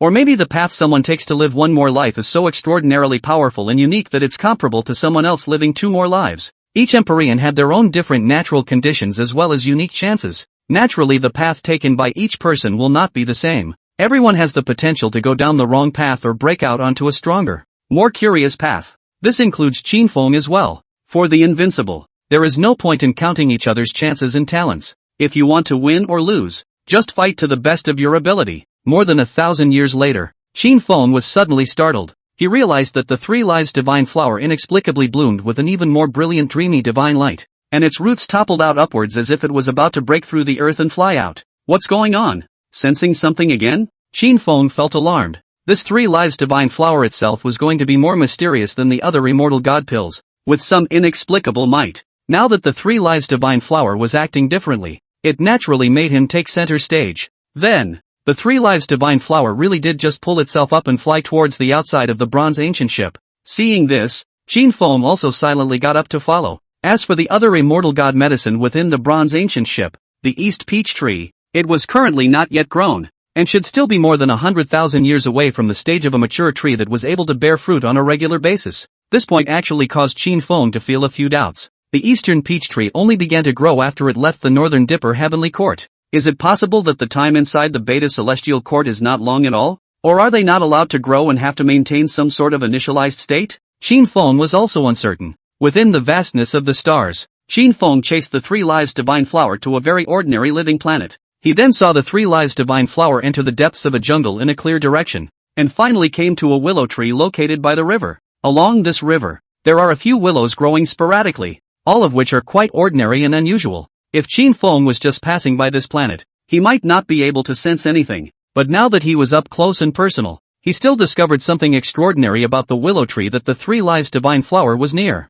A willow tree, but with a small branch of a plum tree? Qin Feng looked at the willow tree, and in addition to sensing the transcendent chi deeply hidden within it, he also saw some abnormalities just from its appearance. The willow tree has a small branch of plum tree growing on it, and it is growing on it perfectly, not forcefully grafted. Or should I say there is still a small branch of the plum tree left. Qin Feng saw more things, and even vaguely guessed what was going on. Perhaps some ancient mystery had led him to an answer here. Medi? Everything is zeroed out. Memories may be gone, and metamorphosing your origin to start over is your alternative path to immortality? The question is, was the one that was Medi your true form? If not, what was your original essence? Qin Feng looked at the willow tree and gained insight into some hidden secrets, but there were also ones that were hard to guess. For example, the original body of the Plum Emperor may not have been a plum tree. He was already on this alternative path to immortality, and Medi might just be one of his lives. But, as Qin Feng watched the Three Lives divine flower react in this manner,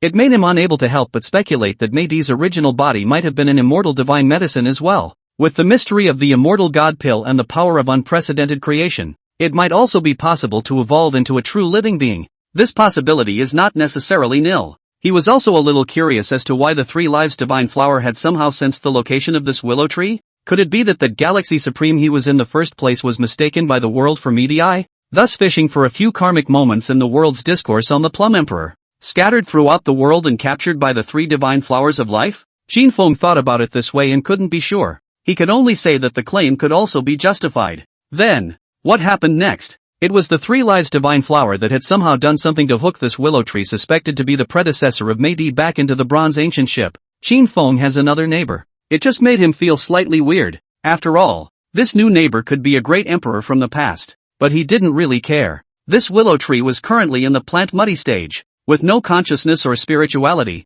only a few instincts of a rare spirit. With Qin Feng's current realm of strength, it didn't matter if he was facing a great emperor directly, so it wasn't as if he would be concerned about such a willow tree, and he was quite curious about the willow, so it wouldn't be a bad idea to observe it. Let's see if this willow tree can still reform into a human being, as he suspected, and how it will do so. Does this alternative path to immortality really mean everything goes back to zero and starts over? Is it possible for him to briefly befriend a long-lived friend in this red earth, as he is already a long-lived person? This way the acquaintance continues from generation to generation. When this long-lived friend recovers his past memories, will he be surprised that such a familiar figure exists in each of us lives? Qin Feng just casually thought about it and didn't take it too seriously. How can anyone groping their way along the road to invincibility be short of imagination and occasional idle thoughts? In a flash, more than 10,000 years have passed. A great saintly body had just died of old age, destroying its own flesh before dying. This holy body itself had a special situation, but it didn't kill into any of the forbidden zones at the end to fight to the death in blood. And after the death of this great sacred body, only 100 years or so have passed. Qin Feng then suddenly sensed a very slight and weak abnormal fluctuation. He found something. Then he struck. It was time for that forbidden supreme identity of his life Tao plus reflecting ancient thunderwood to make a real appearance as well. This identity had actually been active to some extent in that previous era of the lone great emperor. It should still be known by some forbidden beings. There was also a karmic grudge with that lone Jade Emperor. As for whether or not that lone Jade Emperor was really dead in the first place, Qin Feng didn't know. At least no traces of his existence had been found so far. End of chapter. Chapter 46, A Calamity in the Making. Chapter 46, A Calamity in the Making. The edge of the universe. Suddenly a curtain of void light appeared, transmitting a faintly frightening and terrifying forbidden aura, directly covering down on a side of the starry sky. Then a forbidden aura of extreme evil and blood suddenly erupted from within the light curtain, spreading across the sky and instantly sweeping across all areas of this side of the starry sky. Any living being that touched this evil aura was instantly crushed and transformed into a strand of pure life essence that converged at the top of the light curtain. Calamity. Some of the powerhouses within this starry sky realized what this was moments before they died. Their faces filled with horror as they trembled and uttered two words. Some people called out the name of the great completion saint body that had just died of old age not long ago before dying, but it was obviously unanswered. There were also quite a few people who ended up shouting the names of some invincible emperors from the ancient era. Perhaps the ancient emperors that they usually liked and respected the most in their hearts. The name that was shouted out the most was that of Emperor Yuan You. This was because there were historical records that the Yuan You Emperor had a greater likelihood of being an otherworldly supreme being who would come forth to shelter the living when the world erupted in calamity. Any chi within this side of the starry sky was blocked by that curtain of void light, and could not be transmitted out at all. The one who stepped in to unleash the plague at this moment was the chaotic Hollow Emperor. He was a supreme being from the Devil's Abyss. He had initiated the plague to devour the life essence of all beings this time, and had done so very carefully. Utilizing the Void Dao technique he was good at to conceal his chi, while covering a very small area, not daring to act recklessly, but even so, there was still a chance that he would be detected by certain forbidden beings. In addition, the sudden loss of connection of one side of the stars was by no means a small matter in the great universe, and it could also cause a huge sensation immediately. However, Emperor Chaotic Air still had to do it because he really couldn't stay up for a bit longer. Even more risky, he had to make a move to replenish some vitality and life element, or else he would really collapse at any time and completely decay and sit down. This end time. It also has a considerable effect on the forbidden beings that live in the darkness. Originally, even if you cut a knife to survive and the divine source is bound to have a certain amount of vitality to pass,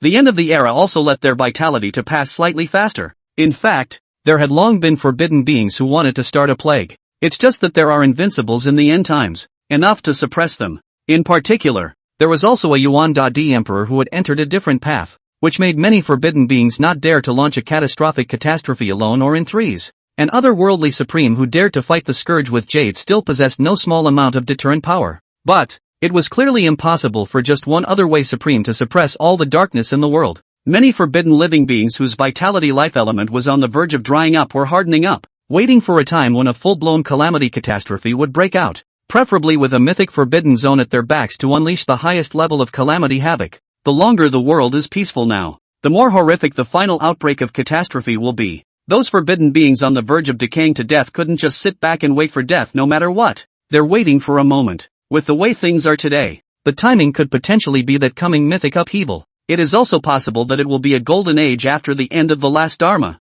when the overall vitality of the universe's beings will inevitably be more vigorous and surging than in any past era. The harvest of unleashing a catastrophic holocaust in the golden age is more than several times higher than in an unusual era. Extremely cost-effective, and definitely the best time to do so. Until then, the Yuan Emperor alone could not stop this catastrophic havoc no matter what. It wasn't even necessary to mention Emperor Yuan.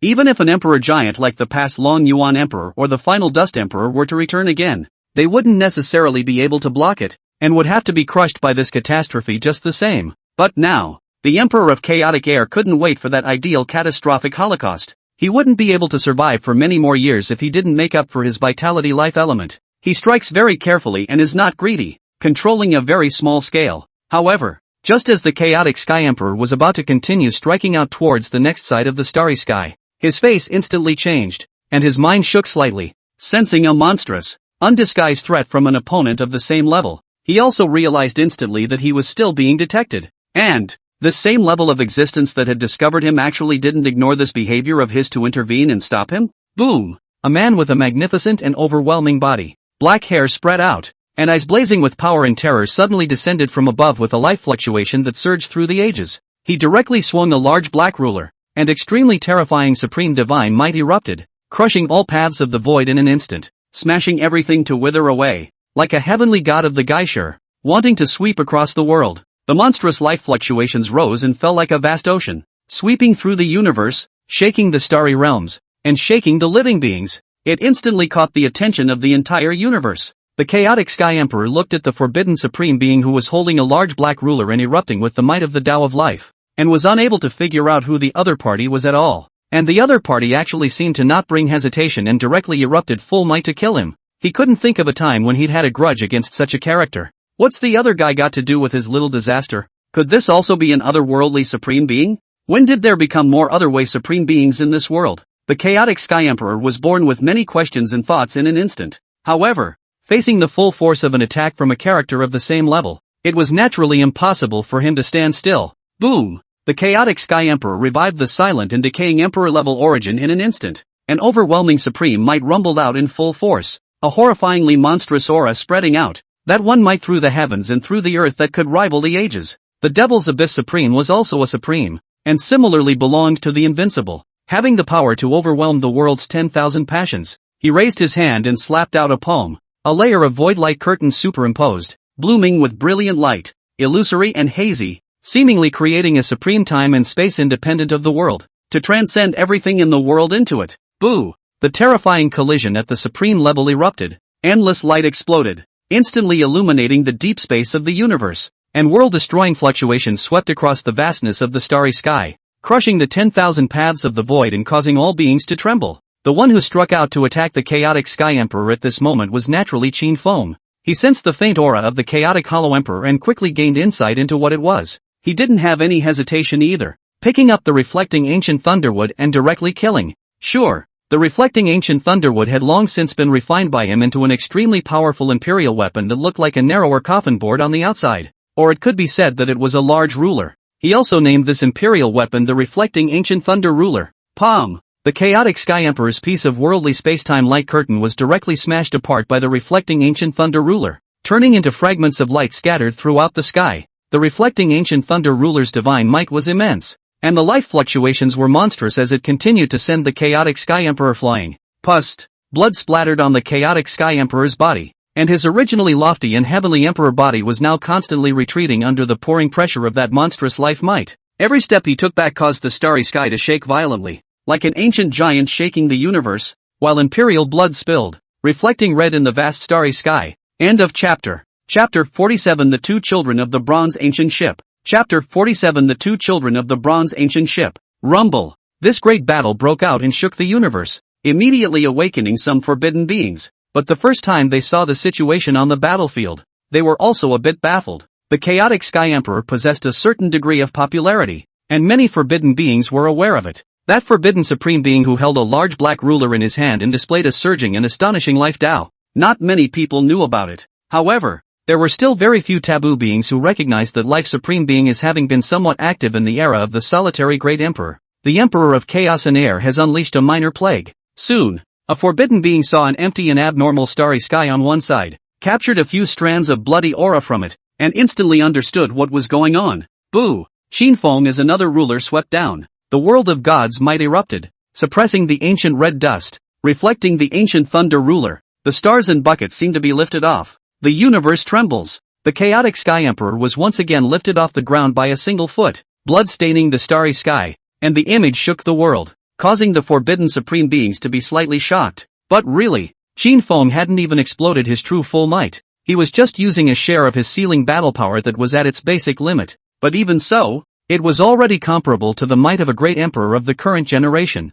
Furthermore, the chaotic Sky Emperor was clearly in extremely poor condition, his vitality life element drying up, his body and divine soul decaying, and his emperor-level origin no longer being as thick. But, fighting to this extent, the chaotic Sky Emperor naturally also thoroughly realized that this battle was a battle that must be divided into life and death, and it was a battle that he had a high probability of losing. His expression showed a sadness and determination. His eyes suddenly burst out the light of extreme blazing power, and his might finally exploded in full force at all costs. His already increasingly decaying emperor-level origin began to vaporize violently, desperately trying to sublimate his battle power to the utmost despite the possibility of his origin collapsing. One moment, the chaotic Sky Emperor's aura climbed to the very top all of a sudden. His divine might covered the ages, recreating that one of the peak might of the past, already no different from a great emperor. Boom! An even more monstrous and world-shattering battle commotion erupted, causing the great universe to tremble, so terrifying that it was like extinction, causing the world to tremble. Qin Feng's face remained unchanged against this peak prowess of the chaotic empty emperor, and he dealt with it calmly. He chopped down one foot after another, strong and incomparable, as if unstoppable for the ages, showing a share of invincible divine might. And soon, the chaotic air emperor will be difficult to support. With his decaying body can hold on for a while has been worthy of the invincible identity. After he finally erupted with a chaotic void strike that seemed to engulf half of the universe, he was then completely crushed by Qin Feng's body, crushing his divine soul and ending his life. It'll be the other way, Supreme? Deep in the starry sky, there were forbidden beings who watched silently without revealing their voices and couldn't help but have some suspicions that the Life Supreme who had subdued the chaotic Hollow Emperor was a different path Supreme. The chaotic Sky Emperor came from the Devil's Abyss and generally didn't have any grudges with the supreme beings of the great universe. And the Devil's Abyss supreme beings had always kept a low profile in the great universe. Plus there were traces of the disorderly Hollow Emperor unleashing the plague in the starry sky. Naturally, this caused people to suspect that this Life Supreme had discovered what the chaotic Sky Emperor had done and did not choose to tolerate it, thus striking out to suppress it. And this kind of behavior belongs entirely to the supreme being of the other way. But it doesn't necessarily mean it's really a different way to the top. It is also possible that it is just one for other reasons of serendipity off-trail behavior. It is not necessarily followed through and completely reduced to a different path to the supreme being. As to what the real situation is, it depends on whether or not this supreme being of life will appear in the future when there is a plague. And that's when the mythological forbidden area of Dao Guarding Mountain suddenly appeared hidden at the absolute top of the starry sky, with some mythological light and shadows pouring down, shaking the world and causing the forbidden beings that were awakening at this moment to be fearful and suspicious. Qin Feng glanced at the Dao Guarding Mountain and ignored it, casually wiping away the remaining forbidden aura on the battlefield. He then directly concealed his might and figure. As for that lone Jade Emperor with whom he existed a share of grudge did not reappear as a result. He didn't really care though. Maybe the other party was really long dead, or had other things more important than ending his grudge, and didn't want to come out of the world to fight for his life on this. Then, Mount Shoto also reappeared hidden immediately afterward. The appearance of this mythic forbidden zone was also only because Emperor Yuan You was awakened and couldn't help but observe it. However, Emperor Yuan You was unable to determine that this Life Supreme was his kind. There was also no way to determine which era of invincibility the other party was from. But no matter what, the man still killed the chaotic Sky Emperor and prevented a minor calamity, which turned out to be good. Still, the big battle had a large impact, for it is suspected that there are two otherworldly supreme beings in this world. That Life Supreme was clearly not the invincible one behind the Yuan You Emperor. That was an even more ancient existence. But both of these brothers did engage in deviant behavior. The deterrent to that part of the world that is forbidden to the other way is naturally greater, so that people have to be more scrupulous before they want to unleash a plague. Qin Feng completely concealed his own aura and traveled through deep space, and was returning to the bronze ancient ship. But just then, he suddenly sensed some sort of unique life aura, a sense of familiarity, similar to that of the God body and the holy body. He hadn't been exposed to or even studied much in these last days, but this life aura is unique. Slightly curious, he pursued his way into a bustling life planet next to him. Then, he saw a baby that had suffered severe injuries and was dying. The baby was drenched in blood from the chest down, all of its own blood, and was still bleeding. It is naturally unusual for a baby the size of an adult's palm to bleed so much. Qin Feng casually made a move to fix the baby's vitality, and then with a longitudinal glance, a mighty power that was hard for anyone to detect instantly swept across the entire planet. Then he probably understood why the baby had been left behind. A divine body family and a holy body family erupted into conflict and bloodshed. The sacred body family was defeated and an old man fled with this baby. However, he fled to this place and was overtaken by the enemy and died with them. But the baby was also affected and suffered severely. Qin Feng did not intervene in such a war between two great clans. He observed the infant once more, especially the one unique and novel faint physical essence within the infant's body. This copy of the physique origin was clearly mutated from the saint body origin and had the aura of a saint body. The baby should have come from a sacred body family, but after several generations, it had only inherited a few weak points of sacred body origin and wouldn't have much sacred body might. However, this portion of this infant's holy body origin was mutated for reasons that should be multifaceted and difficult to reverse. The baby's portion of the altered saint body origin, though weak, pushed through to another level close to perfection and flawlessness. If this copy of the physical essence is not weak and continues to evolve flawlessly, I'm only afraid that it's not much different from a true immaculate saint body. The heavenly favor and the evolution of the origin, several comparable to the holy body, but also suffered a calamity to die prematurely. Qin Feng looked at the baby and pondered for a moment. Finally, he decided to save the baby anyway. If he hadn't fixed the baby's vitality, the baby would have died long ago, and no one would have been able to come to the baby's rescue until now. And, with Qin Feng's realm and means today, it wasn't difficult to grow this unique origin within this infant to the extent it deserved. It could even propel this infant's physical origin to completely evolve to perfection and flawlessness. But it was mainly because this infant's origin was originally incomparably close to flawlessness. Also, the methods of a great emperor-level figure were already unimaginable. In the past, there had been an emperor figure who, in order to live one more life, used a race of beings for research, indirectly creating another race that was different from the others. Moreover, the race eventually evolved naturally to the point of flawlessness, no different from the many races in the great universe, all of which had the potential to grow to invincibility. Qin Feng was just transforming a baby that had already mutated to near perfection. Not really anything difficult or troublesome. In a flash, 5 years have passed. This baby that Qin Feng had rescued was already 5 years old. Under his impetus, the origin in the baby's body grew year by year, and had recovered to the level of abundance it deserved, and had also finally stepped over that line, metamorphosing to the level of flawless perfection. It seems that these hundreds of thousands of years alone is still lonely. More than one child. Indeed, another feeling. Qin Feng looked at that little kid who could already climb up the east peach tree and swing around, and gradually felt a few more points of the somewhat fresh red dust flavor. In fact, even his initial one. He had also been fighting on the path of invincibility, and hadn't had much experience in realizing the so-called red life. But it didn't really mean much to him whether he physically realized the red dust or not. But when you really realize it, you naturally feel no worse. Especially his endless years of longevity. It is true that he has been alone and too monotonous. Have to have something new to embellish. Metamorphosed from the human sacred body. But again, it's not called the human emperor body. Calling you the human emperor body is likewise not quite enough. Just drop down a level and count it as a human king body. From now on, you will be called the king of the Qin. Qin Feng named the child. However, this one physique, the human king body, was bound to be unique, and it was almost impossible for a second one to appear, because such a copy of the process of mutation and evolution cannot be duplicated once more. Even if it can be inherited, it can't be inherited perfectly. There will be flaws in the end. Finally, after Qin Feng brought this child to the age of 7, he also sealed him with his divine origin and placed him directly next to the willow tree that the Plum Emperor had transformed into. He naturally also knew that there would be an unprecedented golden age after the end of the laws. He was ready for the king of the Qin to come out at that time. The willow tree that Matey had taken on looked like it might be able to catch up as well, and would probably be just as much of a baby doll like willow spirit. Let's see how far they end up going when it's time to throw in the golden age altogether. But, no matter how, Qin Feng also didn't even intend to let these two wards know about his true body and the secret of longevity. The king of the Qin people had taken semi-divine objects for food in the bronze ancient ship all these years, swam in the Milky Way, fought with the 3 divine flowers of life, sawed the eastern peach tree with the time-easy knife, reflected the ancient thunder ruler as a bed to sleep on, and juggled all the other divine objects as toys.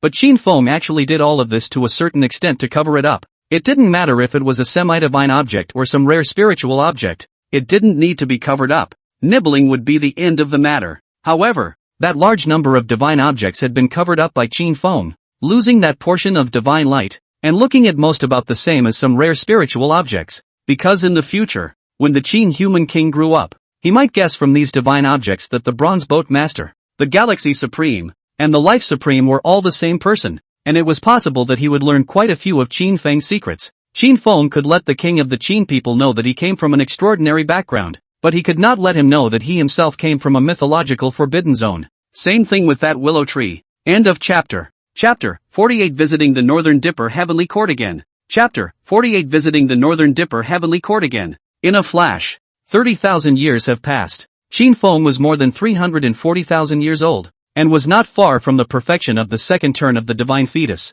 He had never stopped continuing to grope for another path to become stronger by further poking through the ceiling over the years. Recently he did get some ideas and started trying them out, which should pay off. He slightly put down his cultivation at this point to sort out his situation. Then as a rule, ask if that Northern Dipper Heavenly Court of the Three Lives Divine Flower has appeared yet. And this time, nearly 200,000 years have passed since then. The Three Lives Divine Flower finally reacted to the Northern Dipper Heavenly Courts. Those three fantastic and unnameable strange flowers instantly blossomed into an even more splendid light, illuminating the entire bronze ancient ship, and a mythic and immortal aura filled the air, holier than ever. This anomaly also drove the East Peach Tree, so that this tree has become a tree and began to bear fruit of the immortal God tree also rises one of its divine amazing haze. The tree above those young green peaches also emerged a circle of hazy divine light. The two immortal God pills light and shadow light and darkness gradually echoed as if they were communicating. Finally, the Three Lives Divine Flower and the Eastern Peach Tree simultaneously rose up and flew towards the outside of the bronze ancient ship.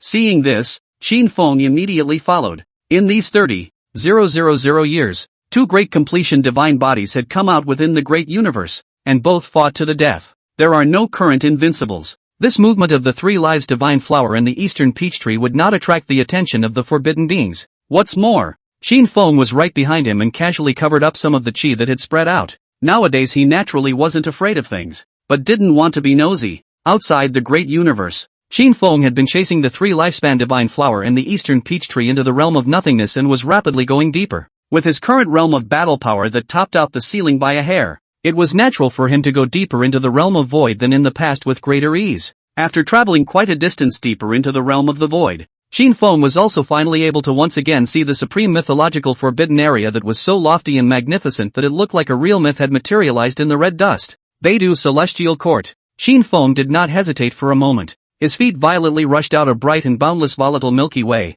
surging to the heavens, with a horrifying and unprecedented aura that shook the world and seemed to set off myths. He himself is also afoot on the Milky Way and up, a world of divine might pouring down, strong and incomparable, like tripod ancient, to suppress everything. Boom! The Beidou Heavenly Court was suddenly impacted and also rumbled. The seven mythological formations instinctively revived. The mythological light covered down, and the monstrous might erupted to block the outsiders. Qin Feng broke through the barrier and once again forcefully ascended above the Northern Dipper Heavenly Court. He ignored the vastness of the mountains and rivers below and stepped directly into the magnificent and radiant supreme divine land above the nine heavens, which was dotted with lofty divine halls. He stood here. His body covered the sky with light and splendor, blazing to the heavens, his divine might terrifyingly vast. When that sevenfold mythological formation once again came overpowering like a vast sea of the ages, Qin Feng raised the galaxy formation to block it more comfortably than last time. He brought galaxy with him, naturally, because it would be much easier to fight against the mythic forbidden zone with this mobile array.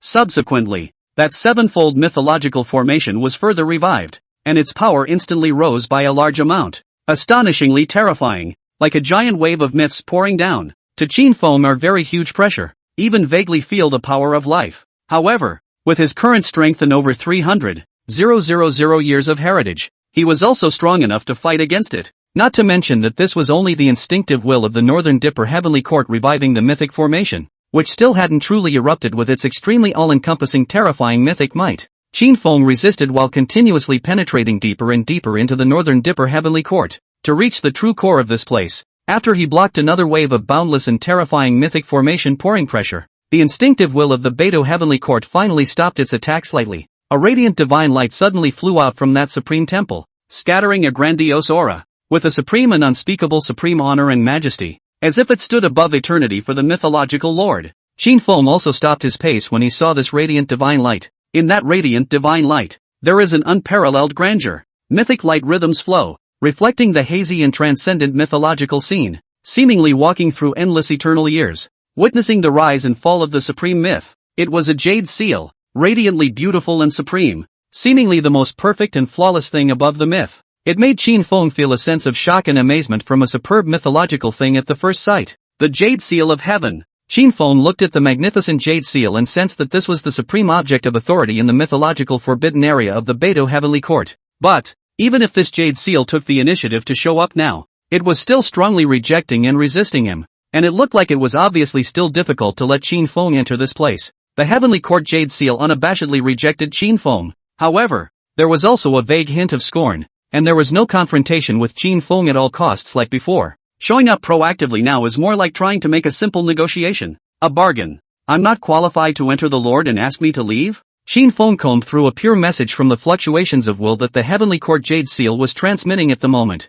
He could feel it. The jade seal of the Heavenly Court wasn't really afraid of him, but it did have some scruples about him and didn't want to confront him violently, worrying that it would cause unnecessary damage to some parts of the Heavenly Court. So trying to force him up by showing toughness, if he still didn't leave, then it was probably impossible to avoid a hard fight. Qin Feng couldn't help but smile when he realized some of the attitudes of the Heavenly Jade Seal. Then, he directly stretched out his palm, and his extreme might erupted as brilliant light bloomed, covering the mythical heaven and earth, to directly seize the Heavenly Court Jade Seal. But the Celestial Jade Seal was on guard and kept its distance. Boom! In an instant, the 7 mythic formations rose further, huge waves surging endlessly, erupting a vast wave that rolled back the mythic era. Boo! A horrible collision. Qin Feng's feet stepped on the Milky Way and his body was not immune to being stained with blood, but he still broke through the 7 mythological formations and came out. He didn't catch the Celestial Jade Seal, but he expected it, and he was aiming deeper into heaven at this point. He vaguely felt an overpowering mythic aura somewhere in the deepest part of his mind,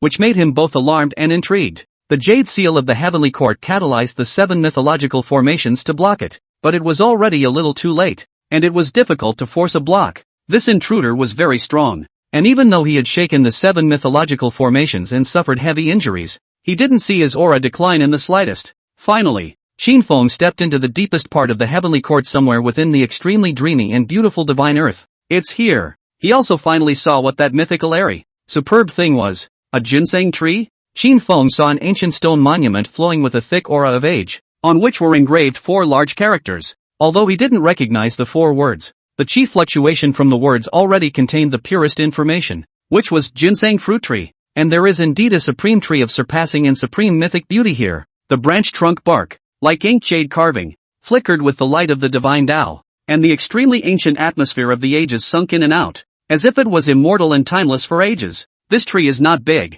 the crown is only 4 points to support up, but the leaves are dense, and each leaf is different. The haze flashes, there is a unique flow of Taoist rhythms, reflecting some of the elusive mythological things, like a mythological phenomenon, which can realize the splendor of the real myth. But the one that attracted the most attention and even made Qin Feng unable to take his eyes off of it when he saw it. It's the 3 ginseng fruits from this tree. This ginseng fruit. Qin Feng looked at the 3 ginseng fruits, and with just a preliminary observation, he perceived the most basic utility of the fruits from the share of subtle qi on the fruits. This made even his face change slightly, and he was very shocked in his heart. This is a super specification mythological fruit. The rank is only afraid to exceed the immortal god pill, and its effect is unprecedented in the world. Unprecedented in the world. There was hardly any hesitation. Qin Feng directly struck out to pick the ginseng fruit. He moved very swiftly, just barging into the place for the first look and striking. However, the Jade Seal of the Heavenly Court was aware of the whole situation and struck even faster, almost prejudging Qin Feng's actions and striking in advance to block it. Boom! The 7 mythological formations once again rolled a giant wave of myths pouring down, supreme in might, terrifying and monstrous, enough to overturn the ages. Boo! Another amazing collision. However, Qin Feng still resisted and forcefully picked off one of the ginseng fruits. Those 3 ginseng fruits, 2 of which were visibly ripe, exuded a flawless supreme mythological aura. The other was not molded at all, and was still a hazy and difficult to shape chaotic light. Qin Feng initially deduced that this ginseng fruit was estimated to take about 1,000,000 years to mature, one containing unimaginable mythological creations, and its rank and preciousness was only called an unparalleled treasure even in the land of myths. It also made him even more surprised by this mythical forbidden zone. It was just a mythological forbidden zone that had fallen to Earth. Was it necessary to put in such an extraordinary super specialized divine object? Also, he still couldn't figure it out either. With a realm of battle power like his, he was actually still rejected and unrecognized by the Jade Seal of the Heavenly Court?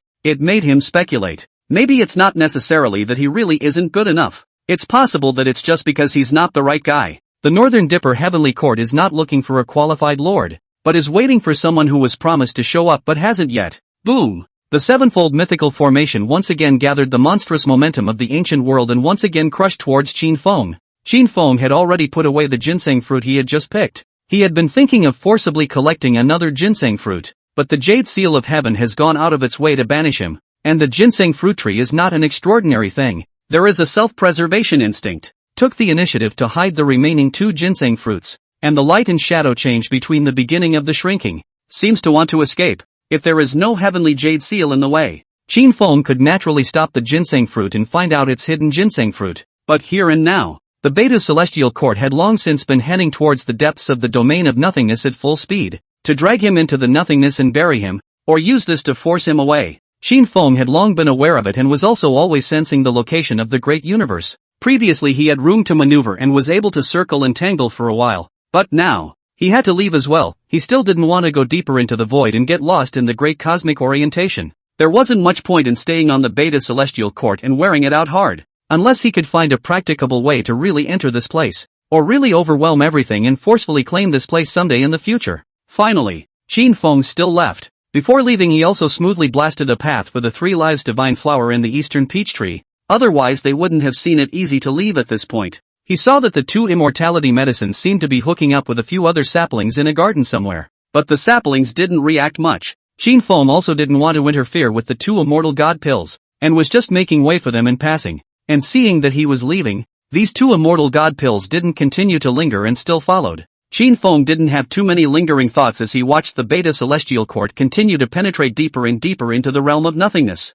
He sensed the location of the great universe, which had become somewhat blurred, and immediately turned around to return. End of chapter. Chapter 49 or fulfill the dream of attaining enlightenment? The end of the last Dharma. Chapter 49 or fulfill the dream of attaining enlightenment? The end of the last Dharma. Bronze ancient ship. Qin Feng had already returned, and the 3 lives divine flower and the eastern peach tree also returned to their rooted places, gradually calming down. But Qin Feng was not yet calm. He has nothing to do but harvest a ginseng fruit beyond imagination to further study its utility. He also couldn't help but recall some of the fluctuations of will that he had successively captured from that side of the Jade Seal when he had hardened himself against the mythic formation on the Beta Celestial Court just now, and dissected some extraordinary information from it. First of all, there seems to be an eagerness or urgency in that seal, but probably not an eagerness to expel him, but an urgency because he never waited for the promised Lord. Secondly, the information that follows is a bit messy, and seems to convey that the black box needs to be kept in some sort of whatever state,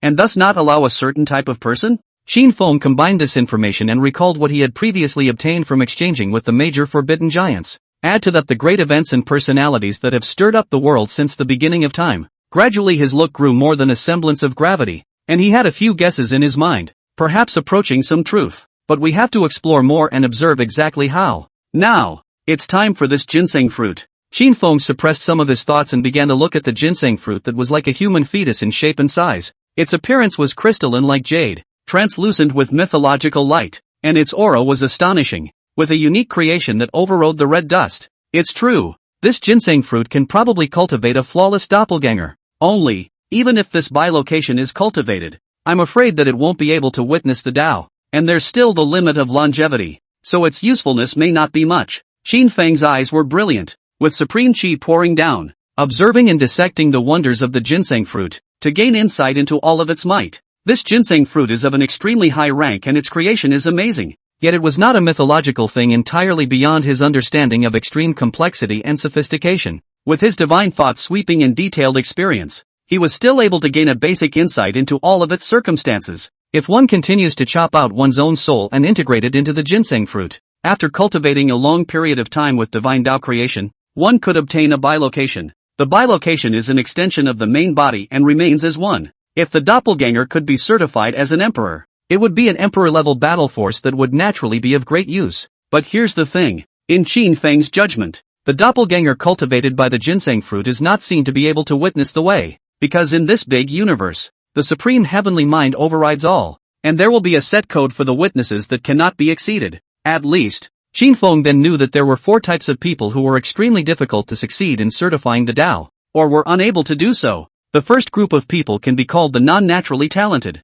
or the non-gifted. That is to say, the bloodline and qualifications of such people were not innate, such as those emperor sons, ancient emperor sons, and supreme sons were the most typical representatives of this type of people. Their qualification bloodline is inherited from their parents' generation, and there are theoretically as many people in this category as can be born. Perhaps in the judgment of the supreme heavenly mind, this category of people belongs to cheaters. Compared to other truly natural-born heavenly pride, there might be a share of unfair nature in it. Moreover, the category of ancient imperial son and imperial son had also inherited a share of their parents' generation's proof of the afterglow of the Tao, and the same invincible imperial path would be replicated again, and the supreme heavenly mind would naturally not recognize it. However, there is still some possibility that this category of people will succeed in witnessing the way, not to the point of absolute nothingness. The second group of people are the ancients, or the non-contemporaries, that is, sealed from the ancient times to the current world and reappeared. Even if this type of person's longevity is sealed intact,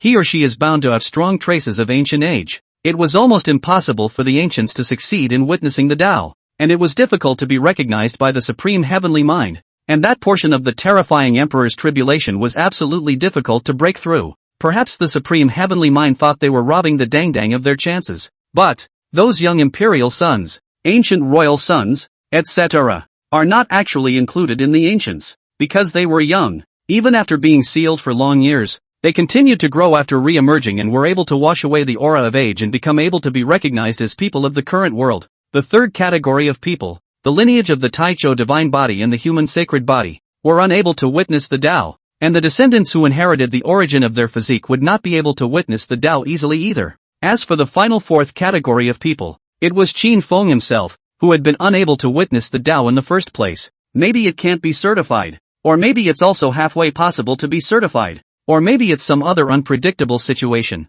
Qin Feng looked at the ginseng fruit. Using his own might to capture the aura of the supreme heavenly center combined with the life aura of the ginseng fruit to make some deductions. In the end, he deduced that there was a great probability that the supreme heavenly mind would disregard this share of ginseng fruit's life chi and would not recognize the proof of the way. But naturally this is not absolute. The supreme celestial mind is overwhelming everything in the red dust. And even the great universe itself may be a little bit beyond the mythic level in terms of its rank. It is absolutely difficult for red dust beings to shake the supreme heavenly mind. It was naturally unlikely that one would want to fully penetrate and understand all the wonders of the supreme heavenly mind. So the results deduced by Qin Feng were not necessarily accurate, because he does not truly understand all the norms and orders of the supreme heavenly mind. Especially something as earthly and mythical as the ginseng fruit might also cause some sort of to the supreme celestial mind offense. In any case, cultivate it first and see. Qin Feng still decided to cultivate this ginseng fruit split. Perhaps the bilocation couldn't be certified as an emperor, but it wasn't absolutely useless either. He could still directly refine the split into pure divine Tao creation essence and it wouldn't go to waste. In a flash, 40,000 years have passed. Every 10,000 years, Qin Feng chopped out 1/7 of his divine soul into the ginseng fruit, adding the divine Tao of creation to cultivate it, and the doppelganger took shape rapidly, eventually arriving at the level of a perfect and flawless life, and was successfully born. This process didn't consume much of Qin Feng's energy or time. The only thing that had suffered considerable loss was his divine soul, but with his divine soul's depth today, it wasn't much of a problem, and he would be able to fully recover in tens of thousands of years at most. At this point, in front of Qin Feng, there was also a young man sitting on a plate, and his likeness appearance didn't really matter. The key is the uniqueness of each other's personalities, and the parallel agreement of that one immaculate mind and will. In Qin Feng's feelings, the doppelganger was a part of him, one and the same, even if in the future they are in a time and space where cause and effect are not interconnected. This personality and state of mind will not be easily shaken, and will still be absolutely the same person, who can move forward in parallel, and in the future can be fused uniquely at any time. Qin Feng felt so. It means that he nurtured this altar very smoothly and successfully, perfectly. To be born is the realm of the saints, and those who are neither gifted from heaven may and will become the ancients. It seems that wanting to fulfill my initial dream of witnessing the Tao with a split body is indeed unlikely. Qin Feng couldn't help but sigh. When he first walked in the world as a galactic supreme, He had sighed, still having a few lingering regrets about not initially experiencing the thrill of verifying the Tao to become an emperor and ascending to heaven in a single step. On seeing that the ginseng fruit could cultivate a doppelganger, his first thought was that he might be able to fulfill his former dream of witnessing the Tao with a split body, but now the initial judgment is down. This ginseng fruit detachment also theoretically has a high probability of not being able to witness the Tao, but there's no harm in taking a split body into the golden age of prosperity and experiencing the red dust. There should also be some fresh fun. Although Qin Feng still had a few testimonial regrets.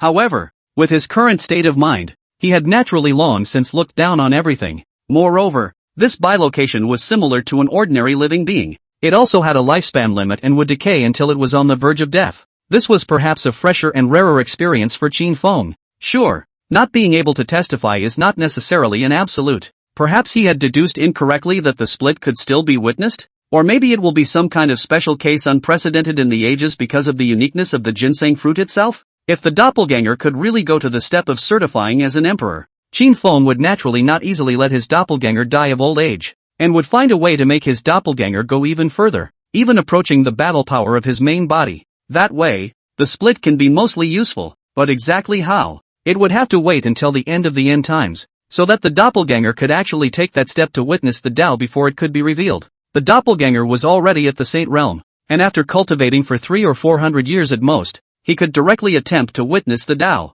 At that time, if you can prove the Tao, you will try to take that ultimate step. If not, you will come back to die obediently, and finally melt back into your original body. The cultivation of the bilocation was also simple, drawing from the body's Taoist sensibility, turning it into Taoist behavior, and reintegrating it with the physical body and divine soul as one. All that was needed was time. In a flash, 20,000 years have passed. Qin Feng was over 400,000 years old. This day, end of the end times, a vast and magnificent commotion instantly spread throughout the domains of the universe. The supreme heavenly heart lifted its closed state, completely releasing that monstrous fortune that had been suppressed for nearly 300,000 years. Rumble. The heavens and earth trembled. The 10,000 paths roared. All the shackles of the Tao were unlocked, and the 10,000 orderly haze broke through the void, materializing in the heavens and earth and triggering vast and boundless visions. And in the meantime, another, more horrific, movement that made the world tremble followed. A mythological forbidden zone unexpectedly appeared on top of the starry sky one after another, shedding mythological luster, and a supreme grandeur permeated the earth, shaking all beings and spirits. In particular, there were also many taboo mites that were difficult to discern the location and identity of which suddenly poured into the world, sweeping the starry sky, with a terrifying and frightening aura that made people's hearts and minds tremble, as if they were checking for something, in the horrified feelings of the world. This is by no means the coming of any great age, but a chaotic age that contains great terror is opening. In such a chaotic world, where taboo giants would die, great emperors could fall, and mythological forbidden zones could be sunk, it was difficult for anyone to predict how the times would unfold. Qin Feng, high above the red dust, also viewed this era warily, and his incarnation has also brought 2 children into the world, or can also become a part of the power to dial this golden big situation. End of chapter. Chapter 50 and early into the suspense of the golden age? 2 in 1. Chapter 50 and early into the suspense of the golden age?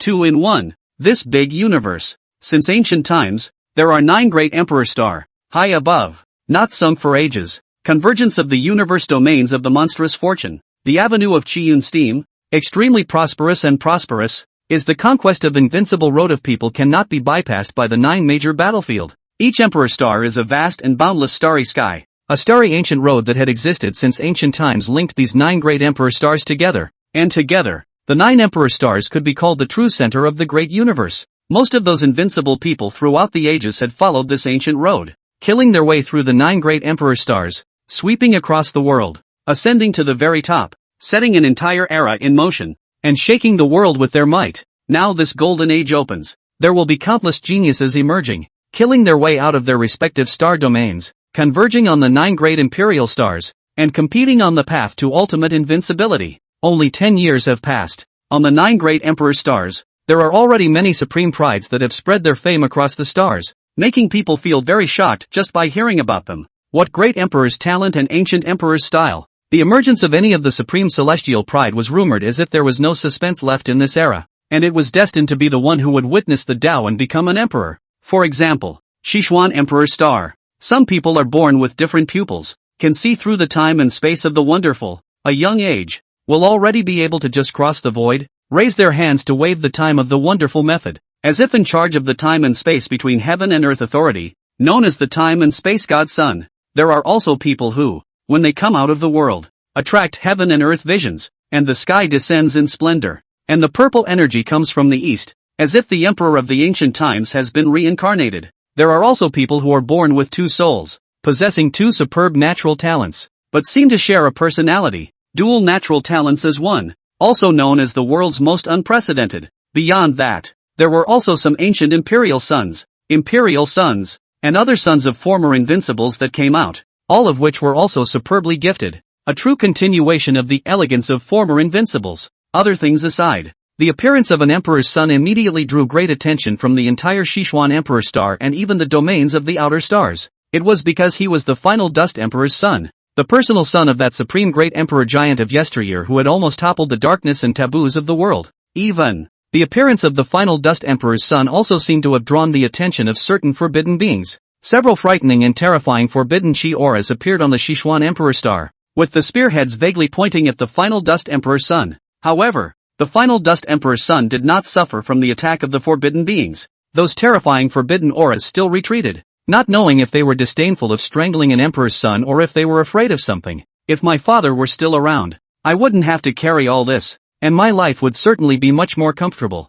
The final dust emperor's son stood by a stunningly beautiful pool and talked inside. He has become an adult, washed away the gas of the years, long and straight body, eyes containing starlight, calm and dusty look. There is also a transcendent elegance. Next to him, there was a slightly older guardian, and when he heard the words of the final dust emperor's son, he lowered his head and sighed in silence. I heard that the bronze ancient ship has been revived, so in the future, we can go up and see if there is any news about father. The terminal dust emperor's son then said lightly, mentioning a mythic forbidden zone all seemingly very casually, as if it was a place where one could go and leave at any time. The guardian next to him couldn't help but say at this moment, Emperor's son, that place is not a good place to go. If you become an emperor, there is no place in the world you can't go. The final dust emperor's son said casually, with a stern sharpness that could cut down the ancient and modern world hidden in the depths of his eyes, and a firm and invincible confidence in his flat tone. The golden age is only 10 years old. Just one West Qian emperor star alone had already seen the emergence of many demonic and astonishing heavenly prides.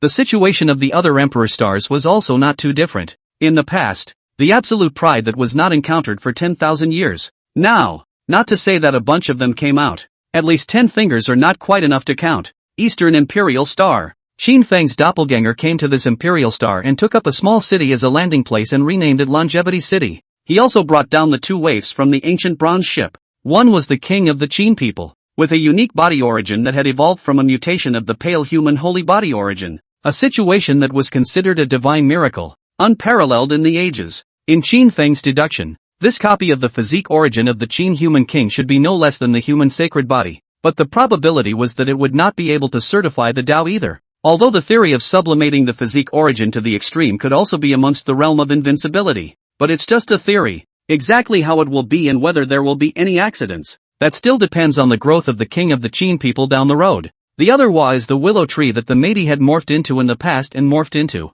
more than 10,000 years ago. That Meidi willow tree had successfully transformed into a small and exquisite willow tree spirit, but it was still the end times. The Plum Emperor willow tree was obviously unable to judge whether the great universe was in the age of proof and control the timing of its emergence accordingly. However, for Meidi, an alternative path to longevity, it seemed that one did not seek to witness the Tao and become an emperor in every life either. He just metamorphosed in this way from generation to generation, settling down in the endless red dust until the day when he completely glimpsed immortality. But Qin Feng still hoped that that newborn willow tree spirit could enter the golden Shangshur to put up a fight. After all, it is a character who could become an emperor in the past, and also walked out of an alternative path to longevity, and maybe it can really ride on the monstrous fortune, and once again prove to be an emperor. So, Qin Feng named the willow tree spirit Willow Plum and raised it until it was 7 years old, then he sealed it as well, until the golden age opens. It was only then that the king of the Qin people and Lu Mei were unsealed and brought into the world together. 10 short years have passed. The two children had both grown up and displayed exceptional talent, making a name for themselves in one of the localized regions of the East Imperial Star. And a few little things happened in the meantime. For example, Qin Feng shot out and slapped out a 10,000-year-old great sect because of some offense and conflict. causing a big stir. Then his fame as a current saint of the end times spread directly, and basically all the major powers and Dao lineages in the entire East Imperial Star of the Emperor knew about him as such a current saint who had come from an outer star domain. After all, to be able to become a saint in the age of the end is basically even the strongest person other than the invincible. The gold content of a current saint of the last days speaks for itself. The 10,000-year-old great sect that Qin Feng had slapped out with his hand was the Dao lineage founded by a sage of the end of the world in the past, and it was also illustrious for a while. Although this doppelganger of Qin Feng had also been sealed for 20,000 years, but perhaps because of the special Jinsang Fruit, the body's age traces are deposited but not heavy, and it does look almost the same as a person in the current world. And he was in fact no longer in the saint realm. The bilocation had initially been the peak of saints, and only a few years had passed before he had directly crossed over to the next major realm. This day, Qin Runhuang and Lu Mei came to Qin Feng, indicating that the two of them were going to venture further afield and had come to say goodbye. 17 or 18 years old. For the Jedi pride, it was completely enough to go through it alone. Qin Feng naturally didn't stop it. He had, in fact, long since set these two free, and had largely stayed out of the way of their upbringing. Senior uncle, I have a few questions. Can you answer them for me now? The king of the Qin people asked Qin Feng. He actually had a lot of questions pent up in his mind, which he had asked without answers before he knew too much about it, and after he knew too much about it, he didn't quite dare to ask them at will, because they could involve very deep and horrible hidden secrets. But now he felt good enough to know some of the truth again. Say it. Qin Feng glanced at the Qin human king and said indifferently. He asked the Qin Run king and Lu Mei to call him Master Uncle, because this doppelganger really wasn't the original body that had initially brought the two children together for several years.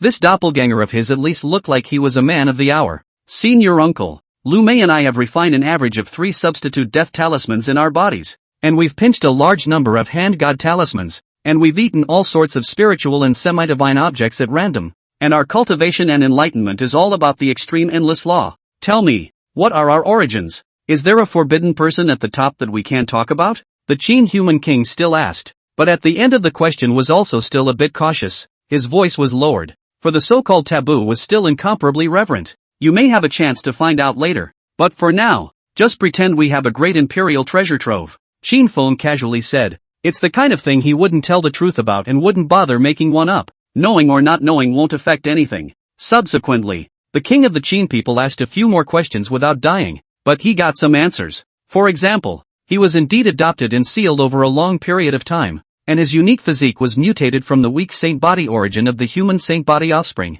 but he'd already basically known these things. He was just reconfirming them. In addition, senior uncle had also told him that in this era, there might be a child born from the union of a great completion god body and a great completion saint body that had also entered the world. To this, the Qin human king couldn't help but ask again. Then, does Master Uncle think that I, the altered sacred body, is more powerful, or that sacred combination? When Qin Feng heard this, his expression was flat and he didn't give it much thought as he directly replied. You might not be as good as the other party. When the king of the Qin people heard this, he was naturally unconvinced. But he didn't bother to argue about anything. Rather he kind of wanted to go find the bond and have a good comparison to see. Senior uncle, I'm adopted anyway, so why don't I change my surname to Qin as well? How about calling me Qin Lu Mei? Willow Mei didn't have any particular questions, but instead chatted about her name. He is 17 years old teenage heavenly pride, although it is a willow tree incarnation, but also in the human race is not the same.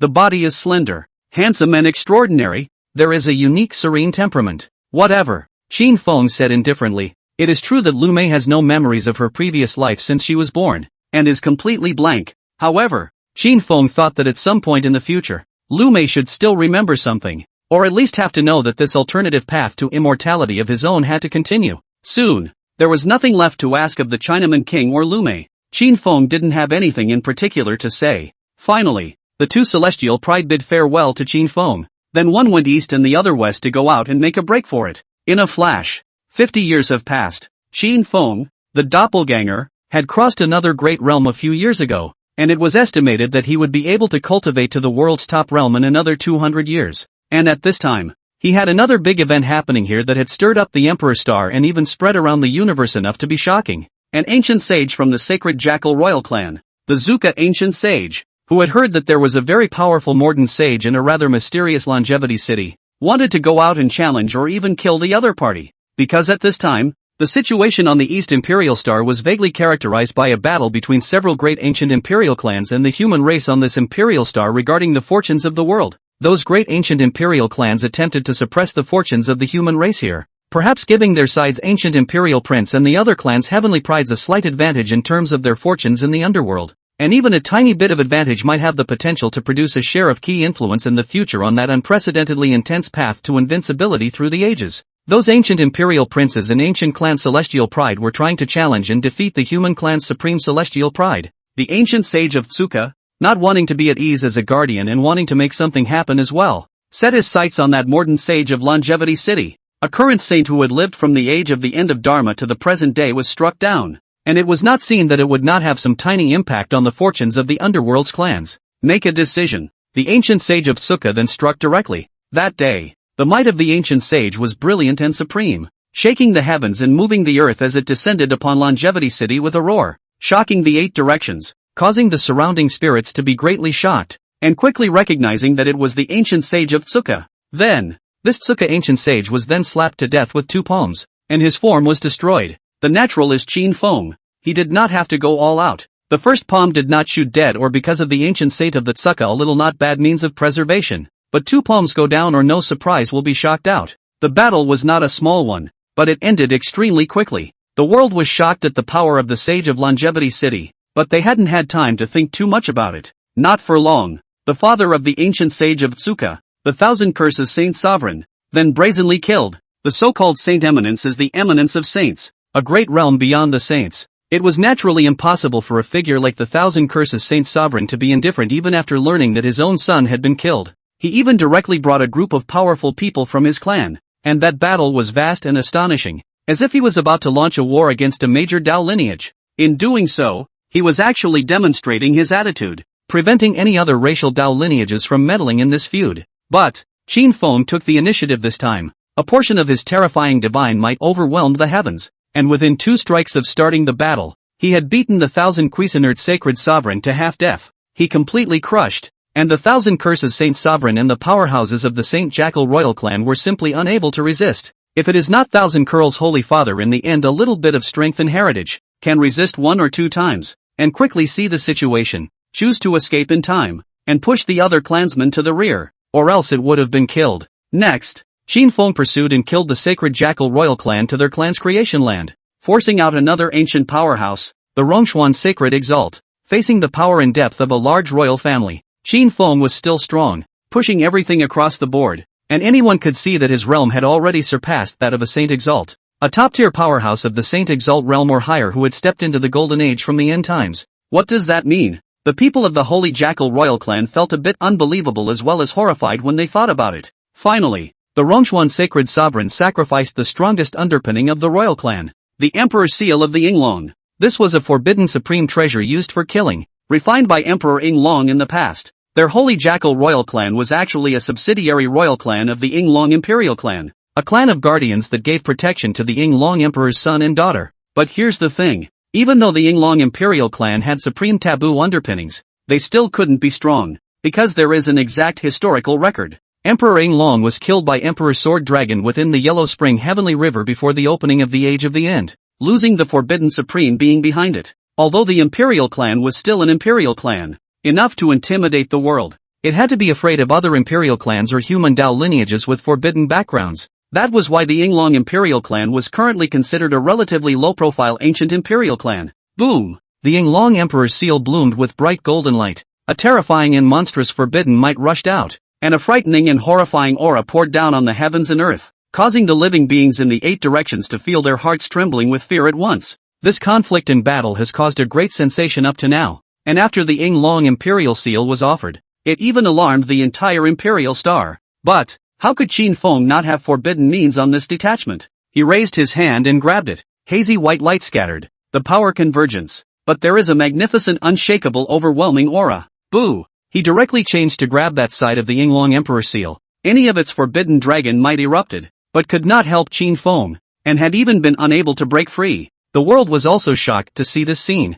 They also began to realize a very serious and horrifying problem, just like the Holy Jackal Royal Clan. Such a strong man of the world who came from the last Dharma age and reached the realm of the Quasi-King obviously also possessed unparalleled talent. and in the last Dharma age, he must have cultivated to an extremely high level, so who could say that he could not possibly prove himself to be an emperor? After the quasi-king came the king, quasi-extreme, and worldly extreme realms. On average, those with exceptional talent can cross over in 300 or 400 years. Could it be another 300 or 400 years? Is this golden age about to see the emergence of witnesses and an early end to the suspense? Are the world's fast-growing great prides now all going to work for nothing? Will the era evolve that way? Palm. After the might of that Long Emperor seal was depleted, it was completely crushed by Qin Feng. His entire might was blazing, covering the 8 directions of heaven and earth, displaying the might of a supremely powerful quasi-king of the current generation. Finally, he had wiped out the entire sacred jackal royal clan, and this one incident quickly caused a great sensation,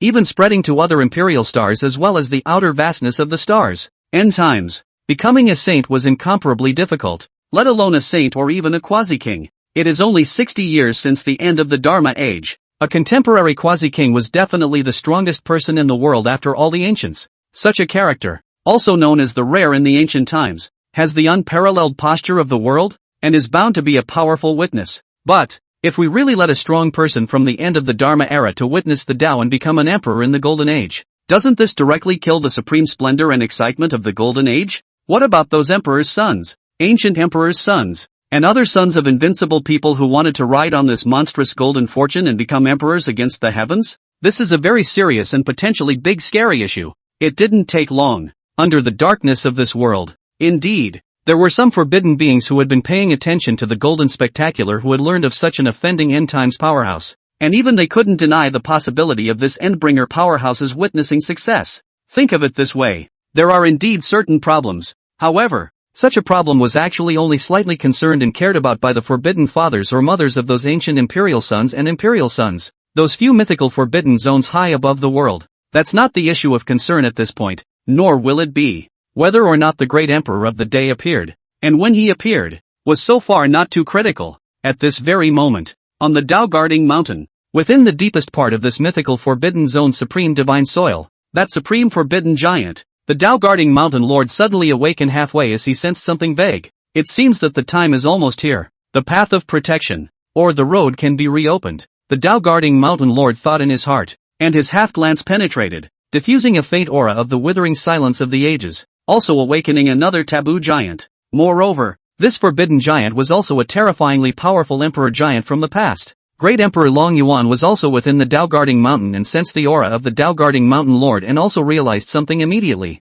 Is it almost here? It's much earlier than I expected. And in the meantime, inside the purple-violet divine court, that divine court lord also sensed something and frowned slightly. Another similar drastic change. Those fools who claim to be protectors of the way will only act again. And the future is already set. So why struggle to carry out the so-called protection of the way? The lord of the divine court murmured to himself, his eyes cold, even faintly transmitting an overriding murderous aura of the ages. Though the behavior of those who protect the road is hardly likely to result in an accident, but it's really against the rules. It shouldn't be allowed. And there's also the fear that if it does become an accident, on the East Imperial Star, Qin Feng split back to Longevity City. Although he had overthrown the Holy Jackal royal clan, the Yinglong Imperial clan did not have any drastic reaction to this, and seemed to have a share of scorn for him. After all, he possessed forbidden means, and even if he sacrificed his emperor's soldier, he didn't see how he could be taken, and it was unknown if there was a forbidden being behind him.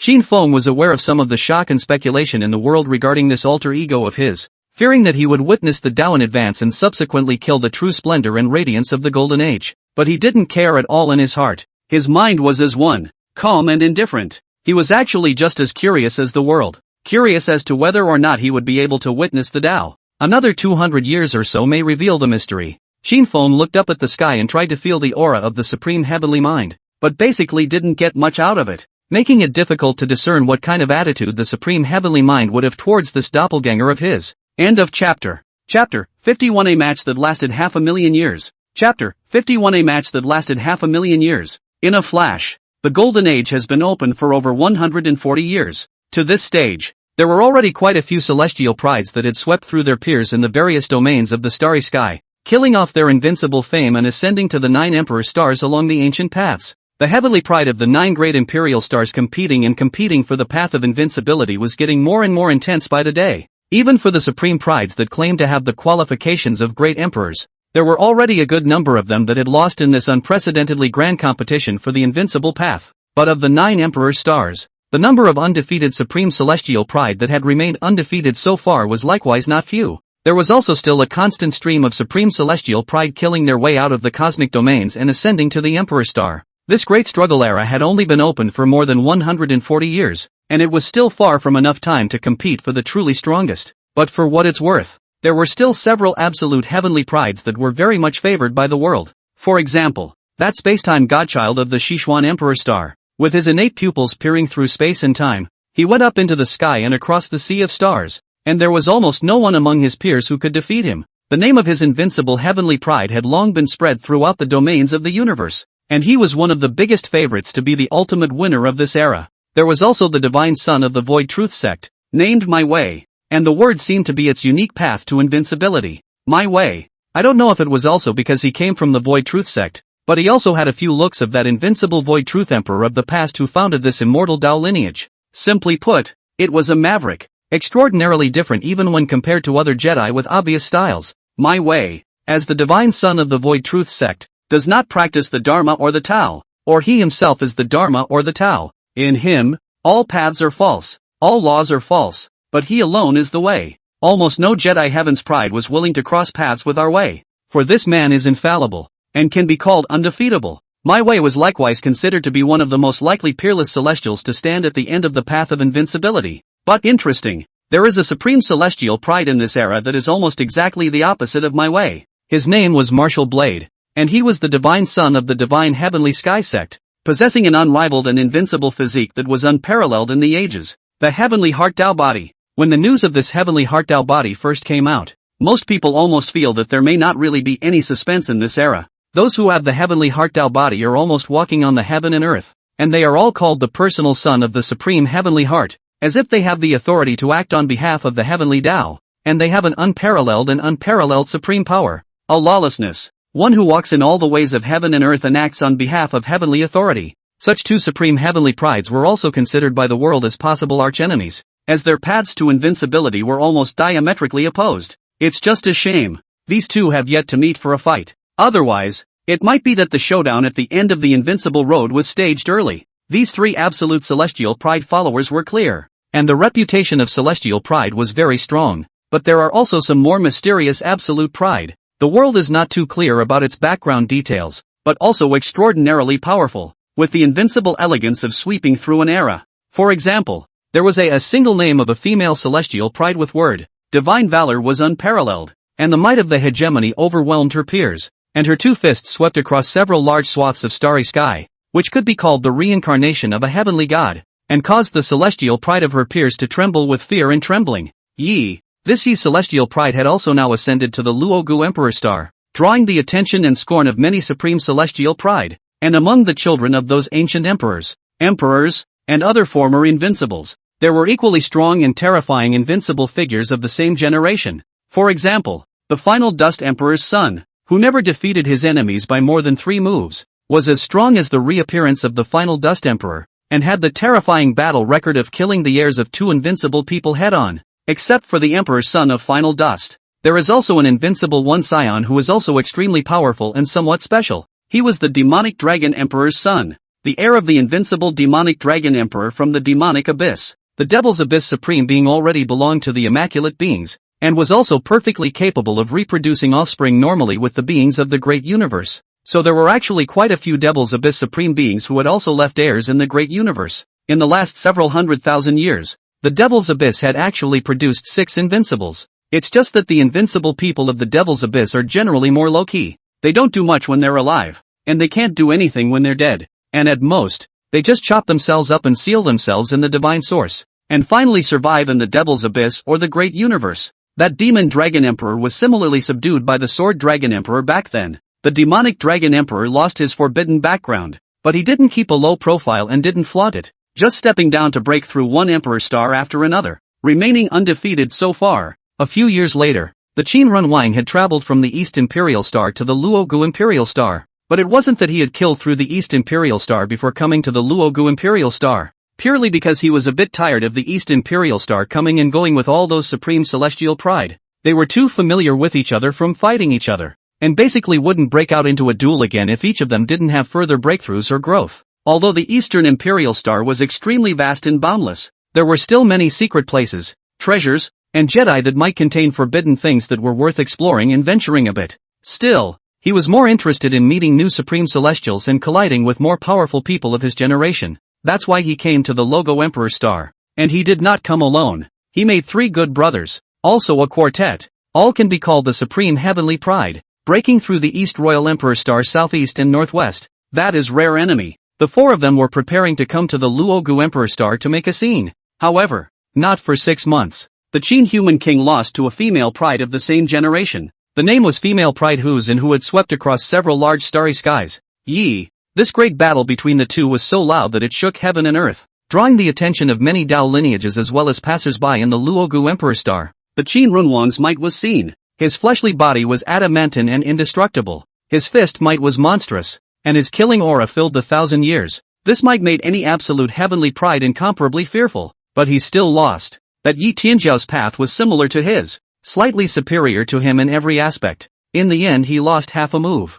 Actually, hard to say. It's only half a move in the area, so it's not really a loss. The Qin human king could still continue to fight with Yi in a bloody battle, and if it really came down to a fight to the death, it wasn't easy to say who would really survive to the end. Even Yi's heart didn't actually think that she had actually won. The Qin human king was still an incomparably powerful opponent. Finally, the two naturally did not fight to the end in blood. After all, there was no enmity either. Moreover, they both vaguely sensed something in the exchange. The Qinren king guessed a certain possibility, while Yi was amazed. The two men made a truce on this and even sat down to exchange a few words. At the right time, the Qin human king couldn't help but directly say, "My family members once told me that in this era, there's a possibility that a combined son of the primordial god body and the human saint body will enter the world. Do you think that there would be such a thing as a sacred body?" The Qin human king glanced at Yi and asked with a calm face as if casually. Yi sniffed. A pair of beautiful eyes flashed with a stern essence. She was no cutie pie. As soon as she heard this question from the Qin Runhuang, she knew that the other party had seen something. "What about you? You have a strange body on you, like a primordial god body and like a human sacred body, and neither of these two physiques are supposed to appear in this era." Yi didn't answer and asked the Qinren king in return. When the Qinren king heard this, he also knew that the other party had sensed something as well, though there is no absolute confirmation of each other. But now you can basically say that you have learned some of the secrets of the other side. The Qin human king had been intentionally concealing his unique physique for a long time, and although he wasn't afraid of anything, really exposing his physique might still cause some unnecessary trouble or even assaults and killings. It was a good idea to think that the other side was the same, especially since the other side was also likely to be that sacred body. Next, the two talked for a while longer without admitting anything directly, but even the lack of acknowledgement was enough to confirm them to more information. They also each had their own forbidden means, so they weren't really afraid that the other would leak or anything. And at the end of this exchange, Yi reveals his real name, Yi Yao, and wants to agree on one thing with the king of the Qin people. "You and I both have unique yet homologous physiques, so if we both reach the pinnacle in the future, how about trying to breed offspring together?" Yi Yao uttered such a sentence. Let Qin Renwang heard a shock. From this exchange he could already feel Yi Yao's straightforward and bold character. But wasn't this also too direct? But he was just as startled for a moment, and quickly calmed his mind. They are both on the road to invincibility, and emotional trivialities are basically not going to be a hold-up or a hindrance. It's actually possible to work with a competitor on the road to invincibility if it's really something worth doing and won't deplete your own interests. It's just that there's something more or less slightly sensitive or private about breeding offspring together. The king of the Qin people did not give his explicit consent. He only said that he would defeat Yi Yao in the future, and if both of them ended up ascending to the realm of invincibility, they might be able to try to go together. That's all. The two met for the first time, and after a fight they roughly set up a pact. If there is a bond, the relationship will naturally be different in the future. But this kind of agreement is naturally seen in their minds and does not really bind or tie them down in any way. Just, this in the end belongs to an engagement that looks to the future. No one knows what the future holds. It is also entirely possible if someone fails to perform as a result of some unforeseen accident in the future. After some exchanges between the Qin human king and Yi Yao, they parted ways for the time being and went on their own adventures. The Luogu Emperor Star was vast and boundless, and there was too much history deposited here, all of which was worth going through and uncovering certain ancient hidden secrets with one's own hands. There was definitely no shortage of valuable places for training and adventuring in any Imperial Star. For example, at this very moment. On the East Imperial Star, Lu Mei was then on her way to visit a certain mountain range with extraordinary legends, and on his way he met a woman who was beautiful beyond words, like a goddess of the world. After some conversation and scrutiny, both saw how extraordinary each other were. Finally the two decided to travel together.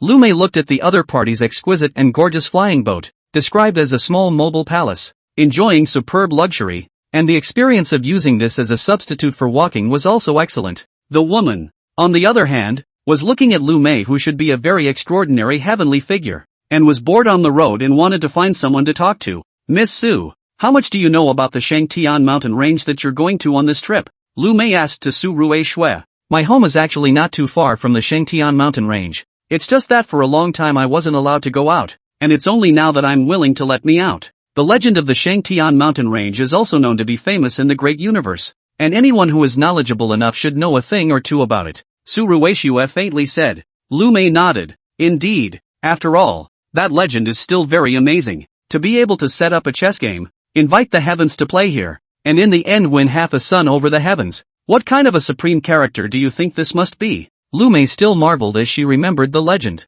Such a legend may be just that, a legend, for the ordinary mundane family or for those who have a crude understanding of the world. However, the more powerful people who knew about this world, the more they could discern amazing and even terrifying information from this legend. That would have been someone from 500,000 years ago, inviting the heavens to play a game, and the heavens actually came. Who, do you say, may be called the divine in those days? Su Ruishua's absolutely beautiful face at this time unexpectedly revealed a few points of meaningful disdain, as if she had another perspective on this legend. Lu Mei sniffed, and didn't really need to think much about it. Since ancient times, to be able to just cover all the ages and overwhelm the taboos of the world, to truly stand at the absolute top of the red dust, to be called an existence of the heavens, who else could it be? Of course it can only be the great emperor of the day. So, the most terrifying meaning hidden in the legend of the Shangtian mountain range lies in. Someone once played against the great emperor of the day here and won by half a sun, though only on top of a special kind of chess game.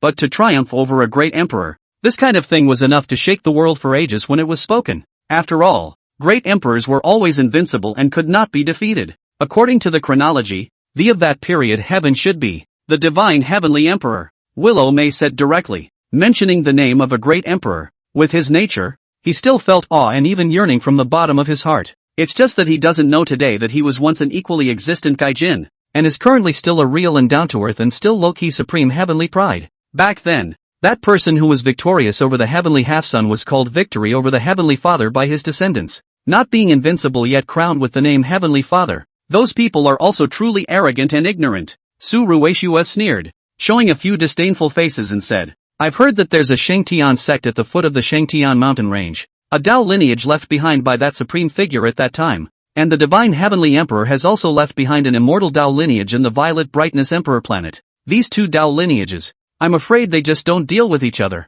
do they? Willow May couldn't help but ask. He also heard some of Su Ruishua's views at this time, and seemed to have quite a few opinions on some of that Shangtian sect's acting practices. It does not deal with it. Su Ruishua returned. After all, the great emperor cannot be insulted. Those people from the Shangtian sect have been proclaiming that their ancestor won over the divine heavenly emperor. No one can stand it. It's just that, when that chessboard that played against the heavens was left in the Shangtian mountain range, it was incomparably close to an imperial weapon even if it wasn't an imperial weapon, and it had extraordinary power, and the divine heavenly sky sect couldn't easily do anything about this Shangtian sect. The feud between the two families has been entangled for hundreds of thousands of years, and there is no closure even now. Su Ruishua sighed. Only her tone remained slightly cold. In her perspective, she was on the side of the divine heavenly sky sect, as she in fact also came from an immortal Dao lineage founded by an invincible great emperor of the past. She naturally couldn't look at Shang Tianjiao's group of arrogant and ignorant people.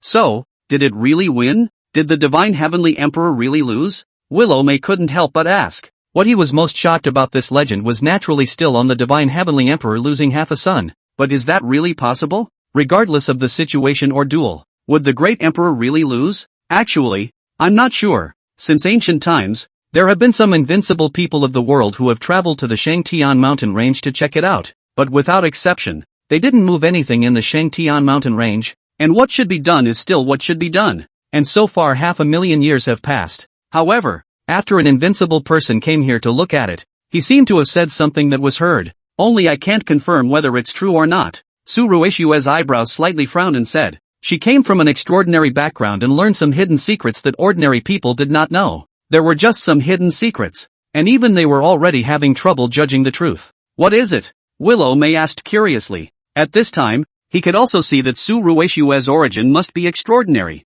probably a little more exaggerated than his background, and should know a lot of hidden secrets. Su Ruishue's face also became a little more serious. After all, another great emperor was going to be mentioned next. Emperor Yuan Dai once came here to see it as well, and seemed to say something about how their match wasn't over yet. Su Ruishue said in a deep voice. She knew about it, but wasn't sure it was true. Lu Mei sniffed and couldn't help but blush in shock. If what Su Ruishue said was true, I'm only afraid that the chess game at the beginning still hid some hidden secrets that are still unknown to this day. Is it actually possible that this is a chess game that hasn't ended so far? The two of them just chatted idly all the way to the Shangtian mountain range at a slow pace. But they didn't think about it. Just 2 days later, the Shangtian mountain range then erupted into a terrifying and monstrous forbidden calamity. Such forbidden calamities were usually brewed by things left behind, unintentionally or intentionally, by some invincible person of yesteryear. If there was an invincible person in the world, it would be natural to easily snap his fingers to suppress him.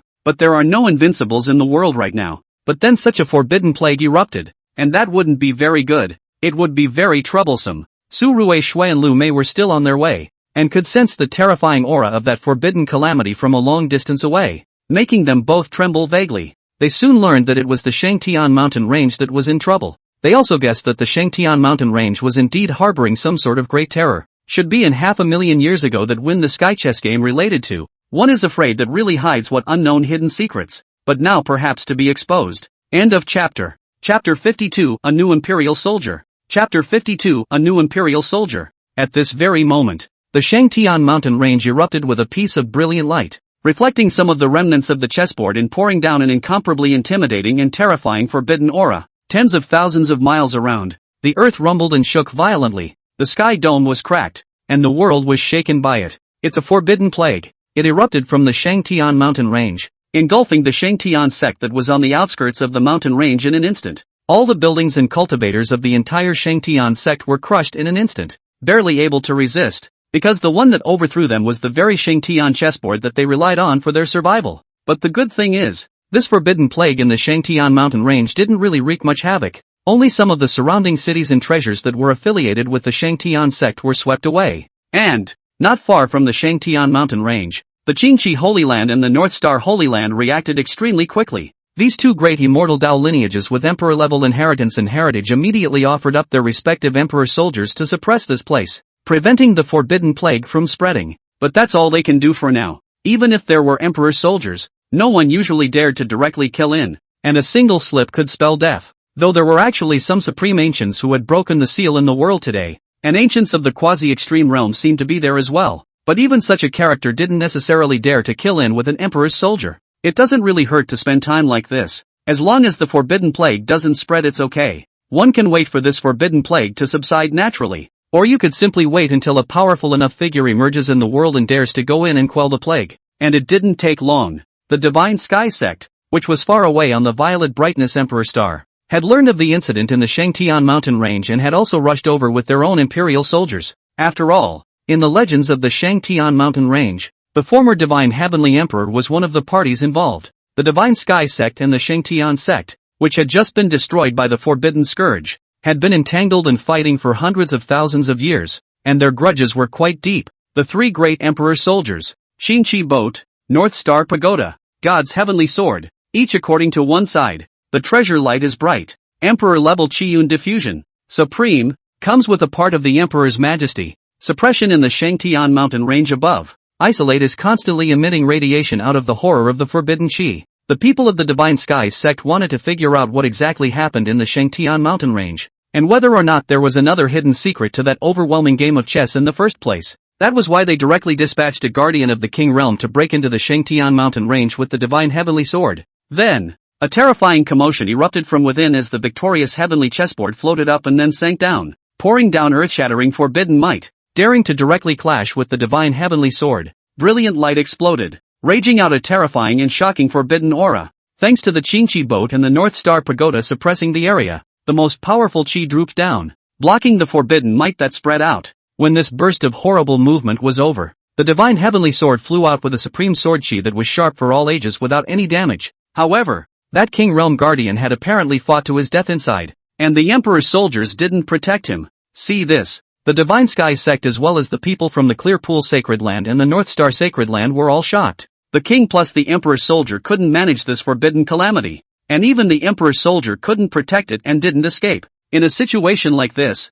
it might be necessary to send out a quasi-extreme or even worldly excellent guardian of the ancients to be able to set things right. But quasi-extreme guardians were important, and it would be a loss if they still spelled death. The Divine Heavenly Sect is unwilling to continue to take risks. The death of a king is already a huge loss. The king with the Emperor's soldiers even failed to escape from the unexpected. As for the world's top guardians of the ancients, generally there is no such thing. This kind of character basically has a great spirit, great ambition, and few are willing to become guardians. A king is dead. Naturally, even more so, no one dared to enter the Shangtian mountain range. But, right about this time, Qin Feng's doppelganger had come, stepping through the void and crossing the vastness of the heavens and earth, vastly arriving with a portion of the king's absolute peak might. He ignored the gazes of everyone around him and just looked at the Shangtian mountain range before faintly saying, "Who will borrow the Emperor's soldier for a while?" His eyes are deep and seem to contain the vastness of heaven and earth. His body is upright and magnificent, swallowing mountains and rivers,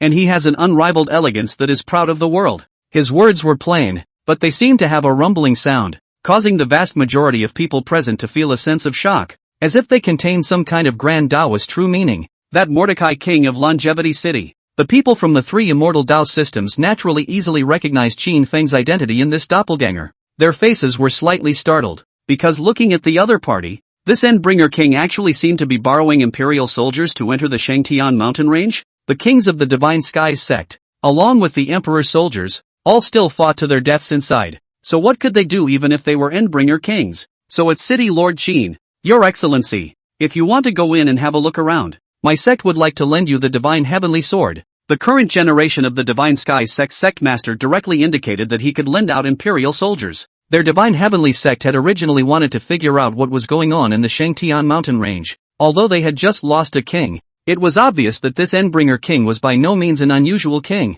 and the other party was not stupid, only that they had another base uncertainty. The overwhelmingly supreme Divine Heavenly Sword then carried a sharp swordlight across the long sky and flew in front of Qin Feng's detachment. A magnificent and supreme emperor-level aura filled the air, causing anyone who felt it in person to have their hearts and minds shaken. However, Qin Feng's alter ego's expression was as normal. His eyes were flat, and he reached out and then directly grasped the Divine Heavenly Sword. Boom! In an instant, the sword light blossomed, and an extremely sharp and terrifying sword she rushed into the sky, breaking through the heavens, and was so powerful that it seemed like it was going to cut down the stars beyond the heavens. Such a scene caused the people of the three great immortal Tao lineages to be startled again. Although the Emperor's soldier had a spirit, it was also overwhelmingly strong and was a supreme forbidden base, but the truth was that Imperial soldiers still didn't quite know how to fight on their own. If an Emperor's soldier also possessed battle wisdom and spiritual intelligence, then this would not be an Emperor's soldier but a small-sized Great Emperor. Therefore, the Emperor's soldier controller was still crucial,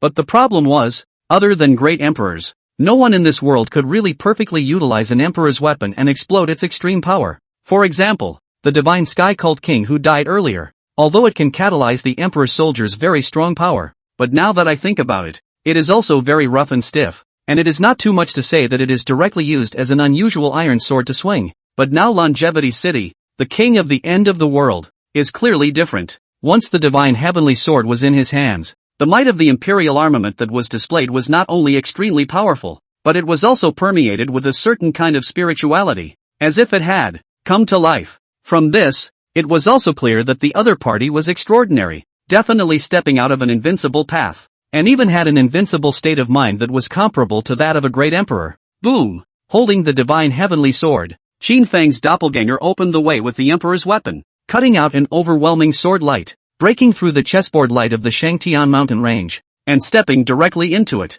That piece of the victorious heavenly chessboard was immediately touched, and its radiant light soared into the sky, projecting a shadow of the chessboard that covered the sky, penetrating the heavens and exuding an incomparably intimidating and forbidden might. When the people outside saw this scene, their expressions also changed slightly. The king of the Divine Heavenly Sky sect had just died under such a commotion. However, an ancient and sharp sword light rushed out, resisting the might of the chessboard and not letting it completely crush down. That sword light was extremely agile, releasing the might of the Emperor's soldier almost perfectly, without burying the might of the Emperor's soldier as it should be. So that's how it is. This game of chess has never ended. Qin Feng's doppelganger used his divine heavenly sword to withstand the might of the victorious heavenly chessboard, stepped further into it, and saw the hidden secrets that were only finally exposed after 500,000 years. He sensed a remnant of thoughts on the victorious heavenly chessboard, which had not dissipated for 500,000 years, and was revealed only today. That remnant of the idea belongs to the person who set up this chess game, the world generally called Shangtian Taoist,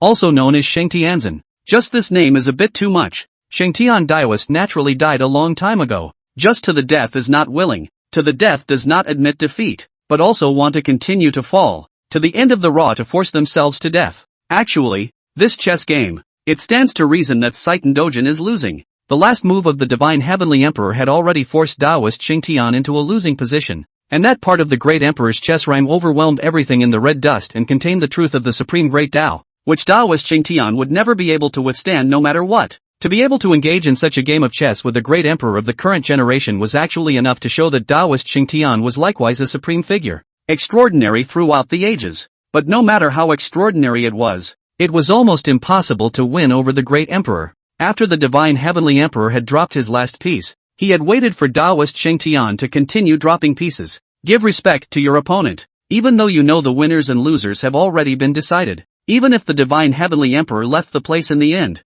and even fell behind, he did not declare the winner of the game. Even if that chess player had in fact died long ago, he was still waiting for the other side to make a move. That's all. The game was then stalemated for 500,000 years. Until today, the remnants of Taoist Shangtian's thoughts leaked out. And this game of chess, perhaps the endgame could be ushered in as well. After Qin Feng's doppelganger roughly saw what was going on the board, he directly swung out a sword. The divine heavenly sword blossomed with sharp swordlight and activated the great emperor of the divine heavenly sky's great Tao imprint to the utmost, spreading godless aura as if the great emperor still existed, shocking the world. Boo! The swordlight directly chopped somewhere on the white side of the Shangtian chessboard, and the forbidden might poured down, causing the chessboard to quake greatly, and its projected shadow of the chessboard immediately dimmed a large portion of the board, as if it was about to collapse. However, this sword of Qin Feng's alter ego was also not meant to crush the victorious heavenly chessboard, but to trigger a thought that another supreme figure had deposited here. Boom! An unparalleled wave of grandeur erupted from the Shangtian mountain range without any warning. A magnificent and worldly illusory figure appeared above the chessboard, its figure blurred, but lofty and supreme, as if the tripod above the ancient times, not to mention the other. Just that a chi will be enough to overwhelm everything, so that the red dust beings trembling, remnants of the divine heavenly emperor. The people outside the Shangtian mountain range were all shocked and trembling when they saw the scene. The people of the Divine Skies sect were even more excited and revitalized. Even the divine heavenly sword in the hands of Qin Feng's doppelganger was vaguely trembling, somewhat uncontrollable, and wanted to fly straight toward that remnant shadow of the divine heavenly emperor. But, in the end, it was just a remnant, a thought that was deposited here by the divine heavenly emperor at the beginning, and should still have a simple will, but it was impossible for a complete thought to exist. The remnants of the divine heavenly emperor looked at the chaotic and distorted remnants of Taoist Shangtian's thoughts, and a soft sigh vaguely seemed to emanate from them. Then he raised his hand and pointed, and a ripple in the void then spread out, permeated with a supreme emperor aura that could overwhelm everything in the world. Shangtian Taoist's residual thoughts were swept by this great emperor ripples. The twisted and chaotic light and shadow soon recovered, and also revealed a vague and dim figure, vaguely still transmitting a few not bad style, but naturally could not be compared to the divine heavenly emperor. It was as if the silhouette of Taoist Shangtian had also at this moment come to his senses. He looked up at the overriding, invincible figure across the room. To this day, he has no choice but to do so. I'm the one who lost. The silhouette of Taoist victorious heaven spat out a few words that were not easily recognizable, and then he raised his hand to drop the sun that should have been dropped 500,000 years ago. Finally, boom! The entire chess game was completely divided into winners and losers, and two overwhelmingly extraordinary supreme chess rhythms rushed out, filling the 8 directions and shaking the Emperor Star. However, it was clear that the part of the chess rhyme that belonged to the divine heavenly emperor among them absolutely overwhelmed the opponents, supreme in all ages, overriding the red dust. This of his has heaven never been overcome. It's just that people in later generations don't know the truth and are spreading the word indiscriminately.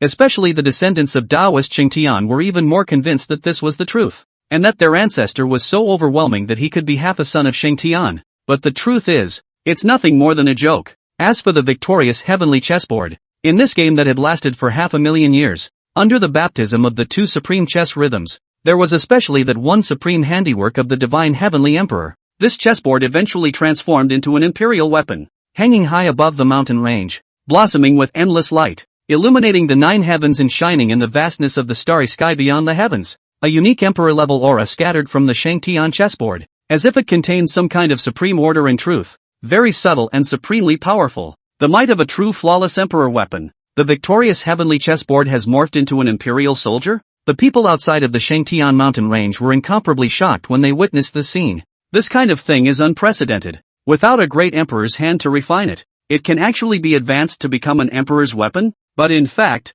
if you think about it carefully, this chessboard had in the end been used by a supreme great emperor to set down his pieces on it, and it had also passed through the hands of a great emperor. Especially in the end, that remnant of the divine heavenly emperor seemed to have been integrated into the chessboard, and it was estimated that it had further propelled its metamorphosis into an imperial weapon. Imperial soldiers, masterless? The people from the Clear Pond Sacred Ground, the North Star Sacred Ground, and the Divine Heavenly Sky sect all quickly realized what was going on, and blazing lights appeared in their eyes as much as possible. The victorious heavenly chessboard, which was a masterless imperial weapon. Not to mention that the original Shangtian sect had already been crushed in this forbidden calamity. Even if the Shangtian sect still existed, it didn't necessarily still have the qualifications to rule the Shangtian chessboard. Everyone could see that the Shangtian chessboard was able to advance into an imperial weapon, more so because of the strong handiwork of the divine heavenly emperor in it, which contained the supreme chess rhyme truths of the great emperor. The chessboard shall belong to the divine heavenly sect. The person from the divine heavenly sky sect immediately shouted, then directly cast his secret method to recall the divine heavenly sky sword, in order to directly take down the victorious heavenly chessboard. The people from the Clear Pond Sacred Ground and the North Star Sacred Ground didn't move slowly either, similarly trying to activate their emperor's soldiers to grab the Shangtian chessboard. However, the victorious heavenly chessboard suddenly erupted into a shocking wave of air, with extremely strong forbidden might impacting the 8 directions, immediately rushing out of the 3 great emperor's soldiers' encirclement. But here's the thing, those present saw it clearly. It was that Longevity City's Mordecai King who rushed out holding the victory chessboard. That victorious heavenly chessboard seems to have fallen into its hands, and willingly be ruled by it. Leave the board. The people from the Clear Pond Sacred Ground, the North Star Sacred Ground, and the Divine Heavenly Sky sect of course refused to do so, and all of them directly chased after them with their emperor soldiers. But Qin Feng's ability to manipulate imperial soldiers in his bilocation was far beyond those of the 3 great immortal Dao lineages. Even when he was fighting 1 against 3, he remained calm and unafraid at all, and even heavily injured those 3 emperor weapon controllers in several hard encounters. At this rate of play, he'll be able to completely reverse the kill. Finally, he really destroyed the Holy Lord of the Divine Heavenly Sect, causing the Divine Heavenly Sword to be without a controller for a moment and fly away from the battlefield on its own. The people from the Clear Pond Sacred Ground and the North Star Sacred Ground also recognized the situation and ran away even earlier than the Divine Heavenly Sword, urging their emperor's soldiers with all their might and disappearing towards their own sacred ground. Good thing their lair isn't far away. Seeing this, Qin Feng's doppelganger also put it down for the time being. With his current configuration of strength, it wasn't enough to bulldoze through an immortal Dao system, but in the future, if I have the ability, I will clear up a few things if I remember. To this point, this forbidden calamity ended with the appearance of a brand new emperor soldier, the Shangtian mountain range, in which the word Shangtian is untrue. Now that the world has learned the truth, it is considered to have returned a clean slate to the divine heavenly emperor, the godless one whose magnanimity has lasted through the ages. Even for that great emperor, such things were actually irrelevant, as when he was always waiting for his opponent to drop the last stone. The grandeur of the great emperor is majestic in the face of the past and the present. Beyond that, it is the coming out of the victory chessboard, a brand new imperial weapon that had morphed and advanced from the emperorless era of the latter days. Moreover, it was also obtained by that Endbringer king of Longevity City, able to perfectly explode the divine might of an emperor's weapon, and the people of the 3 great Dao unification holding emperor's weapons couldn't withstand it. But now the Shangtian chessboard was renamed by the other side and changed to the Reincarnation chessboard. When the world heard this name, they were also puzzled for a while, not sure why exactly it was such a name. It was understandable that it wasn't called Shangtian. After all, Shangtian's name didn't live up to its name, and it also invariably insulted the great emperor. But reincarnation doesn't seem to match at all either, does it? The world does not understand and does not want to recognize the name.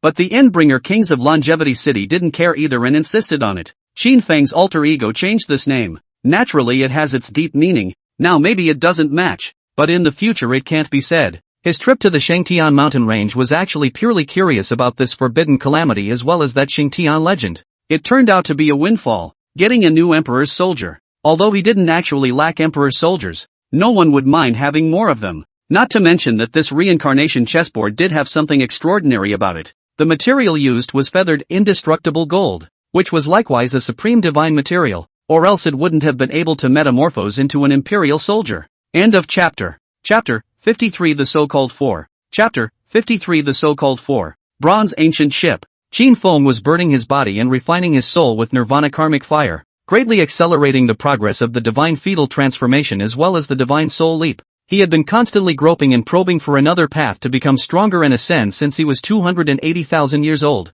The origin of the Tao is fused in the physical body and the divine soul, a trinity. But as he accumulates more and more profound Taoism, and from time to time naturally evolves the Grand Tao, it then allows the Tao to once again exceed and increasingly override the physical body and divine soul. Plus, the physical body and divine soul enhancement was already very slow, until now. The portion of Tao origin in Qin Feng's body had reached some sort of overflowing state, making him not feel good. That portion of the invincible realm on its own was not perfectly balanced. If no changes were made, if this state of cultivation was maintained, there was a possibility that certain accidents would occur. By the time one reaches the realm of the invincible one, the battle power has topped the world's ceiling. To continue to get stronger, you basically rely on yourself to figure out the path. So naturally there will be a share of unpredictable unknowns and dangers. However, Qin Feng had actually predicted that something would happen to himself a long time ago, so he was figuring out a way to change it early on, and his method of change was the way of nirvana as well as the way of karma fire.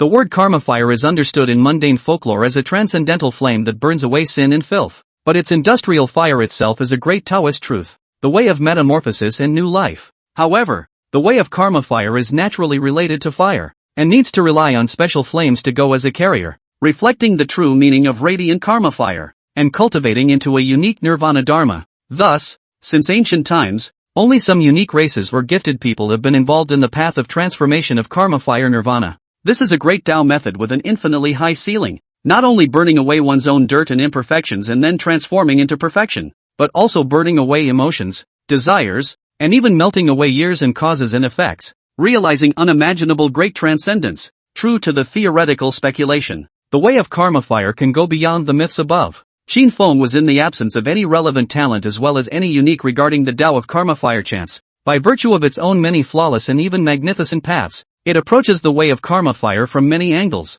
It took more than 40,000 years to fully comprehend the true meaning of that one karmic fire to brighten the self and burn away the remnants of the great Tao. Primarily, he was not trying to initially comprehend this true meaning, but rather to completely walk through this grand avenue. Otherwise it would not be enough to shake his current invincible realm. Then he spent another 20,000 years, using his own surging Tao true fire as a fire source. He created a karma fire nirvana method that was uniquely his own, the so-called karma fire nirvana. The related dharma naturally had to be based on flames to carry the karma fire great Tao. To this day, Qin Feng could easily raise a blazing Tao fire with his own surging and overflowing Tao lineage, and the supreme truth of karmic fire could be manifested only on the flame, burning up such a red dust karmic fire that covers the whole body inside and out and presses into the depths of the divine soul. Under the reflection of the karmic fire, supreme Tao rhythms rose, and the physical body and divine soul became incomparably lucid, as if all traces of veins from birth to the present could be traced. This copy of the law of karma fire nirvana was completely described as the most profound and subtle grandiose dharma he had created today.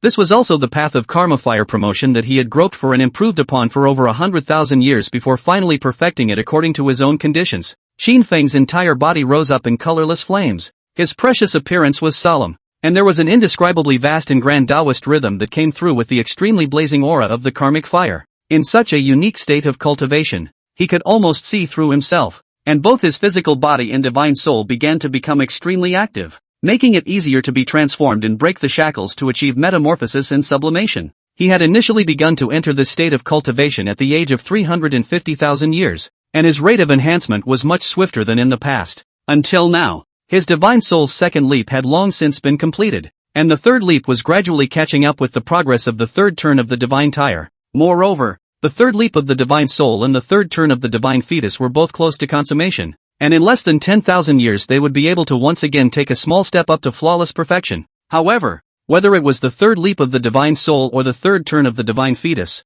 the enhancement wasn't big enough. He could feel that both his divine soul and physical body were approaching their limits, and it was already difficult to ascend. And in order to do so he would have to break everything to cross a higher grand step. So, to the next step. The enhancements brought about by the 3 leaps of the divine soul and the 3 revolutions of the divine fetus would instead become shackles, imprisoning themselves and making it difficult to break through the realm. But again, this is a natural and reasonable phenomenon of cultivation, which, when extrapolated to a deeper level, may also involve certain supreme truths or norms that exist eternally. However, Qin Feng thought that if he continued to cultivate steadily like this, the big step between the 4th leap of the divine soul and the 4th turn of the divine fetus could still be stepped over, but it would just be quite difficult and time-consuming. It seems that the number 4 is indeed special. Qin Feng couldn't help but think at this moment, even if it was the path of ascension that he had groped out on his own, stepping up one flawless little step at a time, he would still run into shackles and barriers related. The 4.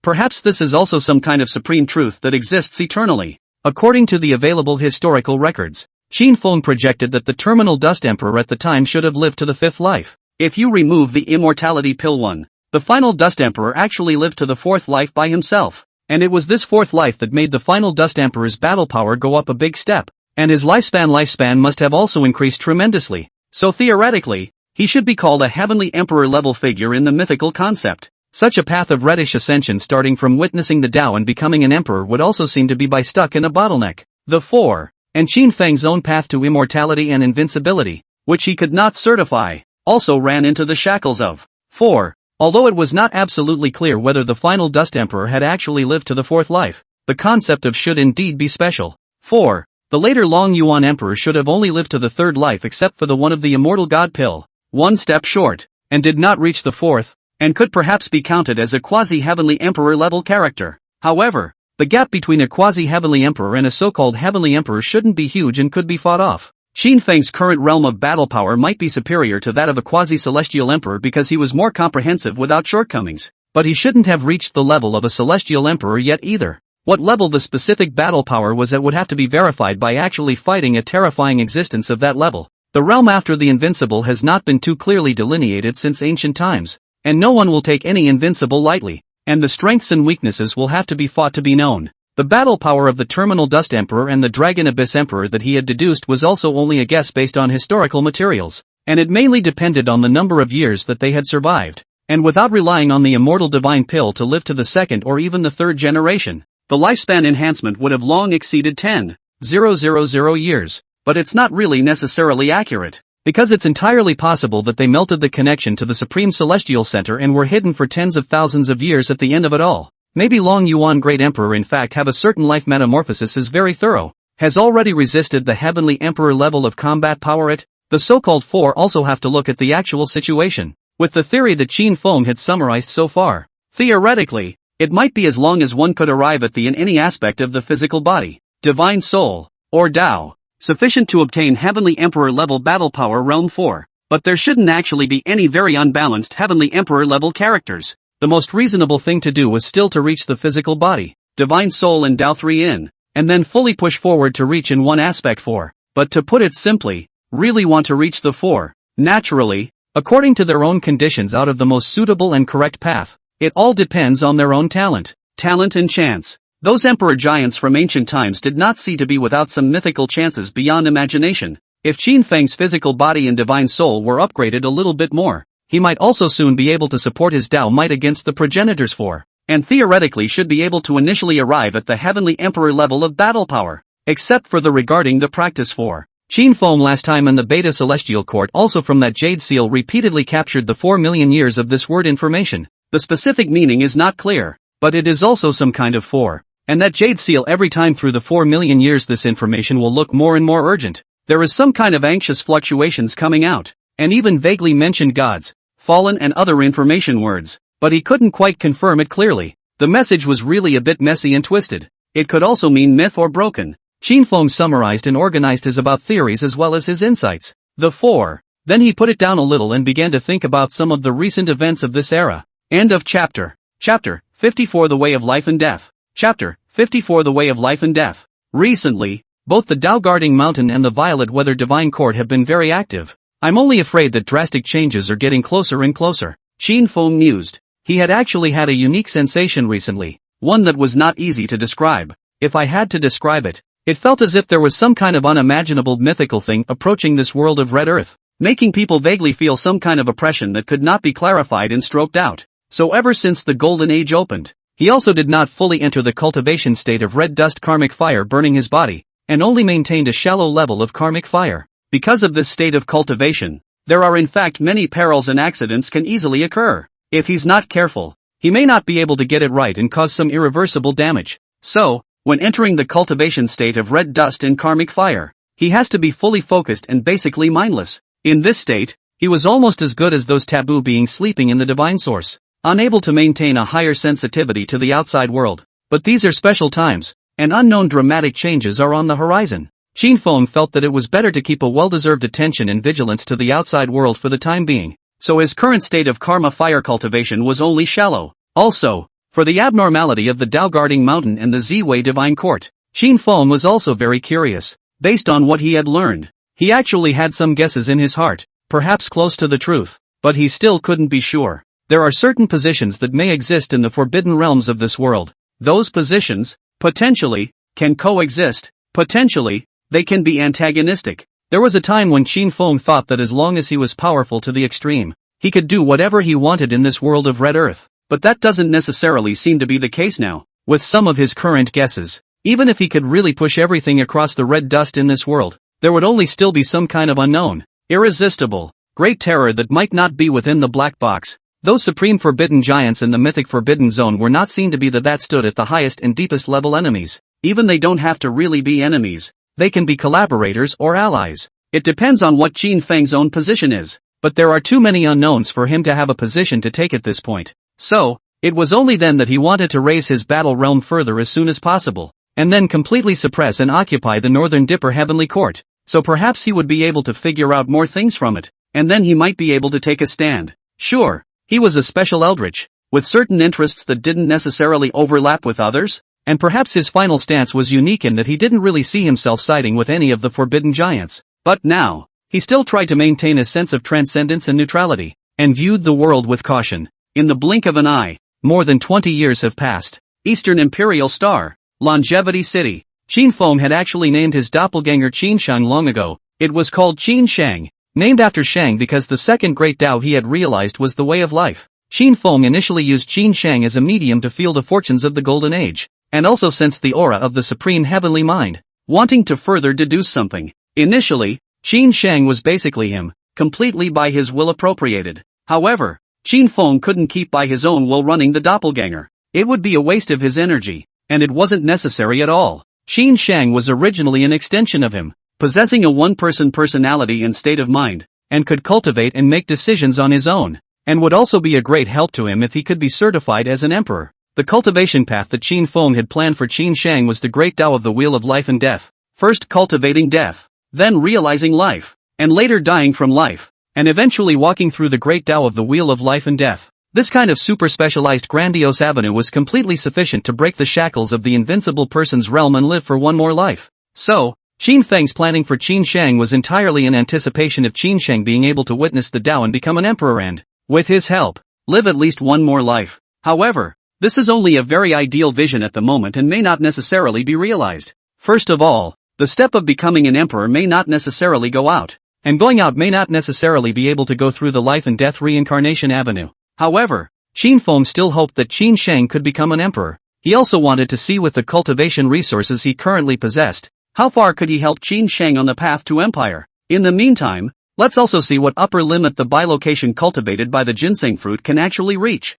and whether it is really similar to that of ordinary beings, and theoretically has an infinite upper limit as well. This day, Qin Shang had already broken through to the quasi-extreme realm, and was only one step away from the worldly extinction realm. He estimated that in 100 years or so, perhaps he would be able to attempt to witness the Tao. Of course, the prerequisite is to be able to witness. With his current realm and strength, along with the reincarnation chessboard, this special emperor's soldier, the universes and domains, the vastness of the stars, Except for the forbidden beings, no one could do anything to him. Even forbidden beings, as long as they didn't come out in their true form, they wouldn't necessarily be able to kill him easily. Qin Feng had been able to occasionally sense some forbidden auras in the past 100 years or so, as if some forbidden beings were spying on him. There should probably really be a forbidden being trying to make a move to strangle him. But before, he might have been afraid that he possessed forbidden means, and there might have been forbidden beings behind him as well. And now, even if those forbidden beings could thoroughly see that he had a great possibility of succeeding in witnessing the Tao, it was already a bit too late for them to stifle him. In such special times, those forbidden beings wouldn't easily come out in their true form. There were many unforeseen circumstances, and without the true body coming out, it was naturally hard to help Qin Feng. But it also didn't mean that Qin Feng was really fine. If he could really cross the tribulation to witness the Tao in the future, at that time, he would be in the world's spotlight, a clear and immovable target, and would need to fight the terrifying Emperor Tribulation with all his might. Those forbidden beings didn't need their true bodies to come out to launch a full fatal assault on him. Even with his depth and various preparations, he might not be able to fight all of them hard. Again, there is still the risk and possibility of meteoric rise, but right now it's all still just anticipation, prevention, advanced preparation. What will happen in the future remains to be seen, but that future can't be very far away is all. Not long ago, that divine son of the divine heavenly skies sect who possessed the heavenly heart Tao body, Martial Blade, had killed his way to the Luogu Emperor Star and directly challenged the Qin human king. Martial Blade, heavenly heart Tao body. Just the last 4 words were enough to make him one of the most likely to succeed in proving the Tao in this era. The reason he came here to challenge the king of the Qin people was also very simple. It was because their divine heavenly sect master with his imperial soldiers were all led over by that Qin city lord of Longevity City. The Qin Runwang, on the other hand, was a supreme celestial pride originating from Longevity City. If Martial Blade couldn't beat that big city lord of Longevity City, couldn't he still abuse a small city lord? Being challenged by a terrifying heavenly pride like Martial Blade who possessed the heavenly heart Tao body, the Qinren king remained fearless and answered the battle directly. This battle, played fiercely incomparable, shocked the sky and earth. The two showed the invincible might are extremely flourishing strong, that the heavenly pride of the sharpness of the world, seems to penetrate the red dust of the ancient times, climbed to the top of the world. But in the end, the Qin human king was still defeated, and definitively so, having been heavily injured by the thoroughly erupted Martial Blade in 2 moves. Although the Qin human king's aura was not weakened and he could still continue to fight, he would still be outmatched in the end if he continued to fight, and he might even be completely defeated. Finally, the Qinren king also had to temporarily retreat. He couldn't really fight to the death like this, and if he were to retreat and use extraordinary means, Martial Blade wouldn't be able to stop him. This heavenly pride battle that had shaken the Luogu Emperor Star came to an end, with the Qin Runwang suffering one more defeat, while the Martial Blade remained undefeated. But the Qinren king's state of mind was fine. He could afford to fail and wouldn't be easily discouraged or give up on himself. It's just that failure doesn't feel good in the end. It also made him want to become extremely strong more and more, to ascend to the invincible realm and do something great, and he's actually going to get that chance. And soon, after defeating the Qin Runwang, Wu Blade proceeded to go to the Eastern Imperial Star to defeat Longevity City's second supreme celestial pride, Qin Lu Mei. He was redeeming the reputation of the divine heavenly sect. However, when he did find Qin Lu Mei and fought with him, he just found out. The world is just as surprised to find out. It turns out that the most powerful absolute heavenly pride in Longevity City has never been the Qin Runwang, but that the most low-profile, Qin Lu Mei. End of chapter. Chapter 55, Proof of the Tao. Dramatic Change, Calamity, Cluster of Demons, Duet. Chapter 55, Proof of the Tao. Dramatic Changes, Calamity, Cluster of Demons, 2 in 1. Wu Blade and Lu Mei erupted on the East Imperial Star of the Emperor in a heavenly pride battle that was equally astounding and earth-shattering to the world. However, the situation as well as the outcome of this battle was unexpected by many. Martial Blade, as the heavenly mind Tao body, the 10,000 ways and all laws, at your fingertips, possessing an unparalleled and supreme Tao divine might, almost able to suppress all of his peers' pride, with an absolutely invincible elegance. However, Lu Mei's power was also beyond imagination, capable of both hard physical attacks and strong attacks, as well as spiritual intent combat, possessing a flawless and immaculate soul.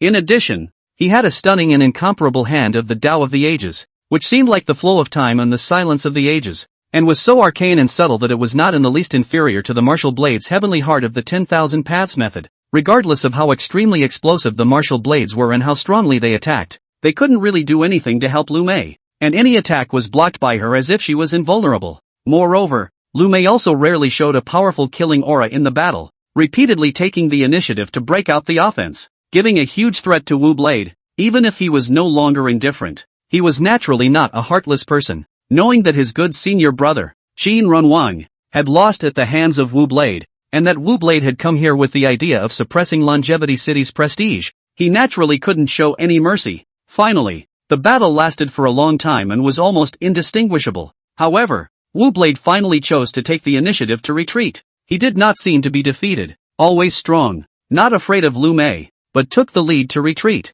but also vaguely give people a feeling of already weak momentum. Martial Blade's retreat was resolute, and it was not good for Lu Mei to chase after him. This extremely fierce and terrifying battle of the Supreme Heavenly Pride came to an end. The process and even the results have amazed the world. Some people thought that Martial Blade hadn't lost, but many others thought that Martial Blade should still be a bit behind Qin Lu Mei. The Heavenly Heart Dao body no longer remained absolutely strong and absolutely invincible, and suffered defeat at the hands of another absolute Heavenly Pride who had a relatively low profile in the past. Martial Blade's Heaven's Pride prestige also declined partially due to this battle. Lu Mei's prestige naturally skyrocketed as well, becoming the new most hopeful absolute Heavenly Pride to succeed in proving the Tao. The other side, on the planet of the Logo Emperor, the king of the Qin people was also surprised to learn such news, but as he thought about it, it seemed that there were vague answers to some of the things he hadn't quite understood in the past. No wonder he had always felt in the past that when his senior uncle looked at Lu Mei, he would have to pay a little more attention than him. Perhaps Uncle Shifu had long known that Lu Mei was even more powerful, with a share of unrivaled natural talent that might even overwhelm this golden age. In a flash, decades passed. During this period of time Qin Runwang had pushed his body's origin already to the Saint realm, and then he noticed another change in his own body's origin, becoming unusually active as well as more supernaturally sensitive. He studied this for a long time and finally judged a situation that shocked him greatly. He also went back to Longevity City to inquire about his senior uncle Qin Shang. Moreover, Qin Shang also looked slightly grave after understanding it, and only told the Qin human king that as long as he did not actively activate it without limit, there would not be much of a problem. Then the matter was squashed. A twist. Another few decades passed. This time, Qin Shang had long been at the world's top realm and had polished his realm, theoretically ready to witness the Tao at any time. And ever since he stepped into this realm, he had been comprehending the Qi of the Supreme Heavenly Mind. To the question of whether or not he can be certified, he actually had the answer basically a few years earlier. Although the Supreme Heavenly Mind vaguely breathed a sense of disregard and indifference towards him, it also seemed to allow him to witness the Tao, and he was able to invoke that portion of the Emperor's tribulation of witnessing. However, he could also feel the Supreme Heavenly Center and the extreme ferocity and heyday of the monstrous surging golden fortune of this era that seemed to be able to crush all the ancient epics, and he started cultivating from the peak of sainthood, not counting his riding on this golden fortune. So, he had a vague feeling that even if he succeeded in certifying the Tao, because of this unstoppable golden fortune, another change might occur. Qin Shang thought about it this way and prepared for a few more years. Finally, he stepped into the starry sky, spreading out his own portion of the way of death and silence, which had drawn its Tao rhythm from his own body and was constantly tending to become flawless. Rumble. In an instant, above the starry sky, at the top of the universe, there was a great boom. A bright thunder light tore through the starry sky, and a horrible world-destroying Qi poured down, shaking the Earth's domains and causing the hearts and minds of all beings to suddenly tremble.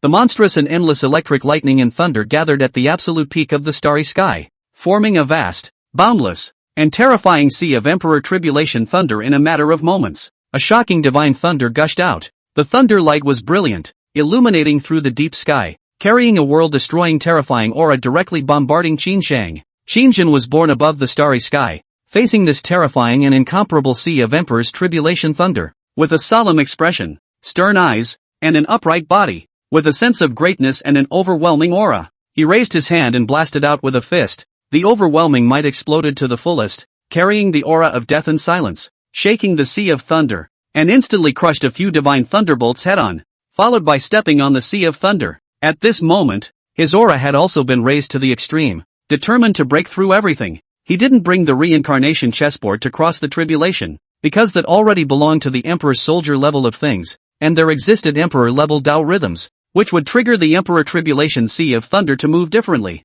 and there could be accidents. And it wasn't even impossible to directly erupt a great Emperor-level divine thunderbolt to directly blast him to pieces. Such a sight to witness. Nature shook the world and shocked them. It's that Endbringer powerhouse from Longevity City. He's actually really going to witness the Tao? Really want to kill the path to heaven for all the supreme celestials of the Golden Age? The world was feeling the terrifying Emperor's tribulation chi coming from the outer stars at the moment. Many of the world's Tao lineages as well as powerful people were also peering at this great proof of the Emperor's tribulation. For the vast majority of people in the world, it doesn't really matter who succeeds in proving the Tao, and the emergence of a great emperor is hardly a bad thing in the world. But today is the Golden Age. The absolute heavenly pride are almost every few decades to change a new round of new. Too many demonic generation. Almost all of them have the possibility of witnessing the success of the road. This was the brilliance and splendor of this ancient era, with a large number of amazingly talented prides living in the same era, competing for the only invincible throne. There will be excitement,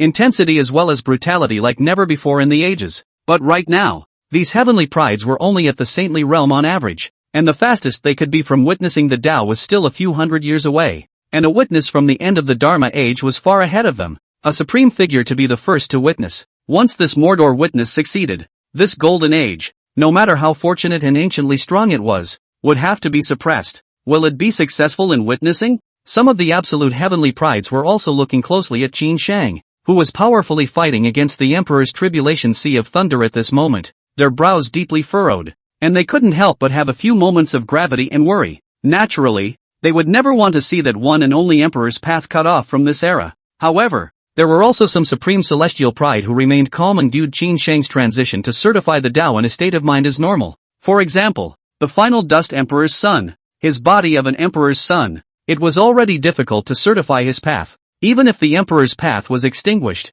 it was still just a lot more difficult. Could he really be too strong to break through? Those who are truly invincible within do not care about all the difficulties that lie ahead. The Void Sexar Way was similarly calm. His heart rippling, he had stepped out of the only way, and firmly believed that this only way could certainly ascend to the very top, and that any obstacle could be broken through. Lu Mei also watched his senior uncle cross the threshold, and he was naturally even more indifferent. In fact, although he had an invincible state of mind, he likewise had a lightness of mind that was not in conflict with the world. A truly invincible person can naturally look down on the winds and clouds of the past and present. Lu Mei had also been in the realm of saints at this time, and he had gradually begun to remember some of the ancient hidden secrets that were deeply hidden in his own body. He is a special being, possibly an eternal being reincarnated in the world, and such a path he will surely continue to follow. But here's his problem now. Did senior uncle actually know about his situation long ago? And that was why his name still had it in it that he only understood the meaning of Naomei?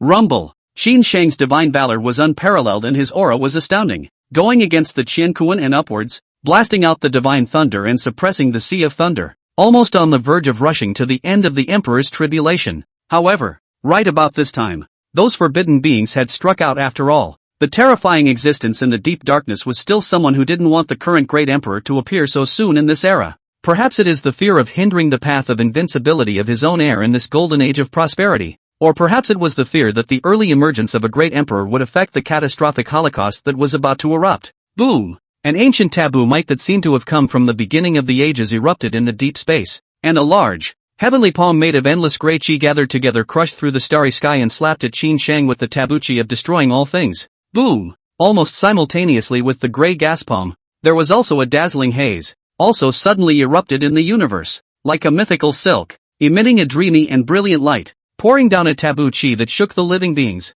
and directly crashed into Qin Feng. After these two strands of forbidden might erupted, other forbidden auras also seemed to have vaguely appeared in various parts of the deep space of the universe, as if there were still forbidden beings about to strike. But that's when. It was as if it was a coincidence, or as if it had been triggered by this proof of the Emperor's tribulation. An almost unsuspected and unparalleled surge of vast mythic movement exploded. It caused many taboo beings to suddenly change their faces. It was as if something with the monstrous might of the ages and eternity had crashed into the great universe, and just the first horrifying waves of its pressdown had already destroyed the heavens and the earth, triggering great upheavals. Rumble. The entire universe was trembling slightly at an extremely high frequency, and the ripples were so extensive that even the Devil's Abyss and the Divine Graveyard were trembling lightly as well. This kind of movement made the world's heart and mind throb, feeling a supreme aura that surpassed everything, as if a myth was about to come to life. Those taboo beings were similarly shocked. With their insights, although they were sealed in the divine source without much advance premonition,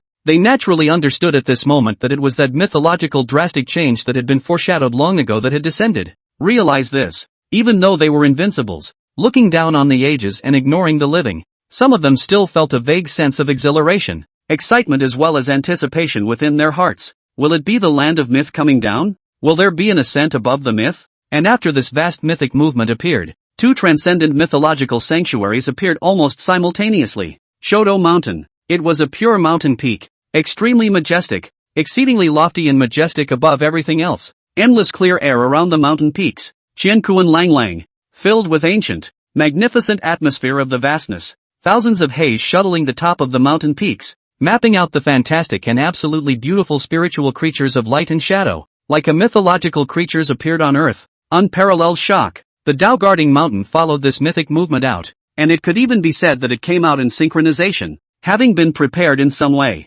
However, the violet weather divine court also came out along with the Tao guarding mountain, again as if it had been on guard. The purple microcosmic divine court roared into existence, hanging high above the absolute peak of the starry sky, an indescribable and supreme mythical heaven and earth, almost a real myth, shrouded in mythic light, billions of strands of chaotic gas dropping, divine transcendence, overriding the red dust, as if it is the highest thing that can create the world. Even if the red dust is broken, it is immortal, can reopen the heavens and the earth, and dominates everything in the world. After the appearance of the Tao guarding mountain and the Z-Wei divine court, the primordial ruins, the chaotic sea of stars, and the Yellow Springs heavenly river, which had suffered severe battle damage, were also hidden at the top of the starry sky, and there was a brilliant light that filtered out, pouring down a mythic aura that shook the world of mankind. Such a succession of shocking movements erupted. It made the world momentarily unable to care about that Qin Feng who was in the process of transmigrating to certify the Tao. At this moment, even the less knowledgeable pathfinders could probably see that a huge change was taking place. Immediately after the violet micro-divine court appeared, a terrifying might like the destruction of the ages emanated from it. The Lord of the divine court had already emerged, and he glanced at the Tao guarding mountain, his eyes cold, with a sternness and majesty that lasted through the ages of eternity. Afterward, he raised his hand and gently pushed. His movements were calm and casual, but a terrifying might that overshadowed the invincible realm erupted. Boom! A palm that seemed to be made of endless mythological light converged to appear with a bang, extremely strong, suppressing the ancient epochs, seemingly slow speed but as if transcending space and time, blinking his eyes and blasted to the Tao guarding mountain. But there was also a supreme forbidden figure in the Tao guarding mountain, and instead of letting the Tao guarding mountain go against the power of this palm, he similarly swung out a fist. A lofty and massive fist blasted out from the Tao guarding mountain, surrounded by clear chi, with a might so monstrous that it could overturn the ages of the past and present. Boo! The collision of the two ancient and supreme terrifying mights immediately triggered a huge wave unprecedented in the ancient times, and the vast starry sky was lifted up by layers and layers of waves. The great universe trembled dramatically. It was a supreme divine might that had already reached the heavenly emperor level, toppling through the red dust ceiling and causing the forbidden beings to feel a sense of suffocation. However, that's not all. Somewhere in the deep space of the universe, there was a black divine cocoon with an introverted chi that was not at all conspicuous. There was an off-world being in here that was undergoing metamorphosis and ascension, and it was on the verge of metamorphosing to the extreme. This black divine cocoon fell down from that mythological upheaval first foretold some 100,000 years ago. At that time, it also alarmed the major mythological forbidden areas, but at that time, the giants examined the world and did not discover this divine cocoon. To this day, the off-world being within the divine cocoon had been dormant and growing for 100,000 years, and was also nearing the end of its metamorphosis. What a hoot!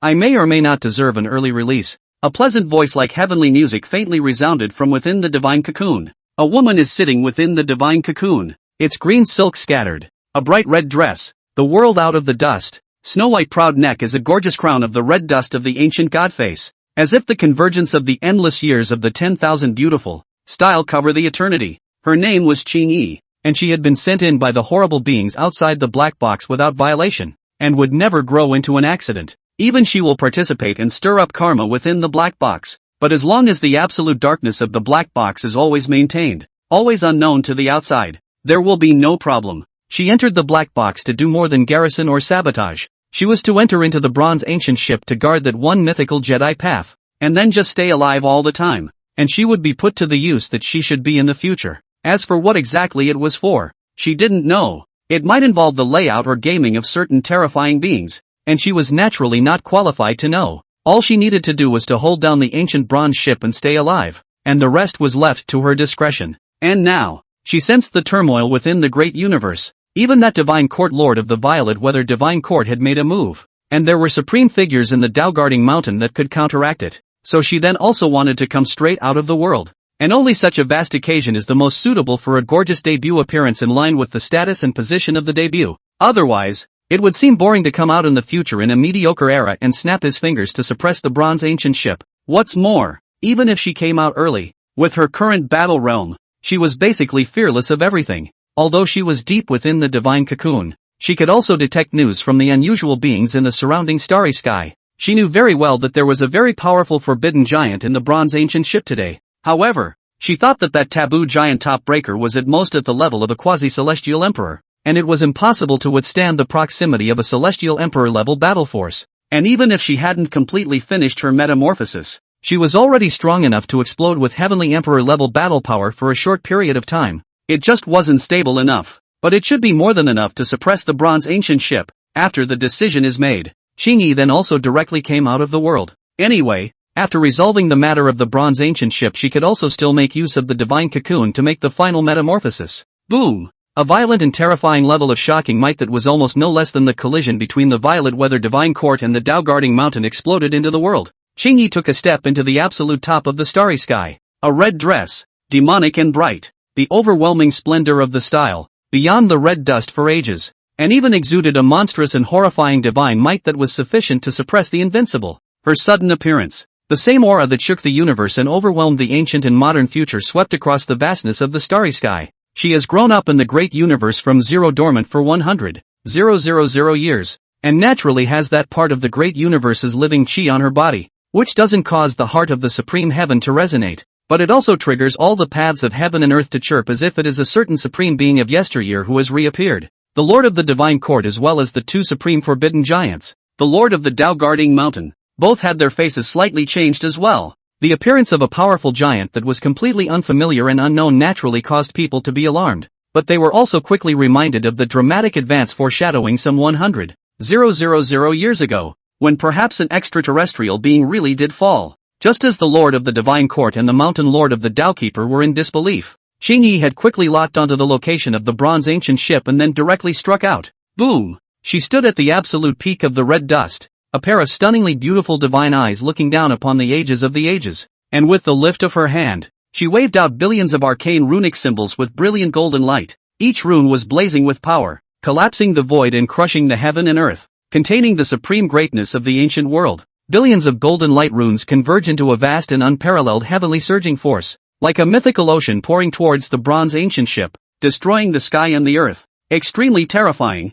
as if it could overwhelm the world's taboos. At this very moment, bronze ancient ship. Naturally, Qin Feng felt this terrifying might pouring toward him at the first moment. He frowned lightly, unsure, regarding such a sudden outbreak of mythological upheaval. He was currently still in a wait-and-see attitude, wanting to see what kind of antagonism existed between the Tao guarding mountain and the Ziwei divine court. Results, however, a very powerful taboo character somehow appeared, directly striking out at the bronze ancient ship, incomparably domineering and strong, and the battle power was strong, initially resisting the heavenly emperor level battle power, which could be called a supreme taboo giant. For such a character, the Qin Feng in his normal state wasn't really that easy to deal with, unless he entered a certain degree of desperate state, allowing his own surging and overflowing Tao lineage to directly break through the shackles, erupting with the might of a heavenly emperor-level Tao lineage. However, this would not be a big problem for a short period of time, while a prolonged outbreak could lead to accidents. His entire Tao was rooted in his fleshly body and soul, and forcibly erupting the might of the heavenly emperor might crush and tear his fleshly body and soul, causing irreversible damage to his foundation. If he waited another 10 or 20,000 years, he would allow his divine soul's third leap as well as his divine birth's third turn to come to a successful conclusion. Reaching a third flawless minor step, perhaps he would be able to hold up his Tao and not crush himself so easily. In his invincible realm, this aspect of his Tao was always the strongest, and it would only get more and more ahead of the curve, never dragging his feet even in his cultivation down the road. It was just that he didn't have any qualifications that were ahead of other invincibles in terms of his physical body and divine soul, and he hadn't found any opportunities that would allow him to quickly achieve a metamorphosis, so he could only slowly cultivate and improve. Moreover, if he hadn't come up with a set of red dust karmic fire cultivation methods by virtue of his Taoist heritage, His physical body and divine soul would be a bit more backward right now. But, a strong enemy is coming, and he couldn't help but answer the call. Even if he really had to forcefully explode the might of the Heavenly Emperor, he still had auxiliary means that could reduce the impact of the ultra-limit Tao might on his physical body and divine soul to a greater extent. Phew! A black halberd with extraordinary light suddenly appeared, crossing in front of Qin Feng, a vast purple gas hanging down, with a lofty, domineering might of the ancient and modern times, but also the unparalleled sharpness that cuts off the future of the years and months. This was an imperial weapon that Qin Feng had refined as early as 170,000 years ago, called the Purple God Halberd. It had already accompanied him in his cultivation for more than 200,000 years, and was the godless soldier that best suited his surging Tao. Using the Purple God Halberd to assist in carrying his supreme Tao, it would allow him to more comfortably and easily explode his own true extreme battle power. Qin Feng also had nothing to hesitate, gripping onto the Purple God Halberd and swinging across the starry sky in a sweeping strike. Boom! The entire great universe immediately shook with it, and a monstrous and endless purple aura rushed out of the bronze ancient ship, filling the 8 directions, grand and supreme, like a mythical emperor traveling with supreme majesty. The endless purple chi carried an overbearing and ancient military Tao sharpness, like a mythical river directly crashing into that piece of supremely strong golden light rune. Boo! Another burst of terrifying commotion that was close to destroying the great universe came out, and a shocking and overwhelming wave swept through the universe, stirring up huge waves in the stars and sky, causing the hearts and minds of all beings and spirits to be appalled and trembling. Even those taboo beings were feeling very frightened and shocked at the moment. In the past, supreme forbidden giants that basically wouldn't appear in the world from on high actually popped up four at once at this moment. That mysterious red-clad female giant doesn't say. Even the bronze boat owner had to be more powerful than they expected, and was actually a supreme forbidden figure that could forcefully withstand the battle power of a heavenly emperor level. Is this mythic drama really the land of myths coming down? Even those terrifying figures who used to stand at the top are coming out to thrash each other? The world was so stunned at the moment that it hardly knew how to think anymore. They don't know why. Originally, he was just thinking of going out to watch a proof of the Emperor's tribulation. How did it become so horrible and terrifying all of a sudden? The great universe was turned upside down and lifted up and shaken down several times. The strongest of the end of the world testified to the forbidden being's strikes.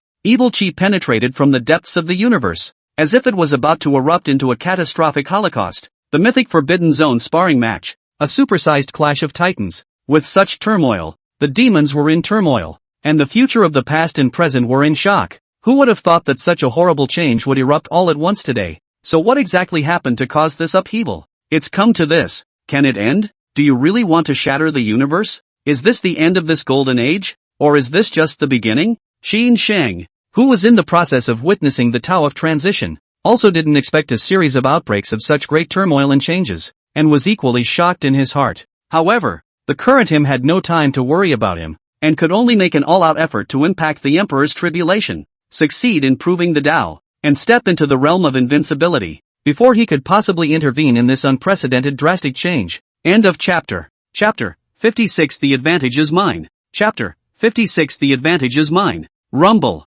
Wave after wave of supreme taboo might swept through the universe, even erupting into collisions and setting off layers of shocking waves. Waves of extremely terrifying and frightening chi permeated the world's domains, triggering great upheavals. The sky dome collapsed, the Qiankuan split, and for the world, it was almost an omen of extinction, causing people to tremble. Cosmic deep space. The bronze ancient ship had been fully revived at this moment, sailing above the starry sky, emitting an extremely bright ancient divine light, with a vast and infinite atmosphere of ages, as if it had come from the immortal era, passing through the mythological ages, and existing eternally in the world. In the world's perception, the bronze ancient ship is also a mythological forbidden area, the same transcendent world. At this moment in the world also has the same eternal immortal mythological chi. Then the purple microcosmic heavenly court is no worse. The same shocking, especially, the bronze shipowner had already emerged and erupted into a matchless giant divine might, standing above the ancient ship at this time, surrounded by the tumbling and surging of the grand and honorable purple chi. Its figure was blurred, but it had a sense of heavenly greatness, standing at the absolute top of the red dust, looking down at the 10,000 ancient epochs, in its hands, carrying a rod of purple light halberd, even if not outbreak of power, just that a part of the Emperor's soldier charm permeated with a cover the ancient and modern future of the hegemony of the momentum, like a cross over the red dust, can suppress all the enemies in the world. Qin Feng is now riding the bronze ancient ship, across the top of the universe, belonging to the mythological forbidden area of the ancient eternal breath scattered, lofty and supreme, as if the extreme red dust years cannot be shaken. After he swept away that mysterious red-robed giant's attack with a single stroke of his halberd, he stood upright, his eyes blazing and icy cold as he looked at that enemy. Facing an opponent of the same level and mastering a mythic forbidden zone was naturally more advantageous, though the bronze ancient ship is actually less capable of attacking targets outward, because the threefold mythological formations here were established to guard the center of the supreme divine earth, and also take into account the role of converging the essence energy of the 8 directions to melt and take the creation of the divine Tao. So it is not good to forcefully press the power of the formations outward. This was not like the ultra-specialized mythic forbidden areas such as the Violet Weather Divine Court and the Ancient Divine Palace, which also possessed a certain amount of external conquest capability. However, being within the bronze ancient ship, with the power of the forbidden area's mythic formation, it naturally still possessed an advantage, and as long as oneself was not weaker than the enemy in all aspects, one would not be defeated. How can it be so powerful? Qingyi stands above the starry sky, red skirt fluttering, body exquisite, God's face flawless dust, contains all the beauty of the world, like the myth of the heavenly maiden, pouring absolute red dust above the ages. Her eyes were beautiful and deep, indifferent to the living world, looking down upon the ancient world, and that overwhelming aura seemed that any red dust invincible person was not worthy to be placed in her eyes, and she was exceedingly powerful. However, as she looked at that bronze shipowner, she was actually a little surprised inside at how powerful the other party was. She had originally thought that the bronze shipowner today would at most be at the level of a quasi-heavenly emperor if he was any more powerful, or maybe not even that, and might just be a forbidden giant with a very thick base. As a result, the other party blocked her first wave of attack calmly, and the toughness displayed was not even weaker than hers. But, even so, Qingyi still had an absolute confidence that she could outwit her opponent. So what if it's a heavenly emperor? In the world of red dust and mundanity, the heavenly emperor is nothing more than a rotten man awaiting death who must cut himself. Qingyi, a pair of deep eyes through the light of blazing power, the ancient stern, cover the unrivaled above the horror of the aura through the vastness of the starry sky, straight to the bronze ancient ship, still full of strong and horror. There was still a fundamental difference between today's her and the heavenly emperor of this red world. The first is the lifespan destiny. She had been growing in the divine cocoon for 100,000 years, and within the divine cocoon was a portion of the longevity substance extracted from the mythic vast earth by the terrifying beings from beyond the world, and even though it had now been partially consumed and naturally dissipated, it was still enough to allow her to live for tens of thousands of more lifetimes.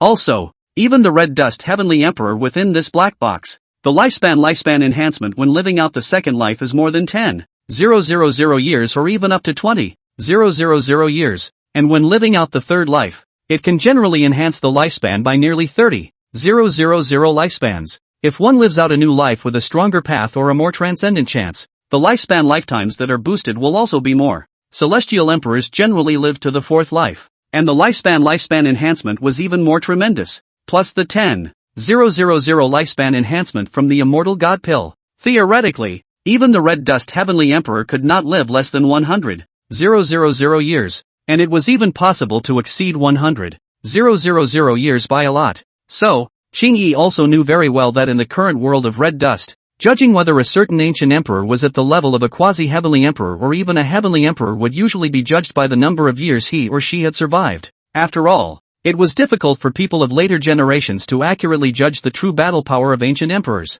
and the existence of invincible domains was beyond their comprehension. However, the approximate age of the emperor's survival is basically traceable without too much error. Qingyi was actually a very strong Empyrean in the land beyond the worlds. It was just that by herself she had not cultivated to a heavenly emperor level of battle power. Now that she was reborn within the black box, she benefited from the divine cocoon's creation and birthed a flawless and perfect physical body, pushing her battle realm to the heavenly emperor level. She also had nearly 20,000 lifetimes remaining in her current state of realm. If she returned to the divine cocoon to complete her complete metamorphosis, she would be able to raise her longevity by at least 10,000 more. However, once her lifespan limit arrives, she will have to cut off her realm in advance, temporarily extinguishing her emperor-level origin and surviving in the divine source. With this physical body of hers as well as her own qualifications, the heavenly emperor level was the limit, and it was extremely difficult to continue growing. So naturally, she wouldn't become an accident within the black box. The terrifying being who had sent her in had personally crafted the battle power she had now, and had naturally restricted everything long ago, and would not allow accidents to occur. Not to mention that even if there were no restrictions, It was also basically impossible for her to cultivate to the realm behind the Heavenly Emperor. Even in the land beyond the world, the mythic vast earth, the characters who could cultivate to that great realm after the Heavenly Emperor were all of a legendary level. Very rare and hard to come by. The great realm after the Heavenly Emperor. That kind of existence would only be enough to tilt their heads to catch a glimpse of those terrifying figures above mythic eternity. That kind of supreme realm. It would be too much to say that she could cultivate to reach it. But just because she couldn't cultivate it didn't mean others couldn't. Even within this black box, it was not clear that no one could arrive at that realm. According to the horrible being that sent her in, the great universes in the black box are all theoretically supreme places where gods can be born. And there exists that share of soil that cultivates true myths. Such a large universe, even in the eyes of a supreme god, was definitely called a supreme treasure. That's why there's a very low probability that an accident will be born here. And that's why the garrison is needed. Kill. Qin Yi's eyes displayed a stern killing aura, cold and unrivaled. Her exquisite body erupted with the ultimate divine might that overwhelmed the ancient and modern future, crushing through the starry sky and directly killing the bronze ancient ship. Although the bronze shipmaster's power was far beyond her expectations, however, she did not intend to stop the battle and still wanted to directly suppress the bronze ancient ship. She had a much more abundant longevity life element, a flawless and undamaged emperor realm, and a surging life essence that had settled within the divine cocoon for 100,000 years. Such an advantage. Even if the other party also had the advantage of the mythic forbidden zone, she really didn't think that she would be unable to fight off a red dust heavenly emperor who was decayed and had a deficiency in his realm. End of chapter. Chapter 57, Clash in the Penalty Area. Chapter 57, Clash in the Penalty Area. Bronze Shipowner. On the Violet Weather Divine Court, the Lord of the Divine Court, who was shrouded in transcendent divine light, looked at the ancient bronze galleon deep in the starry sky at the other end, and felt the might of the supreme forbidden giant of that halberd-wielding figure, and also frowned slightly. Like that mysterious red-robed giant, the bronze shipowner was also a heavenly emperor-level taboo figure that no one had expected, and these two are neither clear about their real identities nor their positions for the time being. This naturally did not reassure the Lord of the Divine Court who carried the responsibility of garrison, but the good thing is, that mysterious red-robed giant then directly killed the bronze ancient ship, and a horrifying battle erupted with the bronze shipowner in a bloodbath. Those two don't seem to be meddling in this mythic drama, at least for now, and they should have their reasons for fighting in a separate battlefield as well. As for the current witness on the other end of the starry sky who was being blocked by the forbidden beings, it was an even more irrelevant battlefield. At this point, the ancient god palace was also completely revealed to the world, wrapped in a spherical ocean of mythological light and shadow. The suspended islands and the supreme divine earth could be vaguely seen therein, extremely splendid and beautiful,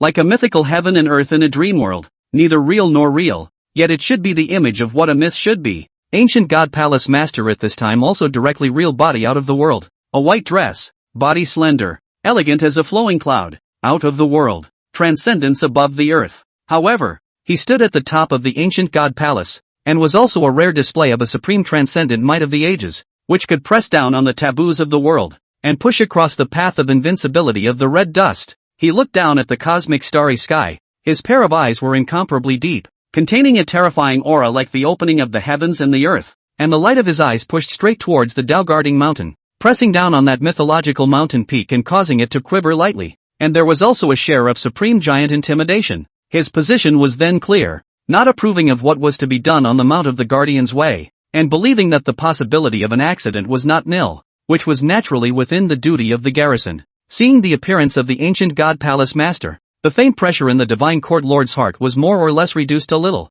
although the Beidou Heavenly Court never appeared. However, the ancient Divine Palace was very dutiful during this black box era, taking a common stance with him most of the time to maintain order in the black box, and joining forces to snuff out a few accidents where there was a possibility of destroying the black box. It is just that the Taichu ruins and the chaotic Star Sea have not been completely revealed at this time. If they are hidden, it seems that they do not want to make their attitudes and positions clear yet. Did those two think that there was really no chance of an accident being caused by what they had to do on Mount Showdown, so they didn't want to waste their efforts to intervene? Boom! Another intense and vast burst of mythological movement suddenly descended, sweeping across the entire world of red dust in an instant. Although the vibration is not violent and exaggerated, but there is a very shocking extraordinary aura seeping through the minds of all people, and even make people lose their concentration for a moment. That is, the forbidden spirits are affected. In the meantime, the Dao-guarding mountain also moved quickly across the sky in direct pursuit of the source of this mythic movement, crashing down the stars and buckets and crushing the void.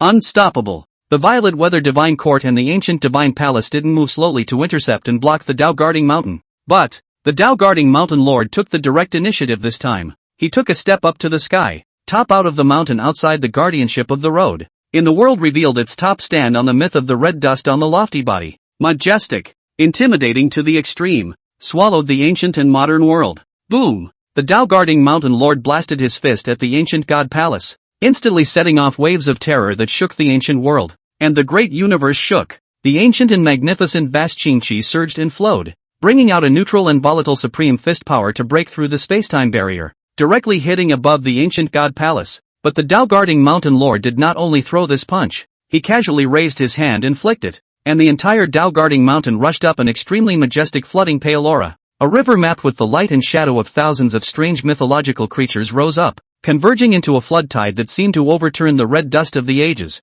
directly pouring towards the Z-Way Divine Court. The Tao Guarding Mountain Lord suddenly erupted with supreme divine might, striking the ancient divine palace and the Violet Weather Divine Court horizontally at the same time. Extremely powerful and shocking the world. The Divine Court Lord and the Ancient God Palace Lord couldn't help but frown when they saw the Tao Guarding Mountain Lord like this. They weren't thinking about the arrogance of the Tao Guarding Mountain Lord being 1 against 2 at the moment. Rather, with their keenness, they sensed something at the first moment and quickly judged that this sudden outburst of attack by the Tao Guarding Mountain Lord was just giving cover to another person. And sure enough, boom! A world-defying great emperor's might that had shocked the ages once again erupted within the Tao Guarding Mountain at this moment. A figure rose up against the Qianquan, divine might surging, aura overpowering to the very top, terrorizing the heavens, with a supreme majesty that overwhelmed the ages of the ages. Emperor Yuan You. Both the Lord of the Divine Court and the Ancient God Palace Master immediately recognized this terrifying figure whose aura was about to destroy the ancient and modern worlds as that Emperor Giant of the past,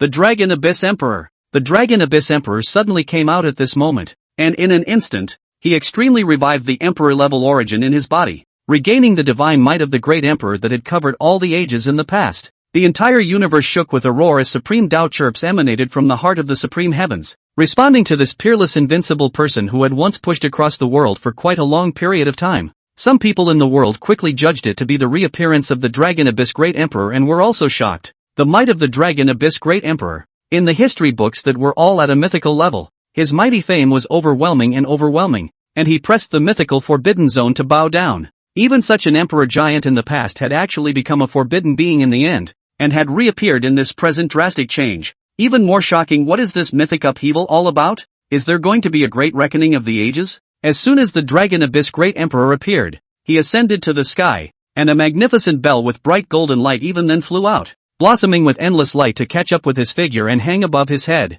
Clang! When the bell rang, it set off vast waves, suppressing the red dust of the ancient world, just like the voice of a true dragon, with a supreme majesty above all races and spirits. The bells are ringing and the world is trembling. Unparalleled astonishing might poured out, immediately breaking through layers of emptiness and penetrating through everything, as if it was opening up the void to forcefully open up a new heaven and earth. After the Dragon Abyss Emperor made his move, it was as if that wave of mythic movement was being received, once again setting off a layer of world-shattering ripples, triggering a great tremor in the world's red dust. When the Lord of the Divine Court and the Ancient God Palace Master saw this, their faces instantly turned cold and their killing intent was revealed. They wanted to make a move to stop them, but the Taokeeper Mountain Lord had already made an early move to fend them off with the might of the mythic Forbidden Zone. Even they couldn't completely break through this one obstacle. Rumble! The Lord of the Divine Court and the Lord of the Ancient God Palace didn't hold back either, similarly manipulating the two supreme Forbidden Zones of the Violet Weakness Divine Court and the Ancient God Palace,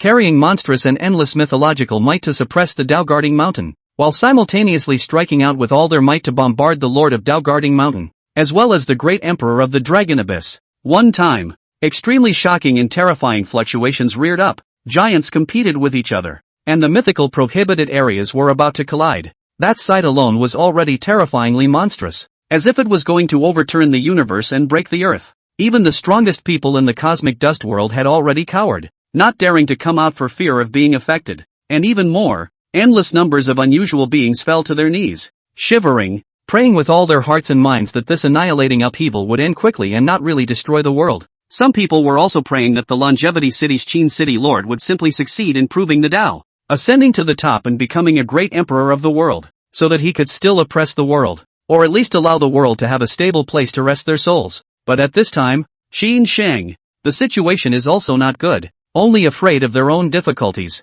End of chapter. Chapter 58. The times still hang in the balance, 2 and 1. Chapter 58. The times still hang in the balance, 2 and 1. Qin Feng was struggling to support himself under that vast and terrifying sea of Emperor's tribulation thunder. An astonishing divine thunderbolt blasted down, carrying an aura like the destruction of all things, terrifyingly monstrous, completely drowning Qin Feng, wanting to completely knock down his tenacious body, not allowing him to ascend to the top of the heap. Beyond that, there were already no less than 6 taboo beings striking out across the sky, erupting taboo might that annihilated everything, taking turns to bombard Qin Feng, not allowing anyone to witness the Tao in advance. There were even taboo beings whose might erupted became stronger and stronger, as if they had already come out in their true bodies, or were about to directly come out in their true bodies at any time, coming back to the realm of Emperor invincibility. However, they were still afraid of something for the time being, because that rumored road of protecting the Tao had not yet appeared. Everything was still not yet clear, and they didn't dare to come out in real life easily yet,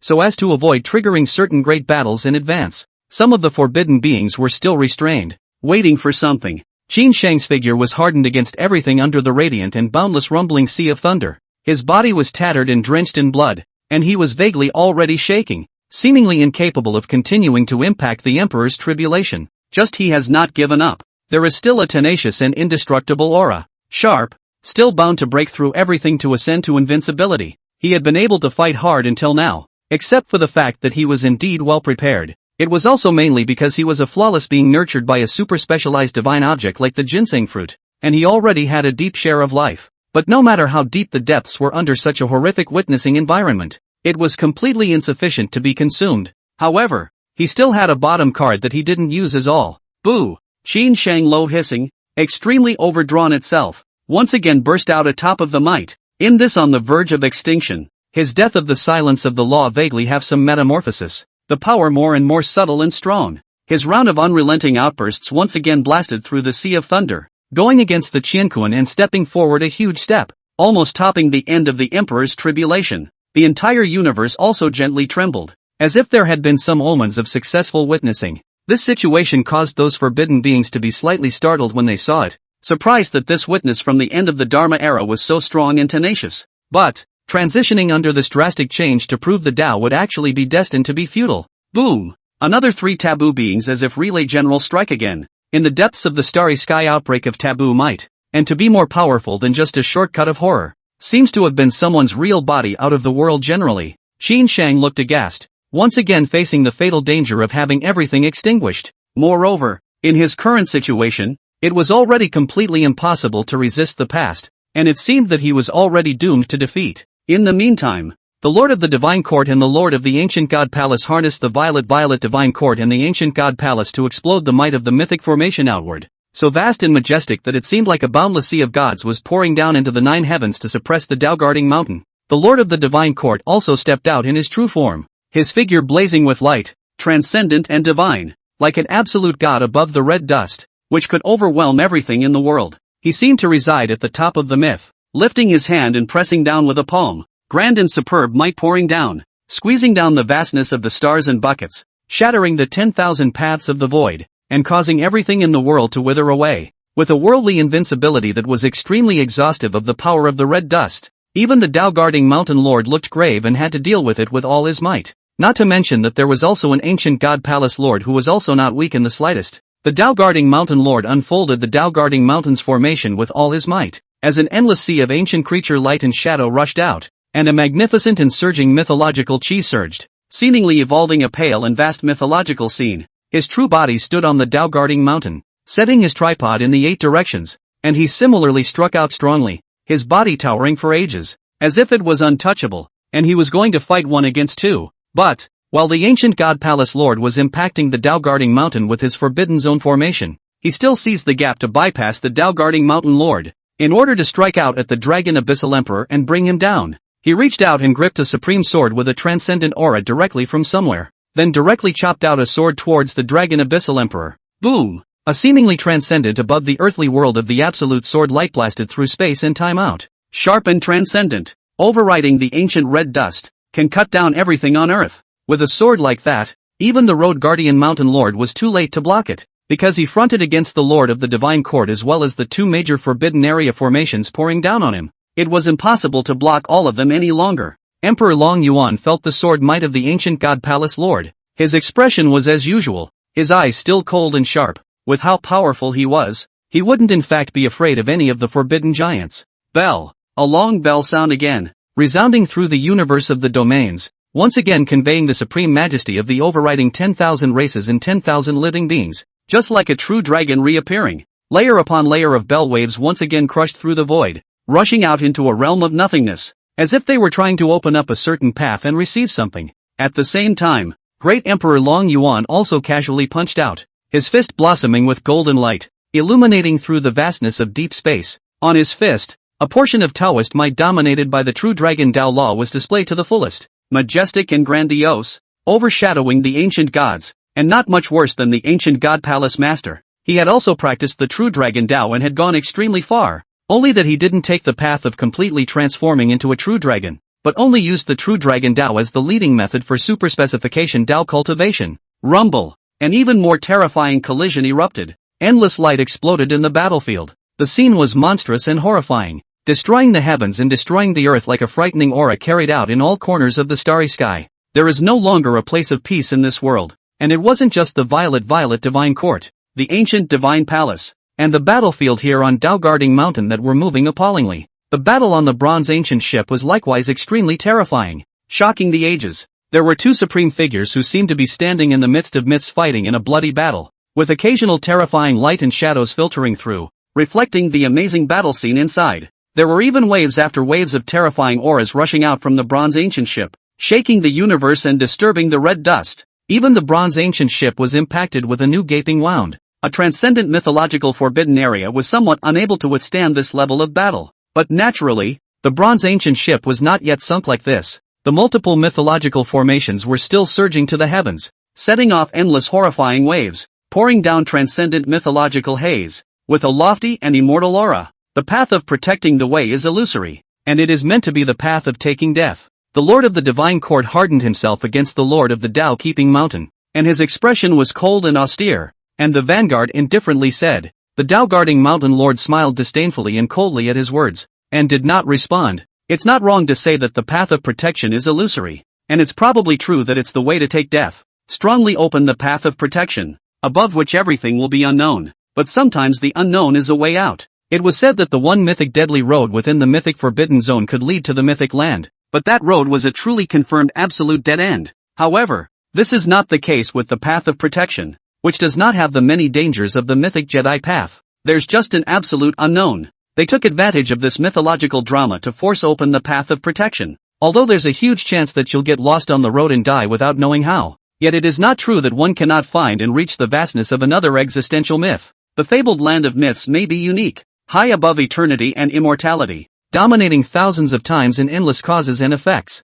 Yet it is not necessarily the only place where myths exist. At least, all of this side of the great universe could theoretically cultivate myths as well. So there should theoretically be another mythical world as well. In this vast chaos of nothingness, the so-called myth should not be unique. Such a mythological upheaval would inevitably ripple through thousands of times and spaces, affecting even places like the Black Box, which was definitely outside of mythological causality. Those off-world worlds that have given birth to myths are bound to be affected as well. Therefore, by taking advantage of this mythological dramatization to strongly open the path of protection, it is theoretically possible to arrive in the midst of other mythological heavens and earths on the basis of this, and completely escape beyond the Black Box. As to whether there are other unavoidable consequences or dangers in escaping in this way, they don't know either. But anyway, they're still going to fight. Instead of staying in this Black Box red world waiting for the void to descend and praying for mercy from those horrible beings outside the Black Box, might as well try to transcend out on this, independent of Black Box karma. Then the years in karma beyond the Black Box would be equally dark for them, and they would theoretically be beings outside the Black Box, and might actually be able to escape that inherent blank fate. Not to mention that the horrible beings outside the Black Box would never pay attention to the inside of the Black Box, which needed to be kept dark. Whatever they did, the terrifying beings outside didn't necessarily know. But all of this is really just a theory, a best-case scenario that they have extrapolated from many truths. What the facts really are, the Road Guardian Mountain Lord wasn't absolutely sure either, but he's still going to try, not willing to wither away in the Black Box and wait for death. He had also persuaded the final Dust Emperor back then to decapitate himself into the Tao Protector Mountain and wait for the Tao Protector Road to open again. If there was an ancient and unrivaled Red Dust Heavenly Emperor like the final Dust Emperor, then the opening of this Tao protecting path today would definitely go smoothly, and more unknown situations could be dealt with on the way. It's just a shame. The final Dust Emperor back then was unwilling to cut himself off no matter what. In the final Dust Emperor's view, cutting off one's own blade and cutting off the invincible realm was truly cutting off the path to myth. As long as one is always invincible, the path of myth can be seen. Perhaps that one, the godless one, was not trying to ascend to myth, but was trying to become myth. The final Dust Emperor didn't see that he was forced to leave by the Lord of the Divine Court back then. Perhaps he really did discover some other way out, and that's why he chose to leave. Even if you really find the right path, and the black box karma is leaked, you will inevitably not be able to escape the reckoning, and are destined to die. The Lord of the Divine Court saw that the attitude of the Tao-guarding Mountain Lord remained resolute, and was annoyed at such a meddlesome person, who had done useless things and added to his troubles. The so-called path of protection was just the ideal way out, extrapolated out of thin air, and the probability of success was all but nil. Also underestimating the black box, underestimating those terrifying figures that stood above eternity, and trying to escape was the ultimate folly. In the event of a real stabbing accident, it would also lead to a dereliction of duty on his part, failing to garrison the black box order, and he might be crushed with a snap of his fingers. But it was impossible for the Lord of the Divine Court to convince the Tao-guarding Mountain Lord and the Dragon Abyss Emperor. Characters such as them naturally have their own beliefs that are hard to shake. The positions are different, so you'll just have to fight. Even though it's almost impossible for them to actually escape, the probability is extremely low, and they're basically bound to be lost on the road and unlikely to find the right direction. But as long as the possibility of an accident still existed, the Lord of the Divine Court still had to fulfill his duty of garrison. Boom! The Dragon Abyss Emperor and the Tao-guarding Mountain Lord joined forces to stiffly resist the attacks of the Ancient God Palace Lord and the Divine Court Lord, once again bombarding the void and erupting into an incomparably real and vast mythological movement. It seems that the opening of the path of protection is imminent, and this time there was a great deal of movement. It also caused many forbidden beings in the world to look up, with the light of the ancient essence flickering faintly in their eyes. There were still quite a few forbidden beings who knew about the existence of the Road of Protectors, although in fact most forbidden beings remained unclear about the truth of the so-called black box. For example, Qin Feng had also explored for hundreds of thousands of years before surmising some truth. Many forbidden beings are indeed simply waiting in slumber for the mythical land to descend. But even if a lot of the truth is not clear, the path of protection is, in the end, a way out where possibilities exist. Instead of waiting in agony for the mythical land that would descend at an unknown time, it would be better to go to the path of protection and put up a last fight. So, there were in fact some forbidden beings waiting for the Tao-guarding Mountain Lord and the Dragon Abyss Emperor to open the path of protection. Although this is not in their initial plan, but the opportunity is in front of them. Some of their minds also have a vague feeling, maybe it is worth a break. Do not see cannot get to see another world outside the world. And just then, another equally vast and extraordinary commotion emanated, and the cosmic domains instantly erupted with boundless visions, and the 10,000 paths roared, almost overpowering all the fluctuations. Even the so-called supreme forbidden giants and the might of the mythic forbidden zone were all vaguely overshadowed, because some people have succeeded in witnessing. A person stood at the absolute peak of the starry sky, his body's divine light shining brightly, just like the eternal heavenly sun, blazing and monstrous, overriding all the great emperor's breath was spreading, sweeping the universe, and oppressing the red dust of all ages horizontally. Wherever his eyes looked, his blazing might was supreme. Looking down upon the ancient and modern worlds, heaven and earth shook, the starry sky trembled dramatically, and all living beings were deterred. The supreme heavenly heart resonated with it to the extreme, and all kinds of orderly haze shuttled through it, reflecting down the supreme splendor of the Tao. And as the Ruekai rose, the light and shadow of the ancient divine beasts could be seen floating around. Such a vision, vast and overwhelming, celebrating the birth of a cosmic co-lord, ushering in a new era and reigning supreme in the world. Qin Shang had succeeded in witnessing the Tao after all. It made all those taboo beings who were frantically attacking him a bit dumbfounded. No one would have expected that. After seeing his aura decline and he was about to fall straight down, he would have rushed through with his last breath. Qin Shang was indeed on the verge of dying just now. It was basically impossible for him to succeed in witnessing the Tao, and he was bound to be struck down. The situation he was facing was so difficult that no one would be able to rush through it. It was also difficult for the main body to give him a helping hand. However, he actually always still had enough certainty to succeed in witnessing the Tao. It was because he had a chance that unusual witnesses definitely did not possess. The Immortal God Pill. He had sealed a pre-refined immortality pill from the East Peachtree deep within his heart before he certified to cross the threshold. The Three Lives Divine Flower was always condescending and didn't pay much attention to the main body.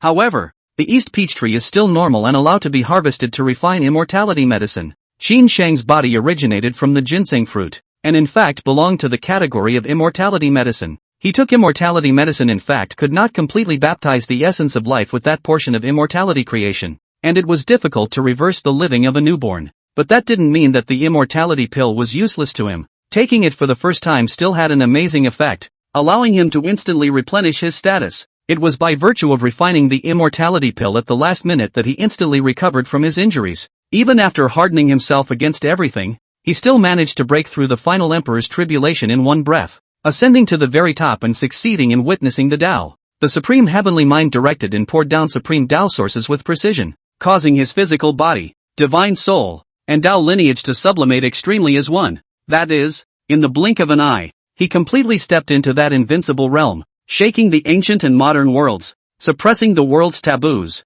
and proudly looking down on the world. The appearance of the great emperor of the day. It also caused a kind of universal yoke to rapidly take shape, exclusive to one person, and not allowing others to testify to the way. The world's great prides felt such a copy of the 10,000 paths shackle and also looked dim, thinking that the path of the emperor of the current world had been extinguished. The vast majority of people also think that this golden age is sort of over, because there's no suspense anymore. It was no longer meaningful for those absolute heavenly prides to be as demonic and bouncy as they were. However, Qin Feng as well as those forbidden beings were the first to sense something, and they couldn't help but slightly sidestep their eyes and look towards the cosmic supreme. The supreme fortune that belonged to the golden age that had been suppressed for hundreds of thousands of years had in fact not been released because someone had succeeded in proving the way. The moment that one supreme golden fortune rode the other will of the supreme heavenly mind's underworld, and rushed with a roar. Click. It was as if an unusual movement like something cracked came out. That one copy of the 10,000 paths shackle that was solely dedicated to one person was actually broken through a gaping hole at this moment.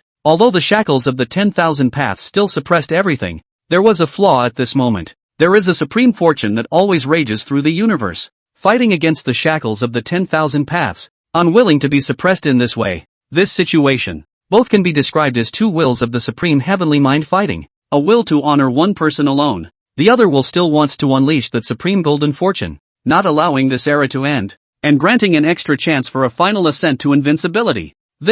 Some of the forbidden beings were also surprised when they sensed this situation. This situation is absolutely unprecedented and has not occurred since the beginning of time. Although the 10,000 paths yoke only appeared as a gap, wanting to continue to witness the Tao was still almost impossible to succeed. It was still a dead end, but it couldn't be said to be an absolute dead end. There might really be an extremely ancient and unprecedentedly powerful and terrifying heavenly pride who could take advantage of this last ray of opportunity to break through all the shackles and chains and become the second great emperor of the world. This golden age may not be over, and there may still be one last piece of suspense. However, this actually depends on the face of this current great emperor. First, that gaping hole in the yoke of the 10,000 paths could still be bridged theoretically by a great emperor of the current generation, and this shouldn't be difficult. Secondly, if the great emperor of the day wanted to stop others from witnessing the Tao, it would simply not be too easy, and a breath of air could blow people to death. Therefore, it also depends on how broad-minded and magnanimous this great emperor of the day is today.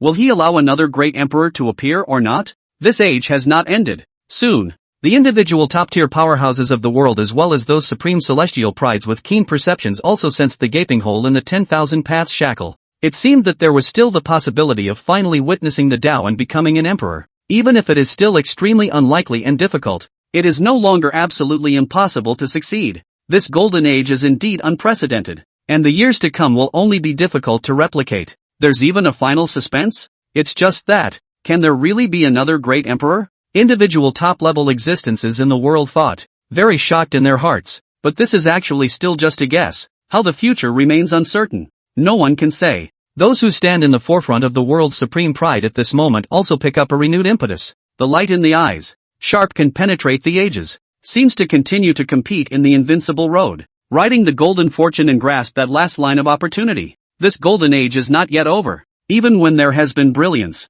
there has always been an outburst of surging, heaving brilliance and excitement. There remains one last piece of suspense that is extremely difficult to grasp. Ultimately, no one can predict how this era will end. But still, no one could think too much about it at this point either. It was because those great forbidden areas were still violently colliding. Giants were bloodily fighting. The road of protecting the way was about to open, and many forbidden beings were about to come out. I'm afraid that a catastrophe is still unavoidable. A newly emerged great emperor of the current generation might not necessarily be able to suppress this equally unprecedented catastrophe. End of chapter. Chapter 59 Qin Feng's Battle to Decide Life and Death, Shelf. Seeking Initial Order. Chapter 59 Qin Feng's Battle to Decide Life and Death, on the Shelf. Seeking Initial Subscription. The battlefields of the Violet Weather Divine Court, the ancient Divine Palace, and the Tao Guarding Mountain were always the most astounding and terrifying. Wave after wave of mythological light exploded out, and the transcendent, overwhelming and shocking waves of air ravaged the universes, destroying the minds and souls of all beings and causing people to tremble in horror. The Lord of the Divine Court, the Lord of the ancient Divine Palace and the Lord of the Tao Guarding Mountain, as well as the great Emperor Yuan, had long since fought with true fire and had no reservations. They were all exploding with all their might. But even though the Lord of the Divine Court and the Lord of the ancient God Palace covered the red dust and struck out in terror, they were the strongest in the ages and could be called the true gods of the world. The Tao Guarding Mountain Lord wasn't the least bit bad. An ancient great universe native emperor who had also started countless peerless invincible legends in the past, and whose former name was the Holy Emperor of the Six Paths. It is natural for the world to call him today by this same godless name. However, to the forbidden beings of the world, the Holy Emperor of the Six Paths was a master in control of a supreme mythological forbidden zone and had a clear stance that his existence itself was the Lord of the Tao Guarding Mountain. Although the Dragon Abyss Emperor was slightly inferior, the might of that one extreme Tao that was dominated by the true Dragon Tao Law was already adjacent to the Heavenly Emperor level of divine might, and wouldn't be much worse than supreme forbidden giants such as the ancient God Palace Lord. The four supreme figures that topped through a large section of the red dust ceiling fought in blood, and it was difficult to help each other for a short period of time. The Lord of the Divine Court watched as Emperor Yuan made successive strikes to bombard the void, having gotten closer and closer to piercing the path of protection, causing his eternally silent state of mind to ripple slightly. He was annoyed at the insistence of the Tao Guarding Mountain Lord and the others on the so-called Tao protecting path. It was even more dissatisfied that the Taichu ruins and the chaotic Star Ocean were still watching so far, and neither of them seemed to be planning to intervene. If the two from Taicho and Chaos had joined in, there was no reason why they couldn't stifle the opening of the Protector's path on the spot. But now it seems that those two chose to sit it out.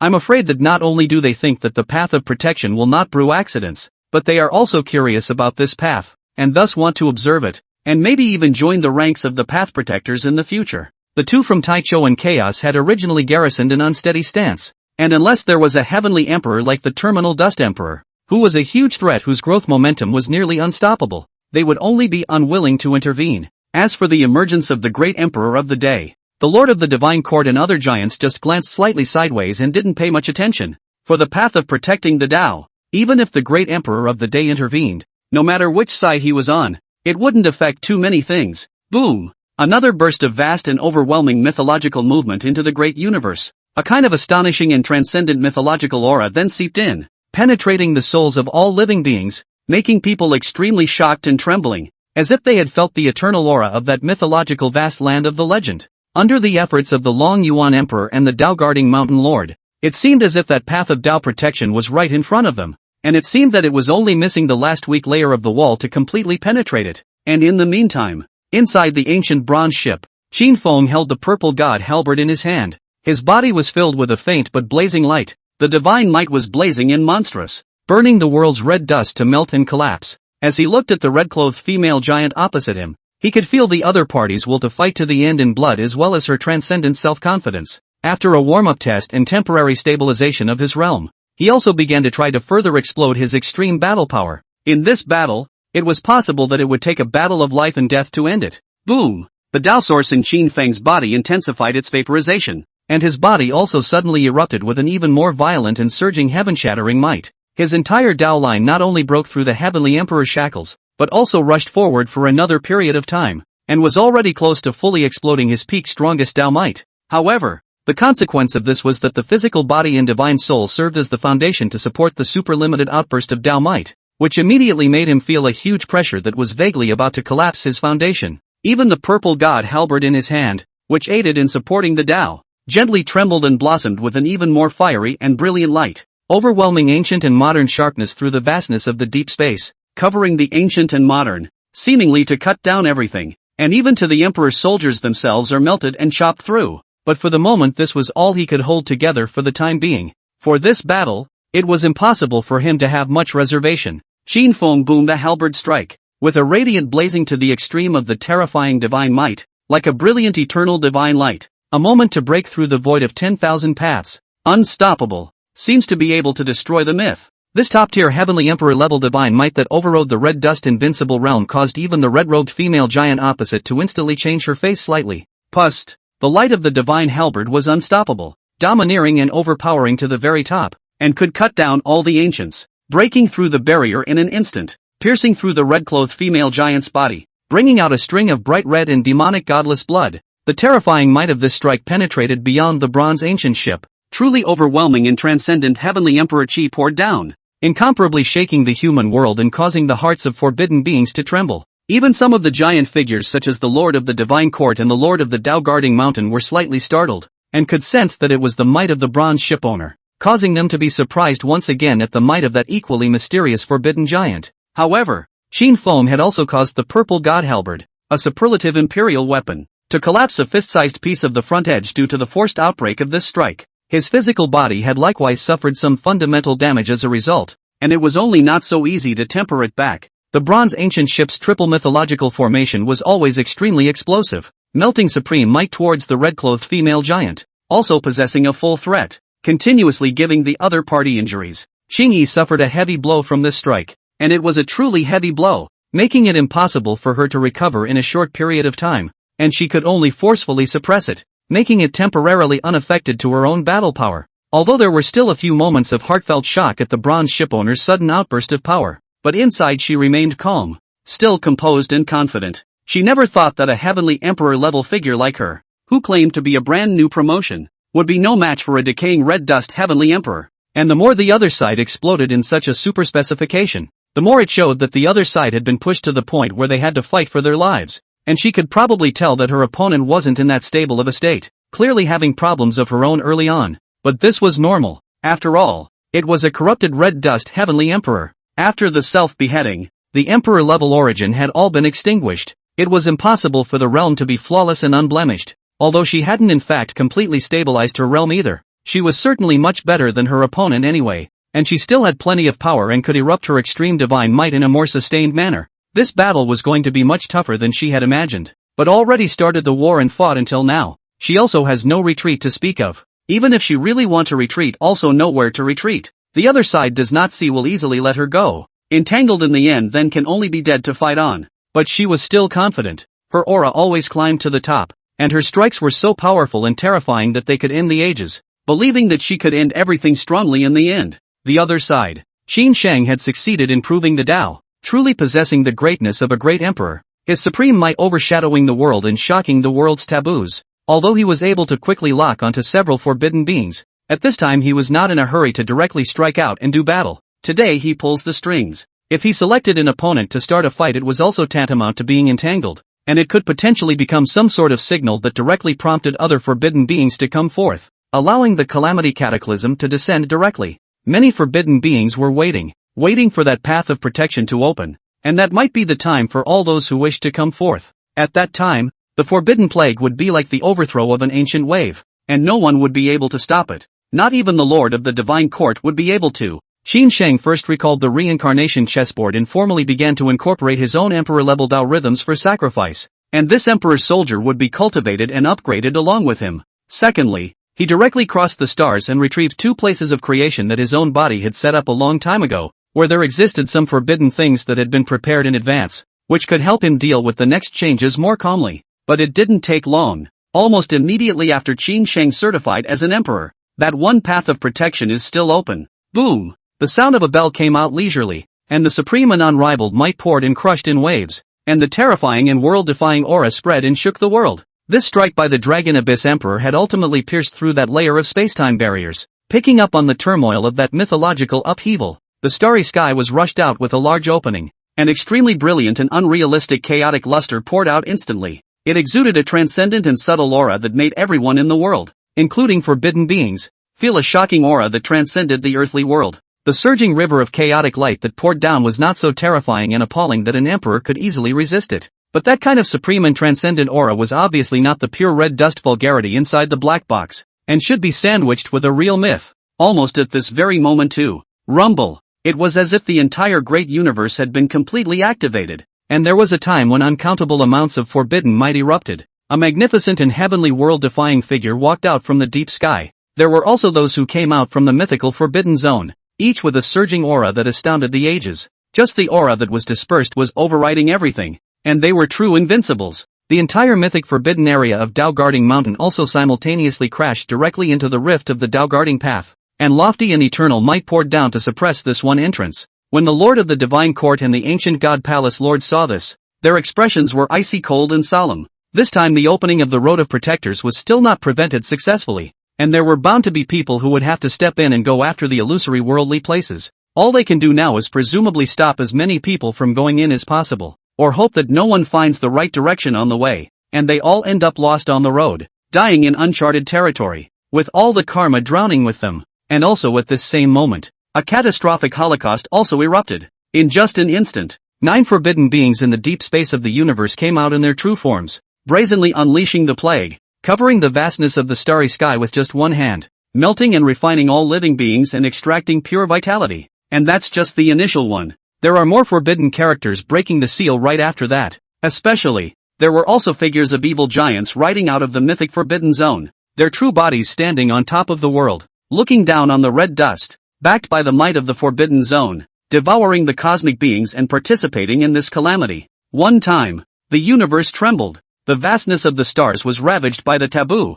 everything withered, and the beings of the red dust wailed and lamented, being crushed by the calamity without any resistance. The forbidden beings were merciless and cold, indifferent to everything in the red dust, holding the power of life and death, harvesting the glorious vitality of this golden age. The world shouted out the name of Qin Feng, the long-lived city lord, praying for this newly crowned great emperor of the day to suppress everything and stop the catastrophe. Qin Feng had naturally struck out ahead of time, possessing that share of invincible power in his body, and standing atop the top of the universe. It was difficult for him to stand by and watch, but how much can he alone stop? The main body is also caught in a life and death duel at this moment, and there is no way to intervene yet. Even the main body does not see that it will definitely win in the end. Each has their own battleground and can only do their best first. End of chapter. Chapter 60 Protecting the Path. Calamity and Havoc, Shells Up. Beg for subscription. Chapter 60 Protecting the Path. Calamity and Havoc, Shells Up. Beg for subscription. Chaos Star Sea.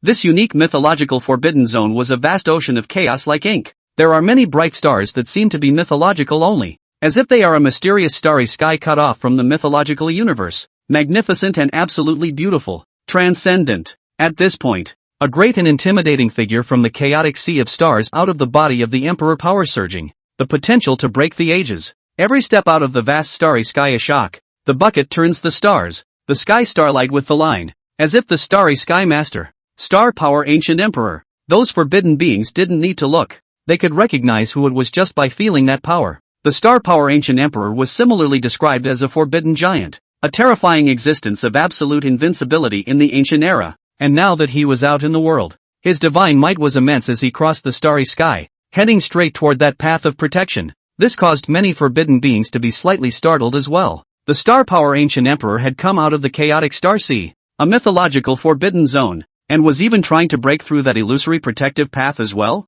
When the Lord of the Divine Court saw this, he directly slapped out his palm towards the star power ancient emperor without saying a word. Boom! A blazing palm of light transcended the barrier of space and time, carrying a terrifying might like destroying the ancient and modern future, covering the star power ancient emperor like a myth pressing down on him. When the star power ancient emperor felt this power, his eyes went cold and his expression remained indifferent. He really wasn't an enemy of the Divine Court Lord, and felt a strong threat from that palm, but he was an invincible one after all, and regardless of the gap between strength and weakness, he categorically wouldn't be afraid of any existence in the world. The star power ancient emperor lifted his hand and pulled. Surging supreme might erupted, directly yanking out a large swath of bright and overpowering starlight. The same might was so vast and astounding that it was going to overturn the heavens and earth. At the same time, the Dao Guarding Mountain Lord also struck out once again to help the star power ancient emperor fend off the Lord of the Divine Court. The road of protecting the Dao was opened by their Dao protecting mountain. So naturally, they had to guard this road for the time being as well. The more people on the same path, even if they might not end up traveling with them, At least they would have one more chance to find another mythic heaven and earth, even if they were not the ones who succeeded in the end. The beginning of the ruins. This mythic forbidden zone did not look as fantastic and beautiful as most mythic forbidden zones, and its appearance was more like an ancient and broken ruin. But it is also permeated with an ancient aura that seems to come from the beginning of the myth, as if it is the place of the primordial myth that has been extinguished, and even if it is silent, it is also overwhelmingly transcendent, causing the mind to tremble. And that's when, similarly, there was a forbidden giant who walked out from the Tai Chu ruins, and as soon as he walked out, he directly set off a vast and shocking wave of domineering aura in the universe, with an invincible aura that looked down upon the ancient and modern worlds. He was the great Emperor Qingwu, and now that he had come out of the world, he was similarly heading straight for the path of protection. The ancient God Palace Master also then stepped in to block the attack. Even if he couldn't stop the Qingwu Emperor from entering the Path Protector path,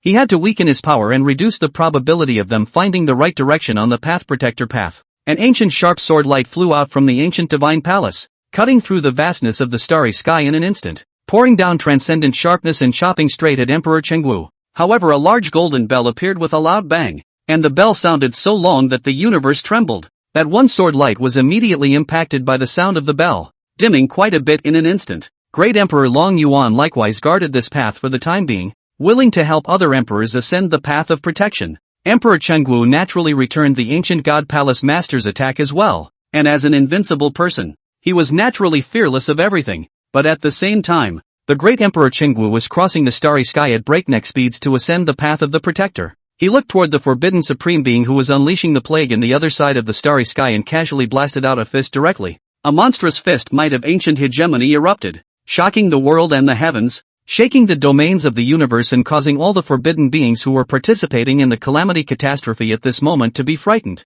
The one who was targeted by Emperor Chengwu's punch was the Green Sparrow Heavenly Father, an ancient invincible. The Green Sparrow Heavenly Father couldn't help but change his face at this moment. Originally, he hadn't been blocked by the great emperors of the world and the supreme beings of other paths, and he didn't even need to restore his realm to be able to harvest all beings at will. But now, in the face of Emperor Chengwu's sudden onslaught of overwhelming divine might, he could only fully recover his realm as well. Otherwise he would suffer a heavy blow and his situation would worsen all of a sudden. Boom! The aura of the Green Sparrow Heavenly Father climbed to the extreme all of a sudden. His divine might could cover 10,000 ages, overriding the red dust. The heart of the supreme heaven roared, and the 10,000 paths of heaven and earth moved along with him. Just like a great emperor reappearing, he slapped his palm out like a hurricane of the ages, instantly shattering the void, with a vast and boundless might that seemed to overturn the cosmic starry sky. Boo! A terrifying collision erupted, shaking out shocking waves. The Green Sparrow Heavenly Father blocked Emperor Qingwu's strike, but that wasn't really the issue. The real issue was whether or not Emperor Qingwu was going to be reduced to an otherworldly supreme being, so he stepped in to fend off the plague at this moment. But soon, the Green Bird Heavenly Father and the other forbidden beings then realized. After Great Emperor Qingwu blasted the Green Sparrow Heavenly Father, he then gave the ancient Emperor of Prayer on the other side a punch, and finally pierced through the vastness of the starry sky and took a step into that path of protection. It was as if his strikes were just random, perhaps still a little too much to look at, wanting to slightly force these calamity supreme beings, simply depleting their power, more or less still slightly doing his part for these red dust beings, but that's about it. The way in the heart of Emperor Qingwu has long been not limited to the red dust and living beings. This worldly affairs cannot hinder him from pursuing the path of the world beyond the sky and the earth. There was the Dao guarding Mountain Lord and the Dragon Abyss Emperor guarding the Dao path. A full 8 forbidden supreme beings came out in a row, with a clear goal of going straight into the path of protection. It was difficult for the Lord of the Divine Court and the ancient God Palace Master to stop them,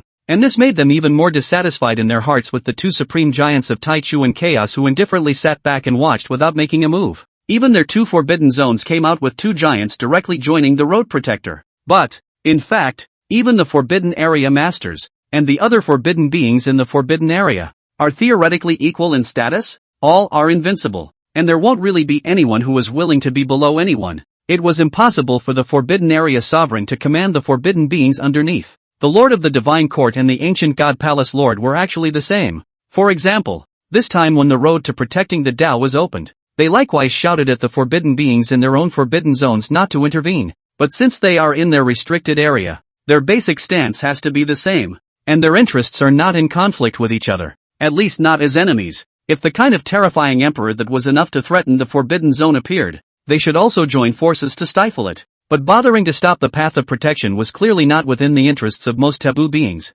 Even the two of Taicho and Chaos were in fact willing to supreme giants who likewise did not intervene in the path of protection. Garrison. The 8 forbidden supreme beings were extremely fast from the time their true bodies emerged to the time they stepped onto the path of protection, and it was only the work of 1 or 2 blinks of an eye. All are invincible, and no one moves slow. Instead, 6 of these 8 forbidden supreme beings had all smoothly struck those calamity supreme beings twice across the room on their way to stepping onto the path of protection, although they have been reduced to forbidden beings, but basically do not care to start the plague. Look at the eye will be randomly out of the hand. A little bit of force. In the end, the Tao-guarding Mountain Lord and the Dragon Abyss Emperor also stepped within the Tao-protecting path. In total, a full 10 taboo supreme beings had entered the Path Protector path. Stepping into this path of protection, feeling the vast and endless chaos of light and shadow here, even the supreme beings who were still unclear about what the path of the Protector was basically figured it out at this moment. The so-called Path of Protection. In fact, it was an ancient and modern mythological upheaval, and in tearing apart the past and future spacetime, it brought out the mythological aura of many worldly places, and also mixed with the rich mundane aura of the red dust of heaven and earth, and was rushing towards the unknown depths of spacetime. They broke through this path of protection, or they could travel backwards from the mythic chi in it and find another extra-worldly place where myths existed, rather than that side of the mythic vast earth that was eternally high and mighty. But this is only a theoretical possibility. The fact that there should still be little hope is very nebulous indeed. For example, when 10 godless ones stood on the path of protection, it was difficult to discern the direction at all, no better than being in the realm of nothingness. Even this place was actually in the realm of nothingness, only that it had been washed out by the mythic drama into a vast and infinite spacetime passage. The 10 emperors, too, weren't about to join forces. They each used their senses to capture the mythical aura of the underworld on their own, and each stepped out in their own direction. Some may start out on the same path, but soon they too will stray. Even the Tao-shielding Mountain Lord and the Lord of the Dragon's Abyss did not walk above one direction. They both had their own senses and meditative spiritual senses, and both trusted their own judgment. Soon, the 10 emperors were completely scattered, no longer able to sense each other's auras, and walked completely away in their respective directions. But, not too long after that, there was an emperor who had folded back, and he had walked to the end, completely on top of a dead end, and could only retreat back. It's also fortunate that it can still be backed up. After all, it's only a small section of the path that was forced through the reception. If one does not walk correctly down the magnificent passageway torn by mythic dramas, one is doomed to be lost. In the end, this emperor chose to withdraw from the path of protection and join the calamity havoc instead. The moment that path of protection came through, the 9 forbidden supreme beings coincidentally came out in their true bodies and directly unleashed the plague. The monstrous, surging, layered evil and bloody aura instantly filled the cosmic stars. Let the beings of the world also realize this calamity havoc at the first time, but they were powerless to resist, and could only pray for the great emperor of the day or the supreme being of a different path to take action to suppress the calamity. An extremely cold and terrifying figure straddled the starry sky, and the overwhelmingly frightening aura spread, and the 8 directions of the starry sky instantly fell into darkness, like a round of taut-high black holes, swallowing endless light, transmitting darkness and horror, and briefly devouring all living beings and spirits. He was the Nanming Ancient Emperor, likewise an invincible person of the great universe in the past. However, the Nanhai Ancient Emperor hadn't really begun to devour the pale. Qin Sheng then held the reincarnation chessboard, stepped on the 2 forbidden creation lands, and descended with a bang, without half a word of nonsense, and directly exploded with extreme intensity, fighting with the Nanming Ancient Emperor in a bloodbath. When the other calamity supreme beings saw this, they were naturally slightly glad in their hearts. No matter how strong the great emperor of the current generation was, he was still too divided to block them all at the same time. And even if he added 2 or 3 other way supreme beings, it wouldn't be quite enough. After all, other way supreme beings were only 1 for 1 under normal circumstances, especially the 2 forbidden zones, the eternal heavenly stairs as well as the Yellow Springs heavenly river, were also fully present at this moment, with forbidden supreme beings coming out to join the plague, and there was even a forbidden giant among them. They could unleash plagues with their backs to the mythic forbidden zone, harvesting the life essence of the multitudes indiscriminately, all without worrying too much about being reviled by the great emperors of the current generation. This was because even a great emperor of the current generation would find it difficult to kill the forbidden zone unprepared, not to mention that there were many other calamity supreme beings who were unable to act on the back of the forbidden zone, and they were the higher priority targets of the current great emperor. It was also impossible for the 2 forbidden regions to shelter those calamity supreme beings underneath them at this time for no reason. and it would be better for them to go and impact the great emperors of the current generation. As for whether or not the great emperor of the day would liquidate the Forbidden Zone afterward, that was all an afterthought. It wasn't even clear if this great emperor of the day would survive this calamitous holocaust. After all, which one of them that came out at this moment was not invincible? At the end of the day, all of them would be able to inflict heavy damage on the great emperors of the world. If it was a series of great battles, in the end, it might even be possible to harvest a great emperor of the current generation who was seriously injured and on the verge of death. So, according to the number of Calamity's supreme beings that have come out at this moment, the ones who had previously intervened to prevent Qin Feng from certifying to the Tao and crossing the tribulation were actually only a smaller portion of the Calamity's supreme beings, and a larger portion had even acquiesced to his success in certifying to the Tao. With so many Calamity's supreme beings coming into existence, how can all the beings of the universe have enough to share? There was a great emperor of the current generation who had come forth and was still able to exterminate a few Calamity's supreme beings, allowing others to reap more. Plus, in the end, it might be possible to continue harvesting the origin of the great emperor of the day. This was not absolutely a bad thing for most of the Calamity's supreme beings, especially those who were in the Forbidden Zone. The appearance of the great emperor of the current generation was not absolutely a bad thing.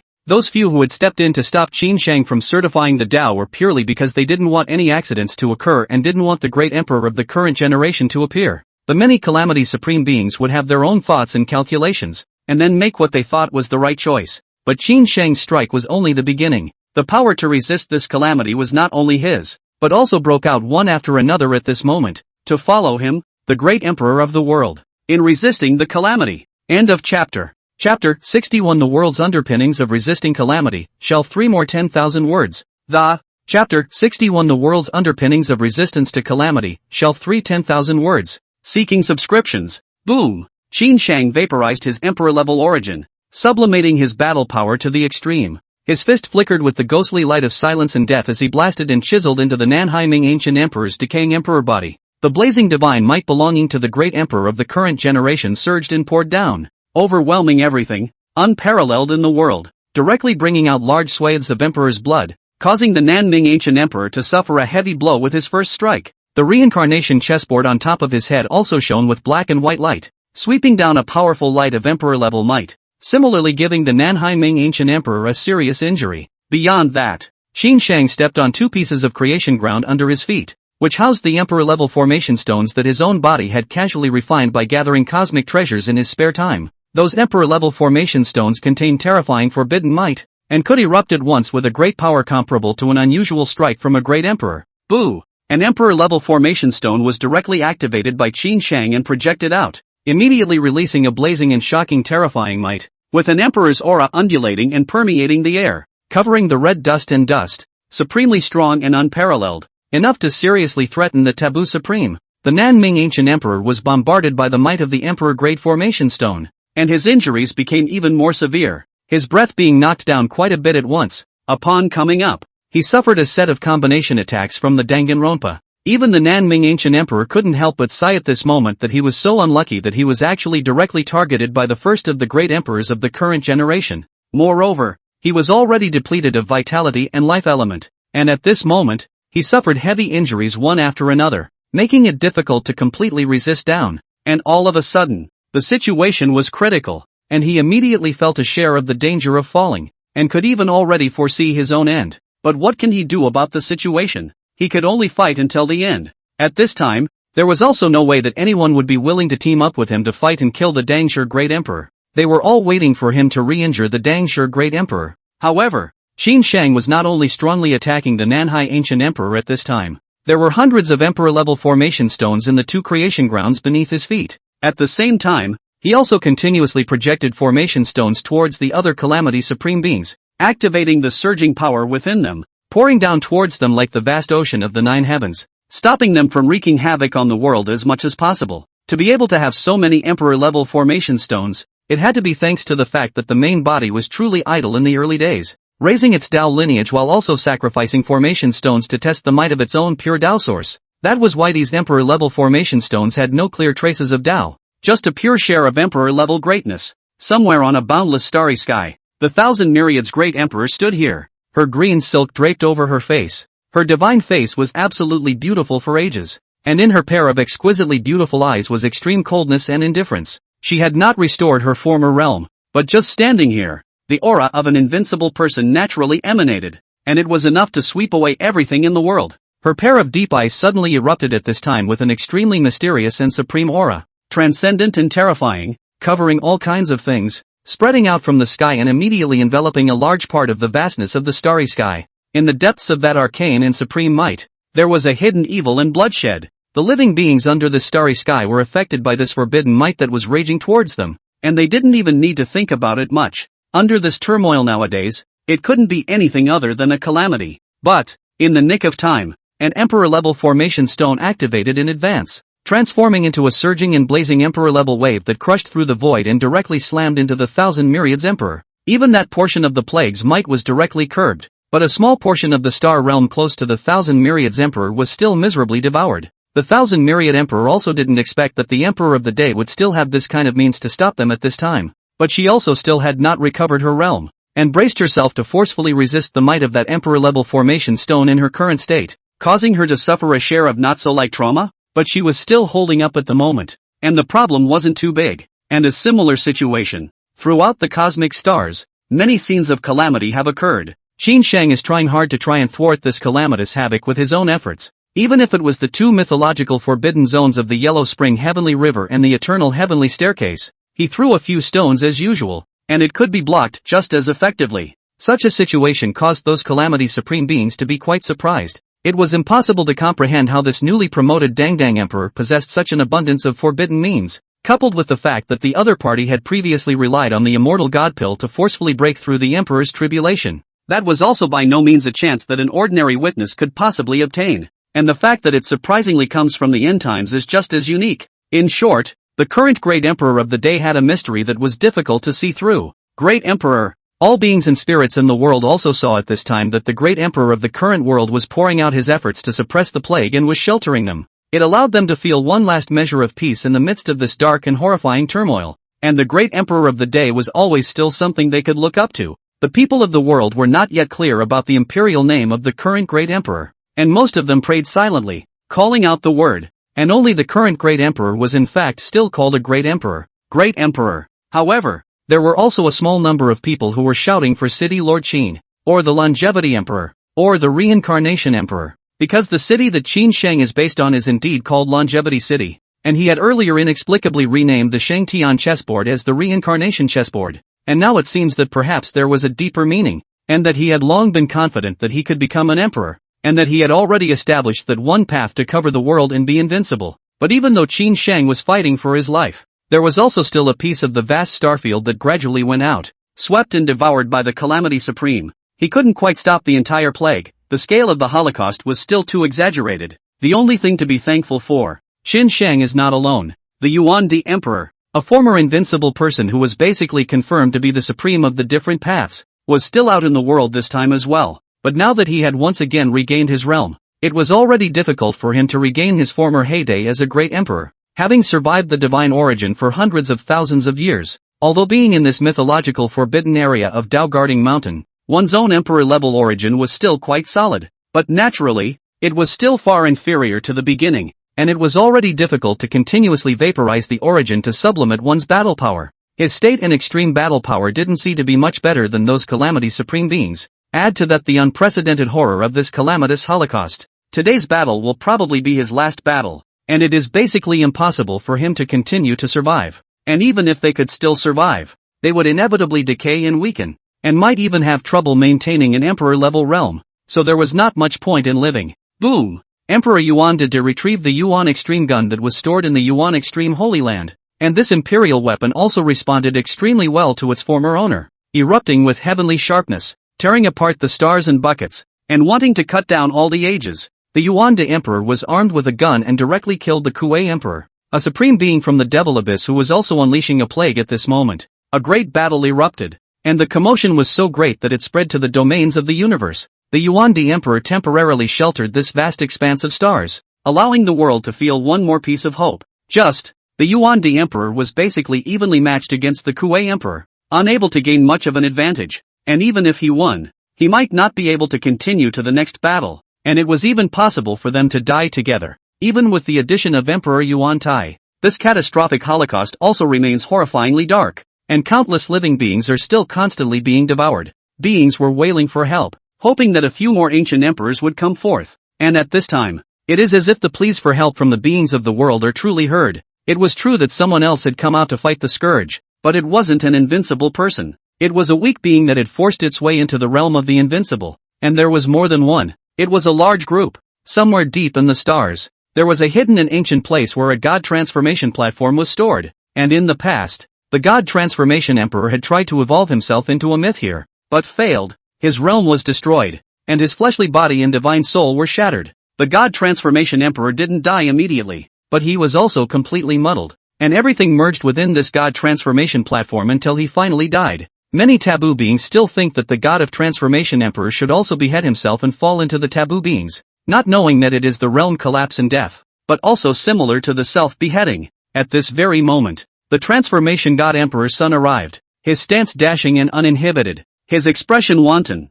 and he laughed openly. He walked up to the god transformation platform without any hesitation, directly offering everything about himself with a secret method, including his physical body, soul, and that portion of Tao inherited from the god transformation emperor. With this, he directly activated the portion of the great emperor's greatness that was dusty in the divine transformation platform. Boom! A heavenly and earthly world-defying divine might erupted out, sweeping across the vastness of the starry sky, with a great emperor's aura filling the air and shaking the world. The transformation god emperor's son's eyes were red at the moment, his entire body soaring with blood as his life was rapidly burning and draining away. However, he also still used himself as a medium to revive this divine transformation platform and grasp the authority within it, allowing him to utilize this last portion of emperor-level greatness. Then, he harnessed the divine transformation platform and rushed into the starry sky, blazing mighty essence light bursting out from his eyes. His entire aura was overpowering and maniacal, permeated with a share of emperor-level might. Although it couldn't possibly be the might of a true great emperor,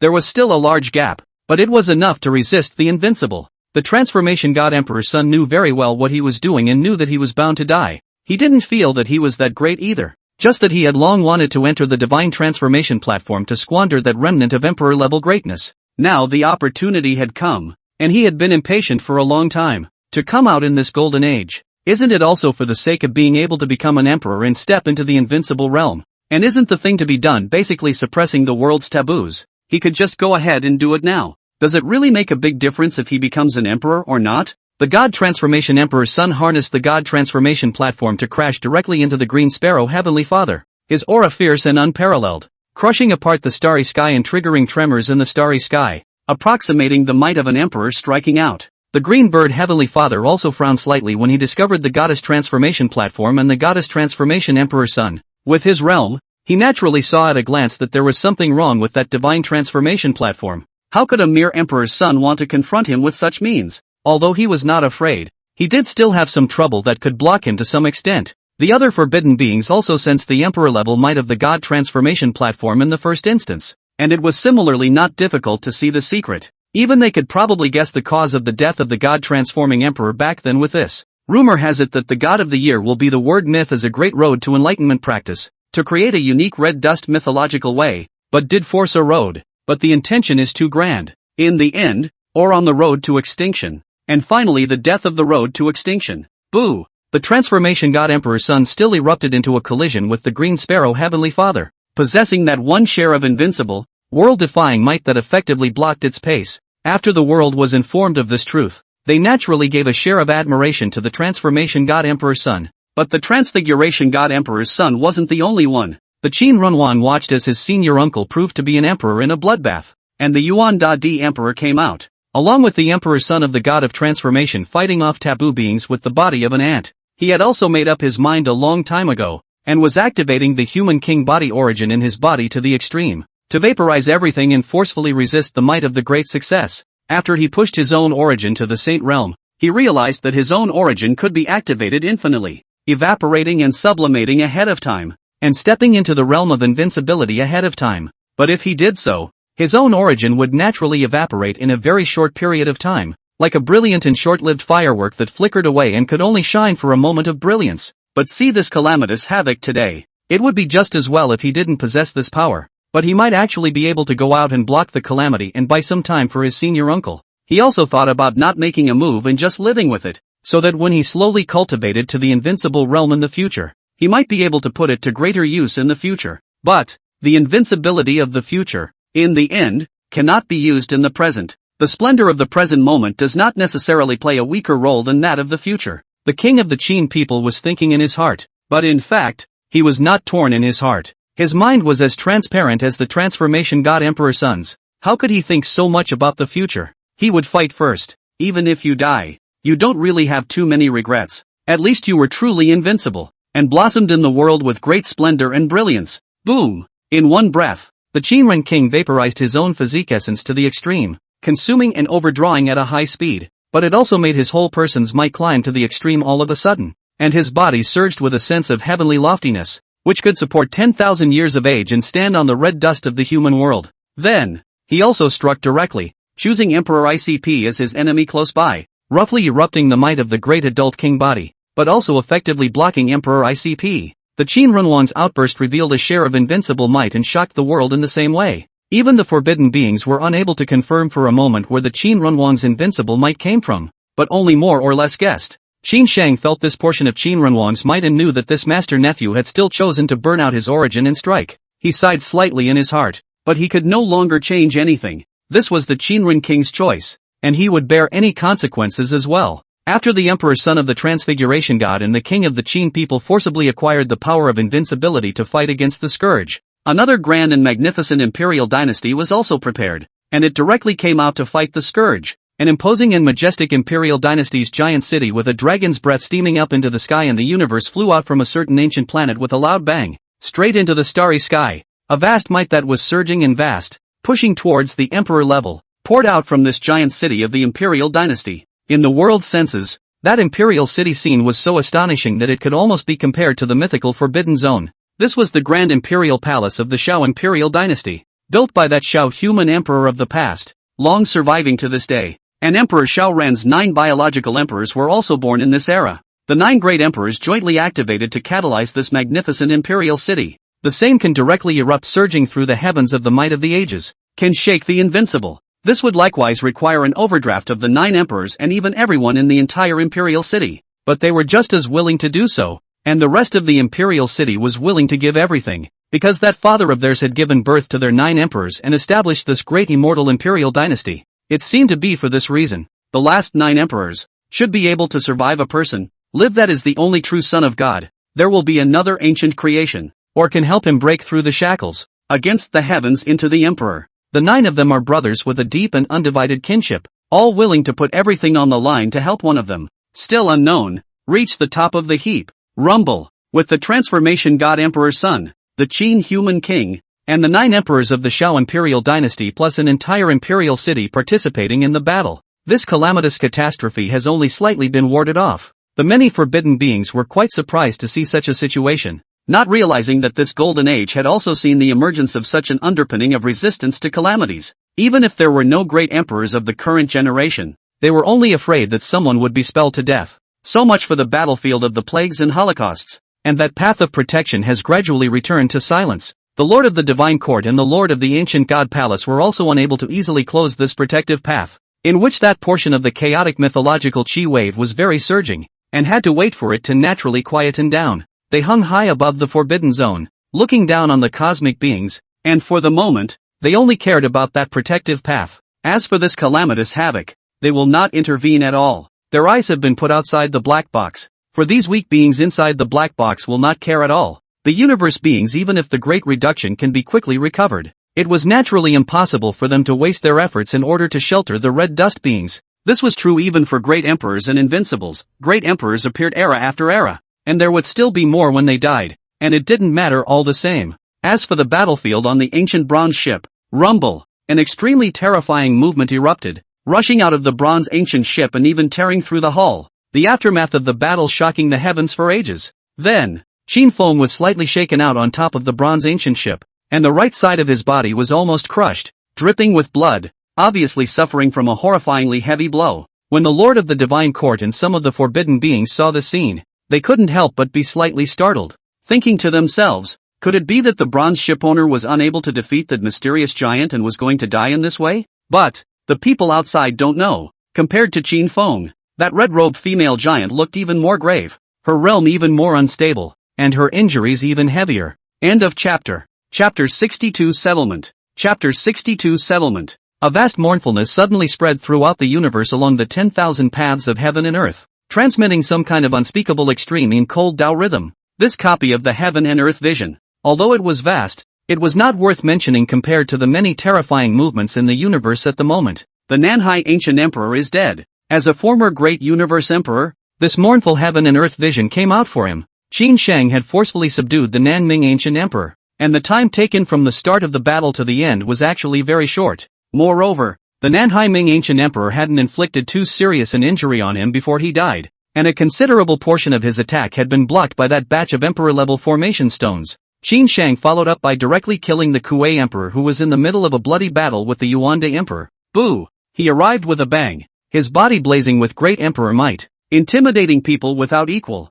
and as his fist fell, the extreme emperor might poured down, directly shocking the Kuei emperor back, setting off a large area of blood, causing him to suffer a serious injury. At the same time, there was also one emperor-level formation stone after another that erupted, its monstrous might overpowering the Kuei emperor and effectively blocking his attack. The Yuan emperor's attack was also overwhelmingly sharp, his divine might could press down on the ages, continuously giving the Kuei emperor heavy blows, with Qin Shang and Emperor Yuan joining forces in such a way. This battle also ended quickly as the Kuei emperor fell. These stones, for your use. After finishing off the Kuei emperor, Qin Shang turned over a creation ground at his feet to Yuan Di for temporary use, and there were still a dozen or so emperor-level formation stones left inside, and they were still related to Yuan Di in some way. Then, Qin Shang directly killed his way to the next battlefield, knowing that the emperor-level formation stone in that creation land was of great use. Emperor Yuan naturally didn't reject it. However, when he saw the dozen or so rotten stone-like emperor-level formation stones, his face suddenly changed, because he once had a dozen of the same type of crappy rocks. It was a unique precious material that he and Qin Feng had scavenged from a certain secret place back then, splitting it equally between each other, both having a dozen or so of these rotten stones. As for his rotten stone, he had also sacrificed it into an emperor-level formation stone after he became a Taoist, and he had later used it to press the formation and forcefully attack the eternal heavenly stairs once. He didn't expect to see similar rotten stones again now, and it was as if they were from the same batch as the ones he had in the first place. Judging from the lines as well as the shapes and sizes of this batch of rotten stones, this made Emperor Yuan greatly couldn't help but think about it a few more times for a moment, and there was even a moment where he suspected that this was the dozen or so rotten stones that Qin Feng had taken away in the first place. If that's true, what happened to Qin Feng in the first place? What was the truth behind his disappearance? It is still a mystery, but that's how Emperor Yuan greatly thought about it briefly. Nowadays, the calamity and havoc, coupled with his state of mind that had long since looked down on everything,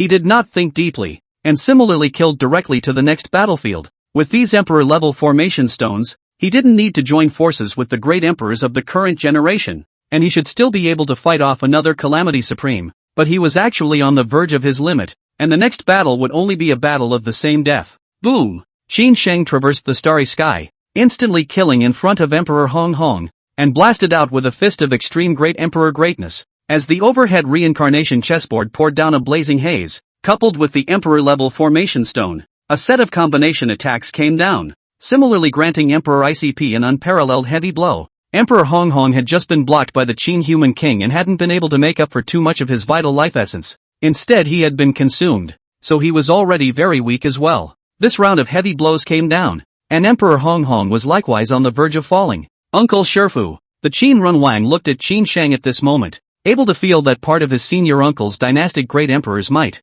which was indeed invincible in the world, and which made one's heart feel at ease, as well as made one long for it. At this time, his body was tattered and heavily injured, almost a body that was bound to die, and his human king body origin was just about depleted, which was supposed to be a moment of splendor, and couldn't last long. Qin Shang glanced at the Qin human king and also sighed slightly. He came in time and still saved the Qin Ren king, placing his tattered body into the creation ground at his feet, and was able to stabilize his life for the time being. However, the Qin Ren king's share of the physical origin was irrevocable after he had made his choice, and was bound to evaporate into thin air. Therefore, Qin Runwang has been considered a waste of man. The original realm is based on the origin of that one. Even if the mortal body repair will also be the same due to the foundation of the qualification broken to the realm of not much higher. but it should live on for a few more years. Qin Feng next forced Emperor Hong Hong to desperately explode his former heyday battle power and fight him to the death. However, most of the attacks were still suppressed by his Emperor-level formation stones,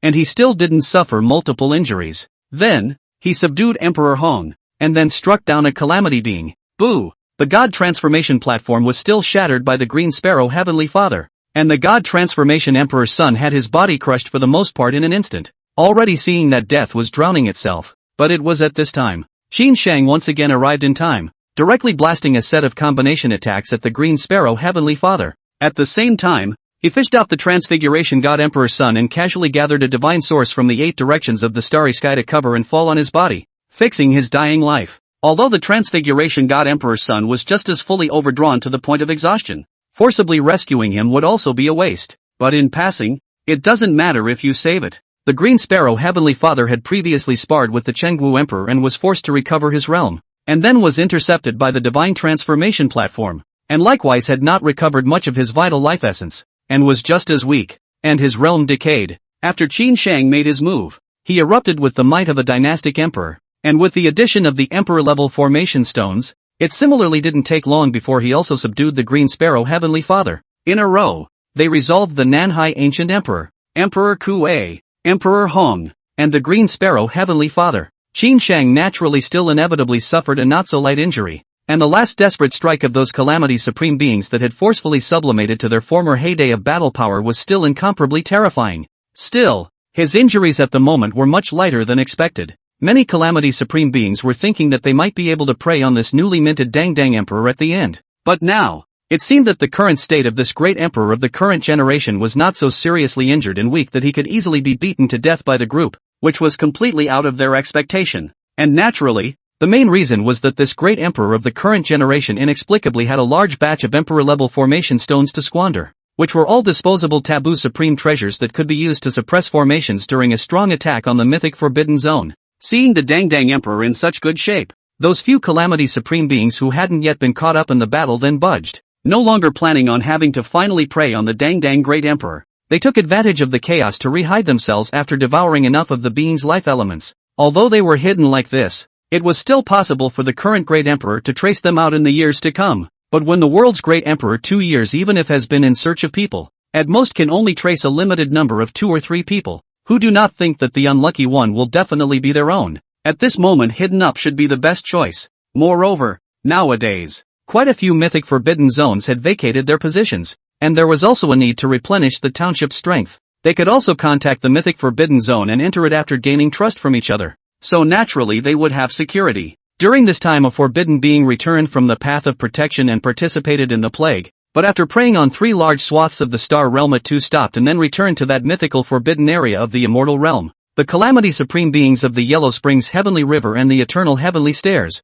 with their backs to the might of the forbidden zone, had long since devoured enough life essence of all beings, plus those calamity supreme beings underneath to hold back the great emperors of the current generation. They had launched the calamity intake this time with very little effort and almost no consumption, and naturally, they were not willing to continue to go down and fight in blood with the great emperors of the current generation. Just this once, this plague is almost at an end. Bronze Ancient Ship. This mythic forbidden zone was quite a bit of a dilapidated feeling at the moment, with more severe battle damage. The 3 lives divine flower in the eastern peach tree within the restricted area had also sunk underneath the supreme divine soil of the bronze ancient ship along the Milky Way springs, and basically weren't affected much by the battle. Qin Feng had actually been hiding the eastern peach tree very well and hadn't shown it easily. After all, it was the immortal god pill from the northern Dipper heavenly court, and he was worried about exposing anything and inviting unnecessary trouble as a result. Boom! Another wave of horrifying movements that shocked the ancient and modern world came out. Qin Feng swept his halberd horizontally,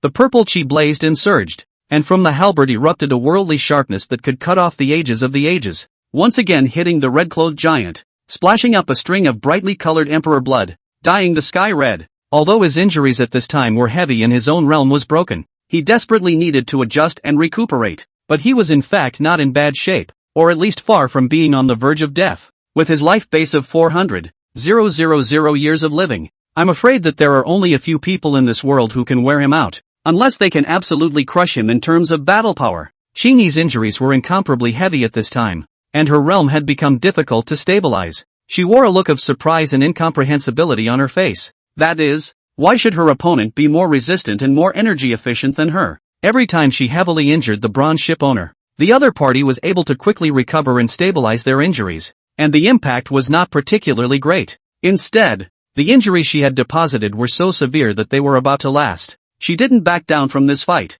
always believing that her opponent could be spelled by her in the end, and kept going. As a result, the fight was on the brink of defeat, and the other party still had a flourishing chi, and his might basically did not decline, having an unimaginably abundant life base. It was just that she didn't understand at all. On what basis could a red dust heavenly emperor possess such a foundation? Even though it was also possible that the other party had come from beyond the world and wasn't a native heavenly emperor, but theoretically having descended for a long time, they should have been corrupted by the red dust as well. The only explanation is that the other person might have some out-of-this-world mythical chance and thus be extra unique, right? But it was useless to think about that now. Her only question now was, would she live? I come from out of this world with a special duty. Qin Yi had already felt a share of the danger of imminent defeat at the moment, but how she was not willing to die like this. Even if it was unlikely, she still had to find a way to survive. She spoke directly, telling all of her origins and making it clear that she had been ordered by the terrifying beings outside the black box and needed to stay alive to guard the bronze ancient ship. She especially emphasized being alive. It is natural that a living person can radiate karma more strongly than a dead person. Perhaps this was the purpose of her staying at the black box to guard the ancient bronze ship. But the terrifying beings outside the black box couldn't possibly know whether she was alive or dead at all times, and she would only really be useful on the day the black box was opened. She also wondered what would happen if she died early. Perhaps there was some other karma involved. Something about the terrifying beings outside the black box might make the other side worry about something. But in fact, she did not hold too much hope. After all hit to this extent, really can still forgive put down? And sure enough, Qin Feng was indeed slightly surprised when he heard Qin Yi's words. He actually guessed that Qin Yi's identity was extraordinary and might come from outside the world, which was really the case. As for what lives to hold down the ancient bronze ship, he couldn't just stop and make peace even if he was also more than a little alarmed and apprehensive. Is this a joke? Boom! Qin Feng once again erupted. From the top to the bottom of the halberd smashed to Qin Yi. A horrible to the extreme fluctuations spread out, covered everything. The ancient overriding might once again give Qin Yi heavy damage, so that its aura suddenly declined a cut. Qin Yi is still unwilling to fight to the death like this, and still wants to beg for her life. After she braced her last might and slapped out a palm in an extreme outburst, she directly rushed out of the bronze ancient ship. She stepped into the starry sky, dragging the remnants of her body towards the purple weather divine court, to make a last-ditch effort to turn to the divine court lord. However, the lord of the divine court stood at the very top, looking down at the vastness of the starry sky, and with a single glance, he could see Qin Yi's situation, as well as the bronze shipmaster who was in hot pursuit. He knew that in the end the battle was won by the bronze shipowner after all. Moreover, Bronze's aura was strong and stable, and his state was not seen to be much worse, so it was evident that this was also an extremely strong heavenly emperor-level taboo figure, which was once again out of his expectation. The lord of the divine court saw that Qin Yi was going to turn to him for help, and even offered to help him in the future. But, the lord of the divine court was not a cutie.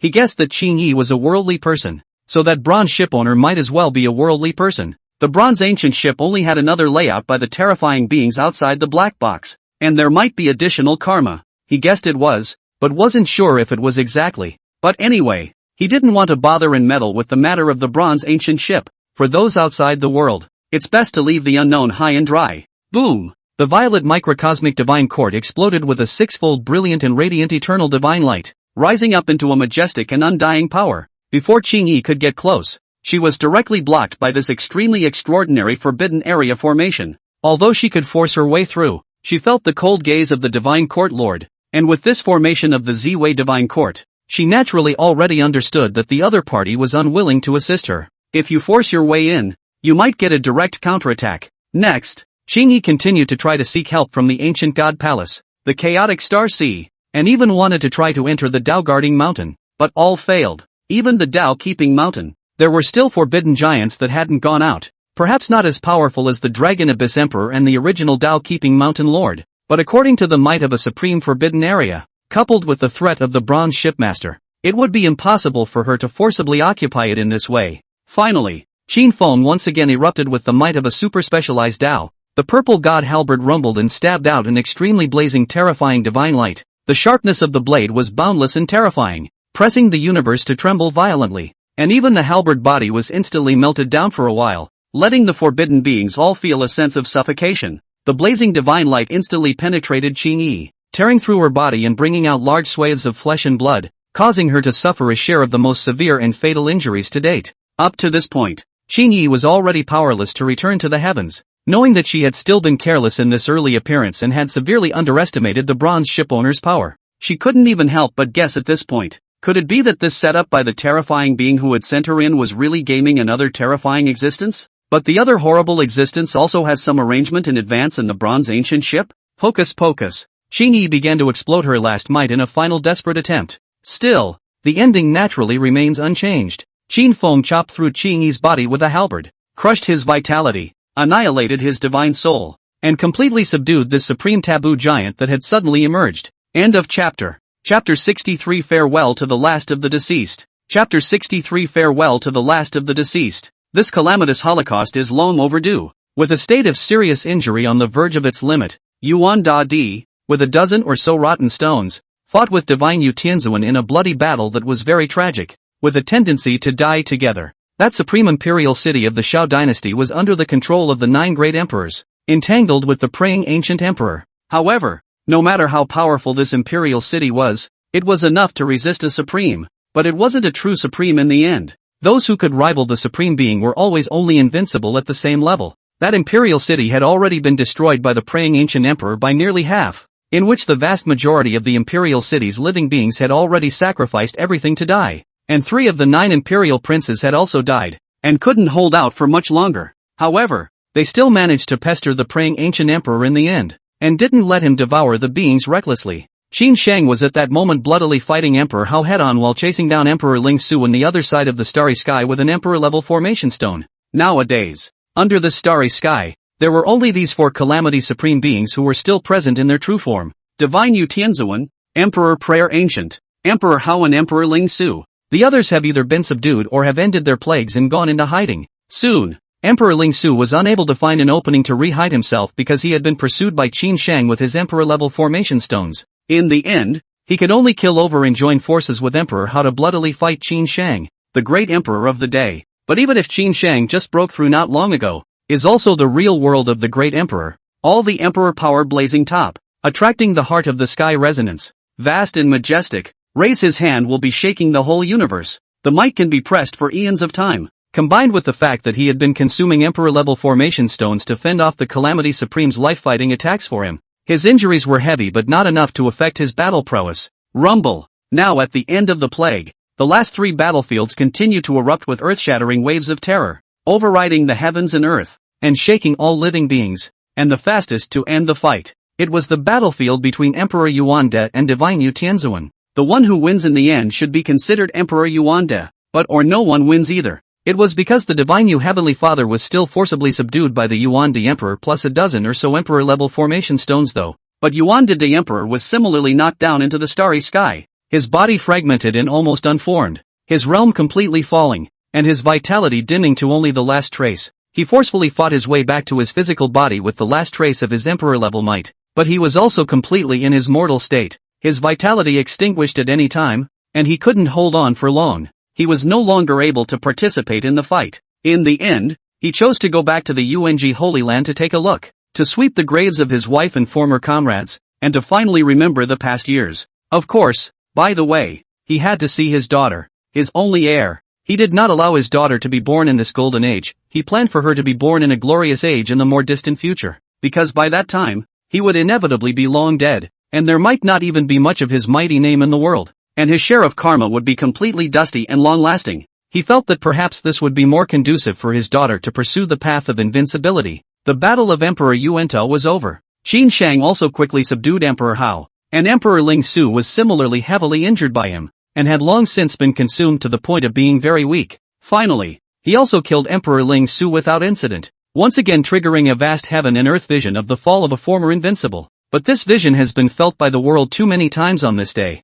And this time, that Shao imperial city was also completely crushed by the ancient emperor of prayer, and those 9 emperors, it seemed, had all been killed in battle. However, when Qin Shang arrived, while he directly attacked the praying ancient emperor forcefully, he also fished out a still-saving royal son from the broken Shao imperial city in passing. and also temporarily sealed it into the creation ground at his feet. What followed was naturally a bloodbath between him and Emperor Praying Ancient, and the result was no surprise. He once again slayed a calamity being and prayed for the ancient emperor to fall. To this point, there were no still surviving calamity supreme beings under this cosmic starry sky. Qin Feng stood on top of the world. His radiant body was magnificent through the heavens, and his blazing and incomparable great emperor's breath permeated the universes and domains, supremely honorable and overriding everything. As the great emperor of the day, he had done his best, and as best as he could, with regard to this calamitous havoc. When a calamity comes out, the great emperors of the world basically don't go so far as to stand by and do nothing. Even if those forbidden beings who had already lingered in the darkness were allowed to return to his position, the vast majority of them should be just as likely to strike. Suppressing calamities is sometimes not really about having a righteous heart and sheltering all beings. As an invincible person of the world, watching those forbidden beings jumping around and slaughtering all living beings was hard for anyone to tolerate. And this was actually a provocation to the majesty of the invincible person of the world that had pressed down on the contemporary times horizontally. This calamitous holocaust was suppressed in the end, but it still wreaked havoc on the universe. Qin Feng looked around. The cosmic stars, nearly a third of them had been extinguished, still filled with bloody and evil aura. Those stars almost no longer existed living beings. There were also some immortal Dao lineages that had similarly broken down from this catastrophe, and even with imperial soldiers, they couldn't stop the calamity supreme. The other side, the path of protecting the way gradually closes, and this is the path that was originally forcibly picked up, so it will naturally dissolve in the end. The Divine Court Lord and the Ancient God Palace Lord had been staring at that path,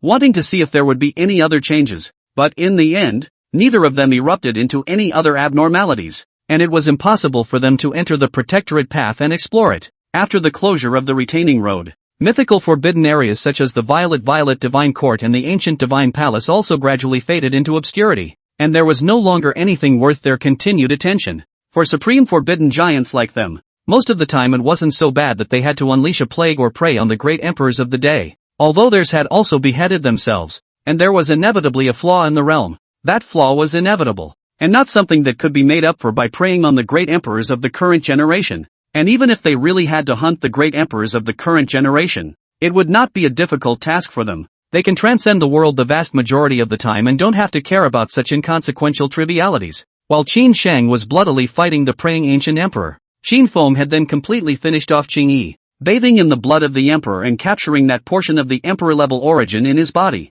He felt that there was some sort of creation in Qing Yi's portion of the emperor-level origin, and that he might be able to distill it to give himself compensation. Although this behavior of his was also quite similar to those rotten supreme beings who preyed on great emperors, but the essence is still a little different. He was not trying to make up for his own emperor-level origin. His Tao origin was surging and overflowing, and he had not cut himself to extinguish his origin, so he did not need to make up for it. It was just that the physical body and divine soul did go wrong, and he felt that Qin Yi's share of the origin existence creation could perhaps be studied or even extracted for use. Qin Feng had returned to the bronze ancient ship. With regard to the calamity cataclysm, he had naturally been paying attention to it, and in the end, it had been suppressed without completely cleansing a round of cosmic beings. The rest of the matter was also even less his business, and would be dealt with by the great emperor of the day. If you are in any position, you can do anything, as long as you still have your own will and state of mind. The only Qin Feng he was slightly concerned about was Yuan You, Genji Holy Land.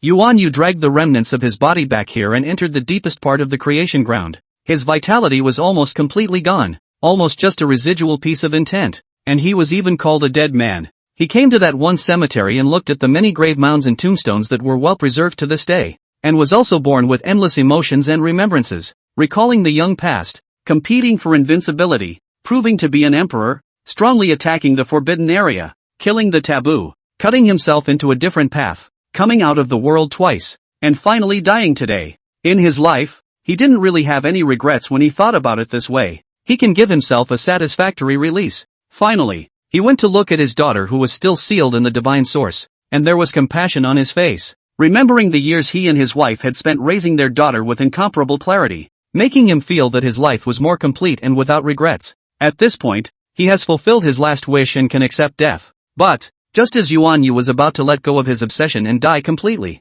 he stopped, sensing a peerless imperial might that covered all of the ages. The might of a great emperor that oppressed everything poured down. Even if Yuan Yu has only the last remnants of his thoughts left, he is still aroused by a magnificent aura. The same supreme, proudly looking at the future of the past and present. Even if he was already dead, he was still an emperor, still fearless of everything. There's a deceased person you might want to finally meet as well. Qin Feng came to the Yuan Ji Holy Land and saw the remnants of Yuan Yu's thoughts and body, so he naturally saw that its true condition was just the temporary survival of a dead man's obsession. But the truth is that it's not really completely dead. There is still that one piece of intact will and mind. Yuan Yu sniffed and looked at Qin Feng, vaguely still guessing something. Does he still have any old friends in the world today? If so, what kind of deceased person could it be? And this one of the great emperors of the day was surnamed Qin. Go! Yuan Yu stood up. His body still had a sense of greatness, the top of the sky and the ground, which could hold up for 10,000 years, surviving the last of the great emperor's aura. He returned lightly, his tone casual but also a little tired. He indeed couldn't hold out much longer. Finally, Yuan Yu and Qin Feng did not display any amazing might and calmly entered the bronze ancient ship. It's here. Yuan Yu saw Qin Feng, saw the face that was once incomparably familiar, although the temperament has changed greatly, but also vaguely survived a few points of the old style. Sure enough, it's you. Yuan Yu came in front of Qin Feng. His expression was very calm, only his eyes had a few strands of stern essence light coming through, and his emperor-level aura poured down, still intimidating enough to have an aura that proudly looked down on the ages. It's been a long time. Qin Feng looked at Yuan Yu and said silently. He felt something to say, but it didn't seem worth saying. He could naturally see that Yuan Yu would completely fall at any moment. And this was likewise the last of his deceased family members from that initial life. When Zhen Yu died, he was the only one left who could still remember their time. Even Qin Feng had an indescribable feeling at this moment. Very well, you really didn't die in the first place, and have even survived long to this day. Yuan Yu smiled faintly and said, to this day he has what not to see? He didn't even bother to ask Qin Feng how in the world he had survived until now. There was no point in asking. As long as it's the same person it was in the beginning, and the same familiarity it had in the beginning, it really doesn't matter what it is. And even if he didn't go to ask Qin Feng about his secret, there were still many doubts in his mind that were answered. It turned out that when the bronze boat owner had come out of the world to beat him up, it was purely because that person was Qin Feng and he was Yuan Yu, without any other additional reason. Both had already entered the realm of invincibility, and since they had met, how could they hold back from making a move? No last words? Qin Feng asked. For characters like them, there is no such thing as pretentious words to say. Seeing one side is already better than words. The deceased are sent away to die in peace, Yuan Yu said, releasing a smile. Then the obsession dissolved and his body began to collapse. But he ended up saying one more thing. Since you've been living, don't ever die. Just how does that sound? More or less, like cursing someone? End of chapter. Chapter 64. 10,000 and 15,000 years of time flickering, 2 in 1. One chapter only. Chapter 64. 10,000 and 15,000 years of time flickering, 2 in 1. One chapter only. In a flash, hundreds of years have passed. The universe regained its calmness, but it was not calm, because there was still a group of undead and still thinking of proving the way of the greatest heavenly pride fighting every day on the road to invincibility. And the commotion wasn't small either. On this day, the controller of this mythological forbidden zone, the chaotic Star Sea, took the initiative to come and seek communication with Qin Feng, or rather, to test the waters. The bronze ancient ship was currently sailing on top of a vast and endless ink-colored ocean. The chaotic ink-like seawater surged and undulated, rolling backward into the 9 heavens, setting off waves of monstrous waves, with a majestic and magnificent momentum. Setting off the bronze ancient ship is somewhat small, but the bronze ancient ship mythological breath naturally scattered,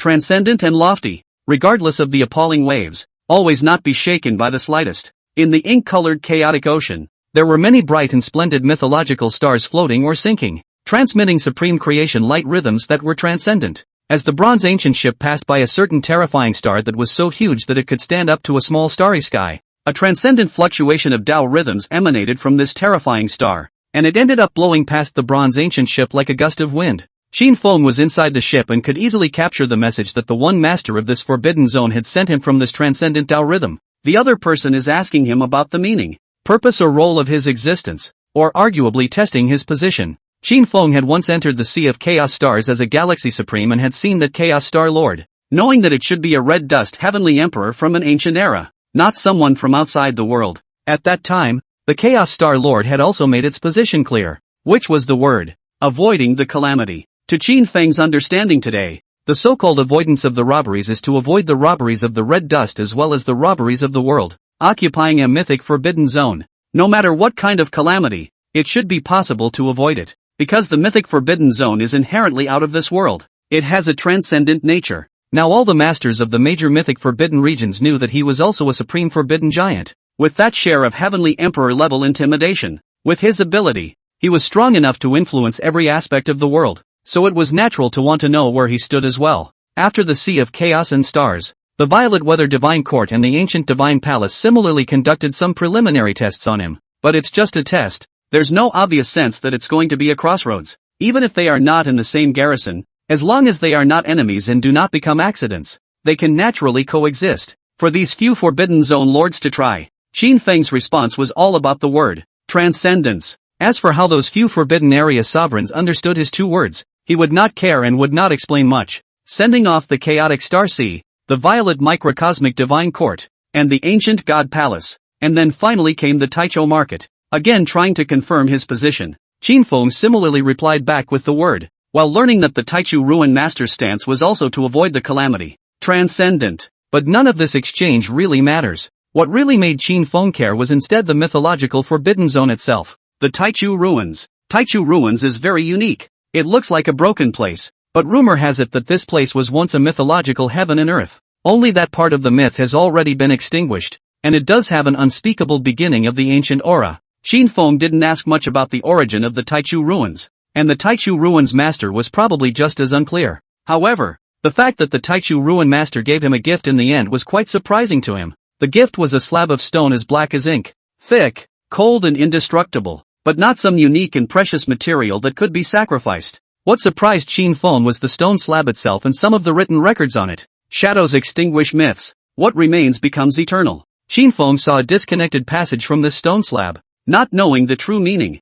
It was the word that most alarmed and puzzled him. Shadow. The primordial market master was still more talkative or curious, and asked him in turn if he knew what a shadow was. Qin Feng naturally didn't know, and it seemed that even the Lord of the Divine Court didn't know about it, and that probably involved higher things, or this stone slab is the so-called myth that was extinguished by the shadows and then became eternal. Indeed indestructible, with the power of Qin Feng could not leave any trace, and there were quite a few such slabs in the Taichu Ruins. This exchange with a few Forbidden Area sovereigns went down, throwing in that unknown shadow and slate. It did make him understand more about the black box. He felt like he might be getting closer to the truth of the black box, for the horrible beings out there. Until the black box is opened, no one knows what it looks like inside, but perhaps it's also why, inside the black box, it can be anything. Taking the trouble and time to come up with such a black box that absolutely isolates karma and absolute darkness. Naturally it has its great purpose. If it was really what Qin Feng had guessed, then the significance of this black box's existence was a bit unbelievable and too terrifying.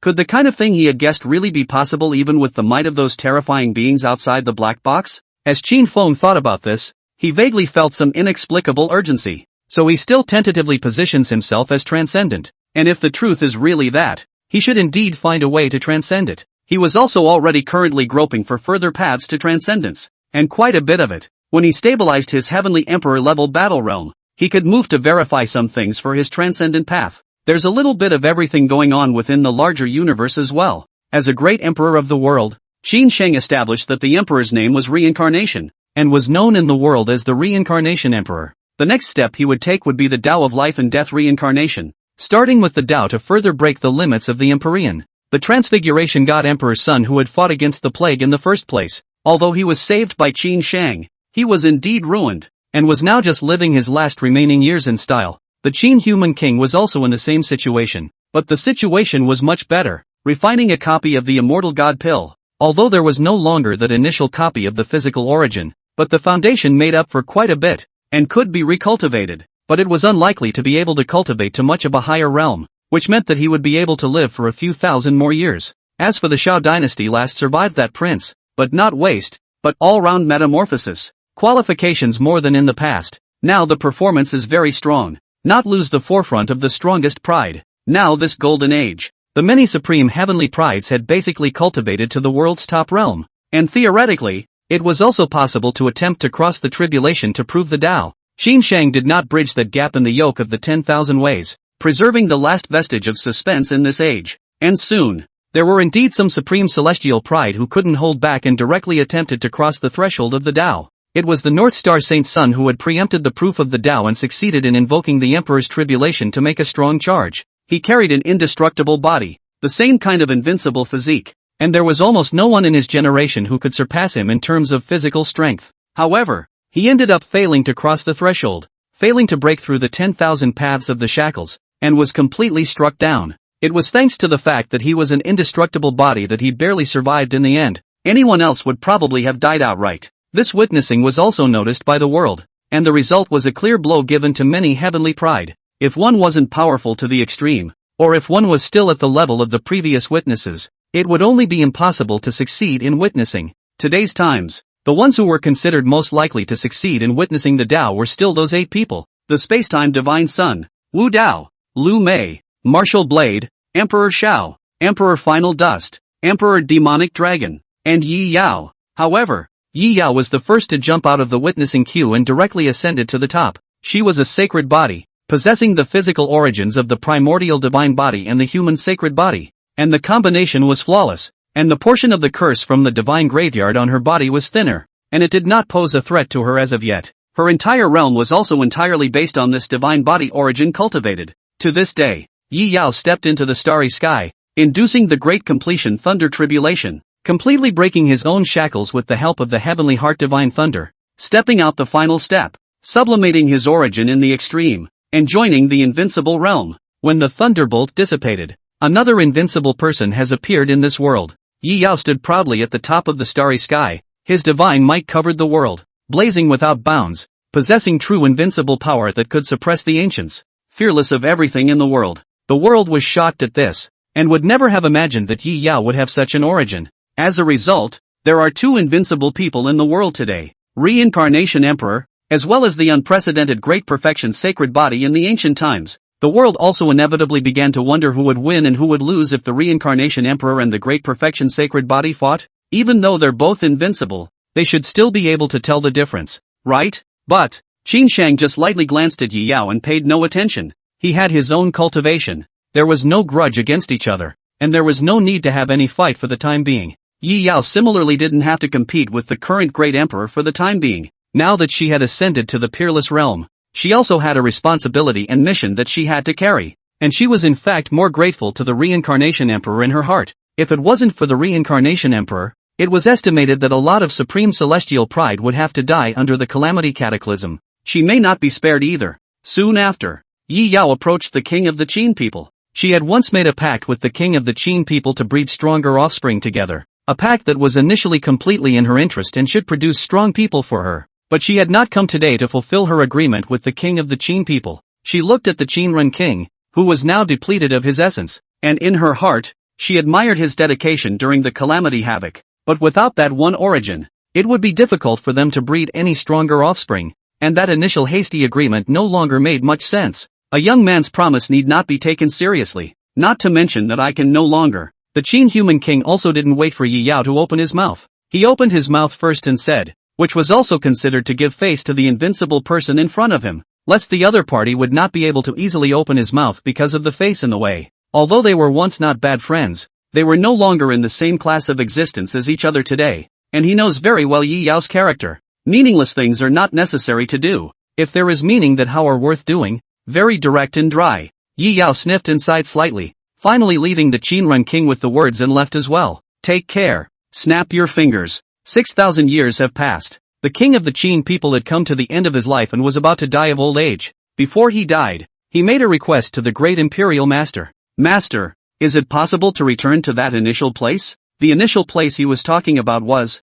naturally, the place where he grew up as a very young boy. There was a river there that looked so much like the Yellow Springs and Heavenly River that he later bragged to his friends that he seemed to have swum in the Yellow Springs and Heavenly River. Only no one believed him. However, he understood the extraordinary nature of his senior uncle, and thinking back to his childhood, he actually had a guess that was not good enough to ask out for the time being, but now that he's dying, he should be able to know that truth, right? Could be. Qin Shang looked at the Qin Runhuang who was full of old age, but his eyes were still clear and had completely looked down on life. He did not refuse its request. In the end, the king of the Qin people was taken back to the ancient bronze ship so that he could learn the truth about everything. The Qin Runhuang looked at the various things within the bronze ancient ship, and even if he looked away again, he was still unavoidably shocked. Ancient bronze ship, then that master of mine initially, wouldn't it be? Before the king of Qinren finished speaking, Qin Feng walked out as well. Qin Feng looked at the Qinren king, and there wasn't really much to say. Though he lives forever,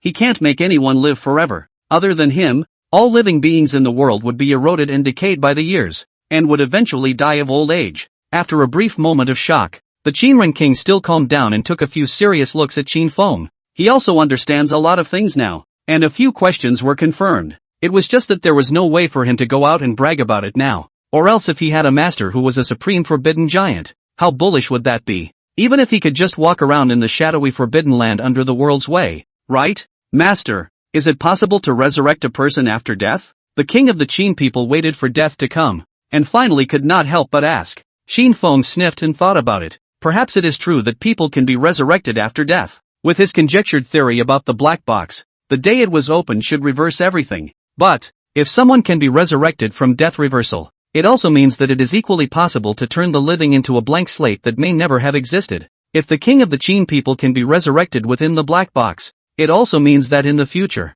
Qin Feng and everyone else will face the same fate of being slaughtered and manipulated. This should be one and the same. Either no one can be shaken, and someone has set all karma in stone. Either anyone can be manipulated at will, unable to resist that one great terror. Of course, this was actually still only Qin Feng's current guess and had not been confirmed. Even the divine court lord and the others didn't dare to confirm any speculations about the black box. It was something beyond their class, and was by no means beyond their comprehension. The truth had the potential to be even more horrifying than they had suspected. There are no absolutes. Qin Feng finally just faintly returned. The king of the Qin people heard. There is nothing more to say. In fact, it is just a casual question. More unrealistic fantasies before dying. Thinking that maybe if you close your eyes today, you'll actually come back to life the next time you open them again? Finally, the king of the Qin people also didn't bring any regrets and died of old age inside the bronze ancient ship. Qin Feng also still gave it a simple tomb, although not a long time to get along, but in the end he's saved from the baby and raised,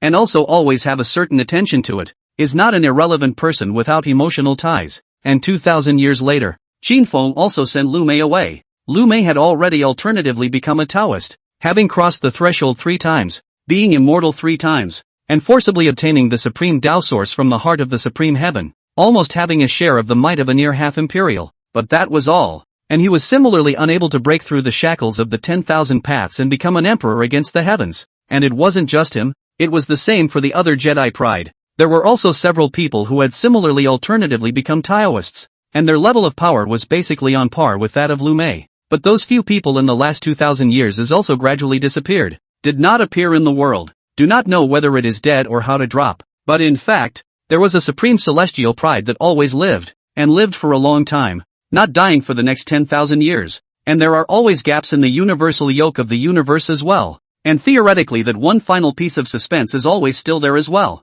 Lu Mei herself was special, and refining the immortal god pill wasn't much use to extend her lifespan much, and he doesn't seek to necessarily become an emperor or live as long as he can. And he doesn't self-appoint himself down as some kind of otherworldly pathfinder. He has another path to red light immortality to follow. Lu Mei returned to the ancient bronze ship just the same, looking at the same familiar things, places he had spent time as a child. He also figures out a lot of truths very quickly. Uncle Shifu, I'll see you again sometime in the next life. As for the master, in the next life, it's business as usual. In the end, Willow Plum dies and everything melts away, leaving only a unique seed. He didn't mind his own secret of reincarnation and longevity being learned by his master, knowing that it was actually nothing, and that no one else could get anything out of it. And neither the master nor his uncle ever interfered with him too much. Just like that, having a heavenly emperor-level giant watching his reincarnation wasn't that bad, and staying in the mythic forbidden zone should also be better and safer. And his next life transformation should be a bit quicker.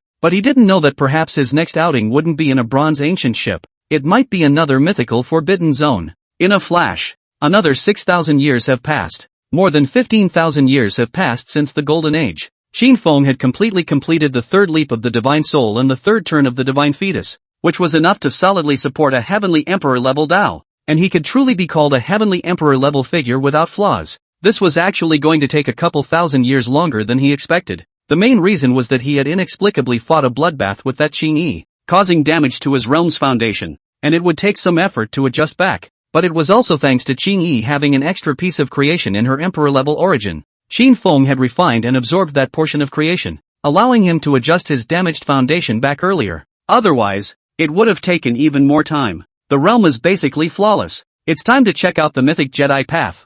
Qin Feng glanced at the note of the mythical Jedi road on the bronze ancient ship. He currently groped and summarized a way of transcendence. The theory should be feasible, but need a lot of things to assist in supporting in order to move forward. And those things, as far as he knows, the black box should be there, but may not really be there. He has not yet seen it with his own eyes. So, before attempting this path of transcendence, he still had to go to the mythic Jedi path to verify some things. He then stepped into the mythical extinction of the ancient bronze ship, and it's been 6,000 years. There are also many and vast things happening in the great universe, enough to startle the ages, but that all had nothing to do with Qin Feng for the time being. With his current realm, his gaze was already on transcendence. End of chapter. Chapter 65, Breaking into the mythical Jedi path. Chapter 65, Breaking into the mythical Jedi path. Qin Feng carried the purple god halberd in his hand, and with a casual stroke, a transcendent and supreme sharpness penetrated, easily breaking open a large opening in the node of the mythical Jedi path. A more violent and furious mythological aura surged out like a pouring torrent, ravaging the surroundings with a transcendent destructive power to crush all things in the earthly world. Qin Feng stood on top of the ancient ship Divine Soil, letting the raging mythological air waves wash over him, and remained motionless. He was about to take a step into the midst of this mythical extinction. However, the Three Lives Divine Flower also rose up from the ground at this moment and flew behind him, as if it was going to follow him into the mythic Jedi path. What do you mean? Qin Feng looked towards the Three Lives Divine Flower, this alternative and unique immortal divine medicine, and whole inexplicable operation. You know what I'm going to do and you want to follow along and explore? He frowned slightly as his divine numinous Tao wave swept over the Three Lives Divine Flower and couldn't help but ask. He had never been able to understand what this Three Lives Divine Flower was all about. As if it had some sort of intelligence, but also as if it was simply a piece of instinctive will without feelings, often repeating a certain behavior. This time, he had only opened the mythic Jedi path, and the three divine flowers would have to follow. I don't know if it was curious about what was in the mythic Jedi path, or if it knew what was in there and thus wanted to follow it in and explore, or find something purposefully. After thinking about it, Qin Feng still ignored it and allowed the Three Lives Divine Flower to follow along into the mythical Jedi path. He stood on top of the mythical Jedi road and casually bridged the opening behind him that connected to the bronze ancient ship. The node was still there, solid and long-lasting, and he could reopen it at any time. Boom! The surging and violent mythological chi waves that were beyond words immediately impacted towards him, the quality and density of which far exceeded that of the red dust, and was sufficient to crush all things in the earthly world. Even the invincible have to take up a great pressure that is not easy to take steps. However, Qin Feng just casually stepped out with a single step, and his body's might erupted, spreading out across the sky, and in an instant, he was able to wash away all the mythological airwaves. He walked proudly, looking disdainfully at all the ancients, displaying a might that pierced through the years of red dust and overshadowed the ancient and modern world, causing this mythical road to tremble gently, as the supreme path to myth at the moment in turn endured a share of imperial pressure from the absolute top of the red dust. Qin Feng took a step forward, step by step, his stance arrogant and unstoppable. This mythical Jedi road existed a unique code of order, very solid, as one for all eternity, obviously the handiwork of an unimaginable terrifying existence outside the red dust. At some point, some kind of order is activated on the mythic Jedi road. Many terrifying and shocking mythological lights and shadows emerged from all directions and then came straight at Qin Feng.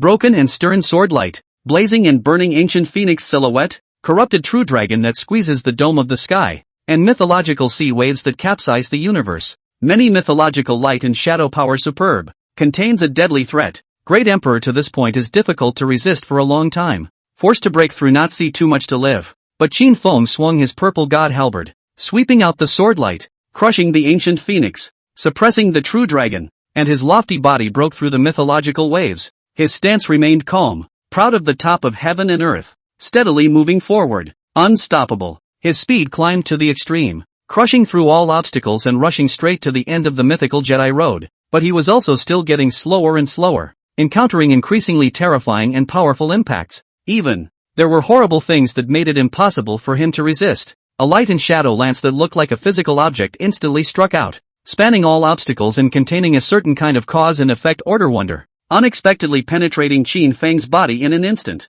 Pust! A string of Emperor's blood containing surging might was brought out and spilled into the sky, reflecting the mythological heaven and earth in red. The order that transcends the red earth is starting to make no sense. So it's almost here. Qin Feng's expression was grave as he looked ahead. while casually backhanding a strike to directly blast through that one light lance. Even with the mythic Jedi path, theoretically there wouldn't really exist a power that approached or even reached the level of a god. And that kind of power itself would be enough to radiate boundless karma that would break the black box outright. But even so, just a wisp of mythological order was enough for Qin Feng to eat a pot. It was too scary along the way. The 3 divine flowers were all accidentally swept by a certain radiant haze, and one of the 3 fantasy wonderflowers was actually blasted down and crushed. This made even Qin Feng look at it a few more times, seeing the 3 lives divine flower broken for the first time. But it didn't seem to be much of a problem. The 3 lives divine flower was still bouncing around a lot, and at the moment, it was eager to burrow into Qin Feng's arms. Another dish is coming again. Qin Feng sighed lightly. Although the 3 lives divine flower never really listened to him, but it had also done him a great service, so he also took a little more effort to protect it. Finally, Qin Feng still broke through the barrier and arrived at his destination with a share of not-so-serious injuries. Although he couldn't see it, he could already clearly sense the existence of 3 passageway nodes along this stretch, and that's what he's going to verify when he gets to Mythic Jedi. Another passage node does exist here that leads to another heaven and earth. Back then, the final Dust Emperor should have chosen these 3 passage nodes as a way out. Qin Feng thought at this moment, while still continuing to resist the many terrifying impacts on the mythical Jedi path. Back then, when the final Dust Emperor forced his way through the bronze ancient ship's mythical Jedi path, it was naturally never possible to break through to ascend to the mythical land. This was something that the final Dust Emperor was also bound to know very well. But naturally, he wasn't looking for death when he broke into the extinct paths, but he had long known that every mythical extinct path would still have some passageway nodes leading to other worlds and heavens. Those worlds and heavens are then some kind of way out. But those worlds should all be depleted, broken red earth and heaven, and in fact fall within the black box. The great universe belongs to the center of the black box, and those depleted red earth and heaven are considered the outskirts of the black box, right? In those depleted heavens and earths, there was no thick world creation to nourish them, and the living beings there were generally much shorter lived. When the final Dust Great Emperor went to those depleted heavens and earths, his vitality life element would also be consumed at an accelerated rate. His lifespan would also be shortened, and his growth would be extremely difficult or even basically impossible because the soil to continue growing did not exist in those places. Therefore, the Lord of the Divine Court guessed that the terminal Dust Emperor should have gone to the depleted heaven and earth on the outskirts of the black box, but he also let it go from there without trying to hunt it down. Originally, even if the terminal Dust Emperor could still live in the great universe, wanting to grow to the extent of breaking the black box was also an incomparably long way off, and there was just a hint of possibility. If the final Dust Emperor had gone to the depleted heaven and earth, the possibility of growing into an accident would be almost non-existent. It's been over 1,000,000 years since then. If the final Dust Emperor had really grown into an accident, the black box would have been a problem long ago. Now that the black box hadn't gone wrong, it meant that the terminal Dust Emperor was either dead or had also sealed himself by decapitating himself, and might not even necessarily have sealed himself, because quenching divine origins required consuming the creation of the supreme heaven and earth. Those depleted heavens and earths did not necessarily still possess the substrate to quench divine origins. Without a divine source, the final Dust Emperor naturally only had one way to die of old age. The nodes of passage that should be found in the mythic Jedi Road have been found. Qin Feng naturally didn't need to continue to barge forward. Further forward, those terrifying light and shadow impacts would only get enough to crush a heavenly emperor. Boo! Qin Feng directly struck through one of the passageway nodes and opened an entrance, then directly walked in. He broke into the mythic Jedi Road this time, verifying the existence of the passageway node and once again clarifying the actual destination of the final Dust Emperor.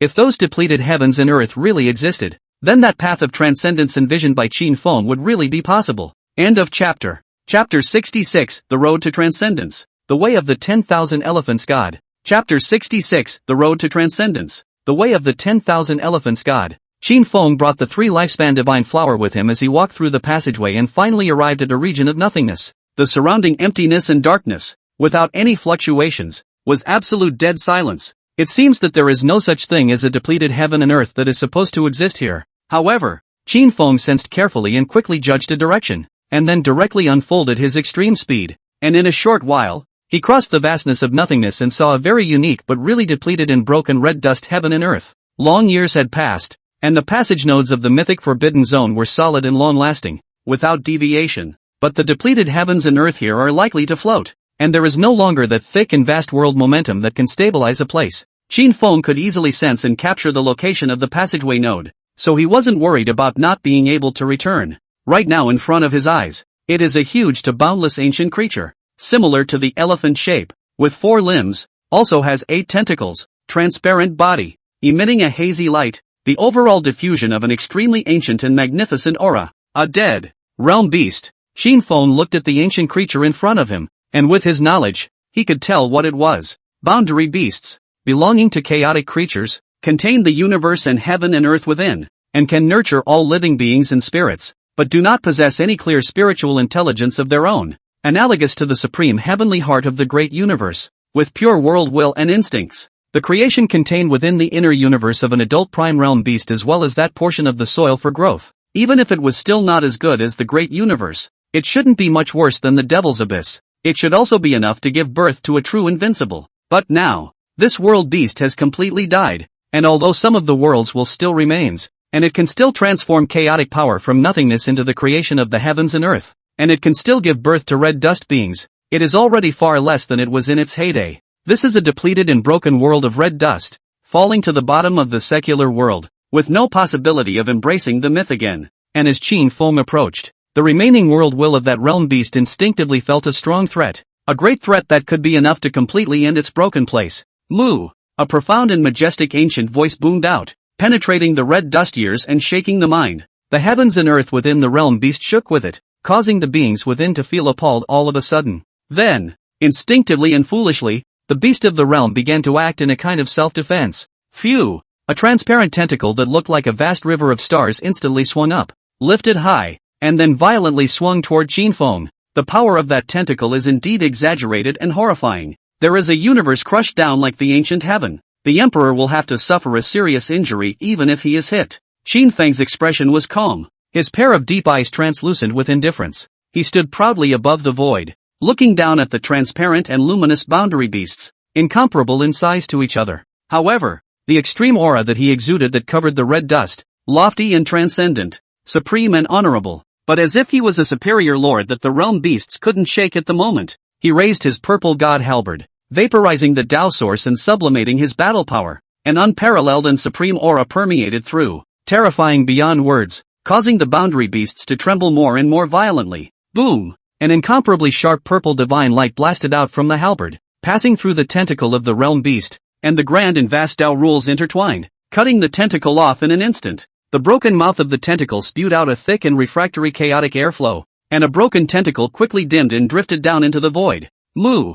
The boundary beast once again burst out that kind of profound and majestic pale sound, seeming to come from the ancient times. The thickness of the years is shocking, and that's when the beings and spirits of the world beast inner heaven and earth were still strong enough to step out of the heaven and earth and peer into the realm of nothingness. Then they saw the disconnected tentacles of the realm beast, as well as a terrifying figure that blazed unreadable like a heavenly god. A worldly emperor? Not this powerful. Gods? Some of the powerhouses within the realm beasts were horrified at the moment, trembling with fear from the depths of their souls, making it almost impossible for them to stand still. Qin Feng temporarily ignored those beings within the realm beast. He took one step onto the top of the boundary beast, and his monstrous might poured down, suppressing everything, causing that one remaining will of the boundary beast to be temporarily deterred, not daring to engage in a death-defying act of self-defense. The moment, within the realm beast, in that broken and depleted cosmic heaven and earth, all beings and spirits at this moment felt that terrifying aura that overrode the red dust and eternity,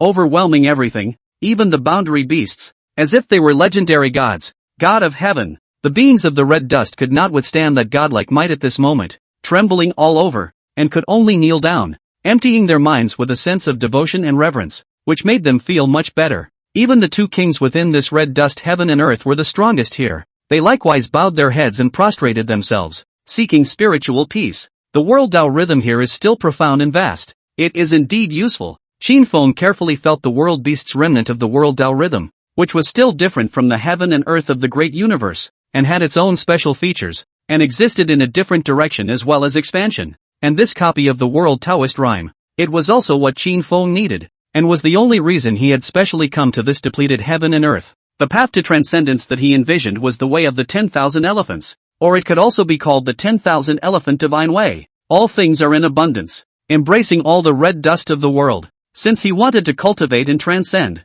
he naturally had to start with his strongest aspects first. His greatest strength was always the Tao, and the many Tao sources were so complex and vast that they could indeed barely be called all-encompassing. But in fact, It was not enough, such a Taoist skill was still more than enough substance away from transcendence. It's not only a lack of accumulation of years, but it also seems a lot more monotonous. Although the heaven and earth of the great universe's 10,000 paths were supreme and flawless, theoretically enough to give birth to gods, they were only theories. Qin Feng didn't want to stay stagnant in the great universe and wanted to acquire more soil to accelerate his growth. He wasn't clear when the black box would be opened and when, but it didn't seem to be particularly far away anymore. That day was, even with the destiny of longevity, he didn't think that he could still slowly simmer down time to improve, or that he should think of every way and means to accelerate his growth. These depleted heavens and earths on the outskirts of the black box were devoid of creation and resources though. However, the remaining world Tao rhythms here were still described as a great treasure trove, something that Qin Feng needed to help him accelerate his growth.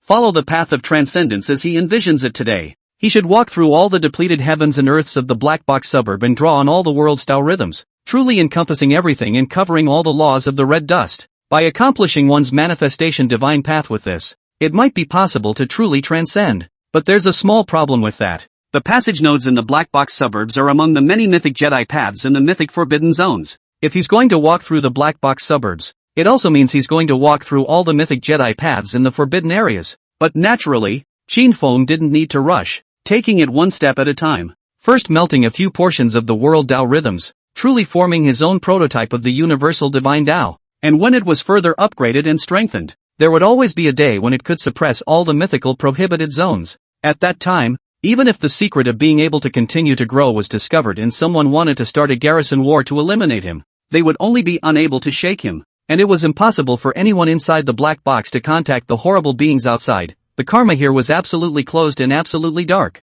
He can naturally do whatever he wants. Subsequently, Qin Feng entered the cosmic heaven and earth within the realm beast and randomly picked a majestic mountain to sit down, then slowly realized and drew on the world's Tao rhythm here. It would probably take him a few thousand years to totalize that unique world Tao rhythm here and integrate it into himself. Then back he would have to reorganize and adjust his own muddy Tao lineage and begin to form his own fledgling 10,000 elements divine Tao. Wait for everything to stabilize before going to the next depleted world. This is going to be another long practice. Qin Feng had already collected his own might. The beings and spirits within the realm beasts were no longer suppressed by that portion of heavenly godlike might, and were able to act as usual. But the shock and fear in the mind is something that will not dissipate for a long time. They didn't have emperors here, and the most powerful kings were far from giving them this sense of terror as if they could overthrow the universe with a snap of their fingers. Apart from the heavenly god, they couldn't think of any other existence. A heavenly god visited their depleted and broken heaven and earth, but did not exterminate the world. So, will this be their chance? Is it possible for the gods to lead them to the land of myth? Some geniuses and powerhouses with active minds couldn't help but vaguely look forward to it at the moment, and the thought of it made people feel invigorated and excited. Then, one of those two most powerful kings, the Axe King, took the initiative at this moment to bow down to the divine mountain and seek an audience with the god of heaven. The Axe King took one step and kowtowed 3 times to the vastness of the world, and froze for hundreds of years before arriving at the divine mountain. He knelt at the foot of the sacred mountain and transmitted the sound of the Tao, with reverence and devotion, asking to see the God of heaven. Subsequently, a supreme dreamy divine light poured down on the red dust and guided the Axe King up. When the beings of the realm beasts saw this scene, their hearts were uplifted and delighted, and all of them made a reverent bow towards the divine mountain. The Axe King arrived at the top of the divine mountain and knelt outside, not daring to look up at the divine face, only to be crushed by the terrifying aura that naturally permeated through it. Completely unable to control himself, on behalf of the beings of the realm beasts,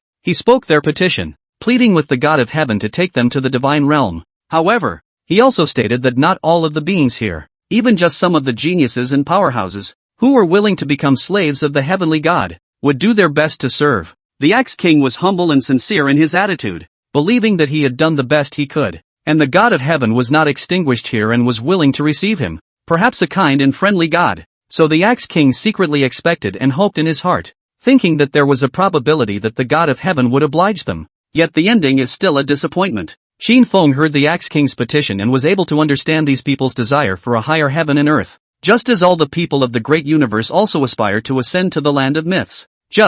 It doesn't make sense. A great halberd rushed up, purple light blooming, majesty supreme, and overriding, simply irresistible might pouring down recklessly, sweeping across the entire realm beast heaven and earth in an instant. The world was horrified and trembling, and all of them knelt down to bear this heavenly god's majesty. Finally, The Axe King fell down the sacred mountain and came down how he went up. It was just that he had truly touched that portion of heavenly God's might this time. And even if it hadn't taken his life, it was still too much for him to bear. Pust! The Axe King fell heavily to the ground, his legs crushed and his lower body a bloody mess. But he was a king after all, and this injury was not fatal. Moreover, the heavenly God's might did not carry the destructive nature of destroying obliteration, but even the pure remnants of might made him far from being able to resist. Doesn't make sense? The Axe King crashed into the divine mountain. Forgetting his injuries, and recalling the words of the heavenly God just now, he could naturally understand what the heavenly God meant. It made him feel disappointed and low, but there was nothing he could do about it. He left and went back to tell the crowd what the gods meant. The world was naturally equally disappointed, and all expectations were dashed. The God of heaven was unwilling to take them away to ascend to a higher heaven and earth. Because that doesn't make any sense to the God of heaven, and it really doesn't make sense. Will the gods lack slaves? Will they need strong men? Doesn't that higher heaven and earth have better slaves and henchmen than they do? So, doesn't make sense. The realm beast beings could understand, but they still couldn't help but feel disappointed and low, and some looked up to the sky and sighed, feeling a sense of powerlessness. The heavenly God stepped out of myth and became a reality, but they could not give them the chance to ascend to a higher heaven and earth, or none of them deserved it. Even the fact that the God of heaven would allow the Axe King to go up and speak their petition was probably the greatest gift in mercy. Otherwise, they wouldn't even be qualified to meet the God of heaven. Who dares to pray for more? Qin Feng didn't pay any more attention to the beings and spirits of the realm beasts and went all out to draw on the portion of world Tao rhythm here.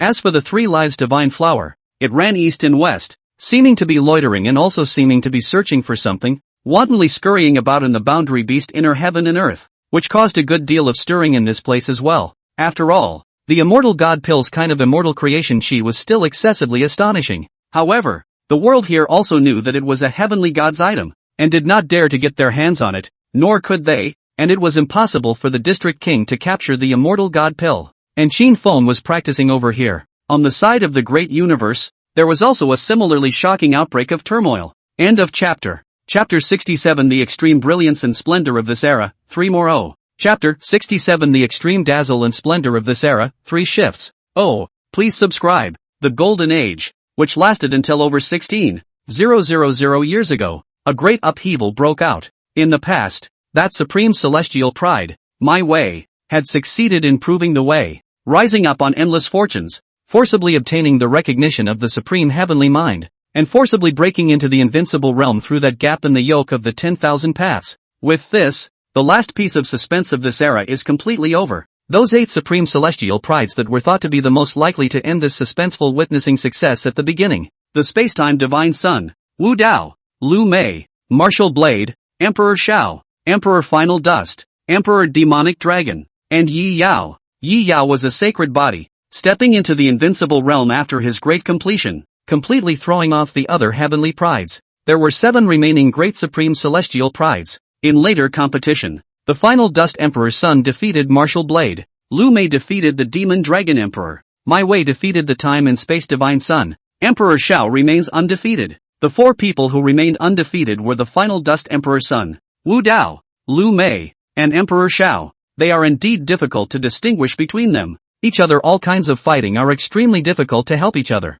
Blood fight to the end may even be the same death. However, they had tried many times to cross over to witness the Tao, but they still couldn't break through either, and they would only die if they forced themselves to hold on. However, they also still managed to alternatively become Taoists by virtue of their many transits, as if the heavens were merciful and still poured a small amount of supreme Tao source into them, allowing them to sublimate partially. Although Martial Blade, the demonic dragon emperor's son, and the spacetime god's son had fallen, they had since alternatively become Taoists, possessing a share of extremely strong forbidden might. The alternative degrees of Tao formation of the Final Dust Emperor's son, Wu Dao, Lu Mei, and Emperor Shao were even deeper, almost approaching the might of a half-empire. That time, this golden age was considered by the world to be possibly the most terrifying and powerful age in all of history. There were really too many strong people, and there were 2 invincible people, and the era of the Final Dust Emperor was not even comparable. Of course, that's what the man of the hour exclaims and brags about. In fact,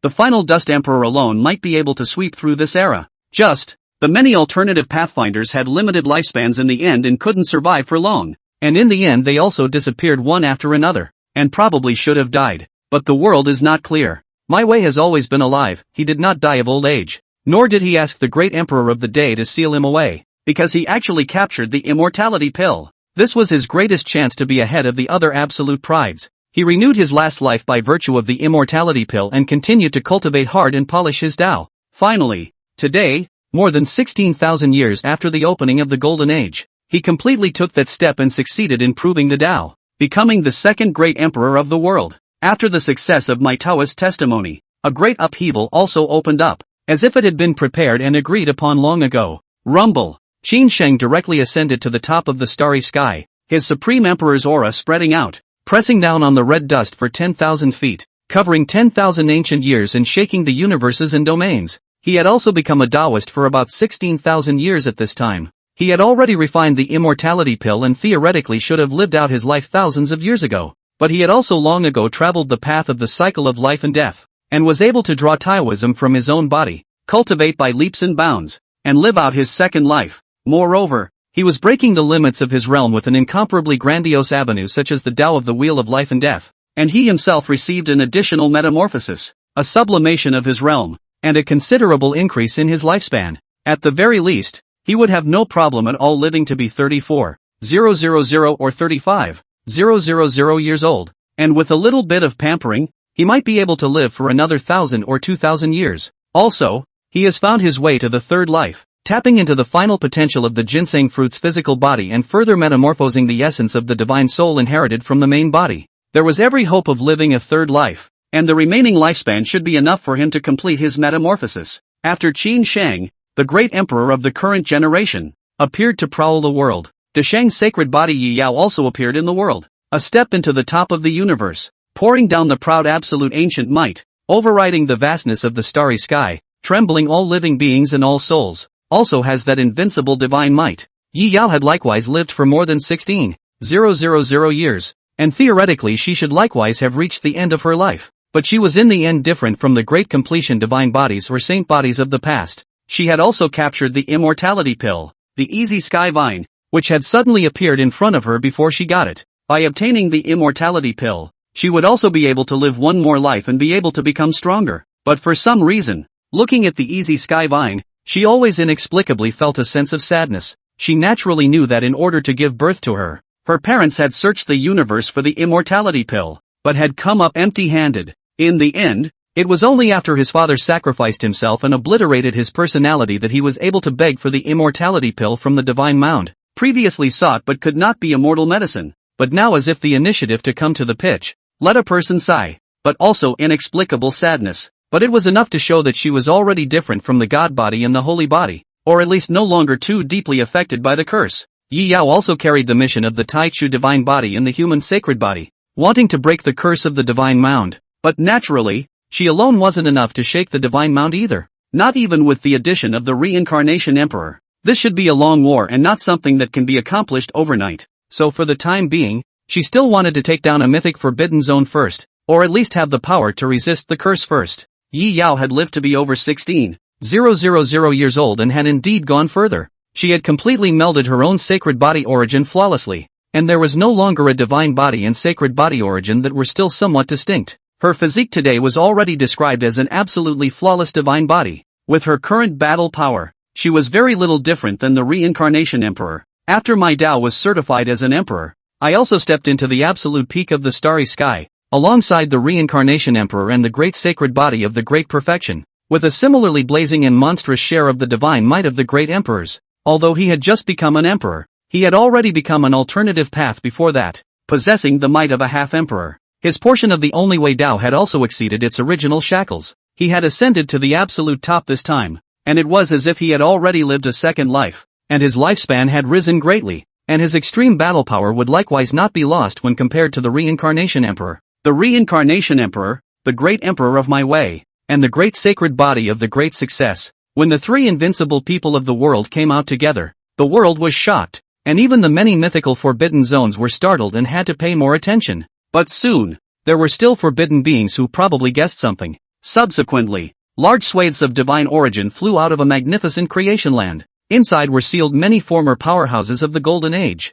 most of which were supreme prides who had cultivated to the extreme. Emperor son of final dust, Emperor son of Shao, Divine Son of Time and Space, Martial Blade, and Emperor Son of the Demonic Dragon were also among them. The 5 of them can be alternative paths to becoming a Taoist. As soon as they broke the seal out, they displayed a shocking might, and the forbidden chi poured down recklessly, oppressing the world horizontally and causing people to tremble. The terminal Dust Emperor Sun and Shao Emperor Sun were even closer to the might of half-emperors, in a trance like a great emperor gulping down might. Very intimidating. This powerful lineup came out, along with the 3 invincible ones of the world. The world was shaken, and the world wondered what they were up to. And soon, the answer was revealed. Led by the Reincarnation Emperor, the My Way Emperor, and the Great Perfection Sacred Body, all the top-tier powerhouses of a golden age were brought together to kill together towards the mythical forbidden zone of the Yellow Springs Heavenly River. And interesting, Emperor Ing Long, a worldly supreme being, was also among the group,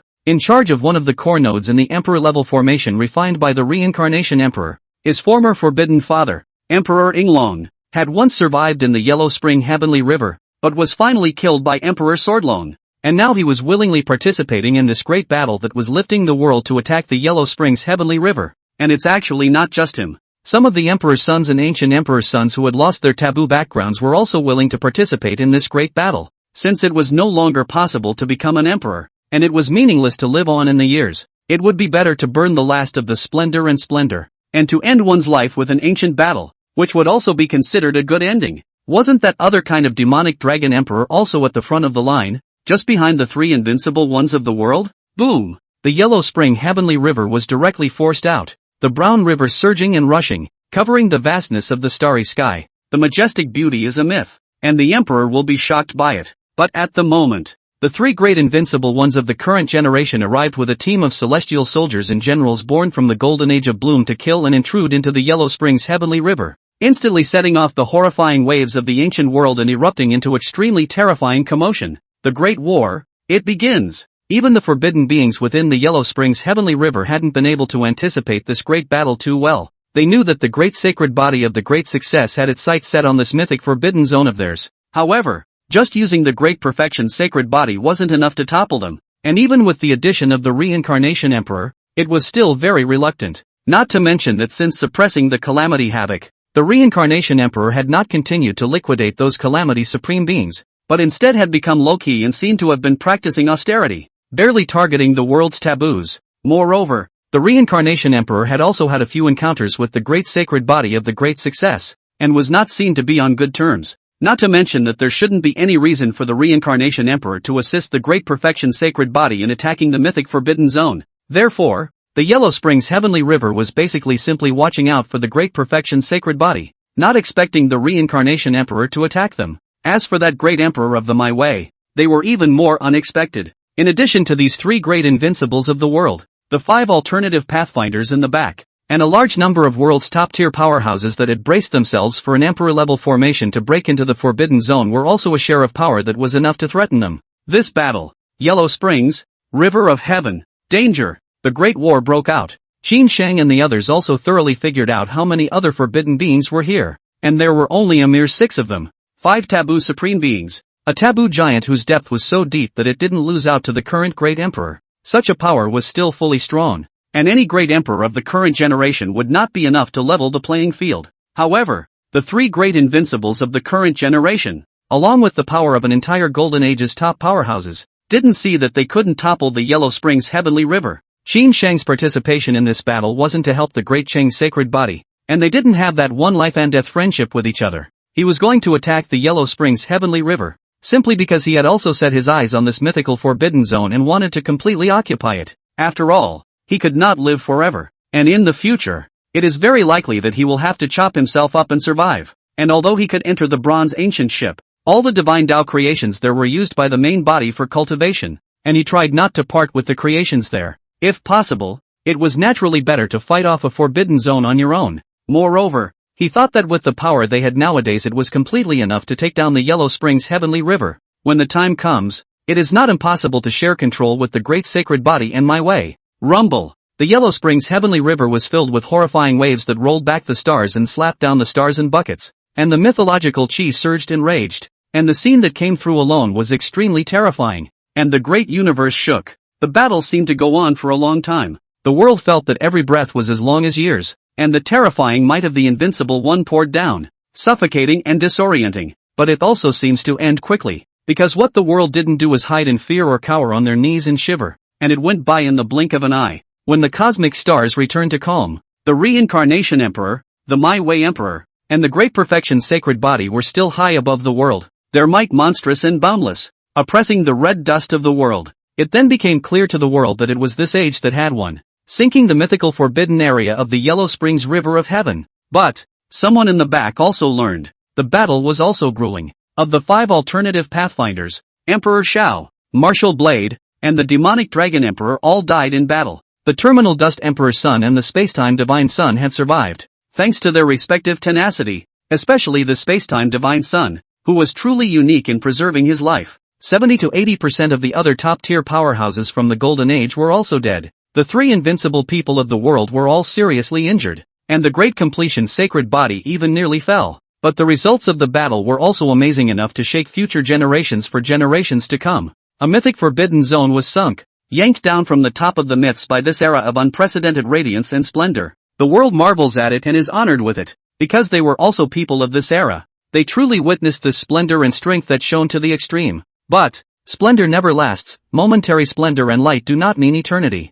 This era will eventually come to an end. End of chapter. Chapter 68 as if it were another reincarnation, 6k words, 1 chapter only. Chapter 68 as if it were another reincarnation, 6k words, 1 chapter only, less than 3,000 years. Qin Feng had then finished drawing out the world Tao rhythm of the realm beast, further expanding his own Tao reserves and horizons. It was a cultivation base that could somewhat increase the upper limit of his cultivation in the red world. This one spot of depleted heaven and earth was naturally no longer useful to him. Still, he took a careful turn within the boundary beast. After all, this place should have been a very powerful and glorious universe. Perhaps there are still some ancient things or hidden secrets buried deep here. However, he only ended up finding some decayed pieces of Emperor soldiers or ancient and mutilated Emperor-level scriptures, and didn't find anything that could be related to mythology and worthy of his attention. The history of this place, like that of the greater universe, is faulted, that is, separated by some mysterious or sacred blank epoch. Qin Feng couldn't even determine if this realm beast had died before that blank era.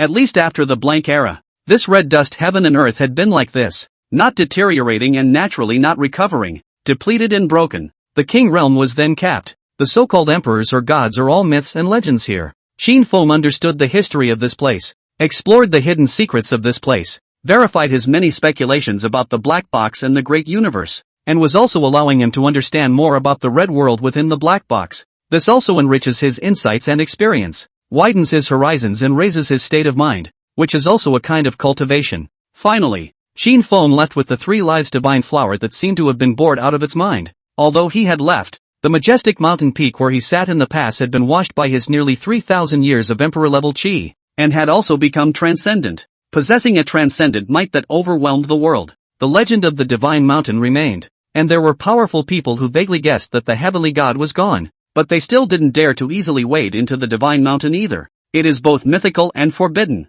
the only transcendent place in this red earth and sky that does not appear to be broken and withered. And when Qin Feng returned to the bronze ancient ship, before he even sat down to warm up his retreat, a visitor came to his door. When he returned, the Yellow Springs heavenly river had already sunk, and he also fully understood all the process from the doppelganger Qin Shang. It was a war that was premeditated and a lot of top people were in on it. The Yellow Spring heavenly river was now under the joint control of Qin Shang, Yi Yao and Wu Dao, but Qin Shang's authority was the greatest, claiming to be the new lord of the Yellow Springs. Yi Yao and Go Dao didn't have a problem with this, and the 3 of them had a basic trust for now. The main reason was that Qin Shang was the highest in seniority as an invincible, especially since he had once suppressed the calamity catastrophe, and in a way had saved the lives of both Yi Yao and Wu Dao. Moreover, Qin Shang and Yi Yao had agreed long ago that in the future, if there was another era of the end of the law, they could promise that a great saintly body or a divine body could be stationed in the forbidden area to resist the curse. This did not harm any benefits for Qin Shang either,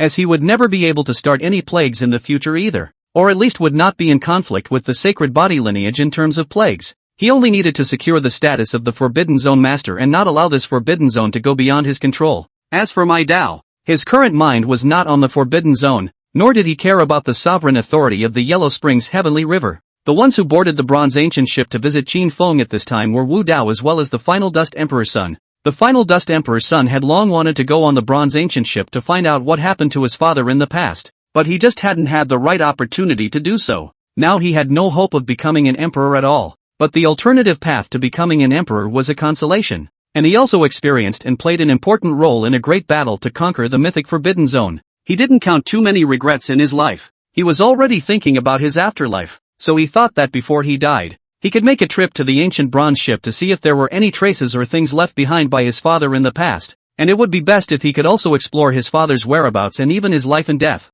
But in the end, he was only an alternative way of becoming a Taoist, and even with the might of a near half-emperor, he still didn't have that prowess that could pursue the mythic Forbidden Zone. So he turned to the great emperor of My Way for help. Back then, he and My Way competed and fought in blood on the invincible road, sympathizing with each other, openly and honestly, without any grudges to speak of. He was most familiar with Our Way, and turning to Our Way was much more comfortable than turning to the Reincarnation Emperor or the Great Sacred Body. My Way didn't refuse and was willing to help the Emperor's son of the Final Dust pursue the Bronze Ancient ship. Qin Feng is going to break into the mythic Jedi path and head to the blighted world on the outskirts of the Black Box. He then sailed the Bronze Ancient ship to the realm of nothingness, lest any great commotion from the mythical Jedi road spread out to provoke the attention of other forbidden giants. While he wasn't afraid of anything, there was no point in making unnecessary noise. Therefore, even if My Way had made a move, it had not immediately traced where the Bronze Ancient ship was, and it would take a certain amount of time. However, now that Qin Feng had returned and resailed the Bronze Ancient ship back to the Great Universe, the efficiency of refining the divine Tao creation from the Great Universe was naturally much higher than transforming the chaotic energy in the realm of nothingness. The mythic karma of the ancient bronze ship re-emanated with reckless abandon. It didn't take long for the Tao to trace the location before releasing the final Dust Emperor's son from the divine source and bringing him aboard the Bronze Ancient ship. Boom! My Tao broke through the mythological formation of the Bronze Ancient ship and stood in it with the Emperor's son of the final dust, with a surging and exuberant imperial might that seemed to have inexhaustible power, which was the might of the great emperor of the world. His expression was also tinged with gravity. Knowing how powerful the bronze ship owner was, he didn't dare to be the slightest bit careless. The final Dust Emperor's son didn't talk nonsense. Knowing that a great terror existed here and that it wasn't easy to make the trip, he directly stated the reason for his arrival here. When Qin Feng heard this, he casually flung out a section of the Emperor's soldier that the former Final Dust Emperor had left behind on the mythical Jedi Road. That was a section of the Terminal Dust Tower, which still had a few moments of extremely strong Imperial weapon might, and some residual images of when the Terminal Dust Emperor broke through the mythical Jedi path still existed inside the Tower of Final Dust. The Terminal Dust Emperor's son immediately changed his face slightly, and quickly made a move to catch that section of the tower. It didn't make him feel very good. The Final Dust Tower was broken. His father was only afraid of facing some kind of great terror in the first place. And soon, he also learned from this section of the tower that in the beginning, his father had indeed gone to break into the mythic Jedi path after all.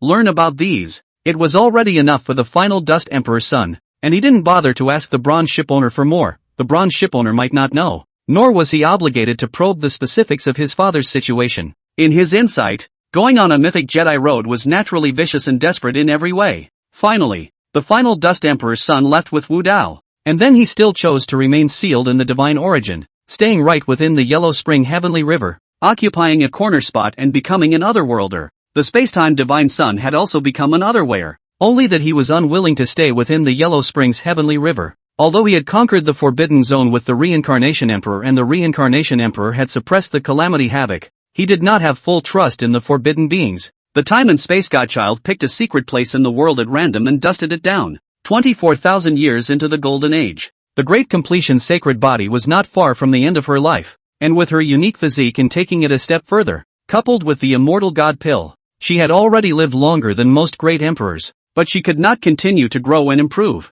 So while she still had a certain number of lifetimes to live, she extinguished her own sacred body origin in advance, sealing it in the divine source, and meticulously surviving within the Yellow Springs Heavenly River. This behavior of hers was similar to a great emperor cutting himself with a sword, which would also cause irreversible damage to his own origin, but otherwise, it wouldn't be good for her to be sealed in the divine source for long. The Great Completion sacred body, one of the three current invincibles of the Golden Shang dynasty, was the first to go down, by virtue of the dharma that he and his own body had jointly delved into at the age of 30,000 years. Qin Shang had completely developed and released the potential of the Jinsang Fruit's fleshly body and further metamorphosed the divine soul that he inherited from his own body. The synergistic enhancement of his physical body and divine soul took a big step forward. allowing him to completely live out his third life, and his lifespan skyrocketed by more than 30,000 years. But after the third life, the physical body aspect basically arrived at a bottleneck, and without a super-specification mythological chance or long years of cultivation,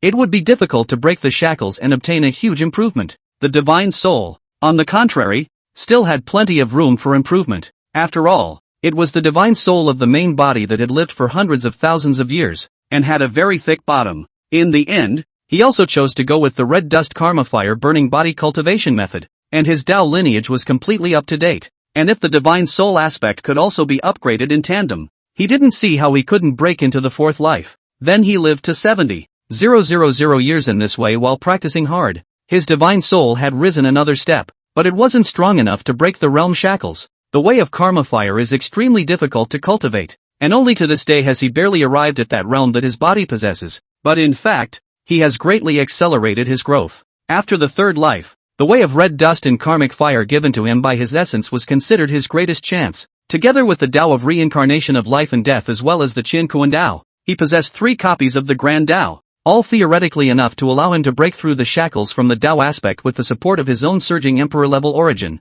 But now it seems that although karma fire, reincarnation, and Qian Feng are not repulsive, their compatibility is not perfect either, and it is difficult for this portion of the Tao to reach the immaculate realm. With flaws and defects, it was naturally not easy to rush into the extremely demanding red dust heavenly emperor realm. Finally, Qin Sheng could only stop at the third generation, and he actually already had the conditions and opportunities to arrive at the heavenly emperor level of the battle realm. But in the end, the path was still deviated, which is something that even the body can hardly predict everything in advance. But, even if Qin Sheng didn't reach the heavenly emperor level, with this portion of his heritage, it wouldn't be a problem to say that he was a quasi-heavenly emperor, about the same as the Long Yuan emperor of yesteryear, and wouldn't be much weaker than a heavenly emperor. He could barely be considered to have taken a half step out of the fourth life, having had some enhancements, and his lifespan was not yet at an end, but his road has come to an end, so he did not force it, and simply cut off his own dust in the Yellow Springs Heavenly River. A battle force like him, ready to come out at any time, was enough to do a lot of things, and was potentially a great help to the main body. Qin Feng didn't have absolute certainty about whether or not the doppelganger would be able to break through to the heavenly emperor level. However, he summarized it afterwards and thought that his initial technique of cultivating the doppelganger was still a bit rough. Now, it seemed that he could completely pour creation into the Jinsang Fruit flesh body in advance and build up his reserves. In that case, Qin Sheng's physical body would not necessarily be so short, causing a certain impact and limitation on the enhancement of both the divine soul and the Tao. After summarizing, he felt that he should be able to do better the next time he cultivated a bilocation. Not only did the Jinsang Fruit flesh body cultivation process pour into the creation of accumulation of heritage, his divine soul is naturally more than ever. He had also currently cultivated the embryonic form of the 10,000 elephant divine Tao, totaling all of his Tao deeds and suppressing this surging and overflowing Tao source. His eyesight and comprehension in Tao were even far better than before, and he was able to put together a flawless set of heavenly emperor level Tao lines for his doppelganger. So, at the moment, it seems that Qin Sheng belongs to the category of being somewhat of a failure in the split. It can only be better next time, but to still cultivate the split, you have to get the Northern Dipper Heavenly Court. The Three Lives Divine Flower hadn't sensed the location of the Northern Dipper Heavenly Court yet, perhaps since the last time he had made a mess. That forbidden area was hidden even deeper. It is estimated that it will take another big few 100,000 years before it can be reproduced. The Reincarnation Emperor faded away, but the Great Emperor of Udo is still around. My path to becoming an emperor would actually be considered the second life, with a lifespan not much worse than Qin Sheng's second life. He entered the second world grandiose dimension of an in turn with I alone am the way lived into the third world taking the authority of all the ways of heaven and earth. I am all the ways and all the dharmas. Moreover, he had almost discarded the enhancement of his physical body, allowing his divine soul to further fuse with his Tao lineage as one, and had almost transformed the essence of his divine soul as well as his Tao lineage. And this also allowed him to temporarily disregard the limitations and shackles of his physical body and fully enhance his divine soul and Tao. But in the long run, it would affect his advancement further back. After all, he was missing the foundation of his physical body. Moreover, the path of renouncing the physical body in this way is not so good, and there are many dangers. However, my path still went through, and even inadvertently obtained a mythological chance. That is, that divine cocoon left behind by Qin Yi at the time. There was also a mythic creation inside that divine cocoon that transformed the divine soul of my way, supported by a sufficiently strong Tao. He broke this aspect of his divine soul into the heavenly emperor level, realizing a super specification upgrade and living out his fourth life. A new red dust heavenly emperor was born. When Udo lives to be 80,000 years old, the Z-Way divine court suddenly appeared. A lofty heaven and earth like a real myth was revealed in the world. Billions of strands of chaotic gas hanging down, thousands of vast haze flying, a transcendent and supreme magnificent chi permeating the universe, shocking all beings on earth. However, after the appearance of the violet weather divine court, a terrifying might like destroying the heavens and destroying the earth erupted with a roar, setting off the horrifying waves of the ages, to overturn the red dust of the universe. Boom! The violet microcosmic divine court poured down towards somewhere in the starry sky with a sixfold unrivaled and heavenly power. And there, it was the Void Truth sect, the Taoist lineage of the Void Truth Emperor of old, and the Taoist lineage of the present-day My Dao Emperor, who came from there. The great emperor of the Tao was within the Void Truth sect and felt this portion of the forbidden area's might. His eyes were deep and cold. He probably guessed why the violet weather divine court had come. He took one step to log onto the absolute peak of the starry sky, and a surging and matchless godless might rumbled out, shaking the vastness of the starry sky. He violently slapped his palm out, and a brilliant light bloomed, revealing a supreme divine soul pressure that was extremely transcendent, reflecting down endless Tao divinity, directly reaching the might of the heavenly emperor. Boo! That palm directly slapped on the violet weather divine court, and endless divine light exploded, raging out waves of magnificent mythological chi waves that shook the heavens and caused the great universe to tremble dramatically.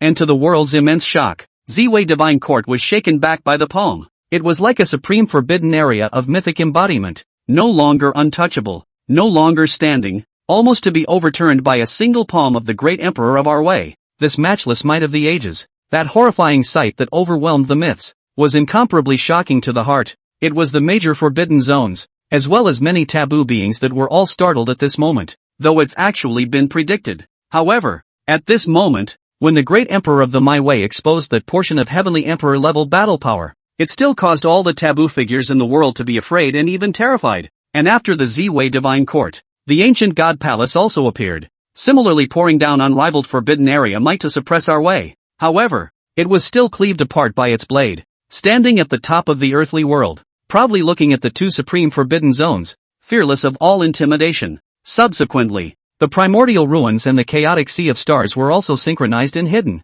but they still didn't directly reveal themselves to the world either. They didn't think it was the right time to start a garrison war, and although a new red dust heavenly emperor had appeared, it didn't necessarily grow to be an accident. The other side may not be unwilling to join their position before they have engaged in bargaining with each other. Currently it's the shock and awe phase to get the other side to realize some truths ahead of time. The Yellow Springs Heavenly River is also vaguely revealed at this time. The Brown River is vast and endless, rushing endlessly, transmitting a magnificent and transcendent mythological aura, which also makes the Violet Weather Divine Court, the Ancient God Palace, and several other forbidden zones to pay attention to it secretly. The concealment of the Yellow Spring Heavenly River was initiated by Yi Yao. She was trying to slightly support the scene for Wu Dao. She and Wu Dao had once been the peerless heavenly pride who had competed on the invincible road together, and their friendship with each other wasn't bad, but she also didn't expect My Way to grow to this level, making her very envious and eager. If she possessed this heavenly emperor level battle power, there would be no harm in killing her way into the divine mound,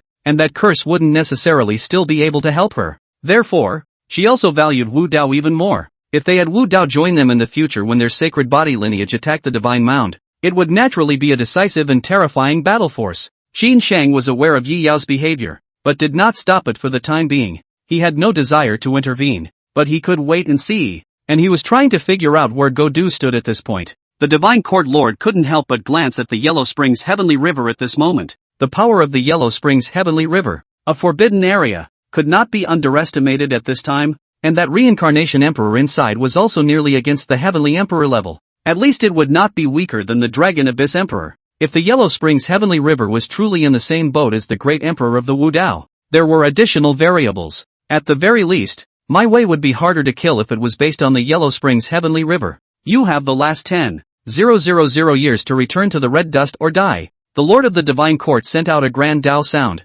which was an ultimatum and a declaration of war, a deadline for the outbreak of the garrison war. My Way heard the words and smiled. His invincible aura overwhelmed the red dust for ages. I have my own way. You guys, you can't force me. The Lord of the Divine Court ignored My Way's response. He knew very well that this kind of red dust heavenly emperor was so proud that he wanted to defy the myths. and indeed he would rather die than submit. But he didn't care. By granting our way the last 10,000 years, he is in fact finalizing its position once and for all. It also makes the Taichu ruins and the chaotic star ocean understand the position of our Tao, and when the time limit is up, the Great War will begin, and we must not be absent again. Subsequently, this turmoil then gradually subsided. There was no outbreak of a great war, but it made the situation in this world's path a bit more grim, and many forbidden beings knew that perhaps that great war could not be avoided. If the Great War were to open, the degree of terror would not necessarily lose to the opening of the protectorate path in the first place. My Wei continued his own cultivation without being affected in any way.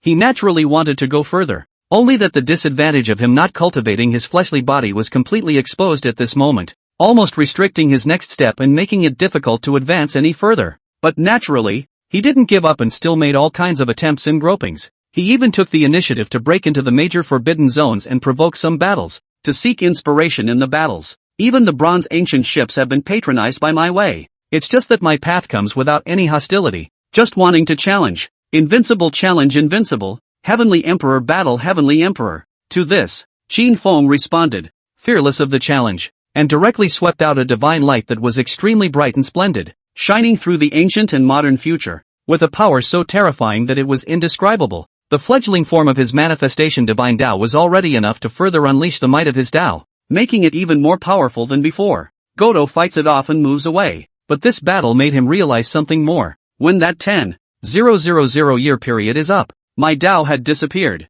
and he had also broken into the suburban passage node of the Yellow Spring Heavenly River, entering the depleted heaven and earth, wanting to try to seek another chance. But alas, the three channel nodes of the Yellow Springs Heavenly River, the three depleted heavens and earth, were all flat and unimpressive, except for that portion of the world's Tao rhythm which was still a little bit interesting to look at. There was no gain. Finally, 5,000 years have passed. My Wei returned to the great universe and killed the Tao guarding mountain, directly subduing the present Tao guarding mountain lord, and entering into it myself. He could actually threaten that sovereign of the Tao keeping mountain to hand over his authority through negotiation though, but he was too lazy to go to all that trouble and just suppressed it. That's all. My Wei became the new lord of the Tao guarding mountain, and also followed the wishes of the lord of the divine court and the other garrison guardians by cutting off one of his own swords, extinguishing the emperor level origin, and sealing it in the Tao guarding mountain. He didn't head to the Yellow Springs Heavenly River. That place was still a bit small, and the Reincarnation Emperor was the lord of the Yellow Springs.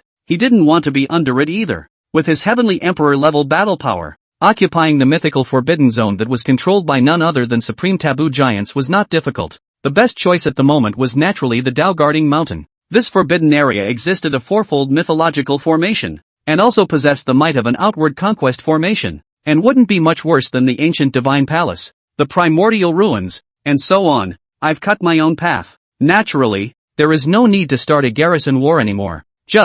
The Lord of the Divine Court looked at how my Tao felt a little strange as he watched him become the new Tao guarding mountain lord, though my Wei doesn't see to be the new protector as well. But it's just weird. Gone were the old Tao guarding mountain lord and the Dragon Abyss Emperor. A new Tao guarding mountain lord had appeared as well as the Reincarnation Emperor. It always feels like this is a new cycle. However, with this situation, the Lord of the Divine Court was also not yet ready to start a war to suppress the as he had guessed protector of the Tao, and odds are that Taicho and Chaos won't make a move either. Now, it's probably in the good category already. The Qin seal is 500,000 years old. With the great emperor of our Wei cutting himself, he entered the mountain of Tao keeping. This golden age of incomparable brilliance and splendor has also come to a complete end. Although the great emperor of the My Wei had actually melted the connection with the supreme heavenly center long ago by virtue of the might of the heavenly emperor, forcibly unlocking the shackles of the 10,000 paths. However, that portion of heavenly emperor Tao rhythm suppression didn't dissipate that easily and quickly,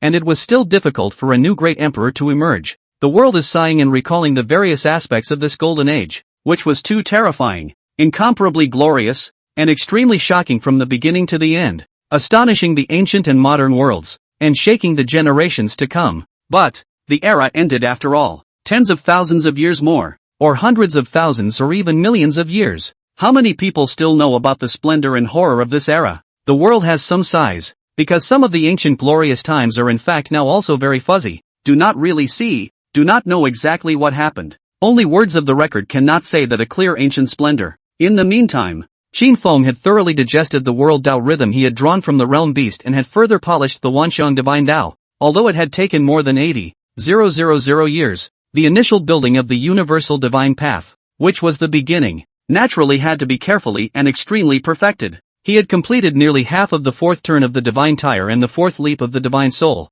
and estimated that he would be able to step through in another 100,000 years or so. At that time, his physical body, divine soul, and Tao would be a trinity, resisting the heavenly emperor level on all fronts, and he would be called a perfect heavenly emperor, and he might also be able to truly begin to look ahead to the realm after heavenly emperor. Finally, Qin Feng once again entered the mythical Jedi path of the bronze ancient ship and traveled to the depleted heaven and earth on the outskirts of the second black box, to draw a new portion of the world's Tao rhythm. And when he came to that depleted heaven and earth, he found that another kind of road to become an emperor actually existed here. And that was the emperor road that was only recorded in the myths and legends. Mythical Road Seed. End of chapter. Chapter 69 Beyond the Black Box. The Curiosity of the Violet Weather Supreme God. Chapter 69 Beyond the Black Box. The Curiosity of the Violet Weather Supreme God. Qin Feng had just passed through the passage node of the mythical Jedi path, and then he directly appeared in a vast depleted heaven and earth. Obviously the situation is different again here and over at the Realm Beast. The passageway nodes are plainly visible above this depleted red earth and sky. As long as one steps into the forbidden realm of the strong enough to sense the existence of this channel node or even directly open. However, behind this channel node was the mythical extermination road, and it was difficult for emperors to survive, so it was even more unlikely that anyone would break out within the depleted heaven and earth. However, as soon as Qin Feng arrived, he was greeted by a man with a magnificent aura. Its body was upright, with a sense of greatness, its black hair was spread out, its eyes were filled with the light of incandescent might, and there was an unspeakable emperor-level aura pouring down, pressing the void to tremble lightly. An emperor? But only the aura, but not the might of an emperor. Qin Feng was still slightly surprised at the first sight of the man, from which he sensed an emperor-level aura that had a flawless intent.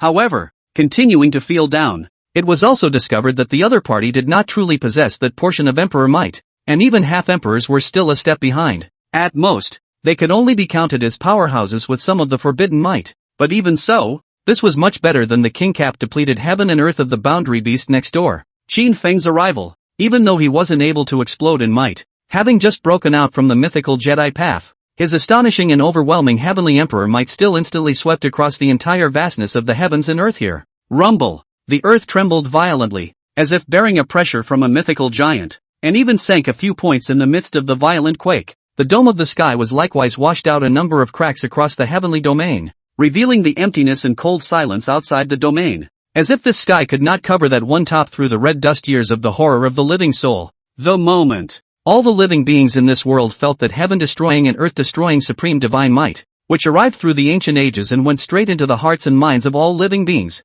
Mythical road opening. Worldly heavenly emperor? The man with the emperor-level aura was facing Qin Feng's might, and he was able to feel the great terror that could destroy the world in an instant as well as the thrill of it. But he quickly realized what that meant. He was already one of the strongest in this world and knew that there was a passage node here, and he had been holding down the fort recently. Legend has it that this channel node can lead to the world beyond, where there is a higher creation of heaven and earth that can make people live longer or even arrive at a higher realm. Only, several of their strongest men had once teamed up to break in, but they went in and directly died two at once, and the ones who survived were just lucky enough to back out in time, or else they would have to be swept away by the terrifying light and shadow inside right away. As he watched Qin Feng walk out peacefully through the passageway, he didn't need to think about it to know that the other party was from beyond the world and was bound to be an unimaginably terrifying figure. A unique emperor-level origin. Could it be? Qin Feng felt the man's emperor-level aura and quickly gained insight into a certain unique aura, causing him to be startled before realizing something. His eyes blossomed with divine light as he directly reached out and grabbed towards the man, the overriding emperor-level might naturally emanating, incomparably terrifying and irresistible. The man's face suddenly changed drastically. His heart was horrified. He didn't expect that before the exchange, that worldly heavenly emperor was actually about to make a move on him, but he was at least one of the strongest in this world, and also possessed an invincible state of mind, so it was impossible for him to wait for death with his hands tied. Boom! The man instantly erupted with a very strong and forbidden might. There was a nearly flawless and perfect emperor-level aura flowing. It was also incomparably intimidating. However, this bit of his might was at most a somewhat exuberant flame, and it was instantly extinguished and suppressed by Qin Feng. Under the control of Qin Feng, the man immediately showed pain on his face and was struggling desperately, but to no avail. His emperor-level aura suddenly became unstable and messy, and then a brown light came out from within his body, as if something was about to be yanked out. Qin Feng also clearly saw what it was through that brown light. It was an ancient and pale tree root, about palm length, with a magnificent and amazing aura, possessing an arcane and subtle 10,000 paths imprint. My Tao seed. The man's heart was fearful and even more shocked and angry, not expecting that this out-of-world powerhouse would actually want to take away his Tao seed as soon as he arrived. He didn't understand. Could the supreme figure of the world beyond worlds even look at his mutilated Tao seed? Surely this is the stuff. As Qin Feng looked at the tree root, he could feel that a faint Tao source had already been cultivated in it, which was the reason why the man possessed emperor-level aura as well as forbidden light. That tree root is a mythological Taoist seed. He had only seen a mere description in some ancient texts in the great universe. Legend has it that the flawless and immaculate mythical Tao seed can replace the supreme Tao source of the universe, allowing one to arrive at the invincible realm without having to witness the Tao, because in a way, the mythic Tao species can be seen as a tiny universe. By melting the Tao seed into oneself, and continuously nurturing and reviving the Tao seed with cultivation, one can grow that portion of the cosmic Tao source and arrive at the invincible realm with it. But this path of cultivation would be limited to a considerable extent by the type of Tao. The foundation of a body is all in the Tao seed, which is easily difficult to break and will affect the upper limit. Of course, there was also that kind of innately born chaos-level Tao seed, which was said not to affect the upper limit, and one could even become a god with it. In simple words, this is another path to becoming an emperor in the red dust. Qin Feng let go of the man after observing him for a while. He could see that although the tree root was a mythological Tao species, it was already crippled, and cultivating it to the limit was just a few points of emperor-level aura. Subsequently, Qin Feng went on to suppress the other two strongest people in this world and checked out their Tao seeds. It's just a shame that as much as it is mutilated, as if it has suffered some kind of unifying shock, and it's all broken to about the same degree. Soon, with his divine thoughts sweeping through this world, he found 4 more Tao seeds that had been left behind in various places, as well as 2 other beings who were practicing with the Tao seeds. There are actually so many mythical Tao seeds here, but unfortunately, all of them are incomplete. Qin Feng was surprised that this was actually a red dust heaven and earth with mythic Tao seeds as the path to invincibility, and that there were quite a few Tao seeds. These mythical Tao seeds could never be refined by a red dust emperor. It should be crafted by a god from beyond the world, and it must be at least a demigod to be able to refine it. He could feel that handiwork of order that transcended the red earth from those mythological Tao seeds. Imagine that. In the beginning, if all these mythic Tao seeds were flawless and perfect, then this world could only give birth to multiple invincibles in one era, and there would be an equally amazing share of splendor and heyday. Moreover, although the realm origin collapsed after the death of the invincible person, but the seed of the road will still exist, a new person to master and can continue to cultivate to the peak with this. It's just a shame. These mythical Tao seeds that Qin Feng had found were all crippled and were not of much use to him. However, as he continued to search this world on all fronts, he still found a slightly more intact mythical Tao seed in some extremely hidden underground palace. This underground palace should be the burial place of a certain supreme power in this world in the past, and there is a coffin inside, storing an intact corpse, still visible in its former invincible style. However, when Qin Feng took out that mythical Tao seed from the corpse's residual charm was difficult to maintain and began to slowly collapse, and soon it would surely rot in dust. Maintaining the physical body with the Tao seed. Is it possible that you are still thinking of returning your soul and resurrecting it at some point in the future? Qin Feng looked at the arrangement of this underground palace, as well as the traces of the divine soul within the Tao seed that had dissipated but were still traceable. With his insight, he guessed that it might be some former powerhouse of this depleted heaven and earth who was unwilling to die, and had haphazardly worked out a longevity method on his own, and was making an attempt here. After all, the mythic Tao seed belonged to the mythic things, and it was possible that there was a heaven-defying creation that could change one's life and be reborn. But it's the despicable people of this small world who think that way. Although the emperor of the great universe had engaged in many failed longevity methods, any more or less would give a few moments of stunning subtlety,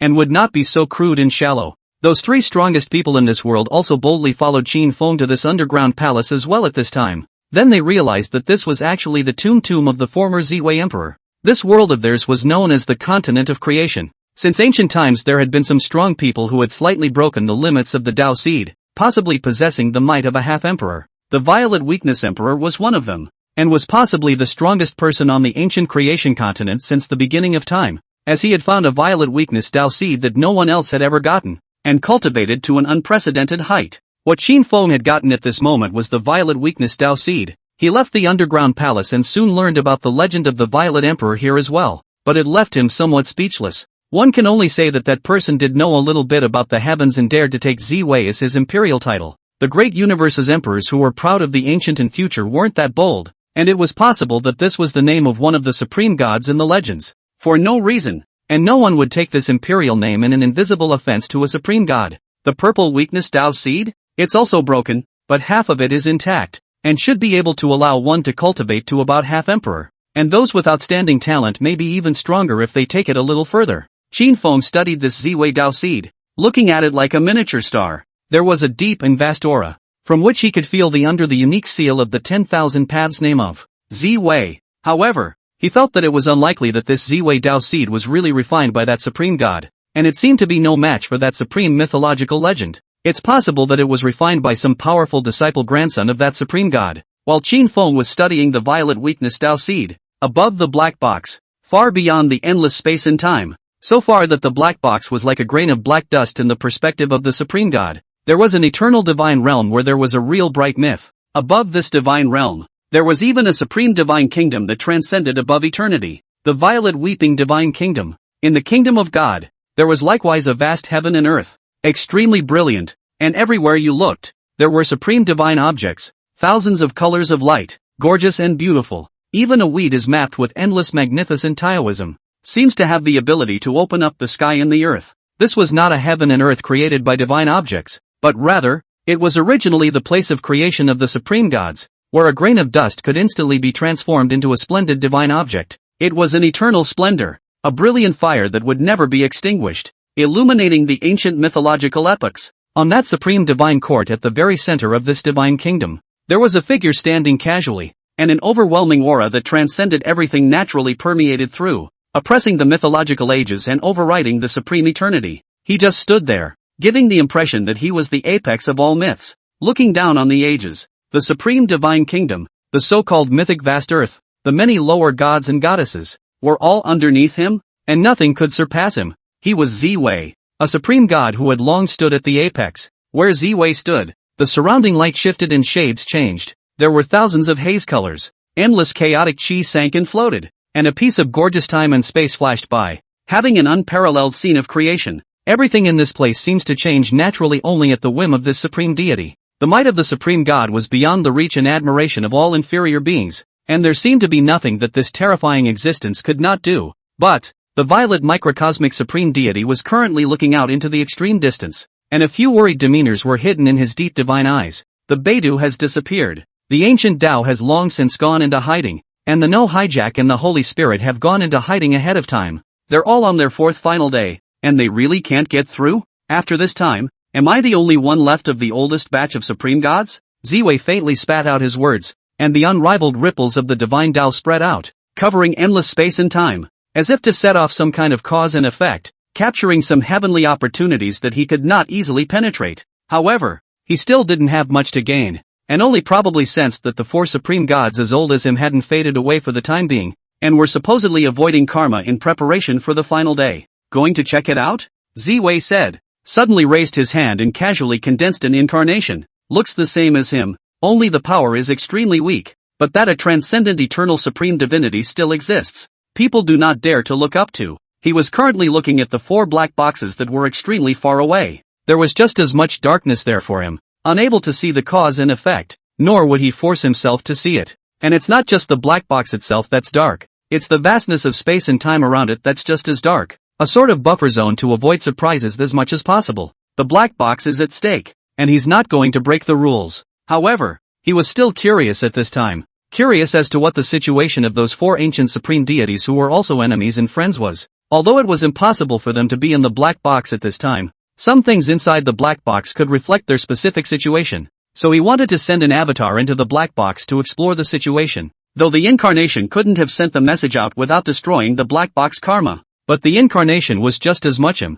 and what the incarnation probed, even if the main body didn't know, at least a very small portion of itself was known in advance. It's better to have something to do than to look at the darkness and sigh. In fact, he was also going to meet the third final day, and sending out an incarnation at this time was tantamount to making himself no longer absolutely flawless and perfect, and it was possible for something to go wrong under the final day. The other inferior gods who were also facing the final day definitely didn't dare to act rashly at this time. It was only the violet weather supreme god, who at this time still had a general overview of all the myths and earthly worlds, with divine light shining brightly, dispelling the shadows that had existed since the beginning of time, and who even had the heart to worry about those 4 enemies and friends. However, after Endgame, the black box opens, and he can actually recycle the incarnation and not be reduced to a blank slate in any way. But in the end, Ziwei still hadn't sent the incarnation in, and he thought about it, the timing was still off. Let it be another 500,000 years, and many things should become clear, and then we will go in.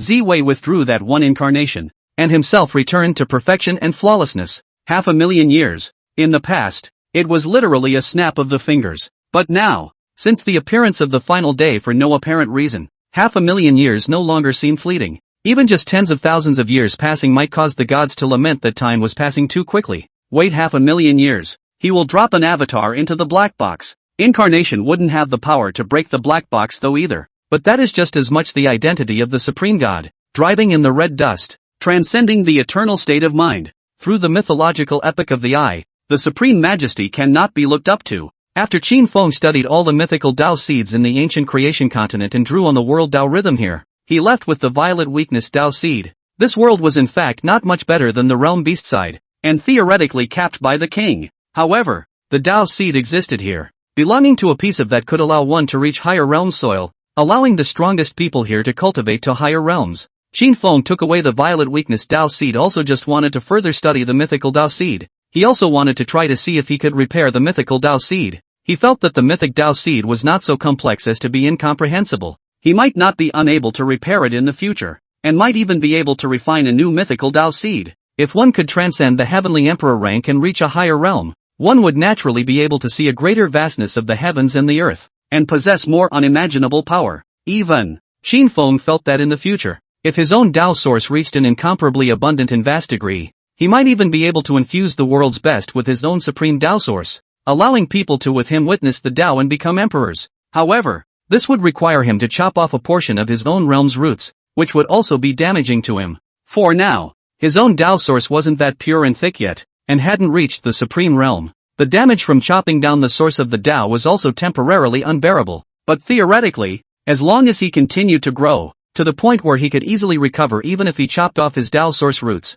he might actually be able to replace the supreme heavenly mind and allow others to witness the Tao in him. And the battle power and realm after becoming an emperor wouldn't see too many flaws and defects. But that said, if he really reached that realm, helping someone to become an emperor would probably be a casual act in a time of idleness, and wouldn't mean much to him. Thinking casually in this manner, Qin Feng roughly looked ahead to the future before returning to the bronze ancient ship and continuing to polish the Wanxiang divine Tao. Those 3 strongest men here also requested him to take them away. However, Qin Feng still paid no attention to it. Going to great lengths to escort them back to the great universe from the mythical Jedi path had no meaning other than doing a good deed. He was currently only focused on his own path to transcendence, and was unwilling to pay much attention to anything that didn't concern him. End of chapter. Chapter 70 Perfect Heavenly Emperor. Chapter 70 Perfect Heavenly Emperor. In a flash, Qin sealed 52,000 years. The universe has been quiet for a long time since the Golden Age. During this period of time, there were some very demonic supreme celestial pride.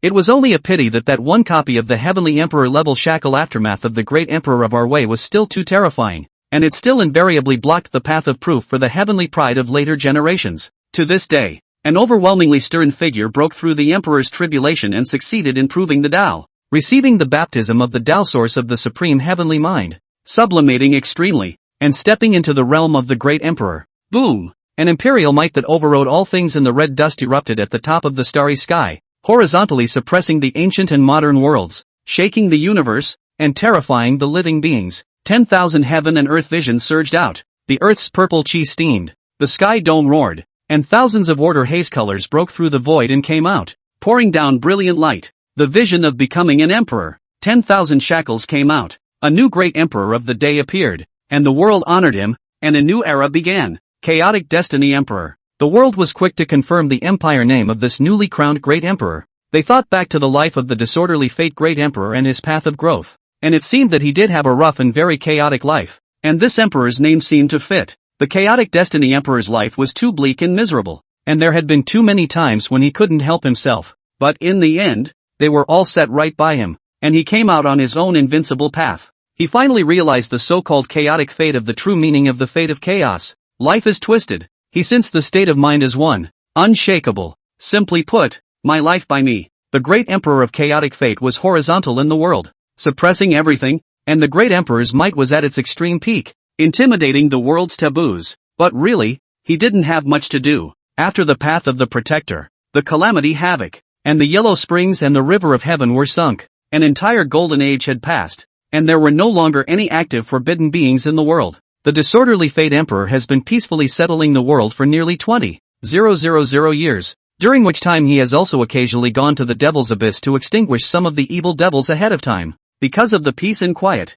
he had been able to nourish his life, and his longevity hadn't completely come to an end, but he hadn't stepped out of the right way to live another life either. In the end, he also cut himself and was reduced to a forbidden being, entering the Yellow Springs heavenly river. Qin Feng, as the Lord of the Yellow Springs, accepted the great emperor of disordered fate, and reached a certain consensus with each other that there was no contradiction in their positions and that they could coexist. Moreover, Qin Feng had the authority of a quasi-celestial emperor, the highest authority in the forbidden area, and was not afraid of the chaotic destiny emperor messing up. When the Qin seal was more than 540,000 years old, the new Dang Dang emperor appeared immediately afterward. That should have been considered a human female emperor, but at the last moment of its testimony, it actually awakened a portion of the ancient phoenix bloodline, instantly erupting with an overwhelmingly honorable and proud aura of the red dust. Its body actually inherited a strand of phoenix bloodline that had continued from ancient times to the present day, and it was also able to revive the bloodline, which could be called a miracle. Even he himself did not in fact expect it. It was supposed to be the emperor's name of Qin Yan Emperor, now that she had directly turned into the Green Phoenix Saint Emperor. And this share of the ancient Phoenix bloodline was also equal to opening up the path of further advancement for her, an opportunity that belonged solely to her. She also successfully completed her metamorphosis when her 20,000 year lifespan expired after refining the Immortal God Pill, living a new life against the odds. Her true body transformed into a phoenix, and the essence of her divine soul changed, shedding her human soul and completely embracing the true soul of the phoenix, metamorphosing completely. Her path like this was also similar to the path of true dragon metamorphosis, but it wasn't as difficult and dangerous as true dragon metamorphosis, and the red dust ancient phoenix's rank wasn't as high as a true dragon's. But naturally, this path was also the path of super-specification metamorphosis, enough to allow her to break the limits of her realm and take a big step forward. When the Green Phoenix Sage Emperor lived to be over 36,000 years old, he had almost reached the most powerful time in his life. She began to visit the major mythological forbidden zones, just like those great emperors of the past, incomparably strong, using the Phoenix burning world true flame to open the way, breaking through the forbidden zone mythological formations, and directly ascending to them. The major forbidden areas basically will not be in the current great emperor general understanding. Forbidden spirits meticulously existing years, easily will not move, but when the great emperor generally will not go overboard, excursion a little bit to say hello to, and will not easily really want to go to war. It was when the Green Phoenix Sage Emperor went to the bronze ancient ship. Qin Feng was in a state of complete and utter red dust karmic fire cultivation, a state of cultivation that had quite a few perils and was prone to accidents, and he could not be distracted from his other concerns. He hadn't paid much attention to the outside world in the last few tens of thousands of years, and had only stopped slightly to learn about it. The Green Phoenix Sacred Emperor strongly boarded the bronze ancient ship. Naturally, it also interrupted Qin Feng's cultivation state, causing him to endure a few more perils invisibly. Qin Feng was not accustomed to it, and with a backhanded palm, he shocked the Green Phoenix Sage Emperor out of the room. A transcendent and terrifying might erupted out, shocking the world, with an extreme power that caused even the forbidden beings to palpitate. Boo! The Green Phoenix Saint Emperor didn't even really stay in the bronze ancient ship for any length of time before he was directly shaken back. With the ancient divine might of her phoenix true body, it was difficult to resist the might of the bronze ship master. She also had a few palpitations in her heart. She knew of the supreme giant power of the bronze ship master, but she didn't expect it to come straight out. She was more than a little alarmed, not quite understanding why the bronze shipmaster, a forbidden creature of the dusty years, was so unafraid of power. But there weren't many normal people in the forbidden characters, not to mention the fact that the bronze shipowner was suspected of being out of this world, so it was probably even more eccentric. The Qin Feng Sacred Emperor didn't provoke the bronze boat owner again. Afterward, she traveled to the other mythological sanctuaries. Poor were basically normal, unusual greetings, no real big battles, and in the process, she's also confirmed that she's going to be in that mythical forbidden zone. 2,000 years later, the Qin Feng Saint Emperor felt that he had completely elevated himself to the extreme, and that there was almost no more potential to be tapped. While he still had enough lifespan, he also cut off his own realm and entered the chaotic star sea. That's all. Another era falls. When Qin Feng was 58,000 years old, he had completely completed the fourth turn of the divine fetus. Feeling the physical body break through that majestic layer of shackles and step into a higher heaven and earth was a soothing and enjoyable experience of extreme power. Based on his physical body alone, he can now also explode that part of the heavenly emperor level might that overwhelms the red dust for ages, towering and majestic, setting the cause and effect of the ages, and everything in the red dust is difficult to shake. Still, he couldn't help but marvel at how very difficult the process was indeed. The method of cultivating with red dust karmic fire had been tossed around for so long. It was true that his physical body qualifications did not have the natural talent that led other invincible people, and he purely relied on his own Dao line to elevate as well as long years of polishing. When he was over 590,000 years old, the fourth leap of his divine soul was similarly completed, and his divine soul completely metamorphosed, taking a qualitative leap to a greater level. His thoughts moved, a supreme divine soul fluctuations through, overriding the world, overriding everything, as if it was the master of the red dust. Can be a thought to determine the world's red dust cause and effect. The perfect heavenly emperor, and the 10,000 elements divine Tao has also taken shape. How strong will I be nowadays? Is it enough to do whatever I want? Qin Feng felt how powerful he was at the moment and had an unspeakable sense of ease and comfort. He imagined that doing whatever he wanted was something that even all the forbidden forces in the world combined would not be enough to shake him. So, is it enough now? He thought hard about it. He felt it should be enough, but couldn't be entirely sure. Think about it carefully. It felt almost interesting in the end. The point of the difference might be on the ancient bronze ship, which really doesn't deserve him anymore. If his perfect heavenly emperor battle power was coupled with the northern dipper heavenly court, then perhaps it would be truly untouchable, and all the mythological forbidden zones and taboo existences in the world would have to be in awe of him. He can truly stand tall and dominate the red dust. So, when is Hokuto Tenten coming out? He couldn't help but turn his head and ask for a mouthful of the 3 lives divine flower. But there was still no response. End of chapter.